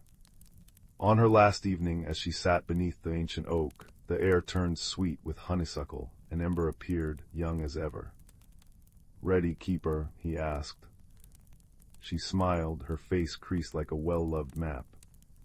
"Always." The lantern's light enveloped them, and together they stepped into the gloaming, where the sky was forever the color of remembered joy, and the stars sang lullabies only the brave of heart could hear. And so, the village tales say, if you stand very still at the in-between hour, you might glimpse a trail of silver moss, or hear the faint chime of glass flowers. But you must look with eyes unclouded by haste, and a heart light enough to carry memories, both bitter and sweet, like fireflies in a jar. For the gloaming endures, tended by those who understand that light, no matter how fragile, grows brighter when shared. Story 74. Story 75. Story 76. Story 77. Story 78. Story 79. Story 80. Story 81. Story 82. Story 83. Story 84. Story 85. Story 86. Story 87. Story 88. Story 89. Story 90. Story 91. Story 92. Story 93. Story 94. Story 95. Story 96. Story 97. Story 98. Story 99. Title: The Whispering Grove. Once upon a time, in the heart of a vast ancient forest, nestled beyond rolling hills and babbling brooks, lay a hidden realm known only to a few. This was a place where sunlight filtered through dense canopies, dappling the forest floor in a mosaic of gold and green. The air was sweet with the fragrance of pine and earth, and the gentle rustle of leaves hummed a perpetual lullaby. This secret sanctuary was known as the Whispering Grove, a place where magic breathed life into every leaf and stone. In a quaint village at the forest's edge lived a young girl named Leora. With eyes as bright as the morning sky and hair the color of autumn leaves, Leora possessed a heart full of wonder and a spirit as free as the wind. She lived with her grandmother in a cozy cottage where the aroma of freshly baked bread and herbal teas always lingered. Her grandmother, wise and kind, was the village storyteller, weaving tales of wonder and wisdom that captivated all who listened. Every evening, Leora would sit by the fireplace, wrapped in the warmth of her grandmother's stories, her imagination soaring to places beyond the stars. Her grandmother spoke of the Whispering Grove, a magical part of the forest that was said to hold secrets long forgotten by time. Leora's eyes would widen with awe as she listened to tales of ancient trees that whispered the world's wisdom and creatures that danced in the moonlight. One crisp autumn morning, as Leora wandered through the forest collecting wildflowers for her grandmother, she stumbled upon something peculiar. Amidst the fallen leaves, glinting softly in the sunlight, lay a small, intricately carved acorn. It was unlike any she had ever seen, shimmering with a soft, ethereal glow. As she picked it up, she felt a gentle warmth spread through her fingers, and a faint whisper tickled her ears, as if the acorn was speaking in a language she was yet to understand. Curiosity piqued. Leora tucked the acorn into her pocket and hurried back home, eager to show her grandmother. As she approached the cottage, the familiar scent of cinnamon and honey greeted her. Her grandmother sat by the window, her spectacles perched on the bridge of her nose, embroidering a tapestry of vibrant colors. "Grandmother, look what I found!" Leora exclaimed, holding out the acorn. Her grandmother's eyes twinkled with intrigue as she examined the acorn. "Ah, my dear, you have found the heart of the grove," she said softly, her voice tinged with reverence. "It is said that this acorn holds the essence of the Whispering Grove itself, a symbol of life and magic intertwined." Leora listened intently as her grandmother explained that the acorn was a rare and powerful artifact, capable of connecting its bearer to the heart of the forest. It was a gift, meant for those pure of heart and gentle of spirit. "Guard it well," her grandmother advised, "for it has chosen you, and with it you may discover wonders beyond imagination." That night, as the moon cast a silvery glow over the land, Leora lay in bed, the acorn resting beneath her pillow. Her mind danced with possibilities, her dreams woven with threads of magic and mystery. The following days unfolded like a tapestry of discovery. Each morning, Leora ventured deeper into the forest, the acorn guiding her with gentle whispers. It led her to hidden glades where flowers of every hue bloomed in harmonious symphony, and to tranquil streams where the water sang as it flowed over smooth stones. One afternoon, while exploring a particularly dense thicket, Leora stumbled upon a clearing she had never seen before. In its center stood a towering oak tree, its branches stretching towards the heavens, its bark etched with runes that pulsed with a soft golden light. Leora felt a peculiar sense of belonging, as if she had finally come home. As she approached, the runes began to glow brighter, and a soft voice resonated through the air. "Welcome, Keeper of the Heart," the voice intoned, gentle and wise. "You have found the Whispering Grove." Leora's heart swelled with wonder. "Who speaks?" she asked, her voice barely above a whisper. "I am the guardian of the grove," the voice replied. "For centuries I have watched over this sanctuary, waiting for one worthy to bear the heart." You, dear child, have been chosen. Leora's mind raced with questions, but one stood out above the rest. Why me? She asked earnestly. Because you possess the purity of heart and strength of spirit needed to understand and protect the magic within, the guardian explained. The heart has recognized your kindness and curiosity, and in return, it will reveal the secrets of this hidden world. With each visit to the grove, Leora learned more about the forest and its inhabitants.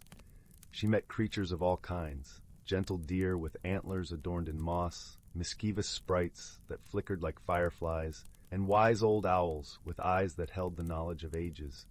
Each encounter enriched her understanding and deepened her love for the forest. One day, as Leora sat beneath the great oak, she noticed a shadow flitting through the trees. It was a fox, its fur a blazing russet, eyes sharp and curious. The fox approached cautiously, its nose twitching as it sniffed the air. "Hello there," Leora greeted gently, extending her hand. The fox hesitated, then slowly approached, its eyes meeting hers with an intensity that spoke of intelligence and life untold. "I am Phelan," the fox introduced itself, its voice smooth and melodic. "I have watched you for some time now, keeper." Leora smiled, feeling an instant kinship with the fox.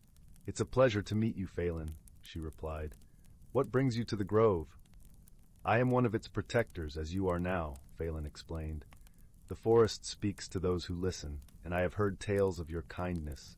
I wish to be your friend and guide."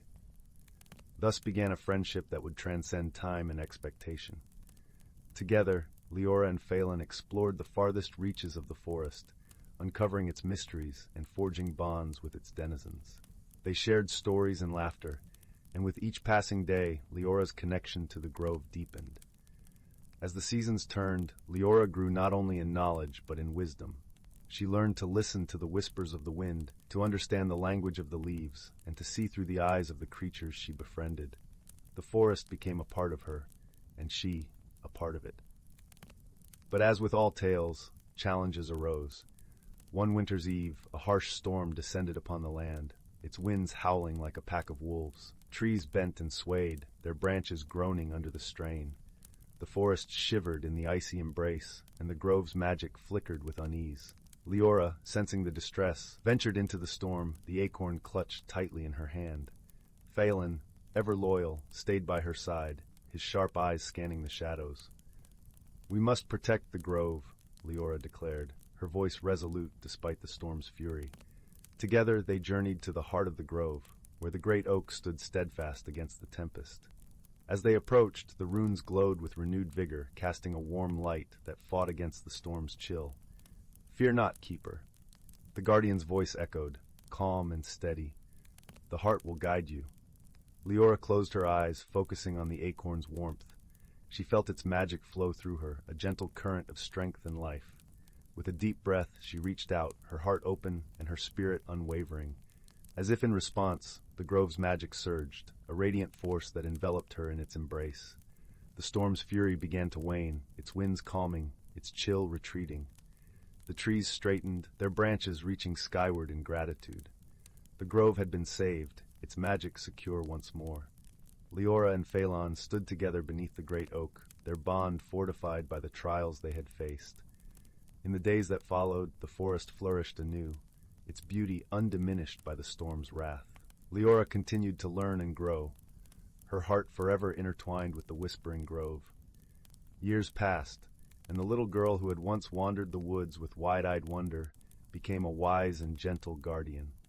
The village spoke of her with admiration, and her grandmother's stories carried her legacy to future generations. Leora often returned to the grove, where the great oak stood as a testament to the enduring magic of the forest. Phelan remained her loyal companion, their friendship a timeless bond that defied the passage of time.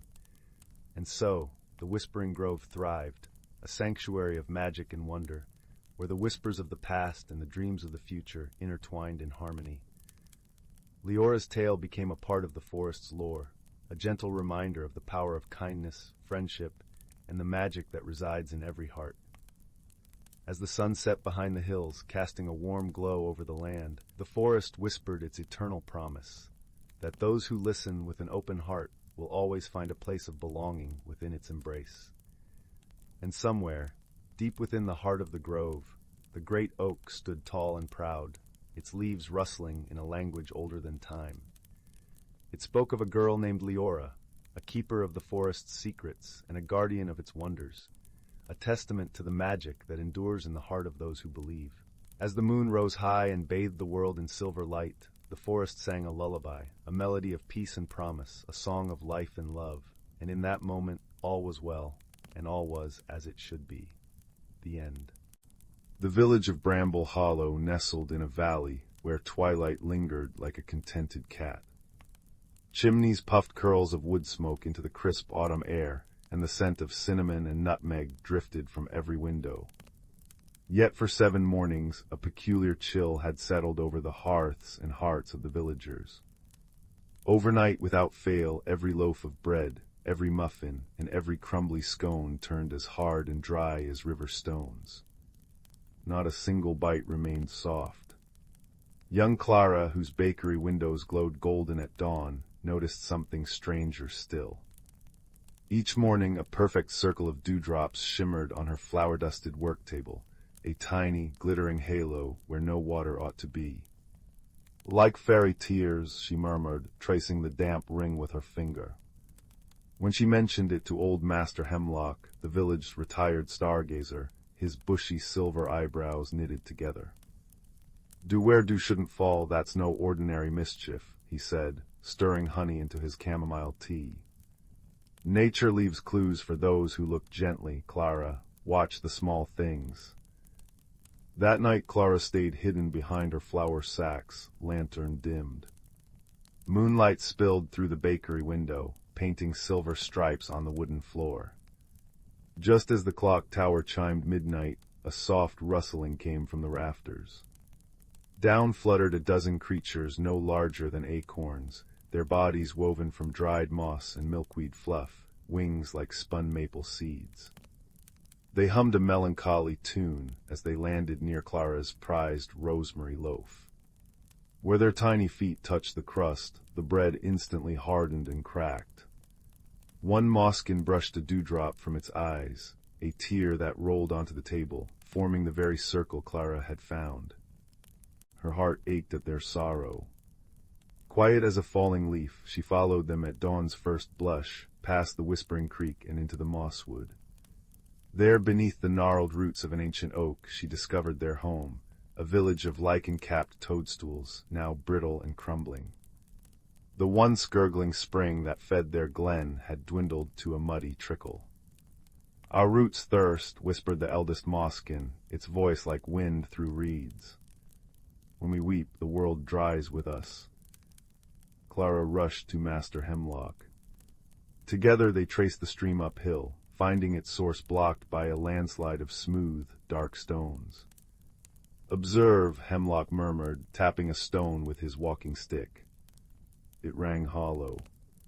Clara pressed her ear to it and gasped. A faint, rhythmic thumping echoed within like a tiny heartbeat. "Thunder eggs," Hemlock exclaimed. "Geodes sleeping deep in the earth. The landslide must have woken them, and their thirst is mighty. They've drunk the stream dry." The solution came in a flash of kindness. Clara gathered every villager to bake not bread, but honey-sweetened clay, a paste of river mud, wildflower nectar, and crushed quartz for sparkle. They sculpted dozens of hollow spheres, thin as eggshells, and carried them to the landslide. As the moskins sang their softest lullabies, the villagers nestled the clay orbs against the thunder eggs. The geodes, enchanted by the sweetness and song, eagerly drank the clay's moisture. Slowly, gloriously, water began seeping around them, rejoining the stream in a joyful babble. That night, Bramble Hollow's bread stayed pillow soft. And on Clara's windowsill, the moskins left a thank-you gift, a miniature loaf woven from dewy spider silk and edible moonbeams, forever fresh, forever sweet, a reminder that even the smallest tears, when heard with a gentle heart, can water the deepest wonders. As Master Hemlock would say, sipping his tea by the fire, the world whispers its mysteries, but only kindness turns them into song.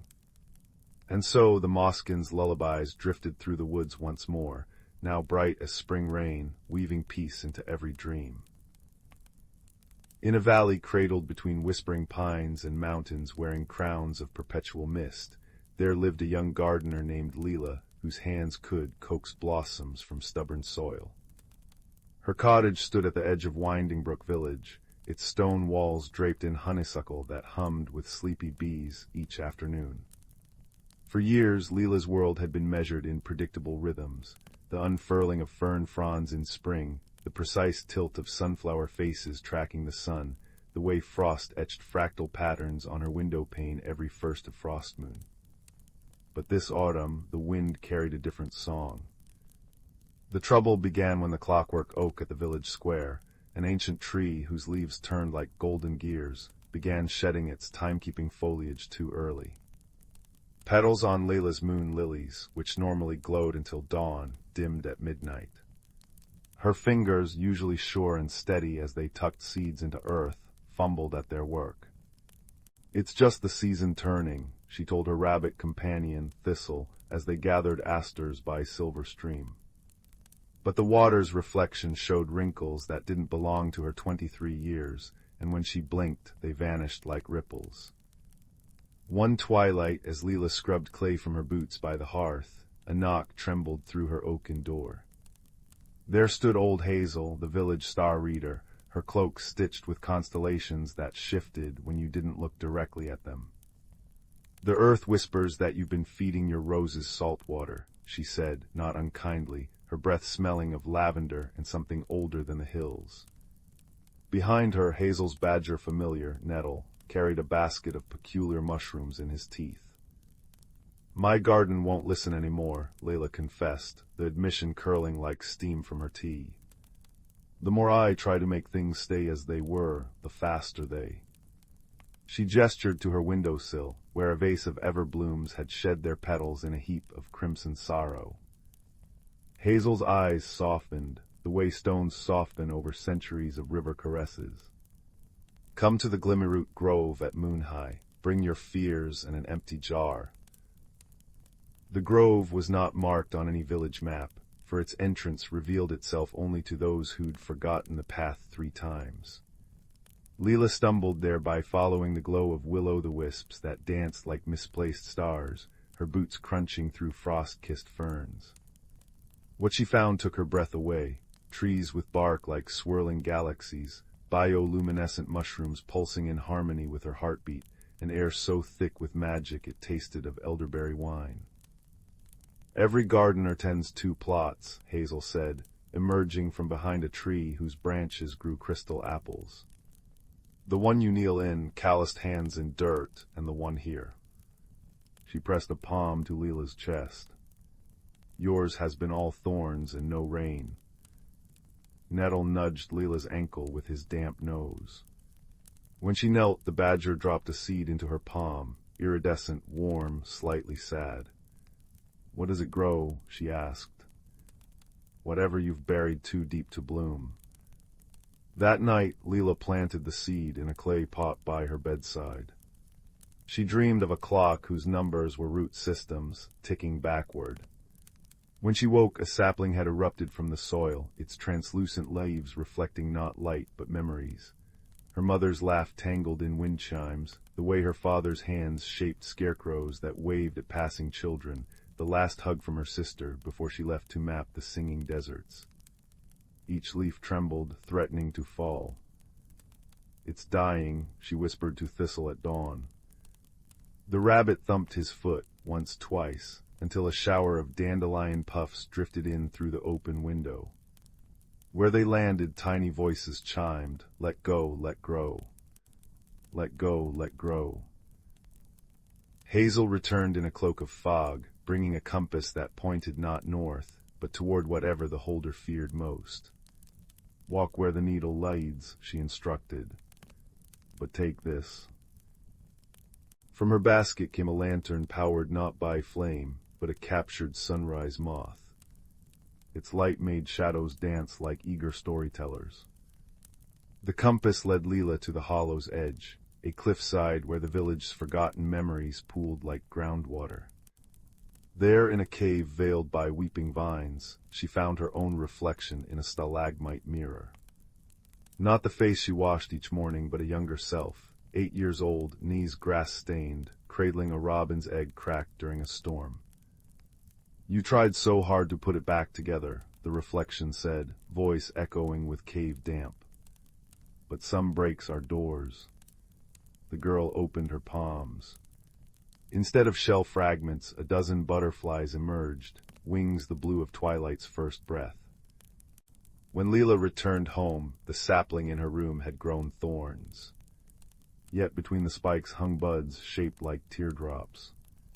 That evening, as she sang to her wilting moon lilies, a lullaby her grandmother had taught her, smelling of rye bread and resilience, the first bud bloomed. Its petals were mirrors, and in them Leela saw not flaws, but the tender green shoots beneath a forest fire's ashes. The village festival of the Frostfire lights arrived, a night when residents floated lanterns down Silver Stream to honor what they'd released. Layla stood apart, clutching an unlit lantern shaped like a closed rose. Hazel found her staring at the laughing crowd, their faces painted warm by firelight. "My sapling's finally flowering," Leela said. "But when I look at it, I feel homesick for my sadness. Isn't that foolish?" Nettle sneezed, conjuring a miniature rainbow that arched over their boots. Hazel chuckled. "The bravest magic isn't conquering change, but learning to miss the shore as you sail." She pressed a pine cone into Leela's hand that unfolded into a tiny owl. "Now light your lantern, child. The water's patient, but dawn isn't." What Leela released wasn't a single memory, but the dusty crate of nevers she'd hoarded. "I'll never have Mother's talent for weather magic. Never stop aching for the past." Never. The lantern caught fire mid-river, transforming into a swan that dove beneath the current and emerged as a constellation. At winter's first snow, Leela's sapling bore fruit, jewel-like orbs containing liquid starlight.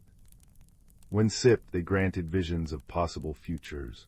Her cottage with new vines clambering up the east wall, Thistle fathering a mischief of leverets, her sister returning with sand still clinging to her boots, laughing about cactus songs. None were certain, all were beautiful. Her moon lilies bloomed again that night, brighter than ever. Villagers would later swear they saw a girl dancing among them, barefoot in the snow, accompanied by a rabbit and badger chasing each other's shadows. The clockwork oak's gears slowed to their proper rhythm, though occasionally a leaf would still fall early, not as a mistake, but as a wink. When spring came, Leela planted a new garden at Hollow's edge. The flowers there changed daily, tulips that became snapdragons at noon, roses that melted into lavender under the stars. Children left letters to their future selves in its soil, which the earth swallowed with a contented sigh. Travelers tasting the nectar from its everblooms claimed it reminded them of something they couldn't name, something like the moment before a first kiss, or the hush when a symphony lifts its bows. Hazel, sipping dandelion wine on Leela's porch as fireflies performed their twilight waltz, smiled at her apprentice. "You've mastered the 7th season. The one between winter and spring?" Leela asked, brushing soil from her palms. "The one that lives in all seasons," Hazel corrected, as Thistle dozed in her lap, nose twitching at dreams of clover. "The turning where endings hold hands with beginnings, and the bravest thing a heart can do is beat in 3/4 time." And so the valley hummed on, a lullaby of crickets and rustling pages, of rivers rewriting their stones, of a gardener who learned to hold life's melody lightly, like a petal balanced on an open palm, ready to dance when the next breeze came. In a valley cradled between mountains that wore clouds like woolen caps, there lived a girl named Leela with hair the color of walnut shells and eyes that held the sparkle of creek water catching sunlight. Each evening she'd sit at her bedroom window watching fireflies trace secret messages above the meadow, little knowing how soon their flickering code would brush against her destiny. One crisp autumn afternoon, while hunting for crimson maple leaves to press in her grandmother's iron-bound book, Leela stumbled upon a curious sight beneath an ancient oak. A tarnished silver chain peeked through mossy stones, its pendant shaped like a teardrop moon, cradling a milky stone that pulsed faintly as her shadow fell upon it. When her fingers closed around the cool metal, the world rippled like a pond disturbed by a falling acorn. The forest breathed differently now, richer, deeper, as if the air had turned to honey. A red fox emerged from the ferns, its coat gleaming like polished copper. What startled Leela wasn't its sudden appearance, but the fact that when it opened its mouth, words emerged in a voice like wind through barley fields. "Took you long enough," it said, flicking a ear adorned with 3 silver rings.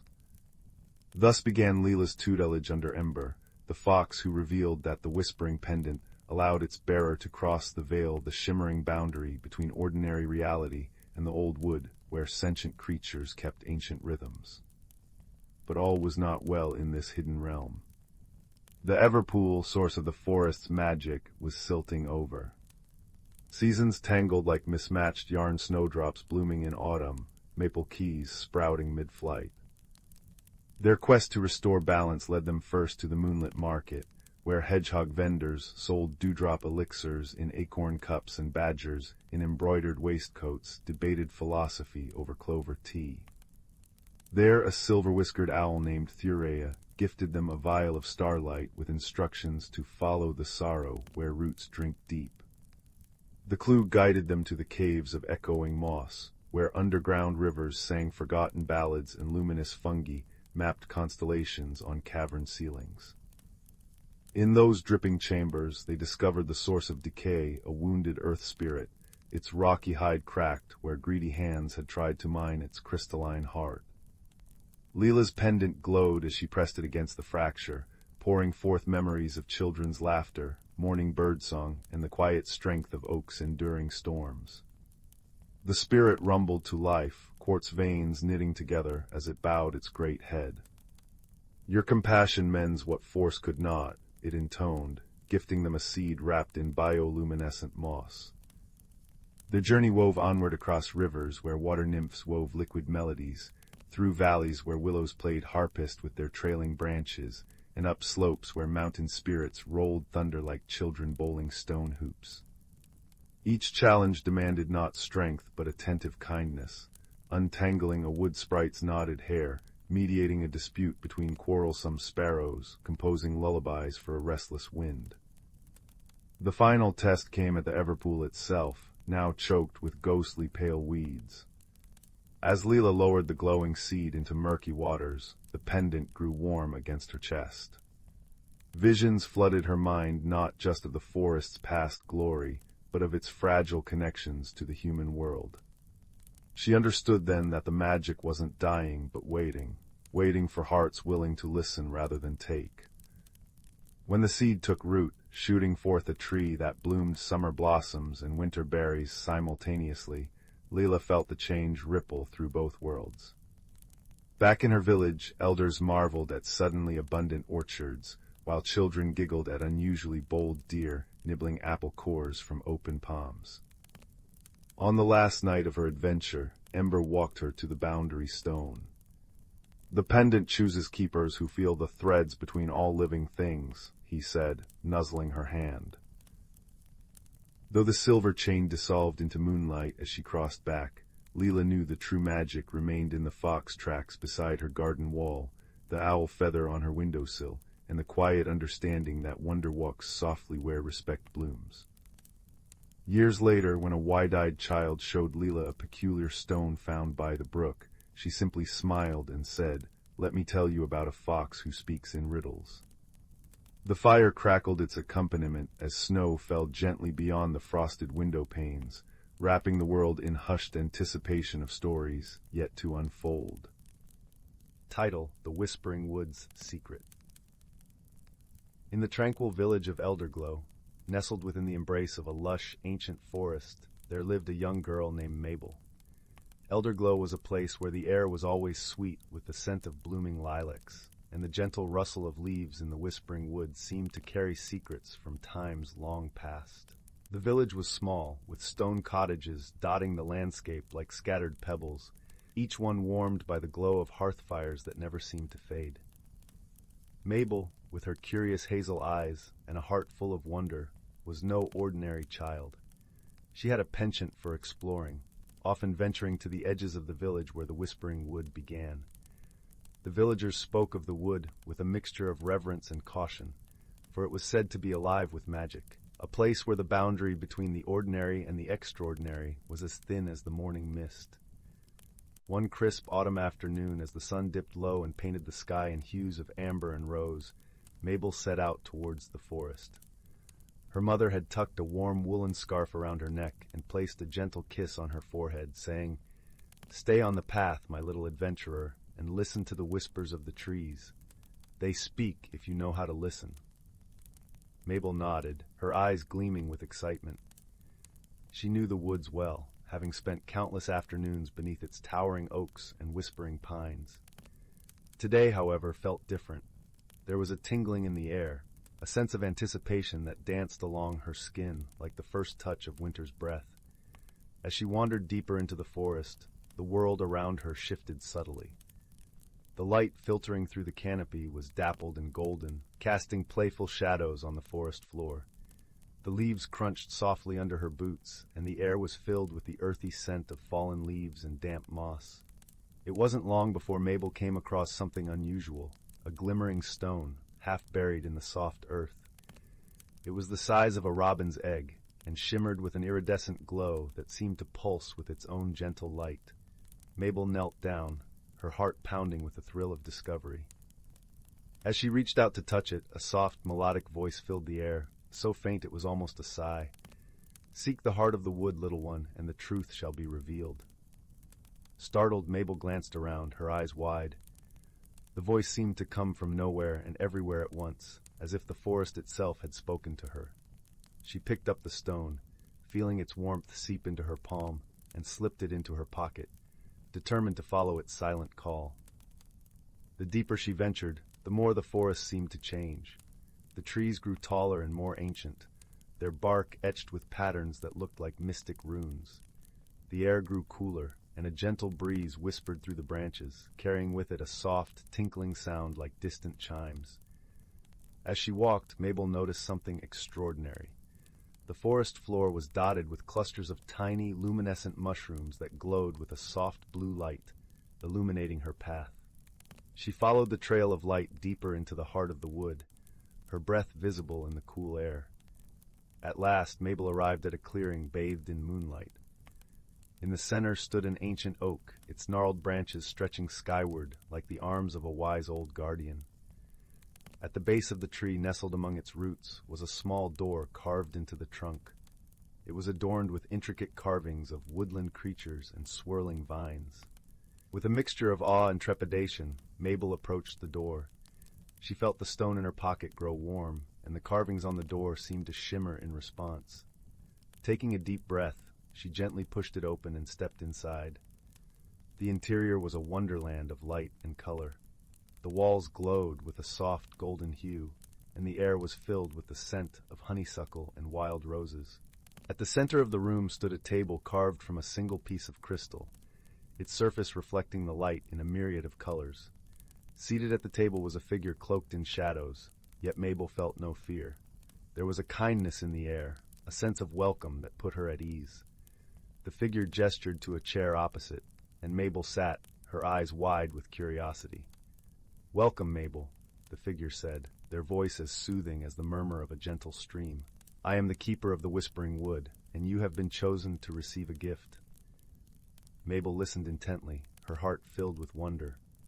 "A gift?" she asked, her voice barely above a whisper. The keeper nodded, and with a wave of their hand, the room filled with images, scenes of the forest through the ages, its beauty and magic captured in a tapestry of light. "This stone you carry," the keeper said, "is a shard of the forest's heart, a fragment of its ancient magic. With it, you hold the power to listen to the whispers of the world, to understand the language of nature." Mabel gasped, her fingers brushing the stone in her pocket. "But why me?" she asked. her voice filled with awe. The keeper smiled, their eyes twinkling like stars. Because, dear child, you have the heart of a true listener, one who sees the beauty in the world and cherishes it. Use this gift wisely, and you will bring joy and harmony wherever you go. Mabel nodded, her heart swelling with gratitude. I will, she promised, her voice strong and clear. As the keeper faded into the shadows, the room began to dissolve into a swirl of light and color. Mabel felt herself being gently lifted, the world spinning around her until she found herself back in the clearing, the ancient oak standing silent sentinel under the moonlit sky. The journey back through the forest was a blur of wonder and joy. The stone in her pocket pulsed with warmth, and the forest seemed to hum with life around her. As she emerged from the woods, the village of Elderglow lay ahead, its lights twinkling like stars in the gathering dusk. Mabel returned home, her heart filled with the magic of the Whispering Wood. She knew that her life would never be the same, that she had been forever changed by the gift she had received. And as she lay in bed that night, the stone glowing softly on her bedside table, she listened to the whispers of the world, her heart open to its secrets. In the days that followed, Mabel discovered that her new gift allowed her to communicate with the natural world in ways she had never imagined. She could hear the songs of the birds, the gentle murmur of the brook, and even the soft sighs of the wind as it danced through the trees. The village of Elderglow seemed to come alive with magic, its beauty magnified by Mabel's newfound ability to listen and understand. Word of Mabel's gift spread quickly through the village, and soon people began to seek her out, eager to hear the stories she could tell and the wisdom she had gained.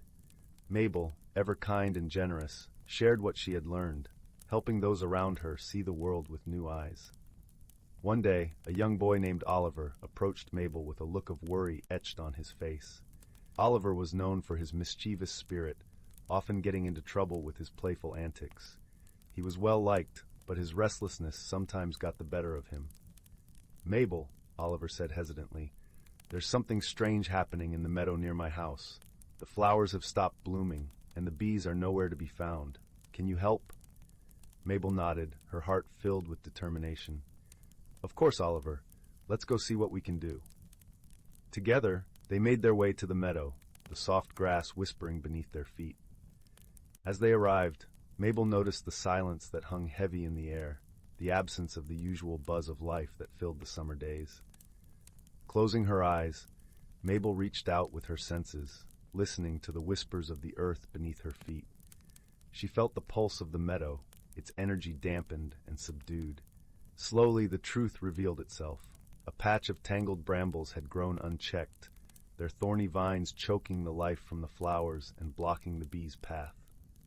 We need to clear the brambles, Mabel said, her voice filled with certainty. Once the flowers can breathe again, the bees will return. With Oliver's help, they carefully cleared away the brambles, their fingers working gently to free the delicate blooms hidden beneath. As they worked, Mabel could feel the meadow's energy shift, the life returning to the soil and the air. By the time they finished, the sun had begun to set, painting the sky in shades of pink and gold. Mabel and Oliver stood together, watching as the first bees returned, drawn by the sweet scent of the newly freed flowers. You did it, Mabel, Oliver exclaimed, his eyes shining with gratitude. We did it, Mabel corrected, smiling at her friend. Sometimes all it takes is a little listening and a lot of heart. As the days turned to weeks, Mabel's gift continued to bring joy and harmony to Elderglow. She helped the villagers understand their connection to the natural world, teaching them to listen to its whispers and cherish its beauty. One crisp morning, as the first hints of winter touched the air, Mabel was walking through the village when she noticed an elderly man sitting alone on a bench. His eyes were clouded with sorrow, and Mabel's heart went out to him. Hello, Mabel said softly, sitting down beside him. Is there something troubling you? The man sighed, his voice tinged with sadness. I used to play the violin, he said, his gaze distant. But my hands are no longer steady, and the music has left me. Mabel reached out, her hand gently resting on his. Maybe the music hasn't left, she said gently. Perhaps it's just waiting for you to listen again. The man looked at her, hope flickering in his eyes. Could you help me find it? Mabel smiled, nodding with understanding. "Close your eyes and listen with your heart," she instructed softly. "Feel the rhythm of the world around you." Together they sat in silence, the sounds of the village weaving a gentle symphony. Gradually the man's expression softened, the lines of worry smoothing into a look of peace. "I can hear it," he whispered, his voice filled with wonder. "The music is still there." Mabel beamed at him, her heart warm with joy. "It's always there," she said softly. "Sometimes you just need to be still and listen." The man's eyes shone with gratitude as he looked at Mabel. "Thank you," he said, his voice choked with emotion. "You've given me back my music." As the first snowflakes began to fall, Elderglow was transformed into a winter wonderland, its rooftops blanketed in white and the air filled with the crisp scent of pine. Mabel continued to share her gift with the village, her heart full of the magic that had been entrusted to her. One evening, as she sat by the fireplace, her family gathered around her. Mabel's mother smiled at her daughter with pride and love. "You've brought so much light to our village, Mabel," she said softly. "The forest chose well."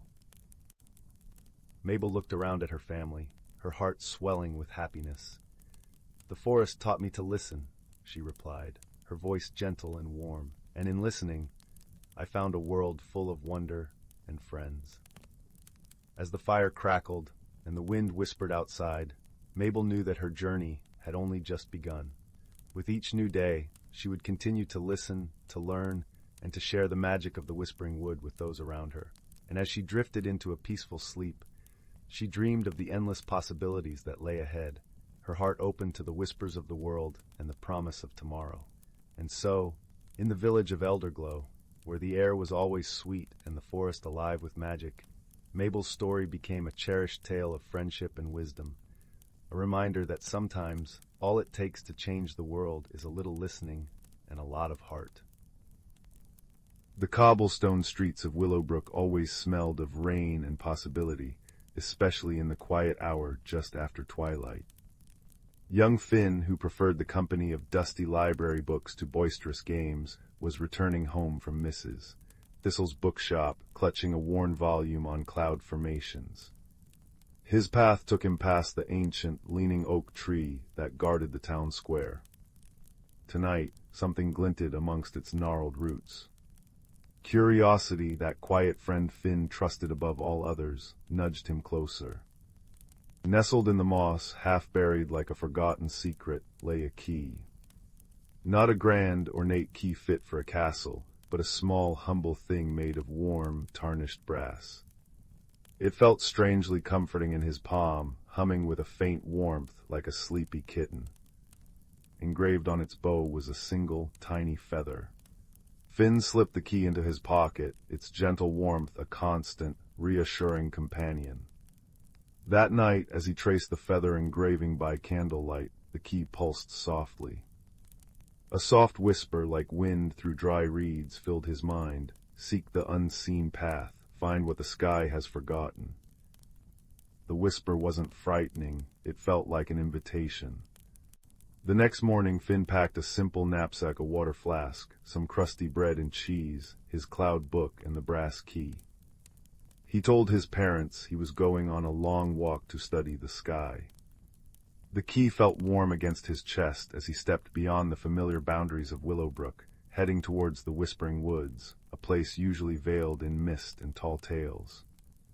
The woods lived up to their name. Ancient trees murmured secrets in rustling leaves, and shafts of sunlight, thick as honey, pierced the canopy, dust motes dancing within them. Finn felt a gentle tug, a pull in his chest, guiding him deeper. It led him to a sheer, moss-covered cliff face, seemingly impassable. Yet, as he approached, the brass key grew warmer. He held it up, and where its light touched the stone, shimmering outlines appeared, narrow footholds and handholds, forming a winding path upwards. The unseen path. Climbing was slow and careful, the stone cool and damp beneath his fingers. Halfway up, perched precariously on a narrow ledge, Finn froze. Below him the woods stretched like a green ocean, above the cliff seemed endless. Fear, cold and sharp, pricked his skin. Just then, a gruff voice broke the silence.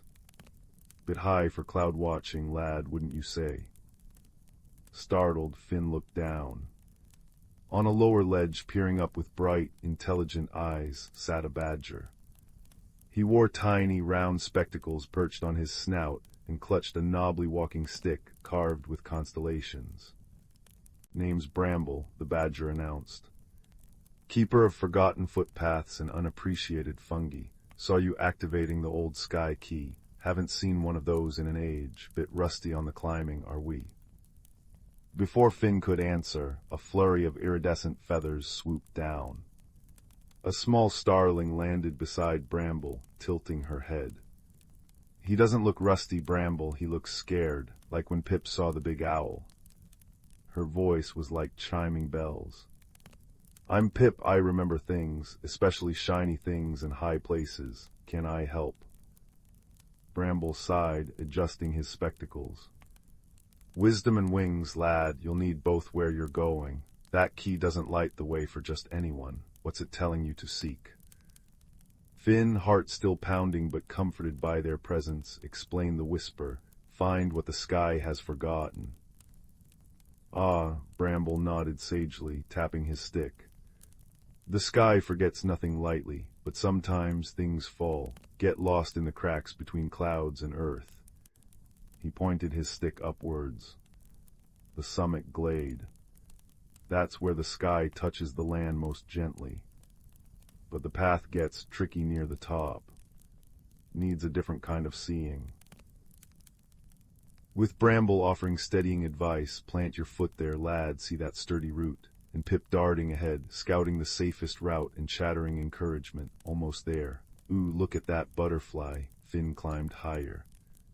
The air grew thinner, cooler, smelling of pine resin and distant rain. Finally, they pushed through a curtain of hanging vines into the summit glade. It was a place of breathtaking serenity. Soft, silver-green grass carpeted a natural amphitheater, surrounded by ancient, wind-sculpted pines. In the very center, bathed in pure, liquid sunlight, stood a pedestal of smooth, milky quartz. But instead of a forgotten treasure, the pedestal held only a small, perfectly round hole, about the size of Finn's fist. The air above it shimmered faintly, like heat haze. "The sky's memory well," Bramble whispered reverently. "But it's empty. That can't be right." Pip fluttered nervously. "It feels sad, like a nest without eggs." Finn felt the brass key grow hot in his hand. He approached the well. The shimmering air above the hole wasn't empty. It felt thick, resistant, like trying to push through heavy velvet. He reached out, but his hands simply stopped, meeting an invisible, yielding barrier. He pushed harder, but it only gave slightly before pushing back. "Force won't work here, lad," Bramble murmured, studying the barrier. "This isn't a lock to be broken, it's a sorrow to be understood."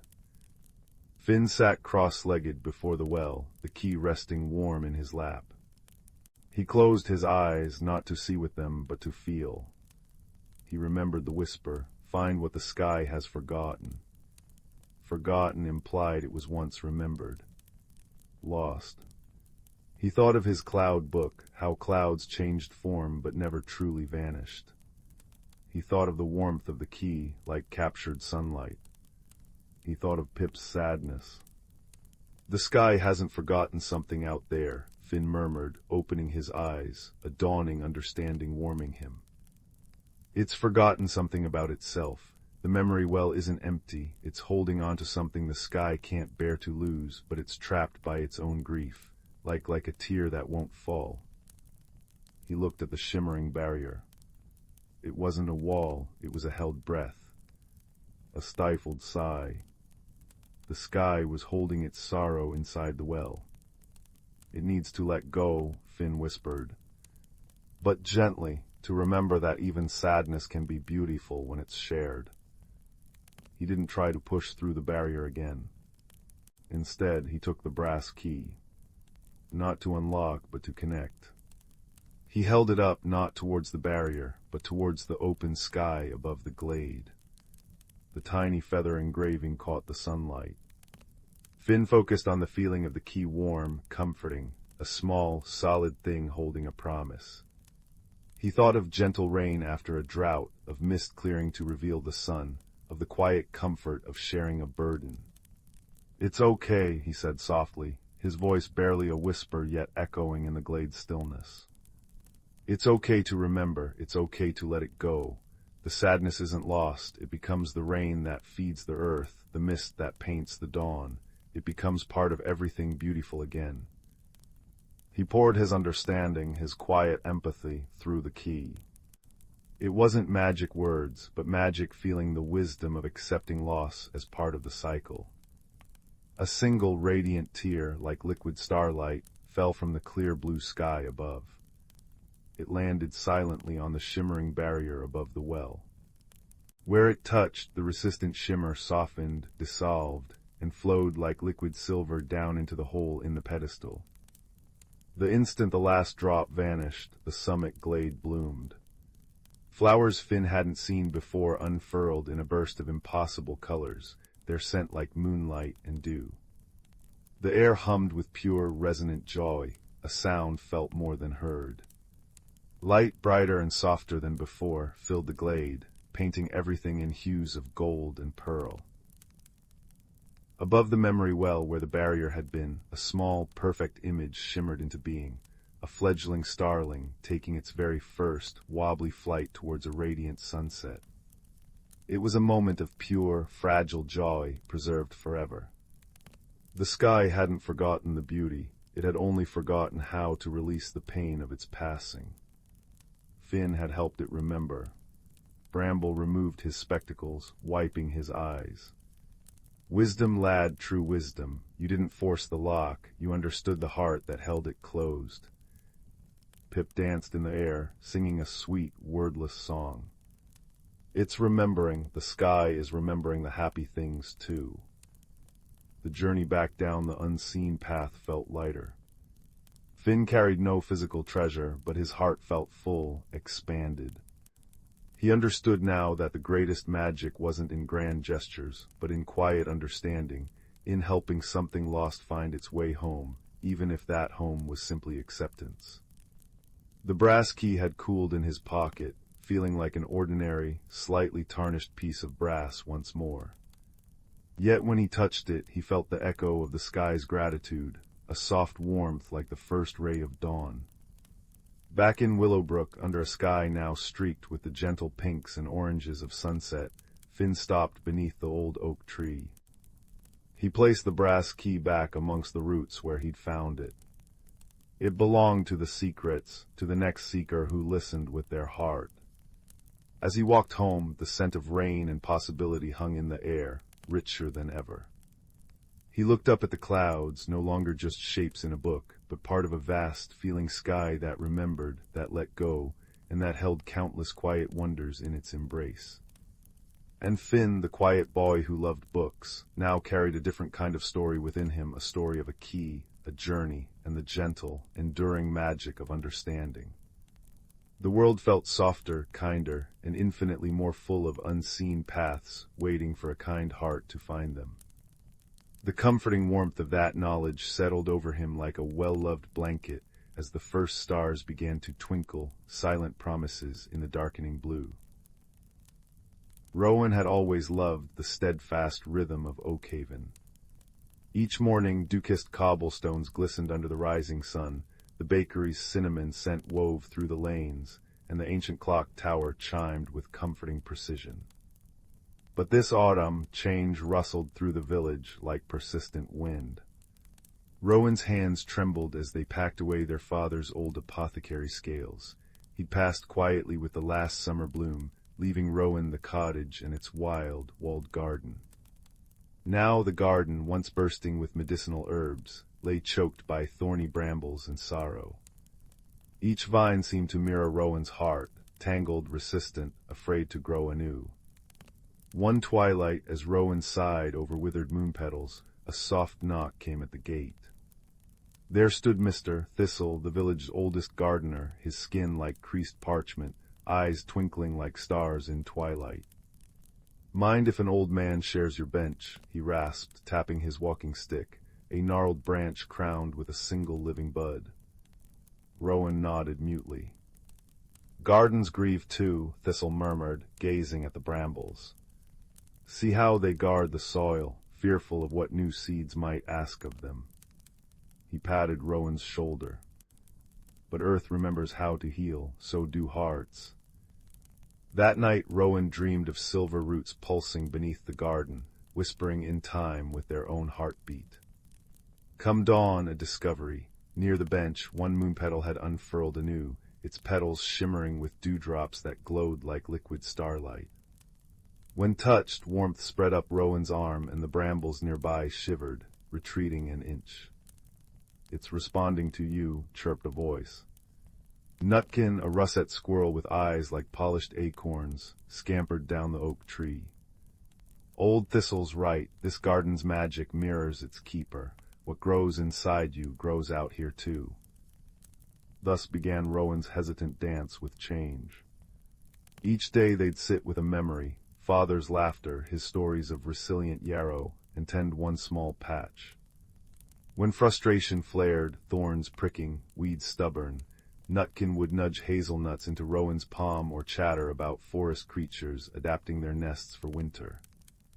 Even the river changes its song when stones shift, he'd squeak. Magical echoes bloomed with each effort. Where Rowan nurtured patience, violets sprouted in fractal patterns. Where they whispered forgiveness, brambles softened into flowering jasmine. Yet doubt lingered. One frosty evening, Rowan slumped before a frost-bitten rosemary bush, a symbol of remembrance now dying. Why try, they whispered. Some roots won't take. A shadow glided overhead, Hoot, the great horned owl, alighting silently on the garden wall. Her feathers held the colors of twilight, deep indigo and burnt gold. Child, she hooted, her voice a low, resonant hum, growth is not a straight path. Even stars fade before they shine brightest. She gestured with a wing toward the moon petal. You've nurtured light where darkness ruled. Trust the unseen roots. Inspired, Rowan gathered villagers, not to fix the garden but to share stories. Millie the baker brought saffron buns, her scarred hands kneading dough as she spoke of rebuilding her oven after a fire. Finn the blacksmith hummed while planting ironweed, its metallic blooms clinking softly as he recalled learning to forge anew when his sight dimmed. Together, they wove memories into the soil. Rowan's hands no longer shook as they placed father's scales beneath the old oak, whispering, "Thank you." That solstice night, magic surged. Rowan stood barefoot on the earth, breathing in petrichor and possibility. Moonlight drenched the garden, and where they stepped, luminescent moss spread like emerald constellations. Withered rosemary erupted into silver-blue flames that warmed without burning. Moon petals floated upward, becoming gentle lanterns. The brambles transformed into arches of golden honeysuckle, humming with contented bees. Rowan laughed, a sound like wind chimes, as their own skin glimmered faintly, inner peace made visible. Come spring, Oakhaven marveled. Rowan's garden was now a sanctuary where herbs healed with doubled potency, where anxious hearts found calm under the whispering oak. Rowan still kept the cottage's rhythms, but with newfound grace, teaching village children how whispering kindness to seeds made them sprout faster, or how tea brewed from moon petals eased bad dreams. Change, they realized, wasn't an ending, but the soil where deeper roots could grow. And on quiet evenings, Rowan would sit with Thistle, Nutkin dozing in their lap, Hoot watching from the oak, all soothed by the garden's song, a lullaby of resilience, sung by the wind through blossoming vines. Here, in the tender balance between loss and hope, Rowan had discovered the gentlest magic of all, the one that blooms when we dare to grow. Once upon a time, nestled in the quiet village of Willowbrook, there was a little cottage with a thatched roof and ivy-covered walls. The cottage belonged to an elderly woman named Granny Willow, who was known for her kindness and the twinkle in her eye that suggested she knew more than the average person. But the real secret of Granny Willow's cottage was not the woman herself, but a simple, unassuming object that lay amidst her collection of trinkets, a silver spoon. This spoon was unlike any other. It had been passed down through generations, and its handle was etched with intricate patterns that seemed to shimmer when touched by the light of the moon. Many who visited Granny Willow would admire the spoon for its beauty, but only a few knew of its true magic. When held with a heart full of wonder, the spoon revealed a hidden world, a place where dreams could be tasted and where the impossible seemed possible. One brisk autumn evening, a young girl named Clara visited Granny Willow. Clara was a curious child, with eyes the color of the clearest morning sky and a heart eager for adventure. As she warmed her hands by Granny's crackling fireplace, the elderly woman offered Clara a cup of hot cocoa, stirring it gently with the silver spoon. Clara watched, mesmerized by the way the spoon caught the firelight, and she could not help but reach out to touch it. As her fingers brushed the cool metal, Clara felt a gentle tingling sensation spread through her hand and up her arm. Suddenly, the room around her seemed to blur, and she found herself standing in a forest unlike any she had ever seen. Towering trees with leaves of gold and silver swayed gently in a breeze that carried the scent of wildflowers and honey. It was a place both foreign and familiar, a place where magic felt as real as the earth beneath her feet. "Welcome, dear Clara," a melodious voice greeted her. Turning, Clara saw a small creature perched on a branch, a tiny bird with feathers of the deepest blue and eyes that sparkled with intelligence. "I am Leora, your guide in this enchanted place." Clara marveled at the bird, her heart swelling with excitement and curiosity. "Where am I?" she asked, her voice barely above a whisper. "You are in the land of whimsy, where the imagination knows no bounds," Leora replied, fluttering down to Clara's shoulder.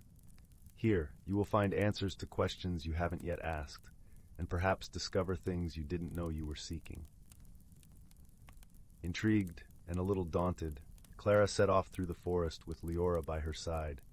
Along the way, they encountered a variety of creatures. A wise old tortoise named Humphrey, who spoke in riddles and had a shell that shimmered like the night sky. A playful fox named Finn, whose laughter was as infectious as a summer breeze. And a gentle deer named Seraphina, who moved with such grace that she seemed to float above the ground. Each new friend shared with Clara a piece of wisdom wrapped in a tale, teaching her about the importance of patience, the value of laughter, and the beauty of gentle strength. Clara listened intently, her mind and heart open to the lessons of this magical realm.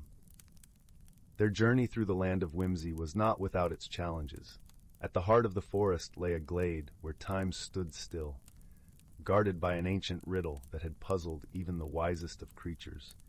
It was said that the answer to the riddle would unlock the path to one's deepest desires and truths, but only those pure of heart could solve it. Clara approached the glade, her mind swirling with thoughts. The riddle echoed in her ears, a melody of words that seemed to dance just out of reach. What is that which, without being seen, guides us through the darkest of nights and the brightest of days? She pondered the question, her thoughts drifting to the friends she had made, the lessons she had learned, and the feeling of wonder that had filled her since she first touched the magical spoon. Then, with a dawning realization, she whispered, "Hope." As the word left her lips, the glade transformed, the trees shimmered with a golden light, and a pathway opened before her, leading to a clearing bathed in the soft glow of moonlight. In that moment, Clara understood that hope was the thread that wove through every story, every lesson, and every heart. With a sense of peace and fulfillment, Clara bid farewell to her new friends, promising to carry their wisdom back to her world.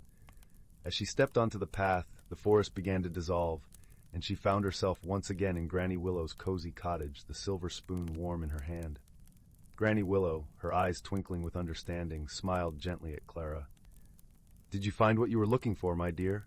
she asked. Clara nodded, her heart full of gratitude and newfound perspective.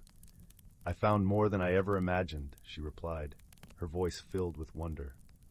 And so, Clara's journey through the land of whimsy came to an end, but the lessons she learned stayed with her, guiding her through the days and nights to come.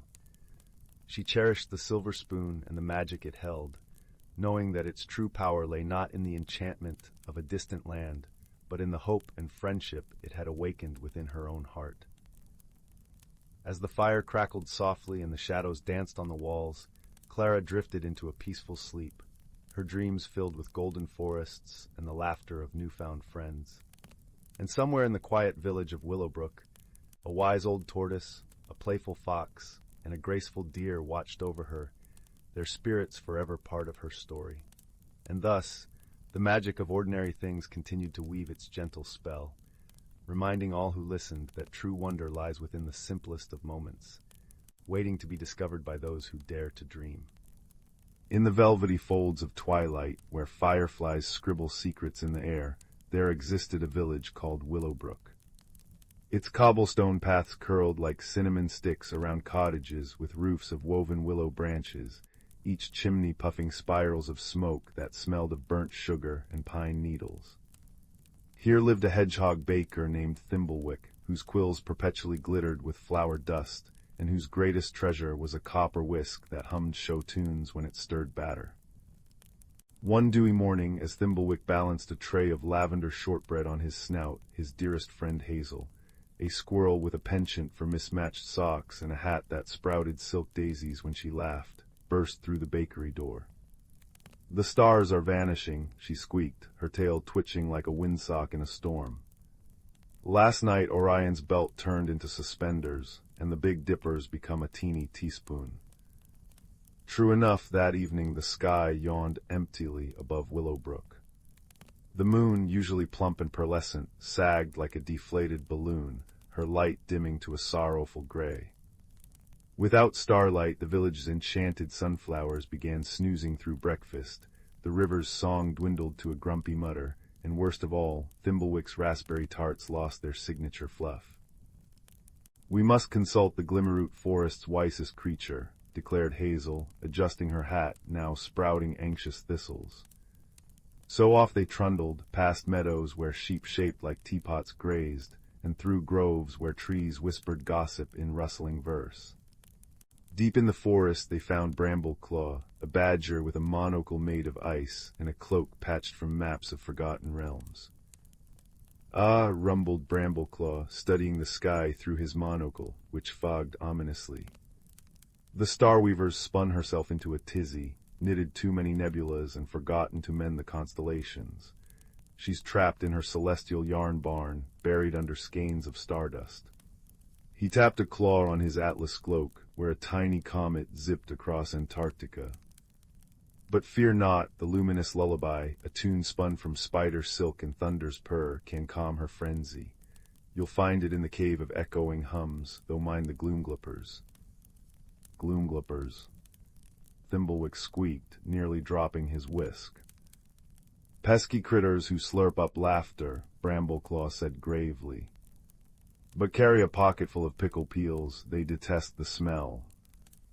Armed with pickled radish rinds and Hazel's harmonica, which played chords in the shape of butterflies, the pair ventured onward. The cave of echoing hums loomed ahead, its entrance fringed with bioluminescent ferns that chimed when brushed. Inside, walls glittered with embedded crystals that pulsed like sleepy hearts, and the air thrummed with the deep, velvety vibrations of the earth itself. "Listen," Hazel whispered. A melody twined through the cave, a lullaby that smelled of fresh linen and lullabies, its notes visible as silver threads in the air. But as Thimblewick reached to pluck a thread, gurgling laughter erupted. From shadows oozed gloomgluppers, ink-blot creatures with too many teeth and vacuum cleaner snouts. Hazel blew her harmonica fiercely, sending neon music butterflies fluttering. Thimblewick waved pickle pails like a sword, the sharp vinegar scent making gloomgluppers recoil and melt into puddles of shadowy marmalade. Snatching the luminous lullaby's threads, they fled, the cave's crystals cheering them on with prismatic winks. Atop Starweaver's mountain, which was really just her very cluttered yarn barn floating on a cloud, they found the cosmic alpaca in spectacular disarray. Her hooves were tangled in galaxies, her knitting needles click-clacking furiously as she darned a black hole. Too many supernovas, not enough mittens, she bleated, her fur crackling with static. Hazel played the luminous lullaby on her harmonica, while Thimblewick gently untangled the Starweaver, using his whisk to re-roll balls of superstring. As the melody soothed her, the alpaca sighed, "Bless your button noses," and reshaped the stars with swift, loving loops, reforging Orion's belt, plumping the Big Dipper, and adding a new constellation, a hedgehog and squirrel riding a radish-shaped rocket. Back in Willowbrook, the sky blazed with restored splendor. The moon chuckled, her light buttering the village in gold, while sunflowers stretched awake, petals unfurling like sunshades. To celebrate, Thimblewick baked a towering cake iced with comet cream, and Hazel organized a sock hop under the twinkle of their new constellation. But the finest moment came when Brambleclaw arrived, lugging a phonograph that played the luminous lullaby. As villagers danced, the gloomglipper puddles, now docile as puddles should be, bubbled joyfully, their inkai surfaces reflecting the stars above, a reminder that even gloom can sparkle when sprinkled with pickle peels and friendship.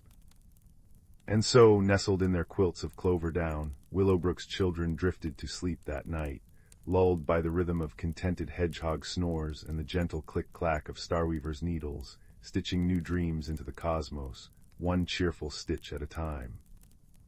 In a cozy cottage tucked away in a woodland glade, there lived a young rabbit named Hazel. She had always been content hopping amongst the ferns and wildflowers, her soft brown fur blending seamlessly with the earthy surroundings. Yet, deep within her heart, a flicker of curiosity burned, a yearning for something more. One dewy morning, as Hazel nibbled on a crisp dandelion leaf, a glimmering light caught her eye. She followed the ethereal glow to a clearing where a magnificent butterfly floated before her. Its wings were a kaleidoscope of vibrant hues, shimmering with an otherworldly radiance. "Greetings, young Hazel," the butterfly spoke in a melodious voice. "I am Zephyr, a guardian of transformation." Hazel's eyes widened in wonder. "A talking butterfly? This must be a dream." Zephyr fluttered closer, trailing stardust in her wake. "Dreams are the seeds of change, my dear. You have a great journey ahead, one that will test your courage and reshape your very being." Uncertainty flickered across Hazel's features. Change was a daunting concept, and she had always found solace in the familiar. "But I'm just a simple rabbit," she protested. "What journey could possibly await me?" With a warm chuckle, Zephyr replied, "The most wondrous transformations often begin with the smallest of seeds. Look within, and you will find a spark waiting to be fanned into a brilliant flame." Before Hazel could respond, a rustling came from the undergrowth, and two of her dearest friends emerged, Oakley, the wise old oak tree, and Flutter, the hummingbird. "Do not fear, little one," Oakley rumbled, his bark rough yet comforting. "We will be with you every step of the way." Flutter zipped excitedly around Hazel's head. "Oh, this is going to be such an adventure. You'll see. It will be simply dazzling." Reassured by her friend's presence, Hazel turned to Zephyr. "What must I do?" The butterfly's wings shimmered with magic. "Seek the Enchanted Grove, where the veil between worlds grows thin. There, you will undergo a transformation that will reveal your true self." With a deep breath, Hazel nodded. Though apprehensive, she knew this was a journey she must embark upon. And so, with Oakley and Flutter by her side, Hazel set off into the unknown, her paws treading paths she had never dared explore before. The forest seemed to come alive with each step, whispering secrets in the gentle whispers of the wind. After many twists and turns, they arrived at the Enchanted Grove, a vibrant meadow where moonbeams danced across a shimmering stream. Hazel gazed in awe at the ethereal beauty surrounding her. Suddenly, a warm glow emanated from within her, and she felt her body beginning to shift and change. Her fur transformed into downy feathers of the richest brown, and her paws melded into delicate wings. Oakley and Flutter watched in wonderment as their friend emerged from her cocoon, reborn as a magnificent owl. Hazel stretched her wings, reveling in her newfound form, and took to the skies with a joyous hoot. As she soared above the treetops, bathed in the soft moonlight, Hazel realized that the spark Zephyr had spoken of was her own inner strength and resilience. The journey had been one of self-discovery, revealing the beauty and grace that had been within her all along. With a grateful heart, Hazel descended to her friends, her eyes shining with wisdom. "Thank you," she said, her voice now a gentle coo. "Without your guidance and unwavering support, I may never have found the courage to spread my wings." Oakley and Flutter beamed with pride, for they knew that their friend had blossomed into her truest, most radiant self. From that day forth, Hazel took to the night skies, her keen eyes ever watchful for those in need of guidance. And whenever a fellow creature felt lost or uncertain, she would share the lessons she had learned. That change, though daunting, can be an opportunity for growth and transformation, and that true beauty lies not in physical form, but in the courage to embrace one's authentic self. In a secluded woodland, cradled between gently rolling hills and a silver-threaded brook, lay a world untouched by time. The air was sweetened with the scent of cedar and pine, mingling with the earthy aroma of moss-covered stones. Sunlight filtered through the canopy, dappling the forest floor with patches of golden warmth, while the whisper of leaves in the breeze sang a lullaby known only to those who listened closely. In this enchanted place, where reality and magic danced hand in hand, lived a community of creatures whose lives were woven into the very fabric of the forest. Among them was a wise old tortoise named Thistle, whose shell was a tapestry of green and brown, as if painted by the forest itself. Thistle had lived many years and had seen the seasons change countless times, each cycle teaching him the delicate balance of nature's rhythm. One crisp autumn morning, as mist clung to the edges of the brook and the world seemed wrapped in a soft, silvery light, Thistle set out on his daily walk. His path led him through a carpet of fallen leaves, their vibrant hues of amber and crimson a cheerful contrast to the muted greens of the underbrush. As he ambled along, his eyes, wise and gentle, took in the subtle shifts of the forest preparing for winter's rest. Alongside Thistle, a sprightly squirrel named Pippin hopped from branch to branch, his bushy tail flickering like a flame in the morning sun. Pippin was young and full of curiosity, his eyes wide with wonder at the world around him. He had befriended Thistle in the early days of spring, drawn to the tortoise's calm demeanor and endless stories of the forest's lore. As they journeyed together, Pippin, with an infectious enthusiasm, asked, "Thistle, how does the forest know when to change? The trees shed their leaves, the air grows cold, and the animals prepare their nests. It seems like magic." Thistle chuckled, a rich sound that rumbled like distant thunder. "Ah, young Pippin, the forest indeed holds its magic, but it is a magic born of wisdom and time.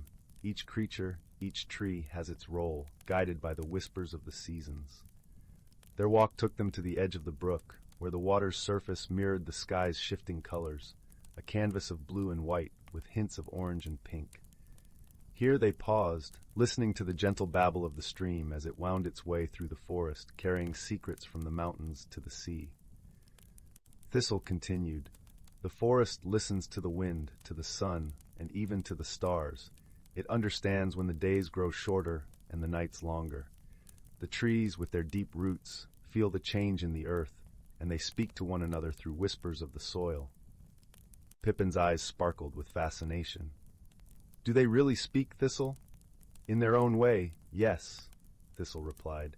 "The trees share their wisdom, passed down through generations. They tell of storms weathered and sunlight embraced, teaching resilience and patience. Just as I share stories with you, the forest shares its tales with those who choose to listen." As they spoke, a gentle breeze swept through the trees, carrying with it a hint of winter's chill. The leaves rustled, a soft symphony that joined the brook's song, and in that moment, Pippin felt the harmony of the forest, a living, breathing entity, where each part played its role in a grand, eternal dance.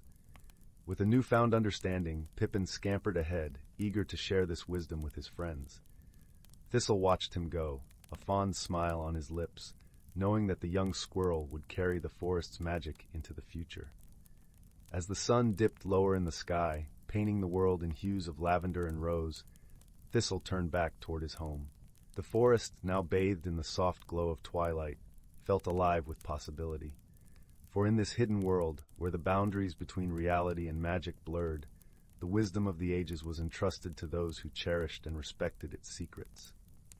And so the forest thrived, a testament to the beauty of balance and the power of friendship, where each creature, great and small, played their part in the wondrous cycle of life.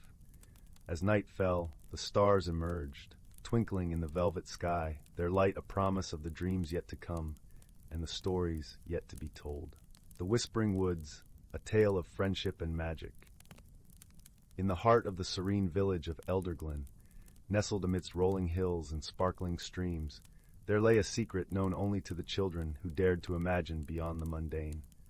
Elderglen was a place where time seemed to amble along at its own gentle pace, where the air was always sweet with the scent of blooming wildflowers, and the hum of bees created a melody that lulled its inhabitants into tranquility.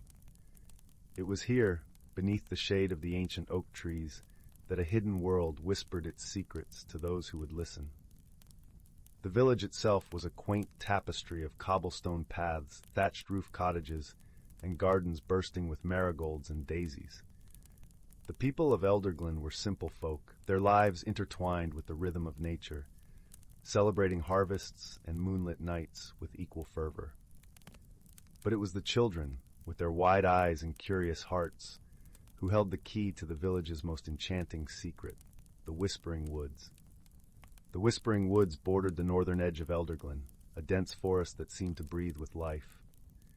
The trees were ancient sentinels, their trunks twisted with time, their branches forming a canopy that filtered sunlight into a mosaic of greens and golds.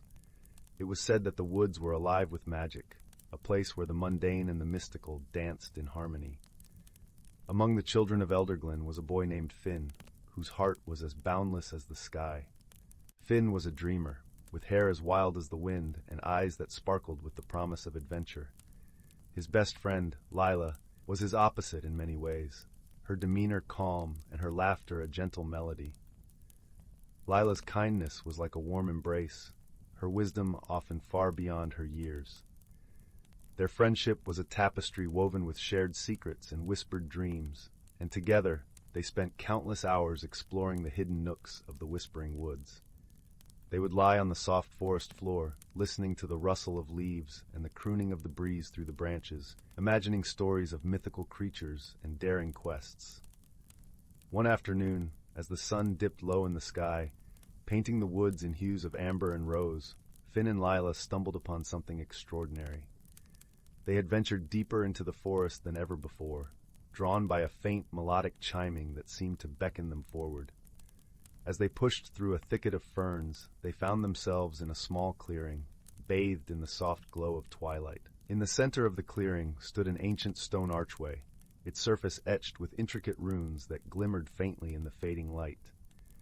Hanging from the archway was a small, delicate bell, crafted from a metal that shimmered like the stars. It was this bell that sang the enchanting melody, a sound so pure it seemed to resonate within their very souls.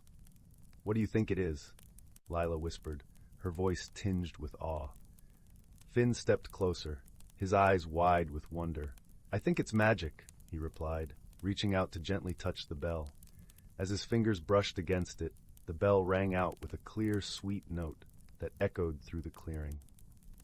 In that moment, the air around them shimmered, and the forest seemed to hold its breath.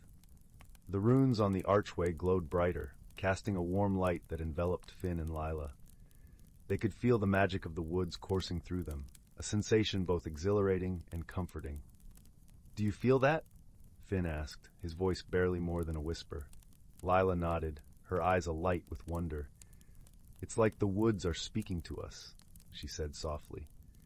As the light from the runes gradually faded, the world around them seemed to settle into a gentle stillness. The bell continued to chime softly, its melody weaving through the air like a tender lullaby. From that day forward, the clearing and its magical bell became a sanctuary for Finn and Lila. They visited it often, sharing their hopes and dreams, their laughter and their silence. The bell seemed to understand them in a way words could not, its song a soothing balm that eased their worries and fears.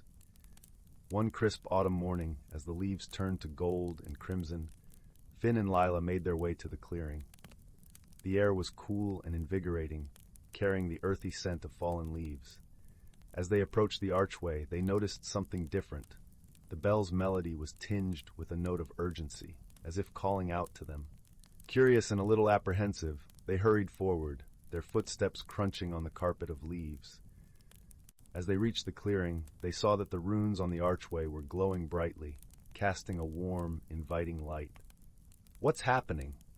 Finn asked, his heart racing with a mixture of excitement and unease. Lila studied the archway, her brow furrowed in concentration. "I think the woods are trying to tell us something," she said thoughtfully. With a shared glance of determination, they stepped closer to the archway, feeling the familiar warmth of its magic enveloping them. The bell's song grew louder, its melody weaving around them like a protective embrace. Suddenly, the light from the runes flared brightly, and the world around them seemed to shift. They found themselves standing in a place both familiar and new, a hidden world within the Whispering Woods, a realm where magic was woven into the very fabric of existence. The air here was alive with energy, shimmering with colors that defied description. The trees were taller, their leaves sparkling with iridescent hues. Creatures of all shapes and sizes flitted through the branches, their eyes bright with curiosity and mischief. Finn and Lila stood in awe, their hearts swelling with the wonder of it all. They had stepped into a world where the impossible was possible, where dreams and reality intertwined. "This is incredible," Finn breathed, his eyes wide with amazement. Lila nodded, her gaze sweeping over the enchanted landscape. "It's like a dream come true," she said softly. As they explored this magical realm, they discovered a community of gentle, kind-hearted beings who called the woods their home. These creatures, known as the Elderglen fairies, were as old as the forest itself, guardians of its secrets and its magic. The fairies welcomed Finn and Lila with open arms, recognizing in them the same love for the woods that they themselves held dear. They shared stories of the forest's ancient history, tales of bravery and friendship, of challenges overcome through wisdom and compassion. Among the fairies was a wise elder named Thistledown, whose presence was as calming as the forest's embrace. Thistledown took a special interest in Finn and Lila, seeing in them the potential to become protectors of the Whispering Woods. "You have a rare gift," Thistledown told them one evening, as they sat beneath the branches of a great willow tree. "The woods have chosen you to be its guardians, to protect its magic, and share its secrets with those who would cherish it." Finn and Lila listened intently, their hearts swelling with pride and responsibility. They understood the importance of their newfound role, the trust that the woods had placed in them. Over time, they learned the ways of the forest, guided by the wisdom of the fairies and the magic of the woods themselves. They discovered how to listen to the whispers of the trees, to feel the pulse of the earth beneath their feet. They learned to see the beauty in every leaf and stone, to hear the music in the rustle of the breeze.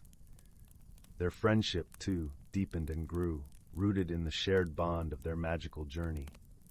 They learned to lean on each other, to draw strength from their differences and find comfort in their shared dreams.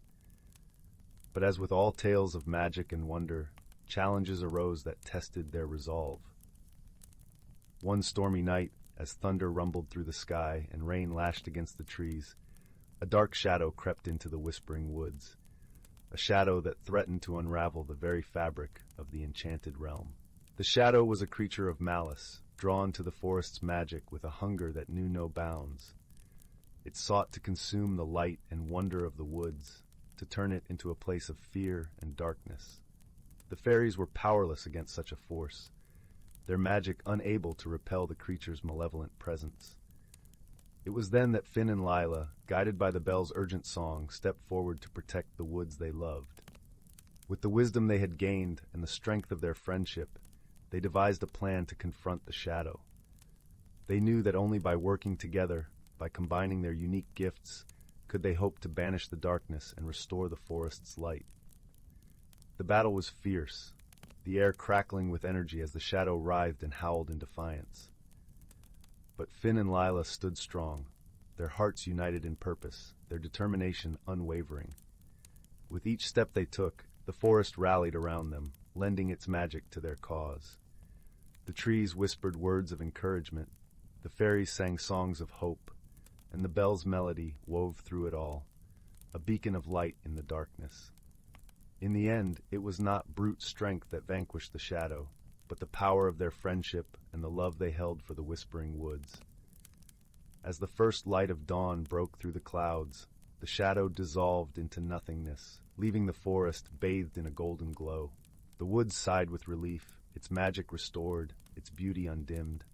The fairies rejoiced, their songs filling the air with joy and gratitude. And Finn and Lila, though weary from their ordeal, felt a deep sense of fulfillment, a knowledge that they had done something truly meaningful. From that day forward, they continued to protect the Whispering Woods, their bond with the forest and its inhabitants unbreakable.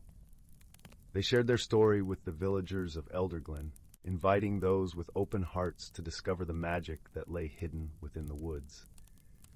As the years passed, Finn and Lila grew into wise and gentle souls, their lives intertwined with the rhythms of the forest. They carried with them the lessons of their journey, the importance of friendship, the power of love, and the magic that could be found in the most unexpected of places. And so, the Whispering Woods remained a place of enchantment, a haven for dreamers and believers, its secrets whispered on the breeze for those who dared to listen. And Finn and Lila, the guardians of its magic, stood watch over it all, their hearts forever entwined with the forest they called home. In the cozy glow of the village hearths, where stories were told and dreams took flight, the tale of Finn and Lila and the Whispering Woods lived on, a gentle reminder that in the heart of nature, true magic could always be found. The village of Hearthglen nestled in a valley where morning mist clung to cobblestone streets like silver lace. Chimneys puffed sleepy spirals into the crisp autumn air, and the scent of cinnamon and wood smoke wove through gardens of frost-touched marigolds. Young Finn lived here with his grandfather in a cottage crowned by a thatched roof, where ivy curled around the windows like green ribbons. Finn loved Hearthglen's gentle rhythms, until the week the Teacups began singing. It started subtly. Mrs. Gable's porcelain teapot would hum during afternoon tea, a soft melody like distant wind chimes. Then Old Man Hemlock's favorite mug crooned folk tunes at dawn. Soon every ceramic vessel in the village chimed, clinked, or warbled at unpredictable hours. Though the songs were sweet, the constant chorus frayed nerves. Baker Brenner's scones burned thrice because her mixing bowls harmonized too loudly. Finn noticed patterns others missed. The singing only happened near water, a sink, a rain barrel, or the moss-sedged well in the square. And the tunes grew strongest when dew glistened on spiderwebs at dawn. Armed with a notebook and his grandfather's advice, listen deeper than the noise, lad, Finn sought the reclusive moss-keeper. She dwelled beyond Sunfall Creek in a cottage woven from living willow branches, her only companion a badger with starlight-dappled fur named Nimbus. "Ah," murmured the moss-keeper when Finn described the singing. Her fingers, knotted like tree roots, stroked Nimbus's fur.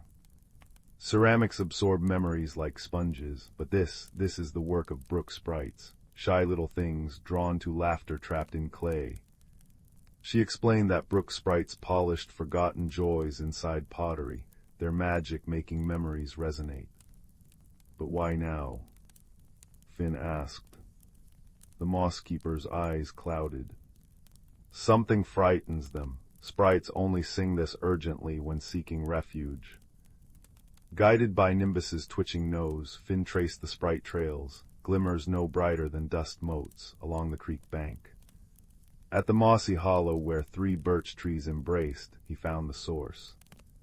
A once bubbling spring feeding Sunfall Creek had clogged with storm-wrenched branches. The blockage silenced the water's whisper, and without its soothing song, the sprites huddled trembling in cracked acorn caps, their light flickering like guttering candles. They'd fled to the village ceramics, pouring their anxiety into every cup and saucer. But the branches were too heavy for Finn's small hands. Remembering the moss-keeper's wisdom, kindness asks for help, wisdom accepts it, he whistled the lullaby his grandfather sang at bedtime. From fern-shaded tunnels emerged earth giants no taller than Finn's knee, stoic stone dwarves with lichen beards and fists like river rocks. They grumbled in gravelly voices, but nodded at Finn's polite bow. With synchronized heaves, they dislodged the branches. Water gushed free, its melody a liquid sigh.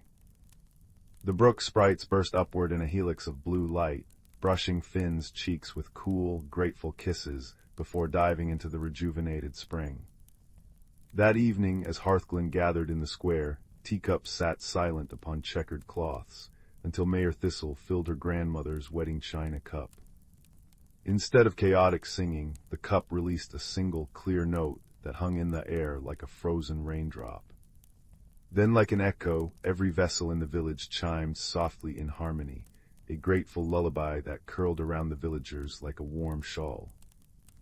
Finn's grandfather smiled, stirring honey into his own quiet cup. "Sprites polished more than memories today," he said as fireflies blinked gold above them. "They reminded us that even broken things hold music, if we clear the debris together." Under a sky embroidered with stars, Hearthglen sipped their tea, listening to the creek's contented murmur carry the sprite's lullaby into the dreaming woods. And Finn, wrapped in his grandfather's knitted blanket, knew some mysteries weren't meant to be solved alone, only shared like steam rising from a cup into the cool, kind night. In a quaint village nestled between rolling hills and whispering woods, there lived a young woman named Clara. Her home was a charming cottage draped in ivy, its stone walls warmed by the golden glow of the evening sun. Clara was known for her gentle heart and a smile that could light up the darkest days. But beneath her cheerful exterior, Clara wrestled with a secret discomfort, an unease that stemmed from the changes she felt lurking in the shadows of her life. The seasons were shifting from summer's lush greenery to autumn's fiery palette, and with this change, Clara felt a stirring within her soul. She often strolled through the village, her feet crunching over fallen leaves, her thoughts a flurry of uncertainty. Why must things change? She would whisper to the rustling trees, as if seeking solace in their ancient wisdom. One crisp morning, while gathering herbs in the forest, Clara stumbled upon a peculiar sight. There, nestled among the roots of an old oak, was a tiny door, intricately carved with symbols that seemed to dance in the dappled sunlight. Curiosity piqued, Clara knelt down and lightly traced the carvings with her fingers. Suddenly she heard a soft, musical voice. "Do you wish to enter, dear one?" the voice asked, gentle as the breeze. Startled, Clara looked around but saw no one. With her heart fluttering like the wings of a sparrow, she nodded. The door creaked open, revealing a shimmering pathway that seemed to beckon her onward.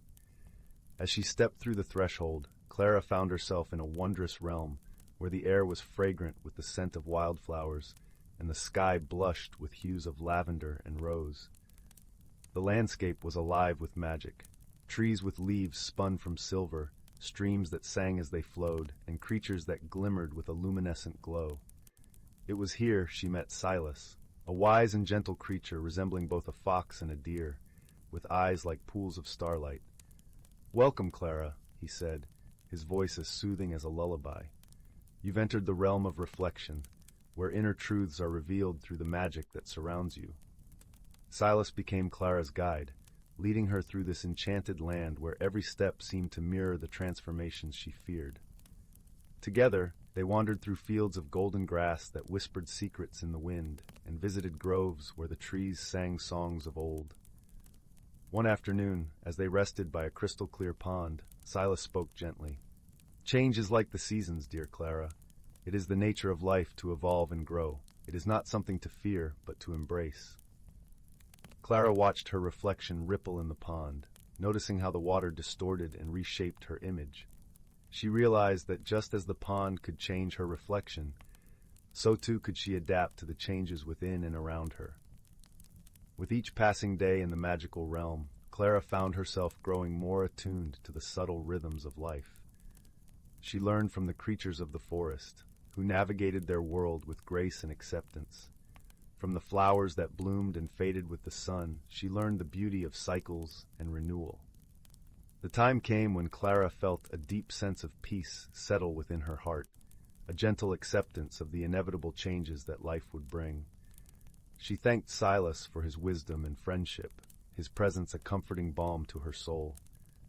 As she prepared to leave the realm of reflection, Silas gifted her a small, translucent stone that shimmered with all the colors of the realm.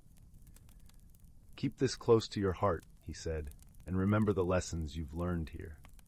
Clara stepped back through the tiny door, returning to her village, but the world seemed different now. The autumn leaves no longer whispered of endings, but of new beginnings. Her heart, once burdened with fear, now danced with hope and possibility. As the days turned to weeks and autumn gave way to winter, Clara shared her newfound wisdom with her friends and neighbors, helping them see the beauty in life's ever-turning wheel. The stone from Silas remained a cherished keepsake, a reminder of the magical journey that had transformed her from within. And so, in the warmth of her cottage by the crackling fireplace, Clara found comfort in the knowledge that change was not a foe to be fought, but a friend to be welcomed. Her heart, now open and free, embraced the endless dance of seasons, carrying her ever forward on the gentle wings of transformation. In the shimmering expanse of their Andromeda Nebula, where stars twinkled like diamonds scattered on velvet, two unlikely companions found themselves navigating the vastness of space. The first was Tala, a gentle creature from the verdant planet of Lyra, known for her luminescent skin that glowed softly like moonlight through mist. The second was Zor, a rugged, metallic being from the rocky world of Krylon, whose deep, resonant voice echoed like distant thunder. Their meeting was as improbable as it was serendipitous. Tala had embarked on a journey to collect rare star blooms, ethereal flowers that only blossomed in the zero gravity of space. Meanwhile, Zor was on a mission to repair the ancient satellites that orbited his mineral-rich homeworld.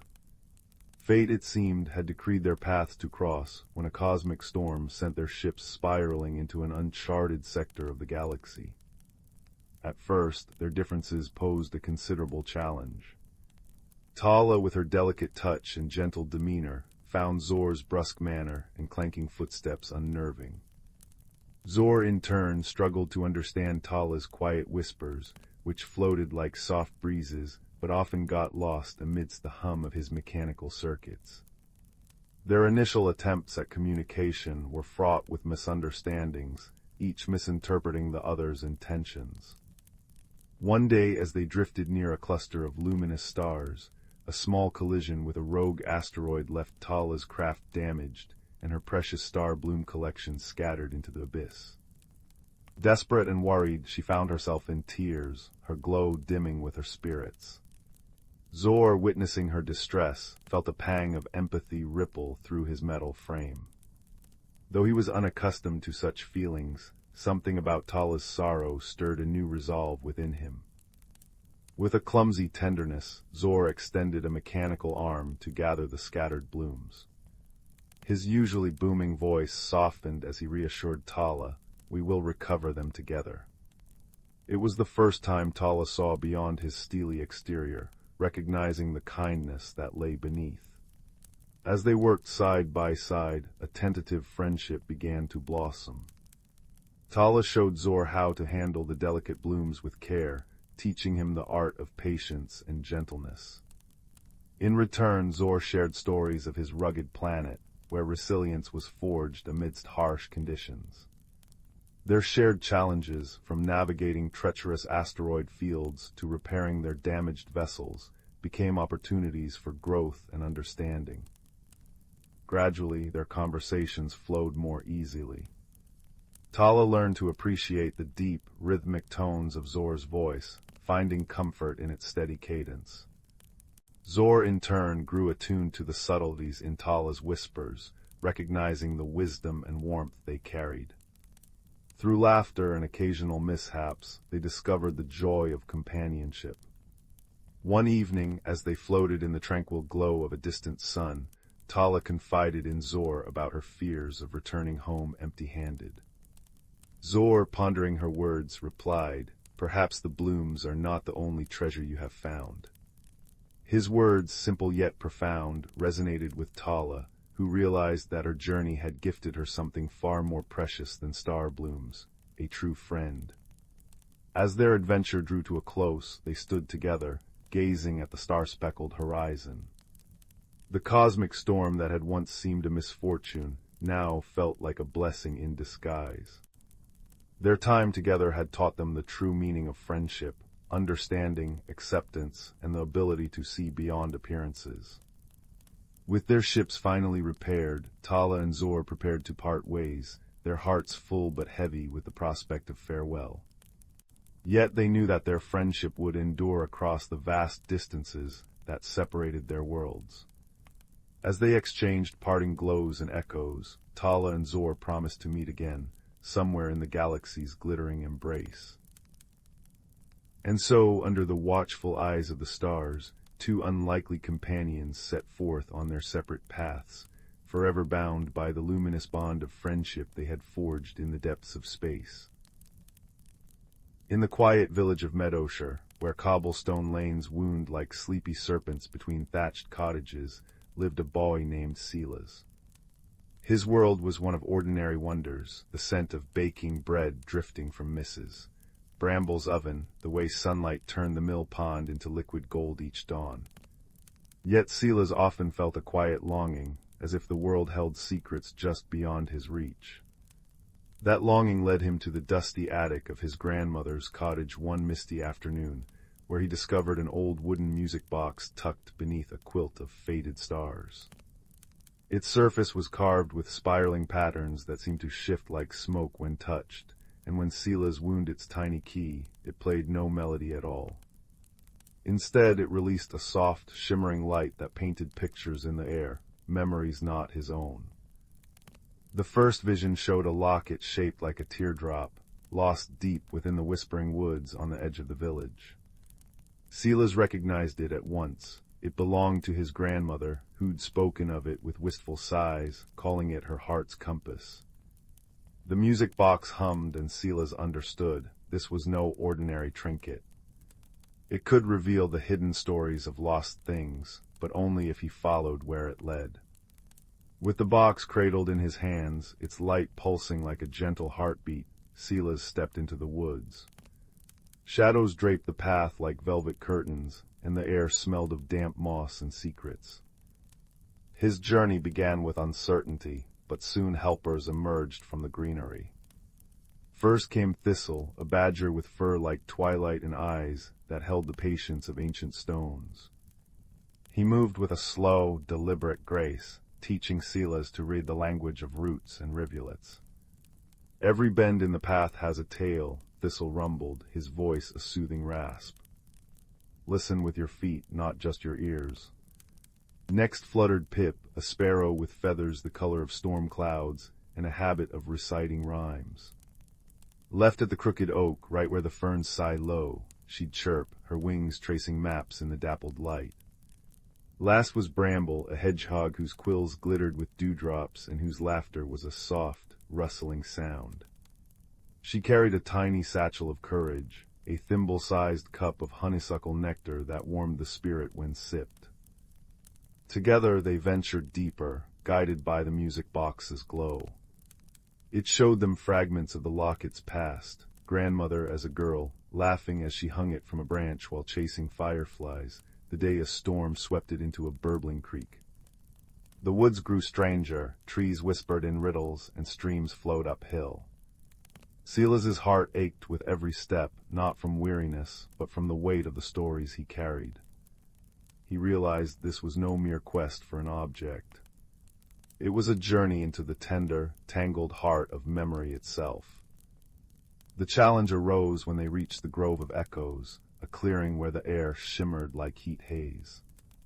There the locket lay cradled in the roots of an ancient willow, but guarding it was the keeper of whispers, a being woven from starlight and sorrow, with eyes like frozen ponds. She had no form, only a voice that echoed with 1,000 lost sighs.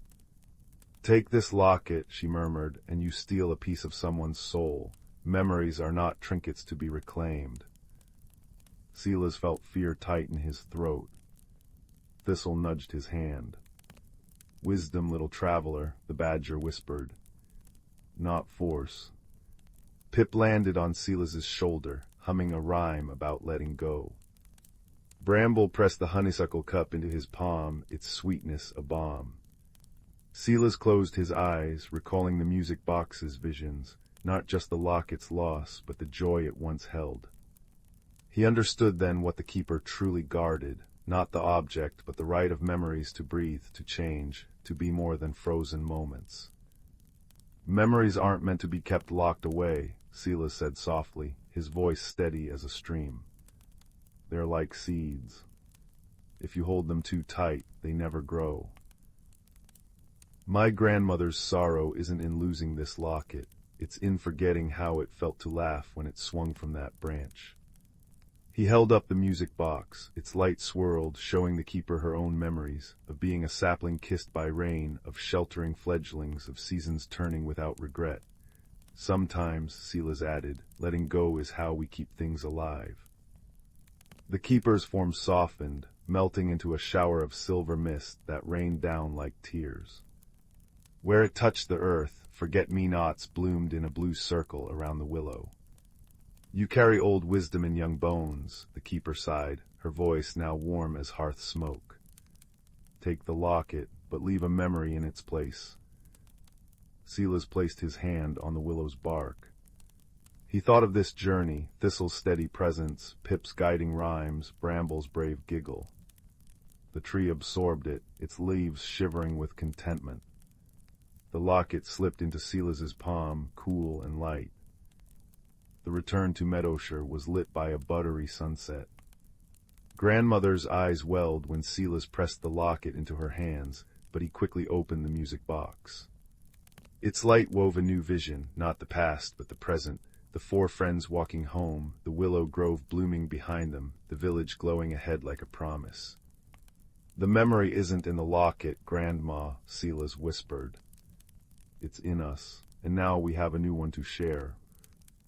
That night, as crickets sang outside and the cottage breathed with the scent of chamomile tea, Silas wound the music box one last time. Its light danced across the ceiling, painting not just lost things but found joys, the gleam in grandmother's eyes, the badger's wise nod from the garden fence, the sparrow's evening song. And as Silas drifted to sleep, he knew the greatest magic wasn't in objects or visions. It was in the quiet courage to listen, the warmth of companions, and the gentle truth that some journeys don't end, they bloom inside you forever.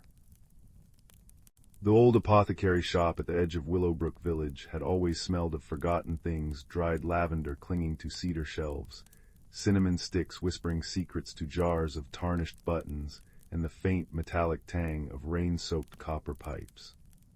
It was here, beneath a drift of cobwebs in the attic, that 12-year-old Mira discovered the teacup that changed everything.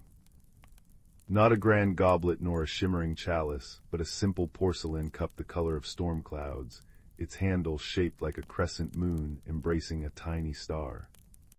When Mira blew dust from its rim, the star began to glow with soft amber light, and the cup filled with steaming liquid that smelled of her grandmother's apple orchard after spring rain. That, said a voice like creaking floorboards, isn't for drinking. Mira nearly dropped the cup. Perched on a box of weathered encyclopedias was a striped garden badger wearing round spectacles and a waistcoat stitched from maple leaves. His claws, polished to a chestnut sheen, adjusted a tiny cravat pin made from a milkweed pod. You're talking, Mira breathed. And you're holding the Stardust Samovar's missing piece, the badger huffed. Though I suppose we should thank you. Been missing since the great kitchen flood of 63. He gestured with a walking stick fashioned from a goose feather. Come along then, the others will want to see. The others turned out to be a collection of household objects brought to gentle life. In the shadowy workshop below, a quilted owl with button eyes presided over a sewing circle of animated thimbles, while a grandfather clock with a face carved like a wise old willow conducted a debate between a candlestick and a feather duster about the merits of wax versus polish.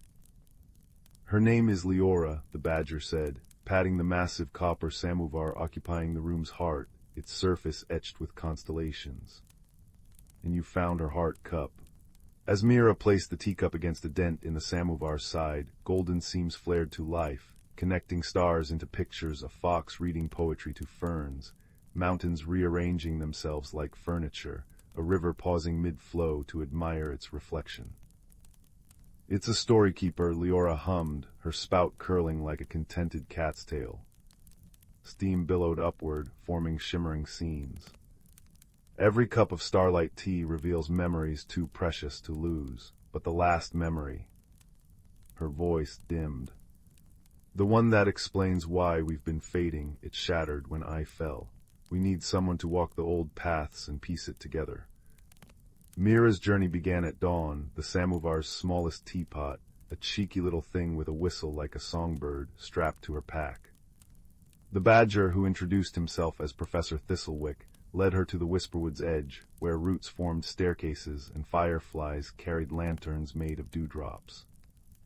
"Rule 1, Thistlewick grumbled as they entered the tree cathedral, "never accept directions from mushrooms. Rule 2, there she is." A spider descended on a thread of moonlight, her 8 legs weaving patterns that hung in the air like glowing lace. "Took your time," the spider chimed, her voice the sound of wind through crystal chimes. "I'm Nessa, you'll need my webs to read the memory fragments, also." She gestured to a patch of glowing moss where 3 translucent deer drank from a spring. "We're being followed." The shadow revealed itself at Moonmirror Lake, not a monster, but a girl formed of liquid night, her eyes twin pools of quiet. "I'm Kayla," she murmured, ripples spreading where her feet touched water. "The samovar's last memory, it's of my mistake." Piece by piece the story emerged. Kayla had been Leora's caretaker long ago, but in trying to preserve a painful memory of her lost family, she'd accidentally fractured it. The shards scattered a laugh caught in a maple seed spiral, a lullaby trapped in a turtle's shell, a farewell kiss preserved in the scent of crushed mint. "This isn't a quest for gathering," Nessa realized as they camped beneath a tree that bloomed glass flowers. "It's a journey of listening." Mira learned to hear memories in unexpected places, the way a brook's chuckle echoed a father's joke, how willow branches brushing stone replicated a mother's knitting needles. At the Starlight Gorge, they found the memory of farewell etched in bioluminescent snails' trails. In the cavern of echoing moss, Kayla's childhood laughter rang from ancient stones. The true challenge came at the memory vault, a glacier preserving moments like insects in amber. "The final fragment is here," Kayla trembled, "but the vault only opens for those who understand its nature." Mira studied the ice. Within its depths she saw not just Kayla's memory, but countless others, a baker's pride in his first loaf, a child's wonder at catching a frog, an old woman's contentment watching sunset paint the hills. She pressed her palm to the ice. "It's not a prison," she realized. "It's a library." The glacier melted into a million butterflies, each carrying a memory to the stars. Kayla's restored memory wasn't of loss, but of her parents' hands teaching her to pour tea from Leora. Clumsy spills met with laughter, not scolding. Back at the apothecary, as Leora hummed with restored warmth, Thistlewick cleared his throat. "Seems we've a new story keeper, if you're interested." Now, when villagers come to the shop on evenings when the northern lights dance, they find Mira serving tea from the crescent moon cup. The shy girl who once struggled to make friends now helps others find their own memories. The blacksmith discovers his late wife's smile in the clang of his hammer. Children find courage in storm clouds that mirror the teacup's hue, and even the postman rediscovers letters' magic after tasting tea that smells of sealing wax and adventure. But on quiet nights when the shop is closed, you might spy them, a girl, a badger, a spider, and a shadow sipping starlight tea, as Leora's steam weaves tales of mountain-sized tortoises carrying entire ecosystems on their shells, of libraries where books grow like flowers, and of the simple, extraordinary truth that every moment holds magic if one knows how to listen. In the quaint village of Willowbrook, nestled amidst rolling hills and flourishing meadows, there was a peculiar legend whispered among its inhabitants. It spoke of the enchanted lantern, a magical object that had the power to illuminate hidden paths and reveal truths unseen. It was said to be tucked away in the heart of the mystic woods, a lush and verdant forest that bordered the village, where old oaks and whispering pines guarded secrets untold. The villagers often spoke of the lantern with both awe and caution, for it was believed that only those pure of heart could unveil its mysteries. Among the listeners was a young boy named Finn, whose eyes sparkled with an insatiable curiosity. Finn was known for his gentle nature and boundless imagination. He loved exploring the woods with his best friend, a clever raccoon named Pip, who often perched on his shoulder or scurried alongside him. One crisp autumn afternoon, as golden leaves cascaded from the trees like gentle rain, Finn found himself drawn to the edge of the mystic woods. The air was crisp and filled with the scent of pine and earth. He and Pip had heard the legend many times over crackling fires and beneath starlit skies, but that day the call of adventure was too strong to resist. "Pip," Finn murmured, his breath a soft cloud in the cool air, "what if we find the enchanted lantern? What wonders could we discover?" Pip twitched his nose and chirped in agreement, his tiny paws patting Finn's shoulder as if to say, "Let's go! Let's see!" With a heart full of hope and wonder, Finn stepped into the mystic woods, the leaves crunching softly beneath his feet. The forest was alive with the sounds of nature, the rustling of leaves, the distant call of a songbird, and the gentle babble of a hidden brook. Sunlight filtered through the canopy, casting dappled patterns on the forest floor, creating a tapestry of light and shadow that seemed to dance with every breeze. As they ventured deeper, the world around them seemed to shift. The forest was more than just trees and trails. It was a living, breathing entity that wrapped them in its embrace. The path wound its way through towering ferns and beneath ancient trees whose branches reached out like welcoming arms. The deeper they went, the more Finn felt a change within himself, a sense of belonging, a connection to something greater than he had ever known. "Do you feel it, Pip?" Finn whispered, his voice a soft echo in the stillness. Pip nodded, his eyes wide with wonder as they peered into the depths of the forest, where shadows played and light danced. Hours passed like minutes as they wandered, until they came upon a clearing bathed in a gentle golden glow. In the center stood an old stone pedestal, and upon it rested the enchanted lantern. Its glass was etched with intricate patterns that seemed to shift and shimmer, reflecting the colors of the forest around it. Finn approached with reverence, his heart pounding with a mix of excitement and trepidation. He reached out a tentative hand, and as his fingers brushed the cool metal, a warm light blossomed from within the lantern, casting a soft radiance that filled the clearing. In that moment, Finn felt a warmth spread through him, a gentle reassurance that whispered of possibilities and dreams yet to be realized. The world seemed to hold its breath, and the forest hushed as if in anticipation. Pip chirped softly, his eyes reflecting the light of the lantern as he watched his friend with unwavering trust. With the lantern in hand, Finn turned to the path ahead, which now glowed with a luminescent trail that beckoned them onward. It was a path that wove through the heart of the forest, revealing vistas of breathtaking beauty, hidden groves where flowers bloomed in riotous colors, and crystal-clear streams that sang as they danced over stones. As they walked, the lantern's light revealed more than just the path. It illuminated memories and dreams, hopes and fears, all woven together in the tapestry of Finn's heart. He saw moments of kindness and courage, laughter shared with friends, and the quiet strength that came from knowing he was never truly alone. The journey was not without its challenges, but Finn faced them with a newfound wisdom and the steadfast companionship of Pip.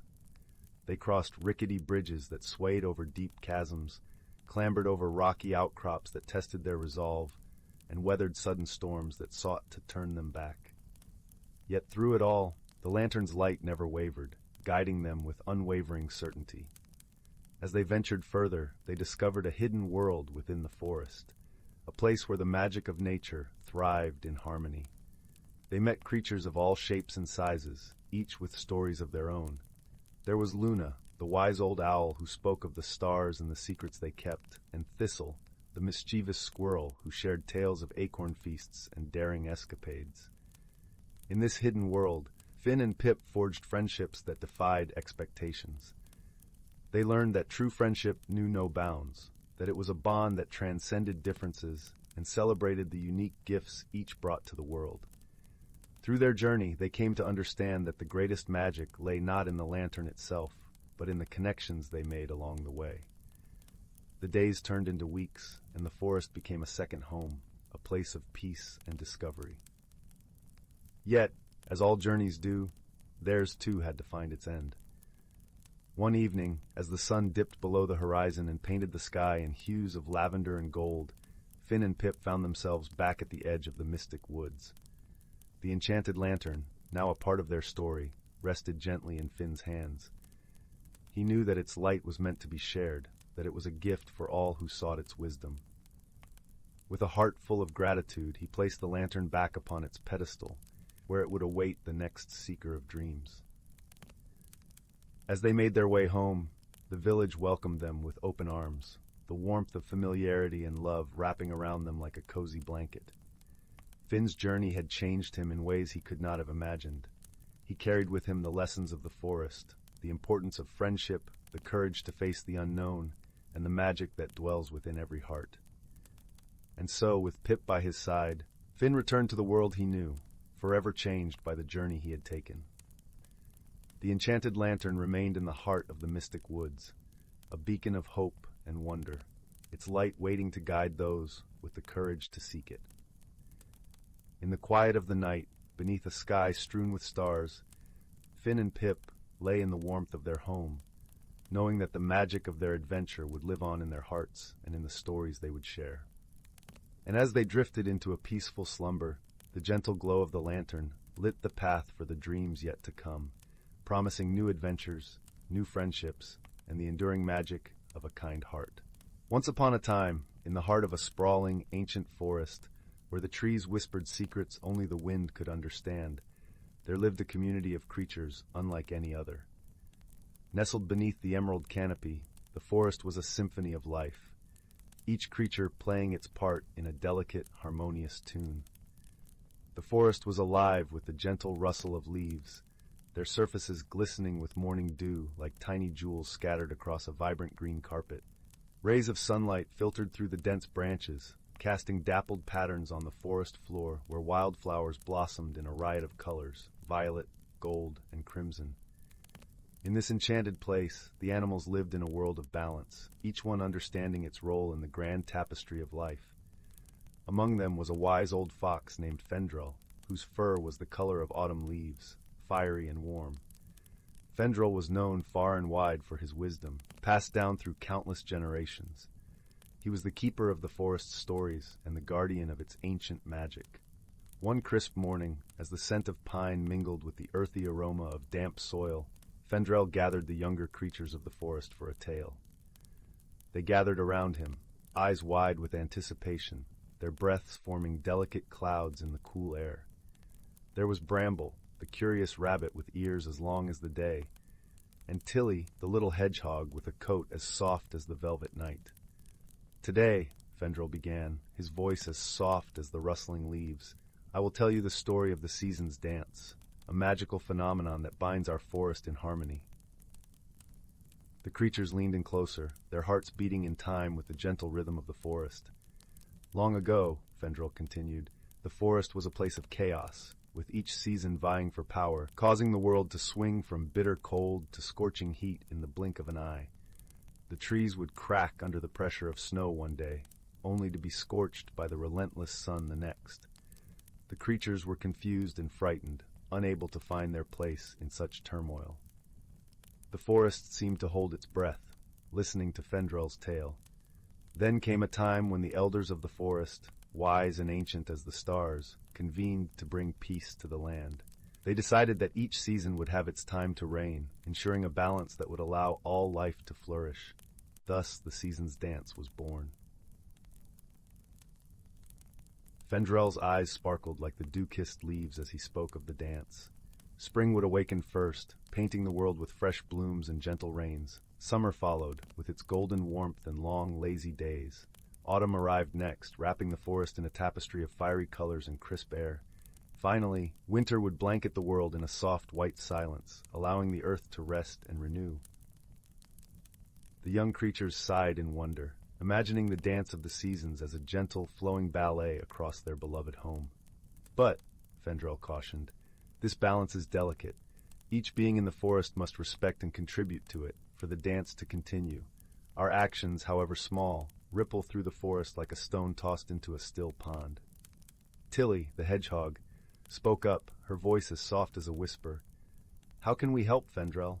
What can we do to keep the balance?" Fendrel smiled, his gaze warm and reassuring. "By understanding our place and helping one another.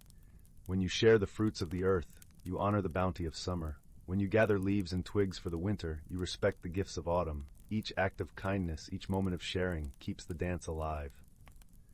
Bramble, the rabbit, nodded thoughtfully. "So, by living in harmony with each other and the seasons, we ensure the magic continues."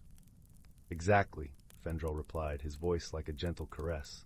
"And remember, the forest always listens. It sees the kindness in your hearts and rewards it with its own gifts."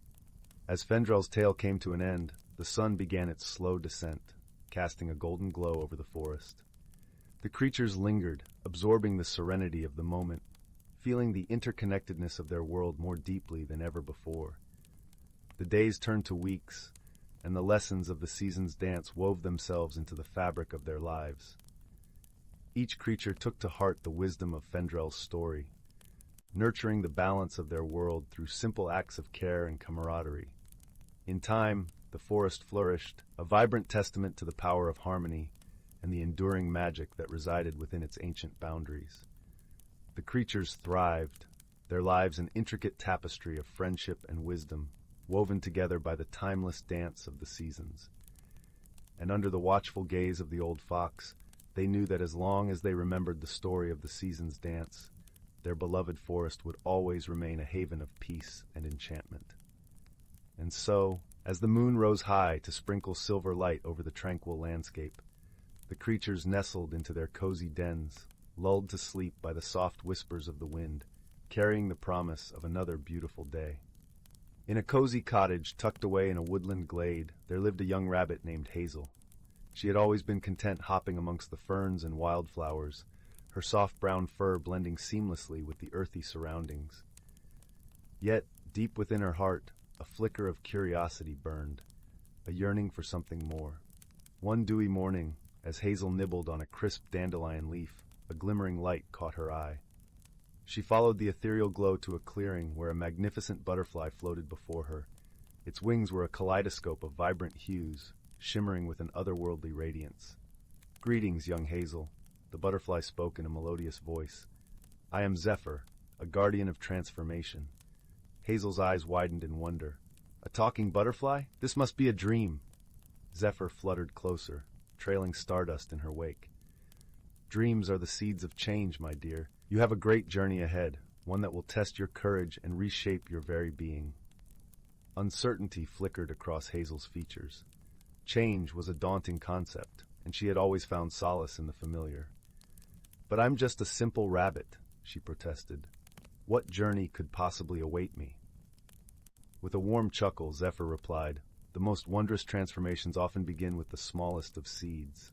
Look within, and you will find a spark waiting to be fanned into a brilliant flame." Before Hazel could respond, a rustling came from the undergrowth, and two of her dearest friends emerged, Oakley, the wise old oak tree, and Flutter, the hummingbird. "Do not fear, little one," Oakley rumbled, his bark rough yet comforting.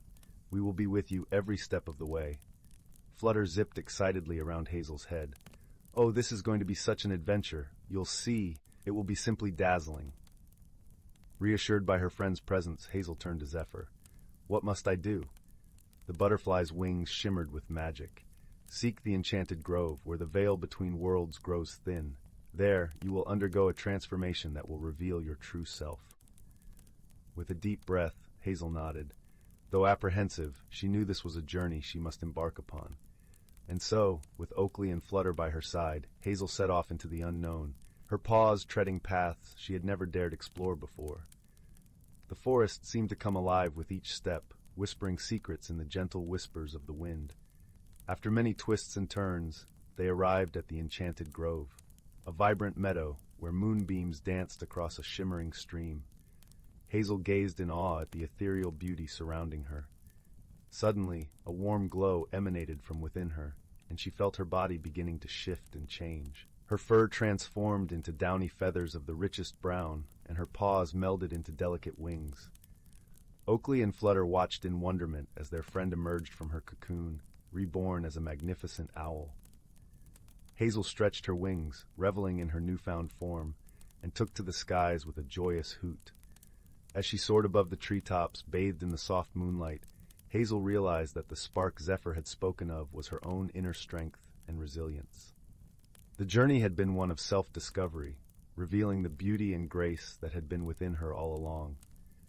With a grateful heart, Hazel descended to her friends, her eyes shining with wisdom. "Thank you," she said, her voice now a gentle coo. "Without your guidance and unwavering support, I may never have found the courage to spread my wings." Oakley and Flutter beamed with pride, for they knew that their friend had blossomed into her truest, most radiant self. From that day forth, Hazel took to the night skies, her keen eyes ever watchful for those in need of guidance. And whenever a fellow creature felt lost or uncertain, she would share the lessons she had learned.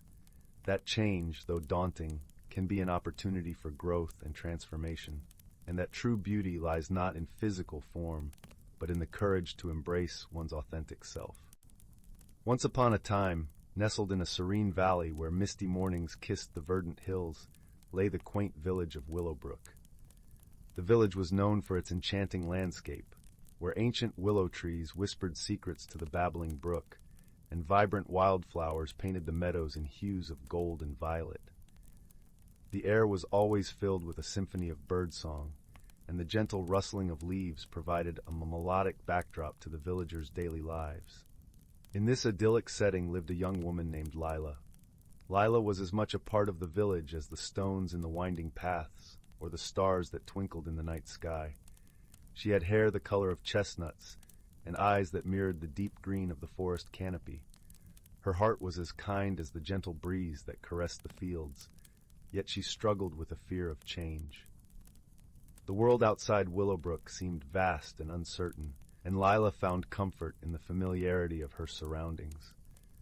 Each day, Lila would visit the edge of the forest, where the trees stood tall like sentinels guarding the mysteries within.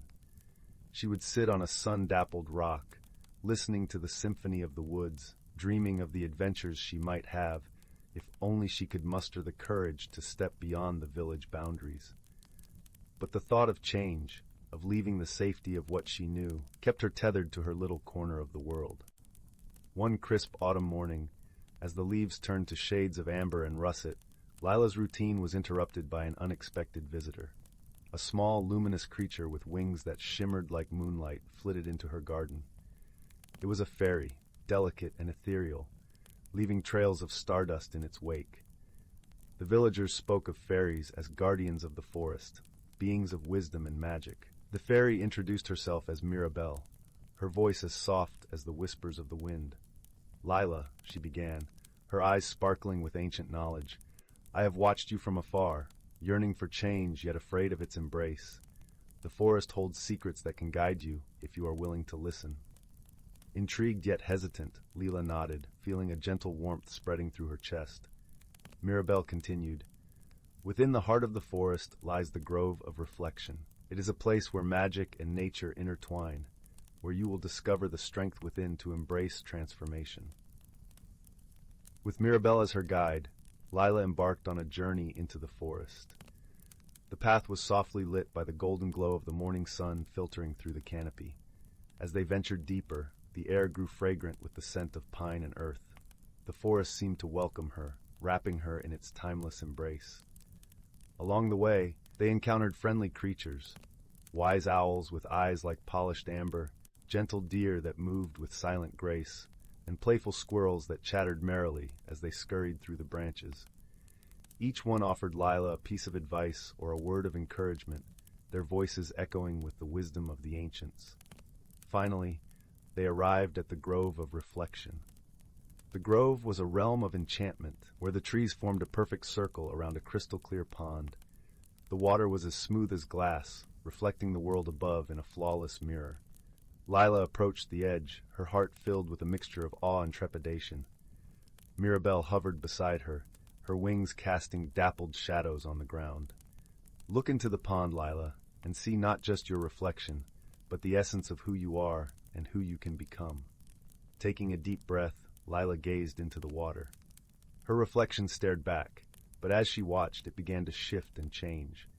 She saw herself not as she was, but as she could be, confident, adventurous, and unafraid of the unknown. The vision filled her with warmth and a newfound sense of possibility. With Mirabelle's gentle encouragement, Lila dipped her hand into the pond. As her fingers touched the water, ripples spread across its surface, sending shimmering waves of light into the air. She felt a tingling sensation, as if the magic of the grove was flowing through her, awakening something deep within. As the ripples settled, Lila felt lighter, as though a weight had been lifted from her shoulders. The fear that had once held her back was replaced by a quiet determination. She realized that change was not something to be feared, but a natural part of life, as essential as the changing of the seasons or the ebb and flow of the brook. With a grateful heart, Lila turned to Mirabelle. "Thank you," she whispered, her voice filled with emotion. "You've shown me that the journey of self-discovery is as beautiful as the destination." Mirabelle smiled, her eyes twinkling like stars. "Remember, Lila, the magic lies not in the grove, but within you. Embrace the journey, and let your heart be your guide." With newfound courage, Lila returned to Willowbrook, her spirit as radiant as the morning sun. She began to explore beyond the village, discovering the wonders of the world with eager eyes and an open heart. The villagers noticed the change within her, inspired by her transformation and the joy she found in each new experience. As the seasons turned and the years passed, Lila's adventures became the stuff of legend in Willowbrook. Her stories were filled with laughter and learning, with kindness and courage. Each tale was a testament to the beauty of personal growth and the magic of embracing change. And so, in the heart of the valley where the willows whispered and the brook sang its timeless song, Lila lived a life rich with discovery and wonder. She had learned that true magic lay not in the mystical creatures of the forest, but in the power of friendship, the strength of the heart, and the endless possibilities that awaited those who dared to dream. In the end, Lila found that the journey of growth was the greatest adventure of all, and that by embracing change, she had unlocked the door to a world of infinite beauty and boundless hope. And as she sat by the fire, surrounded by friends and family, she knew that she had finally come home to herself. Title: The Whispering Woods. In a quaint little village nestled between rolling green hills and a vast, shimmering forest, there lived a girl named Leora. Her heart was as warm as the summer sun, and her curiosity was as boundless as the starry night sky. Leora was known throughout the village for her gentle spirit and her love for the forest, which stood like a guardian beyond the village's edge, its leaves whispering secrets that only Leora seemed to hear. Leora's days were filled with wonder as she wandered through the village with her best friend, a clever fox named Finnegan. Finnegan had soft, russet fur that gleamed in the sunlight and eyes that sparkled with intelligence and mischief. Together, they explored the hidden nooks and crannies of their world, always seeking the mysteries that lay just beyond their fingertips. One crisp autumn morning, as the scent of fallen leaves and wood smoke filled the air, Leora and Finnegan set off on one of their many adventures. The forest, with its canopy of amber and gold, beckoned them with its enchanting allure. As they wandered deeper into the woods, the familiar path gave way to a trail neither had seen before, overgrown and winding like a forgotten dream. Curiosity tugged at Leora's heart. "Shall we see where it leads, Finnegan?" she asked, her voice a soft melody in the quiet of the forest. Finnegan twitched his bushy tail in agreement, his eyes alight with excitement. Together they stepped onto the path, feeling the crunch of leaves beneath their feet and paws, the cool breeze whispering through the trees like a gentle lullaby. As they delved deeper, the forest seemed to change around them. The light grew softer, filtered through a veil of delicate branches. The air was filled with the earthy scent of moss and the distant, melodic calls of unseen birds. And then, quite suddenly, they found themselves standing before a grand ancient tree. Its trunk was wide and gnarled, its bark etched with the passage of time. From within its depths came a soft, glowing light, warm and inviting. Leora approached the tree with reverence, her heart pounding with a sense of discovery. As she reached out to touch the bark, the light pulsed gently, and a soft, musical voice filled the air. "Welcome, seekers of truth," it said, resonating like a choir of distant stars. Startled, Leora drew back, but Finnegan stood firm, his gaze fixed on the tree. "We've come to explore," Leora said, finding her voice, "to understand the secrets of the forest." The tree's light shimmered in response, casting a gentle glow that seemed to wrap around them like a warm embrace. "You have found the heart of the Whispering Woods," the voice explained. "A place where the stories of the forest come to life, where the past and the future entwine." As the words washed over them, the world around Leora and Finnegan began to change. The forest shimmered and shifted, revealing a hidden world teeming with magic and wonder. Creatures of all shapes and sizes appeared, their eyes twinkling with ancient wisdom and playful curiosity. There were tiny fairies flitting about on gossamer wings, their laughter like the tinkling of bells. Majestic stags with antlers that glowed like moonlight stood among the trees, watching with gentle eyes. Leora felt a thrill of joy and awe. This hidden realm was a tapestry of life and magic, woven together by threads of light and shadow. She and Finnegan wandered through this enchanted world, marveling at its beauty, until they came upon a small clearing. In the center of the clearing stood a stone pedestal, upon which rested a small ornate box. Its surface was intricately carved with patterns that seemed to shift and change, catching the light and drawing the eye with their mesmerizing dance. Leora approached the box, her fingers tracing the delicate carvings. "What is this?" she asked, her voice barely above a whisper. The tree's voice answered, its tone gentle and wise. "This is the Box of Echoes, a vessel of memories and dreams. It holds the stories of those who have come before and those yet to come. To open it is to embark on a journey of discovery and transformation." Leora felt a flutter of excitement in her chest. She glanced at Finnegan, who nodded encouragingly, his eyes bright with anticipation.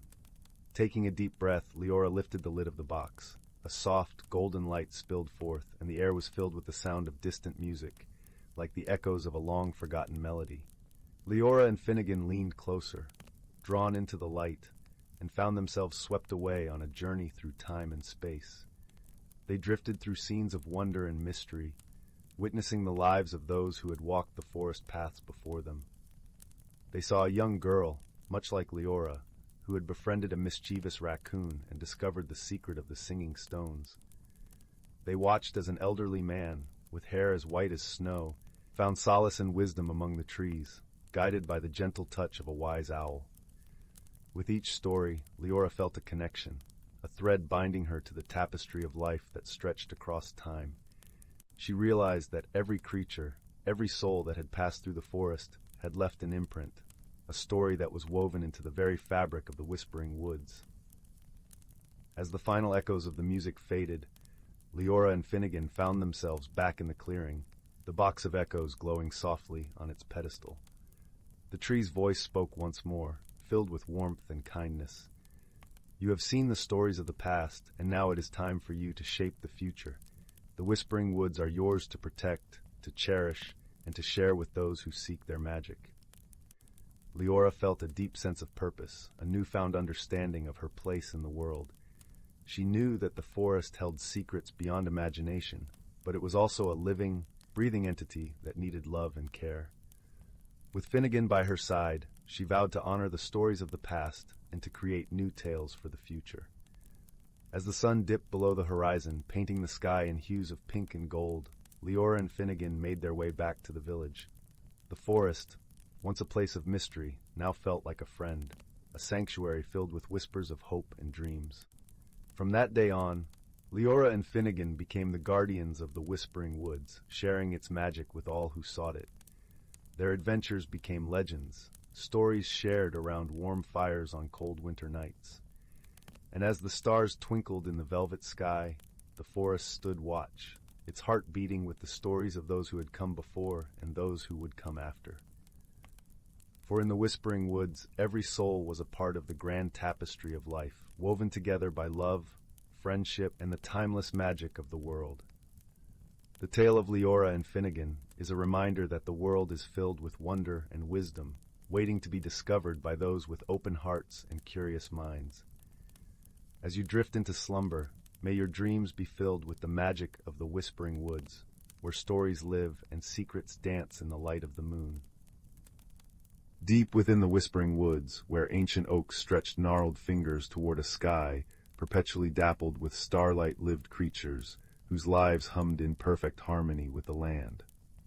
Here moss-covered stones pulsed with warmth like sleeping hearts, and brooks sang lullabies in liquid silver tones.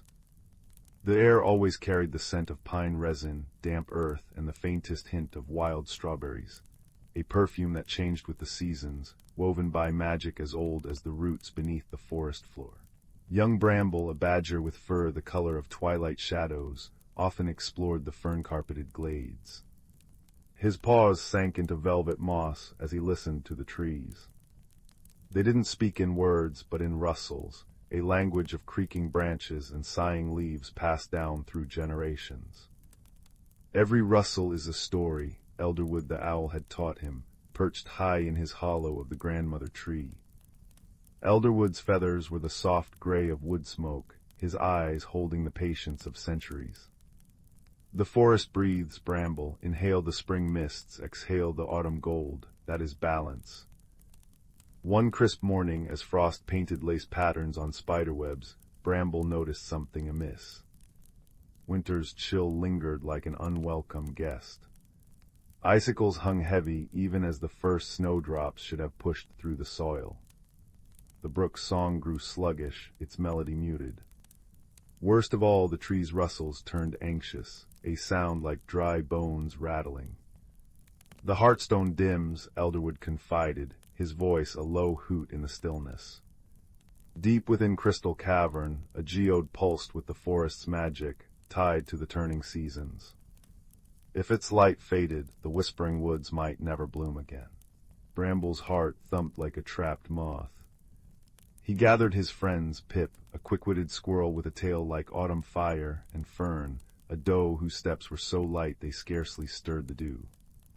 "We must find why the heartstone weakens," Bramble urged.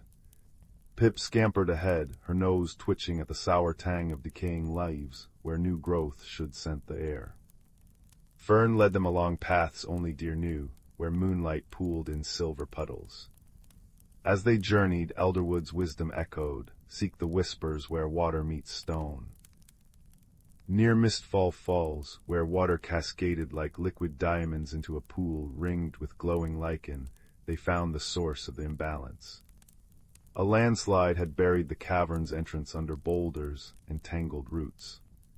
The Heartstone's light, once a beacon, now flickered weakly behind the rubble, like a star veiled by storm clouds. "Without the stone's warmth, winter cannot end," Fern murmured, her breath misting in the unnatural cold. Pip chittered nervously, pawing at the rocks. "It's too heavy, we're too small."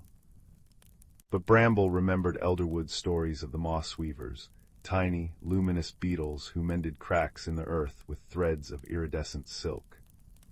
"Balance needs all voices, even the quietest," he whispered.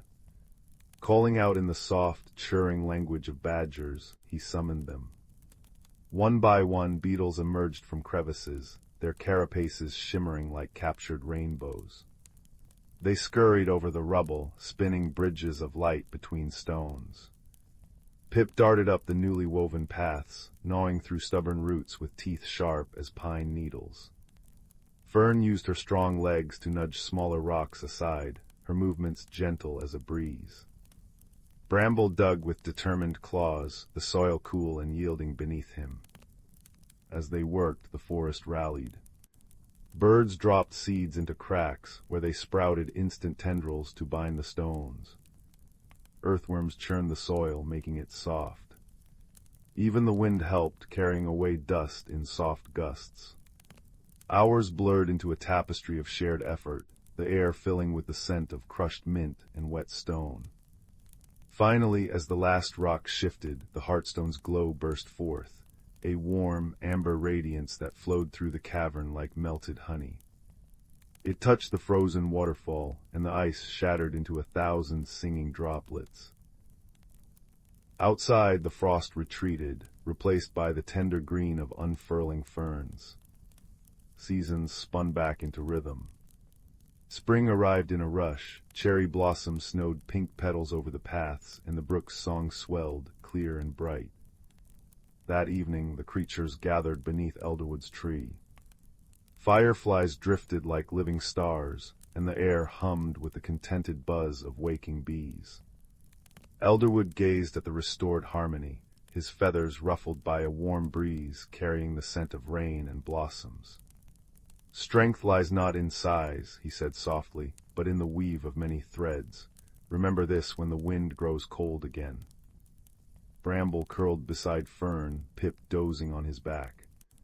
As moonlight filtered through the leaves, casting lace shadows on the forest floor, he felt the deep, steady pulse of the heartstone, a gentle thrum in the earth beneath him.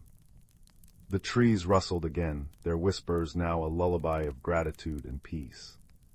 And in that sacred grove, cradled by ancient magic and newfound wisdom, the creatures of the whispering woods slept, knowing their harmony was a story that would echo through generations, as enduring as the stars above. Once upon a time, in the quaint village of Whimsy Hollow, where the lanes were cobbled with candy stones and the rooftops shimmered like rainbow scales, there lived a peculiar family of hedgehogs known as the Twiddlepuffs. The Twiddlepuffs were no ordinary hedgehogs. Each member of the family had a unique magical trait. Fizz, the youngest, could make flowers bloom with a sneeze, while his sister, Tilly, had a giggle so infectious that it could make even the grumpiest of frogs join in a chorus of laughter. Their home was a delightful burrow nestled beneath a towering lollipop tree, where the air always smelled of mint and honey. Inside, the walls were lined with shelves of shimmering trinkets, each one a memento of adventures past. The fireplace crackled softly, its flames dancing a merry jig, while the scent of freshly baked acorn pie wafted through the air, inviting and warm. One sunny morning, as the dew still clung to the grass like tiny jewels, a peculiar event unfolded in Whimsy Hollow. The village's magical fountain, known for its sparkling waters that granted the most joyful dreams, had suddenly stopped flowing. The fountain, crafted from glistening crystal and adorned with carvings of playful otters, stood silent, its usual melody of tinkling waters replaced by an ominous hush. The villagers gathered around, their faces a mix of concern and curiosity. Among them was the wise and whimsical Mayor Pippin, a rabbit with spectacles perched precariously on his twitching nose and a waistcoat filled with pockets of peculiar odds and ends. "We must solve this riddle," declared Mayor Pippin, peering at the fountain with a thoughtful frown. "For without our dream water, the nights will grow restless and the dreams mundane." Fizz and Tilly, always up for an adventure, volunteered to help. With a spark of determination in their eyes, they set off on a quest to uncover the mystery. Their first stop was the cozy cottage of Granny Wobble, an elderly turtle with a pant for storytelling and a fondness for treacle. "Ah, yes," Granny Wobble mused, adjusting her spectacles with a slow, deliberate motion. "The fountain's heart is a crystal teardrop, known to be enchanted. It is said to be the source of its magic." "But where has the crystal gone?" Tilly asked, her eyes wide with wonder. "To find the crystal," Granny Wobble continued, "you must follow the path of the moonbeams, for they will lead you to the enchanted grove where whispers of old magic dwell." With Granny Wobble's cryptic advice in mind, Fizz and Tilly set off towards the edge of Whimsy Hollow, where the trees intertwined like old friends whispering secrets. As night fell, the moon cast a silvery glow across their path, illuminating a trail of moonbeams that danced like ribbons in the night. The journey was filled with delightful surprises. Along the way, they encountered Whisk the squirrel, who was renowned for his incredible juggling skills. Whisk joined them on their quest, juggling acorns and pine cones with such flair that it lifted their spirits and added a touch of whimsy to their travels. Eventually, the trio arrived at the Enchanted Grove, a place where the air shimmered with possibilities, and the trees whispered in a language only the heart could understand. In the heart of the grove stood a magnificent tree, its bark etched with ancient runes that glowed softly. Just as they approached, a small, mischievous sprite named Glimmer appeared, her wings sparkling like diamond dust. "I know what you seek," she chimed, her voice like the tinkling of tiny bells. The crystal teardrop was borrowed by the wind, who wished to compose a melody unlike any other. "Can we get it back?" Fizz inquired, his nose twitching with excitement. "Of course," Glimmer giggled. "All you need is a song of friendship, for the wind loves nothing more than the harmony of kindred souls." And so, beneath the canopy of the enchanted grove, Fizz, Tilly, and Whisk began to sing. Their melody was a lilting tune that spoke of laughter and dreams, of adventures shared and dreams fulfilled. The wind, who had been listening from afar, was so moved by their song that it returned the crystal teardrop, placing it gently in Fizz's tiny paws. With the crystal in hand, the trio made their way back to Whimsy Hollow, where a crowd of villagers greeted them with cheers and hugs. Mayor Pippin beamed with pride as he placed the crystal back in the fountain, and with a joyous gurgle, the waters began to flow once more, sparkling like 1,000 stars. That night, as the village drifted into slumber, the dreams that visited each villager were more vibrant and joyful than ever before. And as for Fizz and Tilly, they snuggled into their cozy burrow beneath the lollipop tree, the warmth of friendship and adventure weaving through their dreams like a gentle lullaby. And so, in the heart of Whimsy Hollow, where magic and laughter danced hand in hand, the Twiddlepuffs slept soundly, knowing that the world was just a little bit brighter because of their journey. And as the moon cast its silvery glow over the village, the fountain sang its familiar song, a melody of dreams and delight that carried through the night, whispering promises of more whimsical adventures to come. Once upon a time in a land where the sun painted the skies with hues of pink and gold, there lay the enchanting village of Whimsy Hollow. The village was nestled between rolling hills of lavender and fields of fluttering daisies, where the air was always filled with the gentle hum of laughter and the sweet scent of honeysuckle. In Whimsy Hollow, every creature was unique, and each had a special charm of their own. There was Pipkin, the pint-sized fox with a tail that sparkled like 1,000 fireflies, and Mary, the mouse who wore a tiny top hat and played delightful tunes on his miniature violin. Then there was Lark, a wise old tortoise with a shell that changed colors with the seasons, and who always had a kind word or two to share. Life in Whimsy Hollow was always filled with wonder and joy, but one sunny morning, a peculiar event occurred that sent ripples of excitement through the village. The great bubble tree, a magical tree that stood at the heart of the village square, began to produce bubbles that were far too large and bouncy. Normally, the tree's bubbles were just the right size to float gently around, spreading giggles to anyone they touched. But now, they were so immense that they bounced off rooftops and sent chickens clucking in surprise. The villagers gathered around the great bubble tree, scratching their heads in bewilderment. "I do declare," said Pipkin, his eyes wide with amazement, "these bubbles are as big as pumpkins and as bouncy as a bed of marshmallows." Mary twirled his hat and played a cheerful note. "Perhaps there's a bit of magic gone awry," he mused. "Or maybe the tree is simply in a jolly mood." Lark nodded thoughtfully, his shell glistening in the sunlight. "It seems to me," he said in his deep, soothing voice, "that we must discover the cause and find a way to help our dear tree return to its usual self." The villagers agreed, and so began their whimsical adventure. Pipkin, Mary, and Lark decided to seek the advice of the village's resident enchantress, a whimsical old woman named Flora, who lived at the edge of the village in a cottage made entirely of gingerbread. As they made their way through the fields, the air was filled with the fragrance of freshly baked cookies, and the sound of Flora's laughter danced on the breeze. Her garden was a riot of colors, with flowers that sang when tickled by the wind and trees that swayed in rhythm to the songs. Flora greeted them with a warm smile and a twinkle in her eye. "Ah, my dear friends," she chuckled. "I hear the great bubble tree has been getting a bit carried away with its bubbles." Pipkin nodded, his tail twinkling with excitement. "Yes, indeed. We were hoping you might have a potion or a spell to help." Flora clapped her hands with delight. "Oh, I do love a good magical mystery. Let us see what we can brew together." In Flora's cozy kitchen, the scent of cinnamon and vanilla filled the air as they mixed ingredients from her collection of jars and bottles. There were giggleberries, which always brought a smile, and whispering petals, known to share secrets with those who listened closely. They added a sprinkle of moonbeam dust, just for a touch of sparkle. As they stirred the concoction, Mary played a joyful tune, and Lark shared an old tale of a turtle who once danced with the stars. The potion bubbled and glowed, casting a warm light around the room.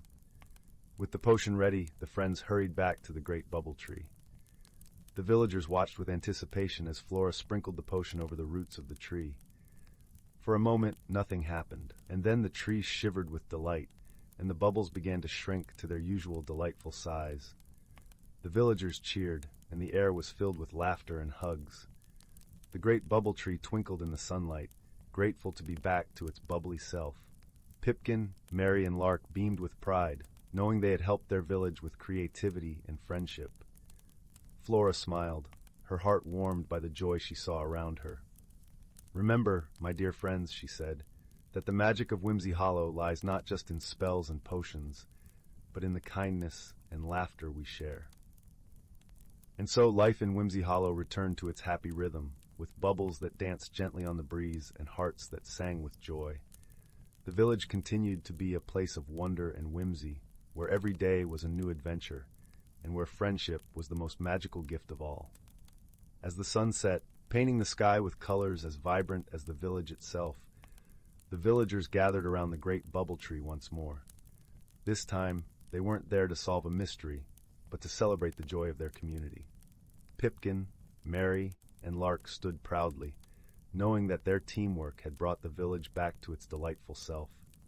Flora joined them, bringing a basket filled with her homemade ginger snap cookies, each one shaped like a star. As they nibbled on the sweet treats, the bubbles floated gently overhead, casting rainbows in the fading light. The air was filled with the soft sounds of Mary's violin, his tunes weaving a melody of peace and happiness. "Do you suppose the tree will ever get carried away again?" Pipkin asked, a playful glint in his eyes. "Perhaps," Flora replied with a wink. "But that's the beauty of magic, isn't it? It's full of surprises and wonder, much like life itself." Lark nodded in agreement, his wise old eyes sparkling with wisdom.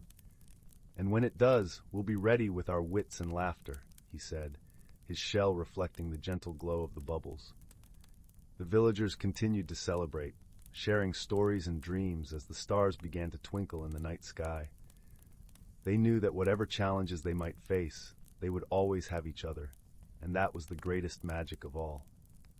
As the night deepened, the villagers slowly made their way to their cozy homes, their hearts warm with the comfort of friendship and community.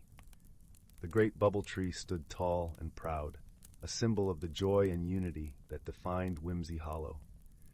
And so, under the watchful gaze of the moon and stars, Whimsy Hollow drifted into a peaceful slumber, dreaming of the adventures yet to come and the laughter that would always fill their days. In the quiet hush of the night, the gentle rustle of leaves and the soft murmur of bubbles filled the air, a lullaby of magic and love.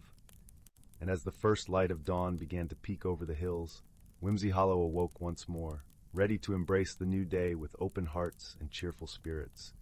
For in Whimsy Hollow, every day was a celebration of life, a testament to the power of friendship, and a reminder that with kindness and creativity, any problem could be solved. And that, dear listener, is the true magic of Whimsy Hollow, a place where dreams come to life and every heart finds its song. Once upon a time, in the quaint little village of Willowbrook, nestled between gentle rolling hills and whispering woods, lived a young boy named Finn. His days were filled with the sweet simplicity of village life, gathering wildflowers with his friends, listening to the soothing lull of the babbling brook, and exploring the endless wonders of the forest that bordered his home. Willowbrook was a place where the grass was always a lush emerald, and the air carried the fragrance of honeysuckle and freshly baked bread. Each evening, the sun would cast a golden glow across the thatched rooftops, promising the village another peaceful night. One serene afternoon, as Finn wandered through the forest, his gaze fell upon something peculiar. It was a small, ornately carved box, half hidden beneath a blanket of fallen leaves. The box was crafted from a rich, dark wood and adorned with intricate patterns that seemed to shimmer in the dappled sunlight. Curiosity piqued, Finn carefully lifted the box into his hands. As he did, a gentle warmth spread through his fingers, as though the box were alive with a quiet, comforting pulse. With a soft click, the box opened to reveal a single, delicate feather inside, iridescent and gleaming with colors that danced like the northern lights. This was no ordinary feather.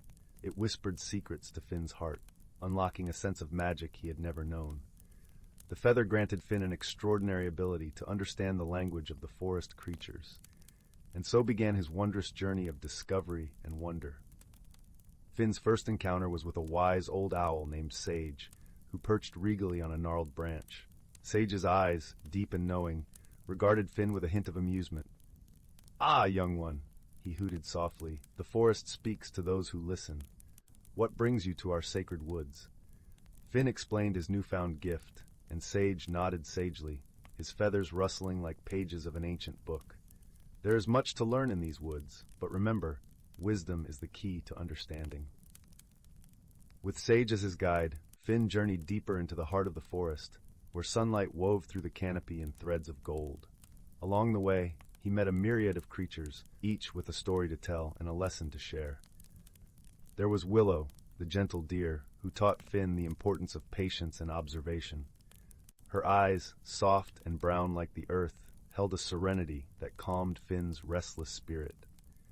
Then there was Bristle, the mischievous squirrel with a knack for finding the hidden treasures of the forest floor.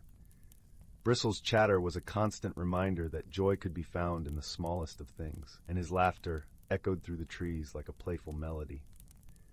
As Finn's journey continued, he found himself in a secluded glade where the air was thick with the scent of pine and the ground was carpeted with soft moss.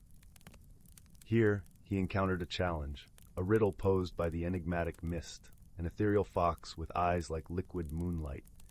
Mist spoke in a voice that was both melody and mystery. "To unlock the secret of the forest's heart, you must answer this. What is it that speaks without words, guides without force, and is felt but never seen?" Finn pondered the riddle, feeling the cool breeze brush against his cheek, hearing the rustle of leaves and the distant call of a nightingale. He closed his eyes, letting the symphony of the forest fill his senses. And then, with a smile, he answered, "It is love." Mist nodded, her eyes twinkling with approval. "Indeed, young Finn, love is the language that binds us all, the unseen force that guides our hearts." With the riddle solved, the forest unveiled its deepest secret, a hidden grove where the ancient wisdom of nature was inscribed on the stones, like whispers of time. Here, Finn learned that true magic lay not in power or grand gestures, but in the kindness shared between friends, the quiet moments of understanding, and the gentle touch of love that connected all living things. As the sun dipped below the horizon, casting the forest in a soft twilight glow, Finn returned to Willowbrook, his heart forever changed. The village welcomed him home with open arms, unaware of the magical journey he had undertaken. Yet Finn carried with him the lessons of the forest, whispering them to those who would listen, weaving them into the fabric of village life. And so, under the watchful gaze of the moon and stars, Willowbrook continued to thrive, a place where ordinary objects held extraordinary secrets, and where the gentle power of love and wisdom prevailed. With a heart full of warmth and a spirit enriched by the wonders of the forest, Finn drifted into peaceful slumber, knowing that the magic of the feather and the lessons it had taught would remain with him always. And in the quiet of the night, the forest whispered its eternal lullaby, cradling Willowbrook in its timeless embrace. In a village hugged by hills that turned violet at dusk, there lived a girl named Leela, with a map drawn in starlight ink on her palms. Not the kind you could see, mind you, the kind that tingled when the wind carried secrets from the east. It was this invisible compass that led her one twilight to the edge of the Crystal Vale woods, where trees grew in spirals and the air smelled of burnt sugar and forgotten lullabies. The rules here were simple, whispered the rustling leaves. Wonder softly, listen deeply, and never hurry the shadows. Layla's first step sank into moss so plush it seemed to sigh beneath her boots. Above, branches wove a canopy of living stained glass, leaves of amber and tourmaline filtering the moonlight into pools of liquid gold. She paused when a flicker of movement caught her eye, A fox with fur the color of autumn's last flame sat primly on a root, tail curled around a tiny lantern made of dandelion fluff. "Lost little wanderer?" it asked, its voice like the creak of a rocking chair. When Leela shook her head, the fox chuckled, a sound like falling acorns. "Ah, found then, follow the liken's laughter. It's having a particularly giggly night." The lichen, it turned out, did indeed giggle, a sound like chimes submerged in honey. It glowed faintly along a path strewn with petals that dissolved into mist when touched. Deeper into the woods, Leela encountered a brook where the water flowed upward, defying gravity with the enthusiasm of a child's soap bubble. Its surface rippled with half-formed shapes, a crown of feathers here, a dancing teapot there. Kneeling to drink, she found the water tasted of questions she'd never thought to ask. "What's north of north?" it burbled. Before she could answer, a hedgehog made of moss and twigs trundled up, balancing 3 starberries on its spiky back. "Trade you," it squeaked, nodding at the hair ribbon Leela had tied around her wrist. She hesitated. The ribbon was her last gift from Gran, but placed it in the hedgehog's twig claw. The starberries burst on her tongue, each a different flavor: courage, curiosity, and the exact warmth of a hug held too long. The woods thickened, trees now arching like the ribs of some slumbering giant. Here, the challenges grew gentler but stranger. A bridge of spider silk demanded she whisper a secret before crossing. "I still sleep with my socks on," she confessed. The bridge purred. A glade of clockwork butterflies tested her patience, landing on her nose until she stood statue still for 7 full minutes. "Time isn't a river here," chimed the largest butterfly, its wings ticking. "It's a puddle, splashable." Leela's laughter startled a cloud of bioluminescent moths into swirling around her, their wings painting temporary constellations on the dark. It was near the heart of the woods that she met the only creature taller than a sapling, a willow tree with bark like crumpled parchment, its branches heavy with glowing blue fruit. At its base sat a round door no bigger than a teapot. "Ah," crooned the tree, though its mouth, if it had one, remained hidden. The map-handed child, "We've been waiting." The door swung open to reveal not a space, but a sound. The low, resonant hum of a cello played underwater. "To pass," murmured the willow, "you must give what the woods already gave you." Leela knelt, mind circling the riddle. The starberries. The moth light. Then she noticed her hands. The star map was gone from her palms. In its place shimmered 3 symbols: a fox's lantern, a hedgehog's starberry, a butterfly's wing. She pressed her palms to the tree's roots. The symbols sank into the bark, and the willow shuddered with delight.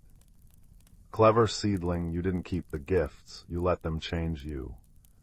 The tree split down the middle, revealing a chamber where the air itself seemed to sparkle with possibility. Inside, the source of the wood's magic hung suspended, a single pulsing petal from the first flower, its edges fraying into stardust. Around it orbited creatures Leela could only glimpse sideways: a fish with cloud fins, a cat made of hourglass sand. "Take a thread," whispered the petal's light. "Mend what's fraying." Her fingers trembled as she plucked a silver thread from the petal's glow. Instinctively, she wove it through the hole in her pocket, the one she'd gotten climbing the old oak last spring. The thread dissolved and the pocket sang. A soft, contented hum, as if grateful to be whole. When Leela stepped back into the woods, dawn hovered like a held breath. The fox waited, lantern dimmed. "Well?" it asked. She opened her mended pocket. Out fluttered all she'd gathered: a lichen chuckle, a sip of upward-flowing brook, the memory of starberry courage. The fox nodded. "Good, now you know, the real magic isn't in keeping, but in letting the wonder through." The journey home was shorter, though no less wondrous. Gravity remembered itself, the brook flowed downstream, and the hedgehog waved with a twig now tied with Leela's ribbon. As she crossed the tree line, the Crystal Vale woods sighed behind her, not in farewell, but in patient waiting. In her pocket the mended thread hummed, and when she finally curled into bed, she dreamed not of adventures, but of a willow tree whispering to new seeds. And then the girl understood. Courage isn't a flame to clutch, but a lantern to share. Pass it on, little rootlings, pass it on. Years later, villagers would swear they sometimes saw a grown woman with starlight in her braid, leaving starberries on windowsills, or mending torn kite strings with invisible thread. But that's a story for another twilight. For now, dear listener, imagine Leela asleep, her palm resting open on the quilt, and in its center, a single crystal petal glowing softly, a nightlight for dreams yet to come.